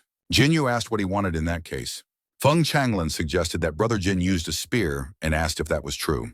Intrigued, Jin Yu asked, "So what?" Feng Changlin replied that he also used a spear and that he had been in Haoyu City for a long time. Here he had fought many martial arts masters, but he had been disappointed. The weapons of those masters were like flowers in a greenhouse, completely useless. There was not a single master who excited or interested him, but he saw something completely different in the brother in front of him. Pointing at Jin Yu, Feng Changlin shouted that he saw a will to fight inside him, and that the depths of his eyes concealed secret knowledge of spearmanship. This made him a truly formidable opponent. Therefore, Feng Changlin asked Jin Yu to exchange experiences with him. Everything turned out to be much more boring. Jin Yu asked if he really just wanted to fight him. Jin Yu apologized and said that he wasn't interested, then turned and left. Feng Changlin asked Jin Yu to stop. But after he left, Feng Changlin realized that it was difficult to find common ground with his brother. Feng Changlin called out to Hailan, who immediately appeared behind him and told his master that he was awaiting orders. Feng Changlin ordered him to find out about this man. Hailan asked his master if it was really necessary. Was it worth fighting him when he had already proven his strength? Hailan said that no one could defeat his master. Hailan was already beginning to annoy Feng Changlin, so he explained that competition was about attitude and belief. So what was wrong with him having a high level of cultivation, since he was not going to use it to suppress others? After listening to his master, Hailan could only sigh wearily and acknowledge his master's words. Since that was what he wanted, he would go. Feng Changlin ordered him to stay and asked him to prepare an additional gift. As soon as he found out about that person, he would have to send him this gift. And the gift they would give him was none other than a 4th-level immortal weapon. A short time later, outside the walls of Haoyu City, the streets were noisy, with people chatting and discussing the latest news. Suddenly, one of them ran up to them and shouted to his brothers that he had serious news. He said that Zhang Feiye had just lost, beaten to tears. Hearing this, everyone suddenly jumped up because such a thing was practically impossible. The man explained to his brother who had run in that he could eat whatever he wanted, but his mouth should not speak such nonsense. Did he know who Zhang Feiye was? She was one of the 4 great masters and also one of the candidates to win this competition, and now he was telling them that she had suddenly lost? Someone even accused him of hitting his head. The man in the hat couldn't believe that Zhang Feiye had been beaten to tears, because if that were true, then he was his father. All this noisy commotion was happening right next to Jin Yu. Jin Yu noticed that the news was spreading too quickly, and then asked if they really had to come here to join in the fun. After all, in that case, it could cause some problems. Hearing this, the girls started laughing. At that moment, an unfamiliar woman approached them and asked the young man at the table if he was Jin Yu. Jin Yu asked the lady if she had any business with him. The lady introduced herself as Zhang Li and said that she had come here to meet Mr. Jin. Yideng was surprised to hear this name and asked if she was related to Zhang Feiye. Zhang Li replied that Zhang Feiye was her sister and mentor. Realizing what was going on, Yetong said she needed to take a walk with her little sister Qin Yao, and they ran away.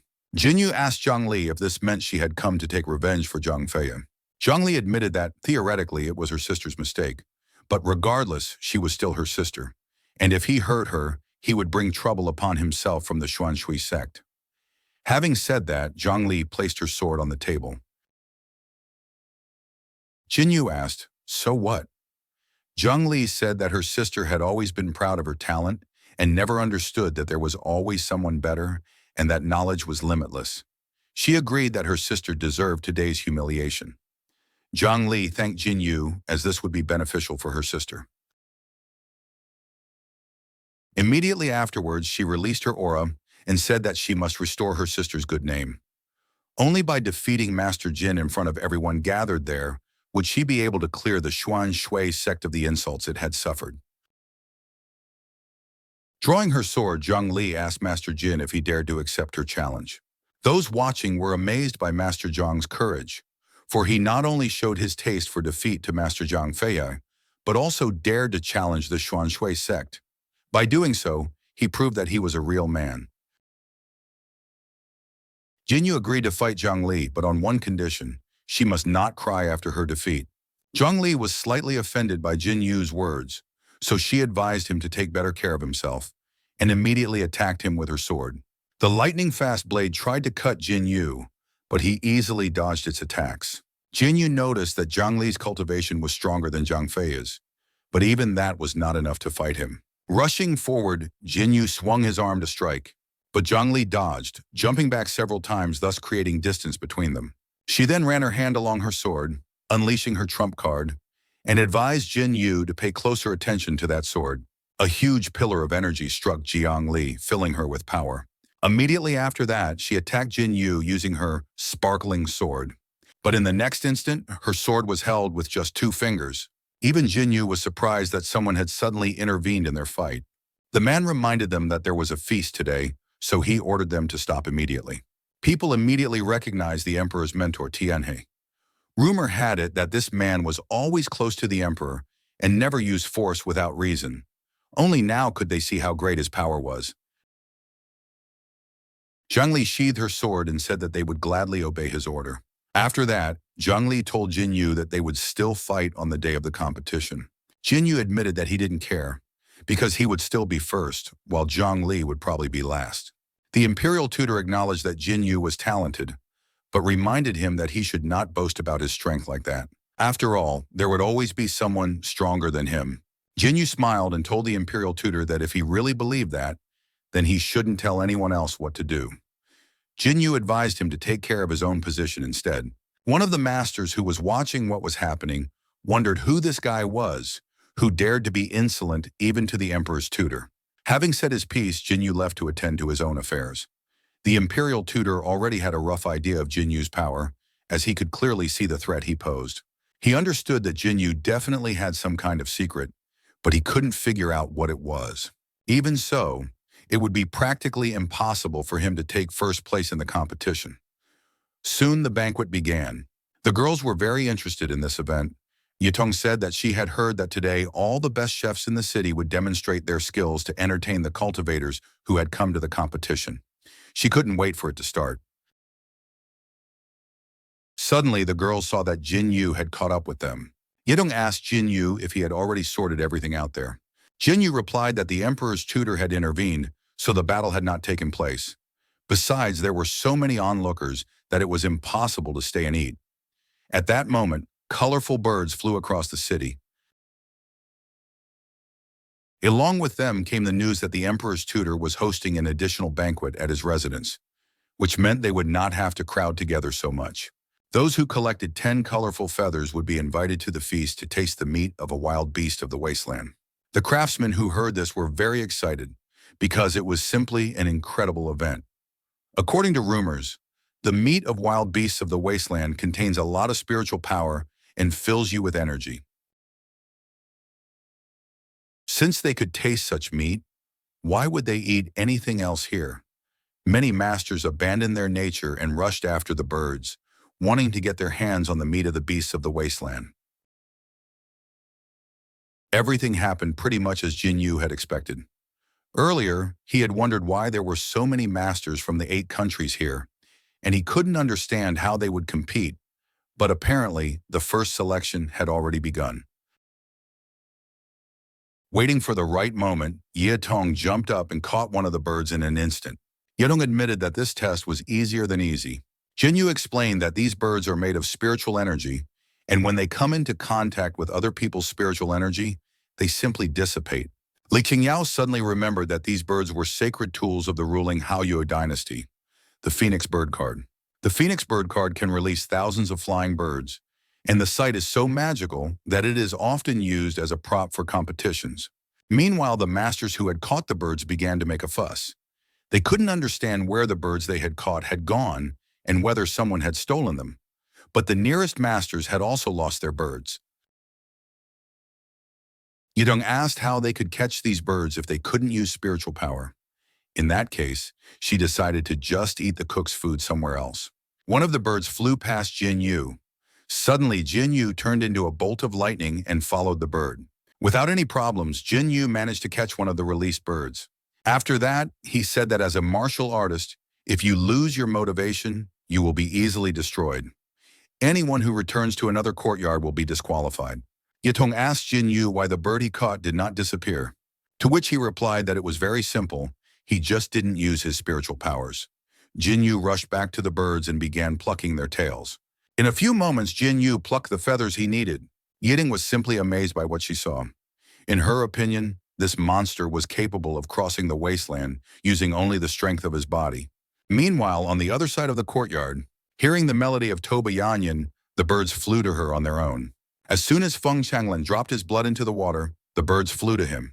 Feng Honglan wondered, could even the spirit bird resist the temptation of his blood? Sometime later, in front of the main gate of the city guardian's residence. On her way to the meeting place, Zhuan Yuan said to herself that the phoenix was the sacred weapon of the Haoyu dynasty, and that was why it was naturally favorable to her. Zhuan Yuan assumed that she was the first to arrive at the banquet. But when she approached the gate, Zhuan Yuan was greatly surprised to hear a noise on the other side. And most importantly, Ching Yu was already there. Wen Yan noticed that Mr. Jin had arrived very quickly. But even if he was the first to arrive, he probably didn't have as many feathers as she did. Suddenly, the spirit of the dragon Yazi appeared behind Ching Yu. With deft movements of his hands, he made crowns of phoenix feathers for Li Qingyao and Ye Tong.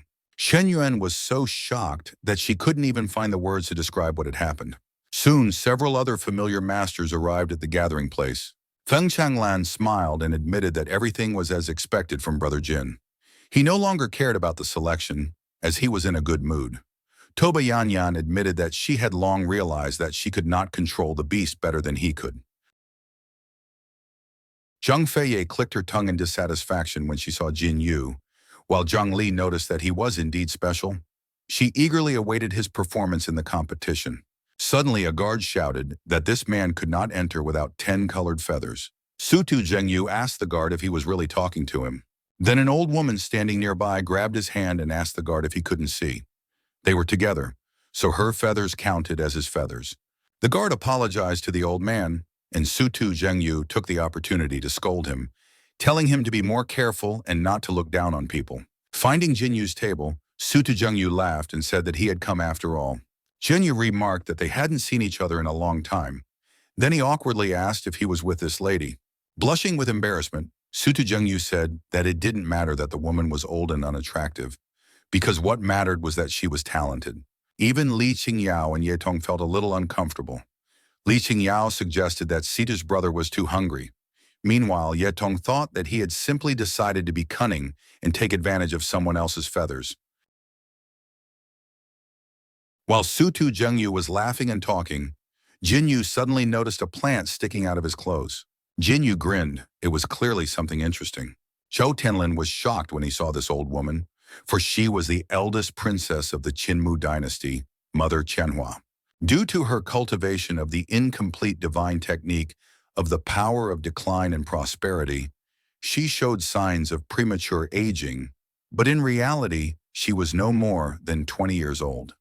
He did not expect to see her here of all people. Mother Jianhua said that the competition of the 8 dynasties was a great event, the winners of which could obtain the sacred weapons of all dynasties. And if even the weakling, who does nothing but sleep all the time, is here, why shouldn't she participate?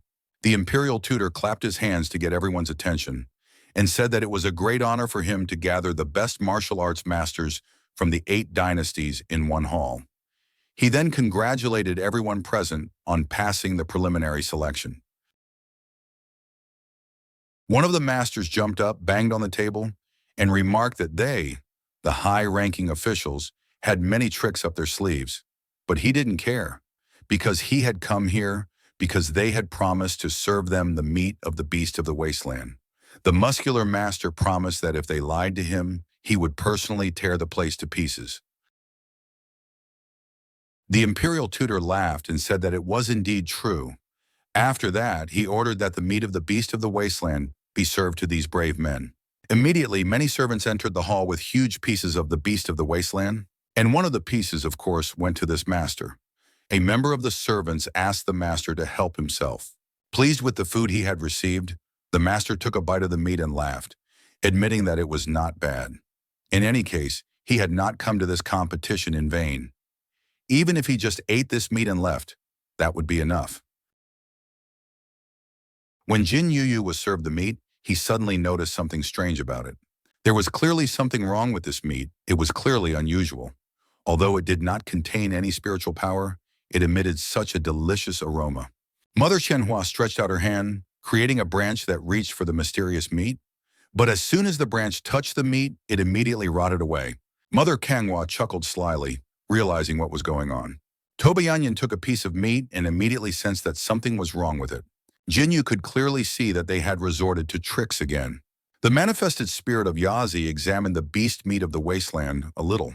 After that, he told Jinyu that this meat was unlike anything else. It was real, but at the same time not real. This meat floats in water and disintegrates in fire.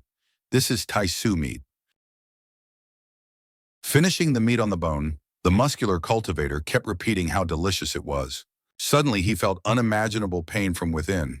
One of the nearby masters asked if he was okay. Suddenly, the muscular master began to swell rapidly, and after a few seconds, he burst, splattering everything with green liquid. Seeing this, the horrified craftsman immediately threw away the strange meat.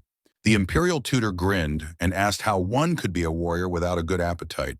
He then told them that in the second round of the preliminary exam, he would invite them to try the meat of this mysterious beast. He had accidentally encountered this beast on the edge of the beast ridge in the wasteland. A small piece of the beast could kill an ordinary person, but if they managed to clean it, their cultivation would increase dramatically. The imperial tutor threw an incense stick into the ground and announced that whoever ate all the meat on the plate before the incense stick burned out would pass the test. Those who ate the meat the fastest would have the opportunity to ask him 3 questions. Zhou Tianlin thought that the fool had died because he had eaten too much meat at once. With his own strength, he would be able to eat the meat little by little and purify it. Zhou Tianlin ate a small piece of meat when suddenly he almost started vomiting due to the energy overflowing him. In order to quickly purify this energy, Zhou Tianlin used the heavenly gong of the great Emperor Zhou at full power. Soon he felt a little better. One of the masters, looking at Zhou Tianlin, also thought that if he ate little by little, nothing would happen to him. He ate a piece of meat and then felt something strange. A few seconds later, he was torn apart just like the muscular master.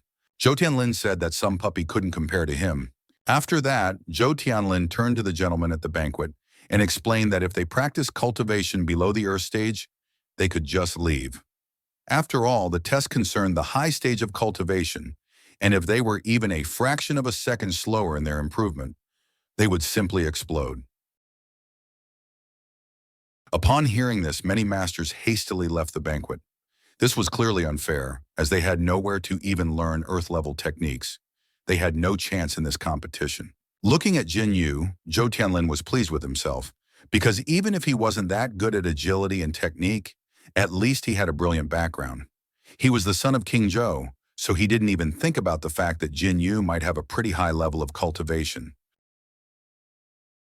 Jin Yu suddenly smiled and asked, since this beast meat couldn't be cooked inside, why not refine it outside before sending it to the stomach? Immediately after that, he directed his flame at the meat.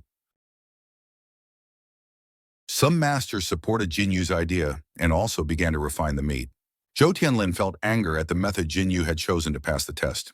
While Jin Yu was refining the meat under the flames of the nine-legged crow, Li Qingyao noticed that he always had a way out, after which Ye Tong added that this was exactly what was expected of him. After a few quick moves, the piece of meat turned into a golden pill. Jin Yu told the Imperial tutor that he had the right to ask. Then he ate the pill and asked if he understood correctly that he had won first place in this competition. The Imperial tutor did not expect to see the sacred fire of the 9th level in Jin Yu. How many secret techniques did this cheeky boy have? The Imperial tutor told Jin Yu that he was wise beyond his years and confirmed that he could now ask him 3 questions. Jin Yu lazily asked if he had to ask the questions right now. Zhang Feiya slammed her hand on the table and asked Jin Yu what he meant. After all, the emperor's tutor was so powerful and knowledgeable that a few words from him could solve many of his problems. Therefore, she advised him not to be so ungrateful. Jin Yu asked if she doubted her cultivation. In that case, it was no wonder that she had recently been beaten so badly that she cried. He was not like her and was confident in his cultivation. After Jin Yu's words, the crowd became noisy again. Zhang Li was once again convinced of how arrogant this man was. Feng Changlan laughed and said that, as it should be, he was a man with a weapon that could not be stopped. Jin Yu said that he didn't want to ask any questions today, but he was willing to save 3 questions for later. Jin Yu asked the mentor if he would mind. Although this infuriated the Imperial mentor, he still agreed with Jin Yu. After that, he said that all those who had passed should come to the testing ground tomorrow. Jin Yu accepted the tutor's words and simply left the square. The Imperial tutor was furious with this young man. He silently vowed that tomorrow's test would be his funeral pyre. Sometime later, in the Emperor's main hall, where he was now dozing, after dealing with the second test, the Emperor's tutor returned to the Emperor. He then bowed before the Emperor and reported that the first stage of the competition between the 8 dynasties had been successful. All unworthy and unprepared cultivators had been weeded out. Tomorrow the official competition would begin, so he asked His Majesty to give a speech before the start in order to stir up the cultivators' qi. The Emperor said that everything was fine because, after all, the most difficult work was done by the Emperor's mentor. The Emperor asked how the selection was going and whether they had any outstanding candidates. The mentor said that this competition had attracted countless brave souls, and they were all blessed with good fortune. When this luck turned into dragon luck, it could give His Majesty an extra boost and incentive in his cultivation. Emperor Tianhee laughed when he heard this and told the mentor that he knew that was not what he was asking. To organize this competition, he had spent the treasures of the treasury that had been stored there for 80 years. It was an excellent opportunity for the 8 dynasties to show off their divine weapons. Rushing towards the mentor, the emperor shouted that they had promised prizes for first place, but that this was simply impossible. After that, Emperor Tianhee grabbed his mentor and asked again if anyone other than those he had appointed would take first place. The emperor's mentor opened his third eye, releasing his aura, and ordered His Majesty to calm down. Realizing what he was doing, Emperor Tianhee fell into confusion. He then collapsed onto his throne and asked his mentor for forgiveness, because ever since the dragon's energy had dissipated, he had become increasingly unstable. The emperor reminded him that if an outsider took first place in the competition, and this was revealed, even if he managed to gather the dragon's luck, it would likely crumble again under the influence of public opinion. The imperial tutor asked His Majesty not to worry about this, because their people would be the first, and besides, this time no one posed a threat except Jin Yu.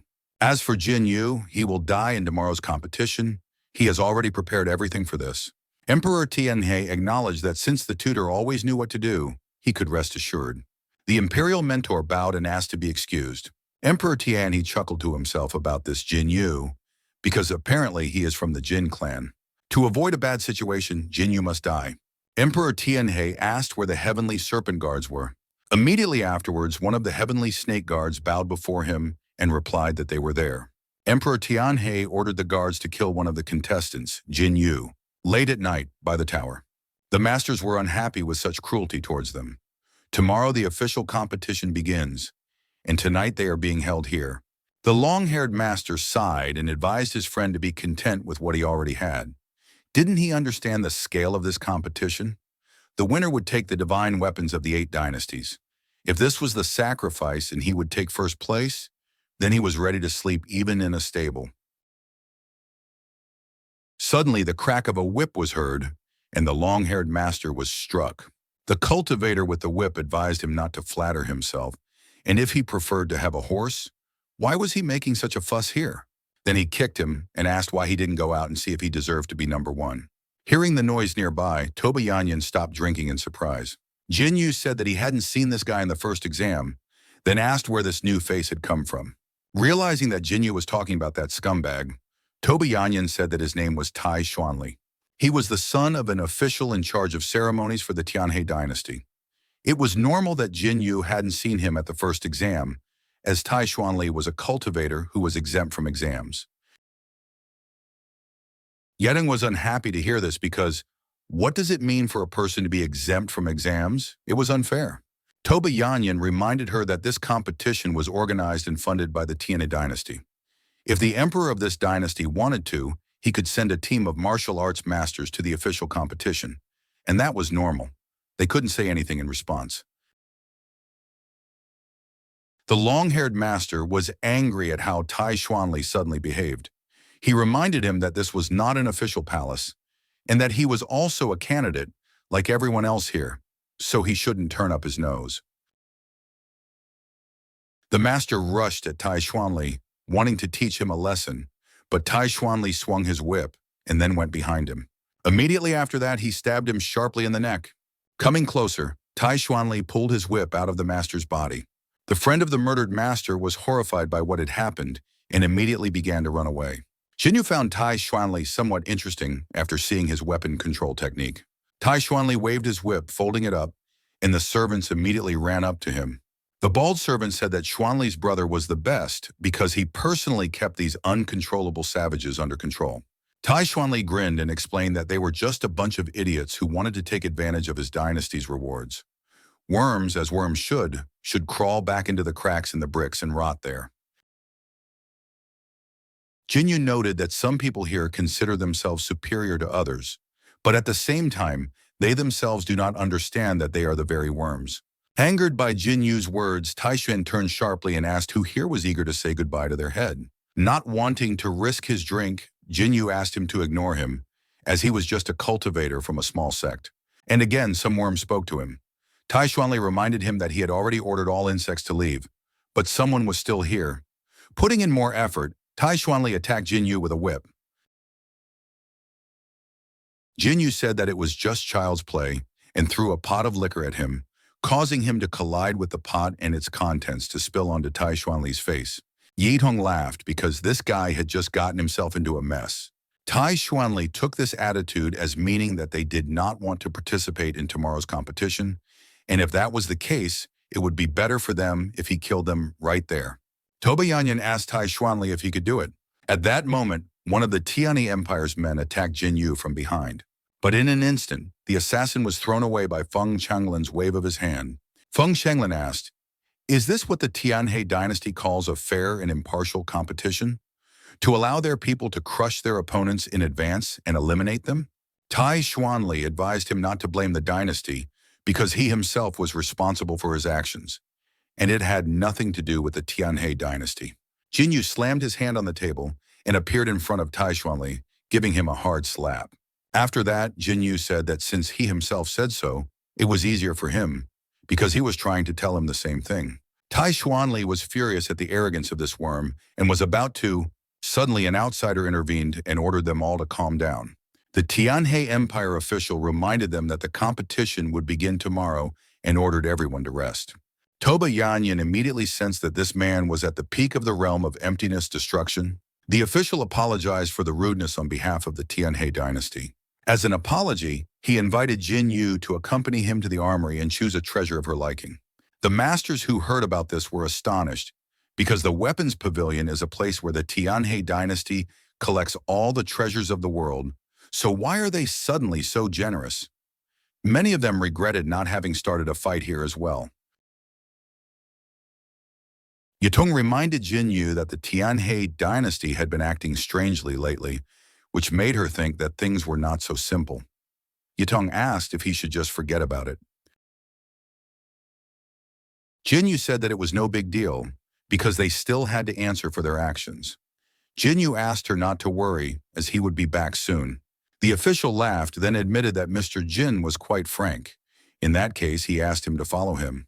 Tai Xuanli smiled when he saw who Jin Yu was leaving with. Sometime later, Jin Yu continued to follow the official. Jin Yu asked the official if the armory was really in such a remote place. The official asked if he understood that this was the royal treasury of the Tianhee dynasty. Not many outsiders had the honor of even seeing it. Then the official opened the gate, and the golden light of the treasure spilled out. All kinds of weapons, equipment, and elixirs sparkled inside the treasury. Looking at this, Jin Yu had no doubt that this was indeed a real treasury. The official asked, how else could it be? Did he really think he was deceiving him? Jin Yu asked how he could even think such a thing. Besides, he had been brought here by such a respected person, and he was only here because he trusted him. The official smiled and suggested that Jin Yu start choosing. Pointing to the spears, he said that all the magical weapons here were of unusual origin, so Jin Yu had the right to choose as many as he wanted. In that case, Jin Yu decided to start choosing. Jin Yu touched one of the spears when suddenly his hand was thrown back by a wave of energy. It was a defensive formation. Jin Yu asked the official if the Tianhee dynasty wanted to give him a gift. Then why didn't they remove the defense? The official explained that it was an unstoppable formation created by the ancestors of the Tianhee dynasty to prevent their descendants from squandering their inheritance, and there was nothing he could do about it. Jin Yu asked how he could get the treasure if there was no way to get rid of the defense, and since they didn't want to give him the treasure in the first place, there was no point in making a fuss. Jin Yu waved his hand and said he was leaving. The official called out to the young Jin and asked him to wait. He then explained that if the person taking the treasure could understand its protection, then he would be able to get it. Jin Yu looked at the official and the treasure once more. After that, he decided to take the treasure after all. Jin Yu reached for the spear again, trying to overcome the protection. Suddenly, the protective formation activated and chains flew towards Jin Yu. In the blink of an eye, Jin Yu was completely immobilized. Seeing this, the official began to laugh. Then he dropped his disguise. The guardian of the heavenly serpent was pleased that Jin Yu had finally fallen into the trap. Jin Yu asked the guard who he was and who had sent him here to kill him. The guardian of the heavenly snake advised Jin Yu to ask these questions to the king of hell and attacked Jin Yu. But just before his attack, Jin Yu jumped off the ground and, dodging the enemy's attack, destroyed the chains that bound him. The astonished guard asked how this was possible. Jin Yu said that he had figured everything out and, without waiting for an answer, immediately kicked the guard. The guardian of the heavenly serpent managed to survive Jin Yu's blow.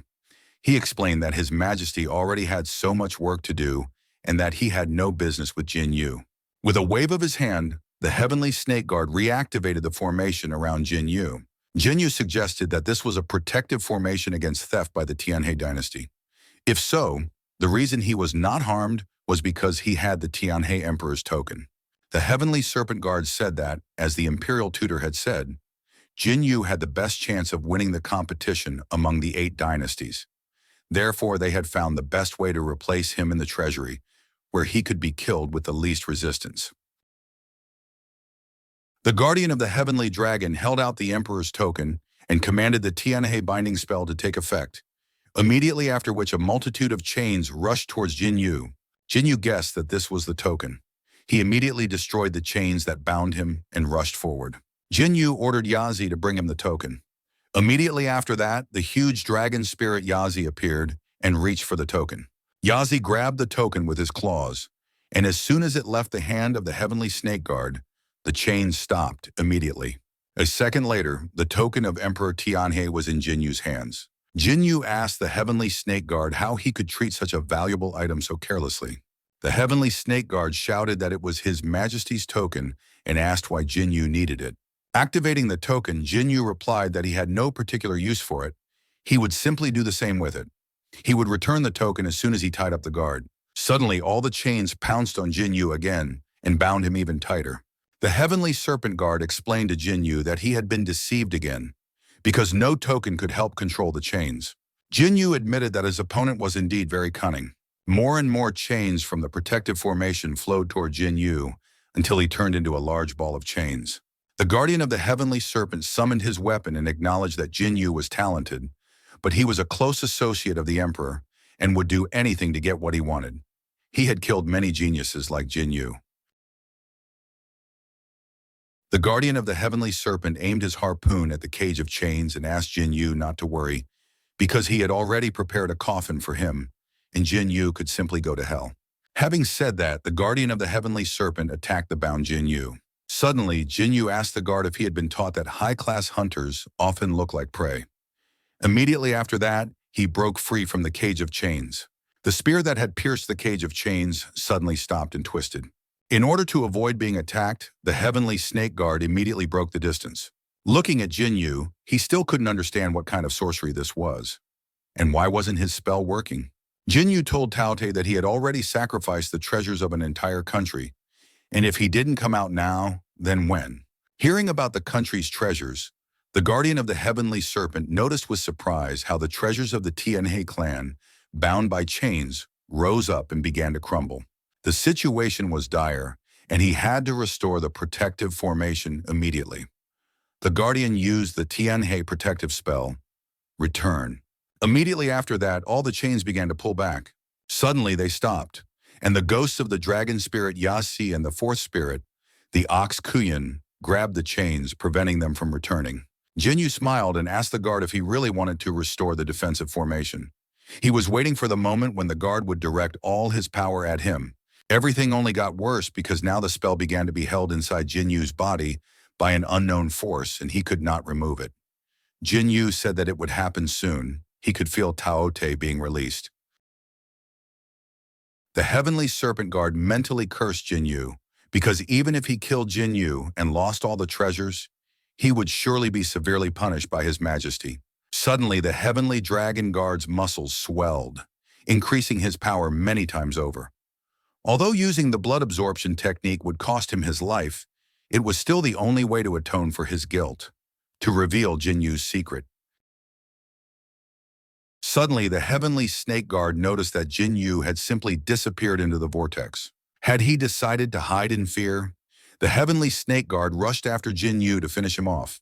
The heavenly snake guard attacked the vortex using the blood absorption spear. Once he pierced Jin Yu with it, he would be able to learn all of Jin Yu's secrets directly from the blood on the spear.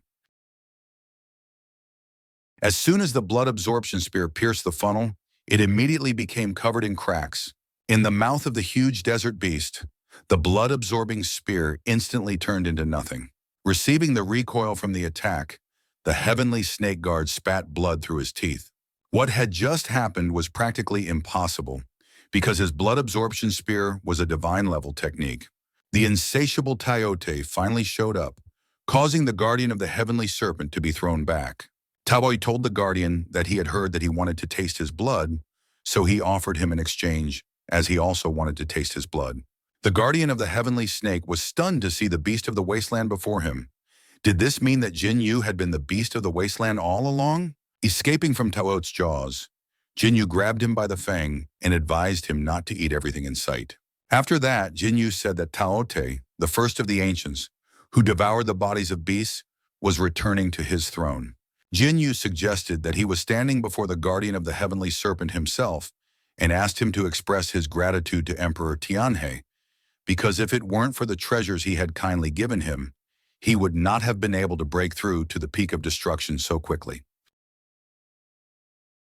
The guardian of the heavenly serpent shouted at Jin Yu not to be so presumptuous, for he had only just reached the peak of destruction.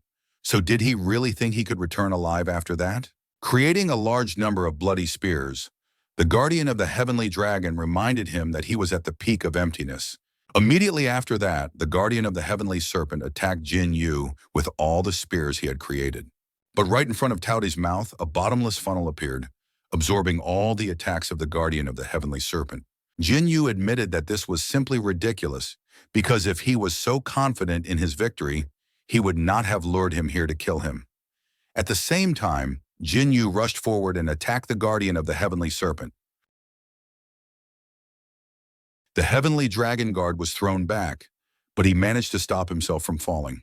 The heavenly serpent guard said that even if Jin Yu was such a genius, he still wouldn't be able to kill him, a man who was a whole level above him. Besides, the spell Jin Yu used would consume too much spiritual energy. Suddenly, the shadow of the heavenly serpent guard expanded, and many copies of it appeared. The guardian of the heavenly serpent told Jin Yu that if he continued in the same vein, only the last one would die in the end. And attacking Jin Yu with all these spears, he shouted that his death would be here. Jin Yu asked if this was true. Immediately after that, a fiery arc swept past him, destroying all the bloody spears. The guardian of the heavenly serpent could hardly believe what was happening. How was it possible that Jin Yu still had so much strength left? Jin Yu remembered that he had forgotten to warn the guardian of the heavenly serpent that he had 5 more beasts like that glutton. Realizing that he could not compete with this, the guardian of the heavenly serpent immediately rushed to retreat. Jin Yu assumed that their new friend had become shy and asked the spirits of the beasts of the wasteland to bring him back. The 4th spirit, the bull Quina, destroyed one of the copies with his roar, after which the 6th spirit, the insatiable Taote, devoured the 2nd fleeing guard. The 2nd spirit, the 9-legged golden crow, began to burn the guards with its flames. The 3rd spirit, the lion Suani, attacked the guard with his lightning bolts. The 5th spirit, the winged dragon Yinglong, beat one of the guards with his body. The 1st spirit, the dragon spirit Yazi, attacked the heavenly serpent guard with his hand. Suffering severe internal injuries from Yazi's power, the heavenly snake guard cried out and vomited a lot of blood. The dragon spirit Yazi lifted him up with his claw and said that this was the real one. After that, Yazi threw the heavenly snake guard right in front of Jin Yu. Jin Yu asked the heavenly snake guard if he had found the real one. The guardian of the heavenly snake called Jin Yu worthy of being the #1 pride and begged him not to kill him. The guardian of the heavenly snake asked if Jin Yu did not want to oppose the Tianhee dynasty. If he did not kill him, he would appeal to his majesty and do whatever was necessary. Jin Yu asked if someone really wanted to kill him, but he had to humiliatingly forgive him and live in peace. Jin Yu asked the beasts of the wasteland, "Is that logical?" Yazi asked Jin Yu not to blame them for despising him if he forgave his enemy. Taote reminded him that they did not need to ask anyone for peace, because they were always the ones being asked for mercy. Jin Yu asked the heavenly snake guard for forgiveness, as his companions were not ready to forgive and used Taote's powers. The heavenly snake guard was immediately pinned to the floor. He screamed in pain, but the insatiable Taote finally consumed him. Having dealt with the heavenly snake guard, Jin Yu finally breathed a sigh of relief. Immediately after that, the spirit of the insatiable Taote returned to his body. At that moment, the imperial treasury of Tianhee began to self-destruct as the death of the steward was discovered. Jin Yu wondered if Emperor Tianhee had planned even this. Even if the guardian of the heavenly snake failed, he still decided to lure him into such a trap. Breaking through the walls of the treasury, Jin Yu promised that sooner or later he would settle the score with him. But first, he still had to test the power of the peak of destruction. Early the next morning, the contestants gathered on the battlefield in the valley.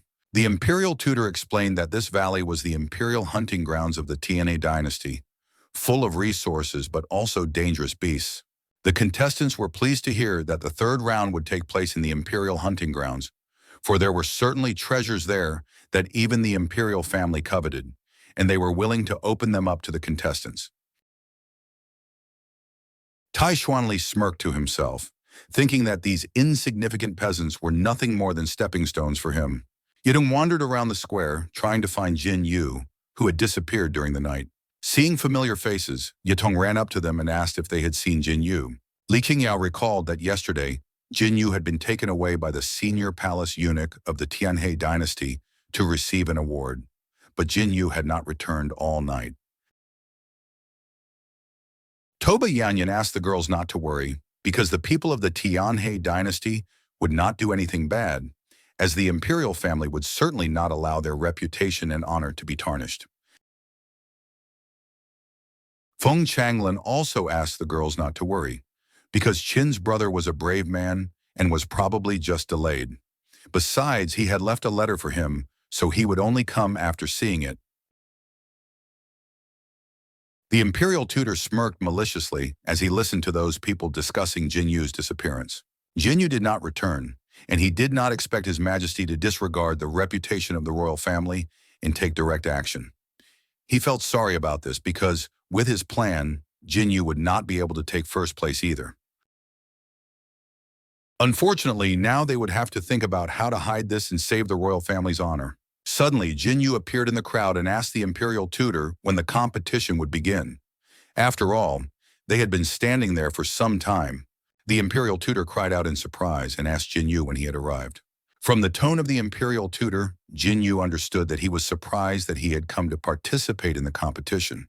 It was indeed impossible, because His Majesty had personally intervened. How could the guardian of the heavenly dragon fail such a task? Could it be that this guy knew some kind of miraculous escape technique?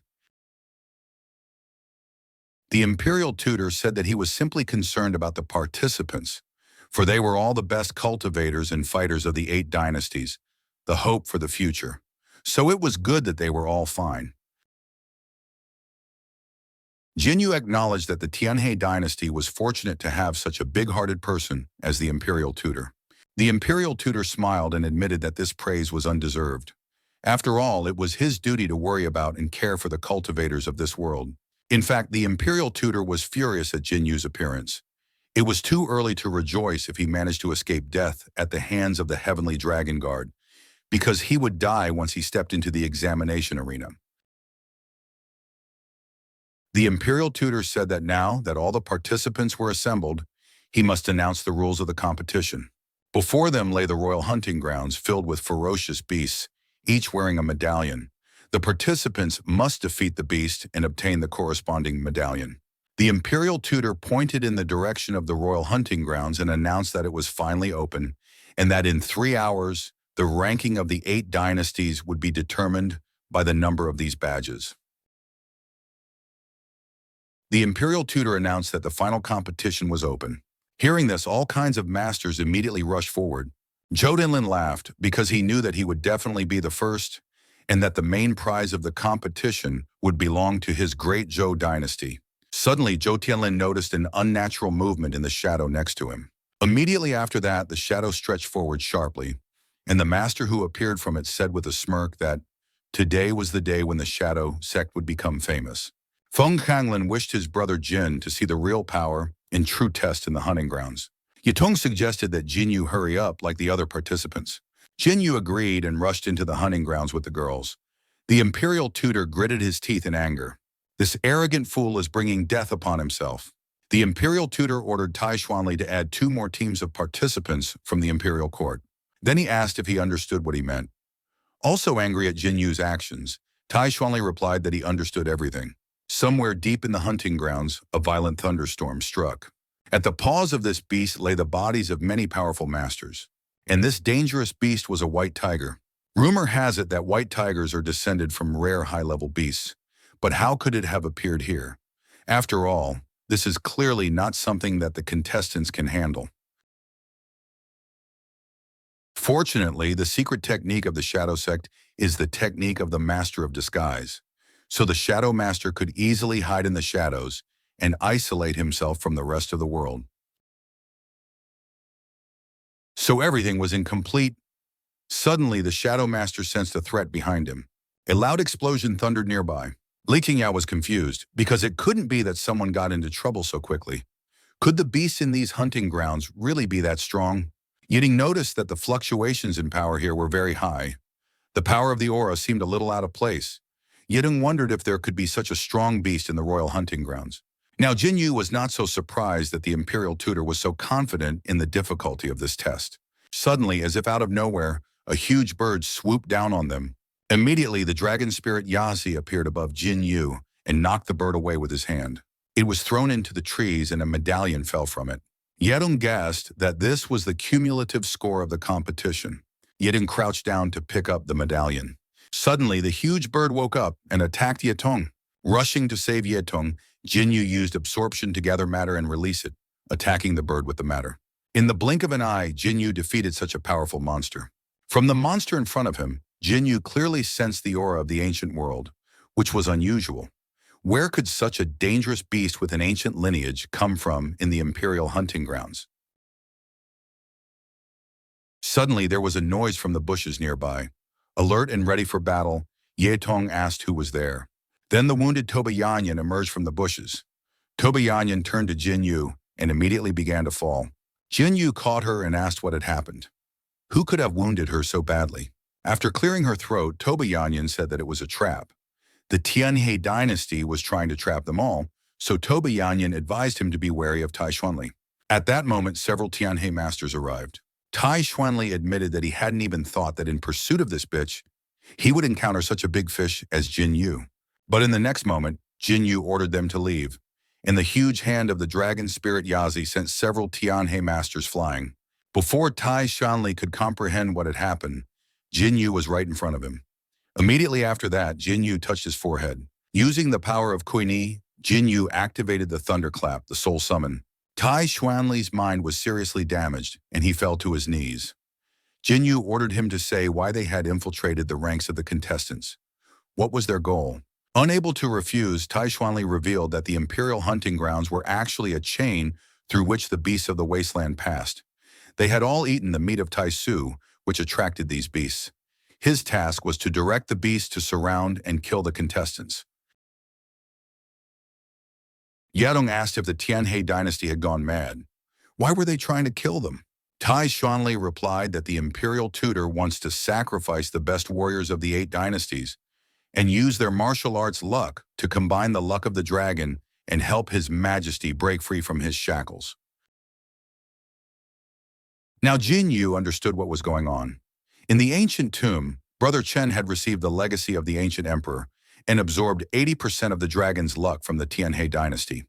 Probably the emperor's dragon luck was running out, which is why he decided to take such a risk. Yutong said that they must escape and tell the world the truth. They must destroy the Tianhee dynasty. Tai Xuanli, who suddenly came to his senses, said that it was useless, and destroying a certain object explained that the entire beast tribe was blocked by a high-ranking army and that all the beasts in it were hunting the participants, so they had no other choice.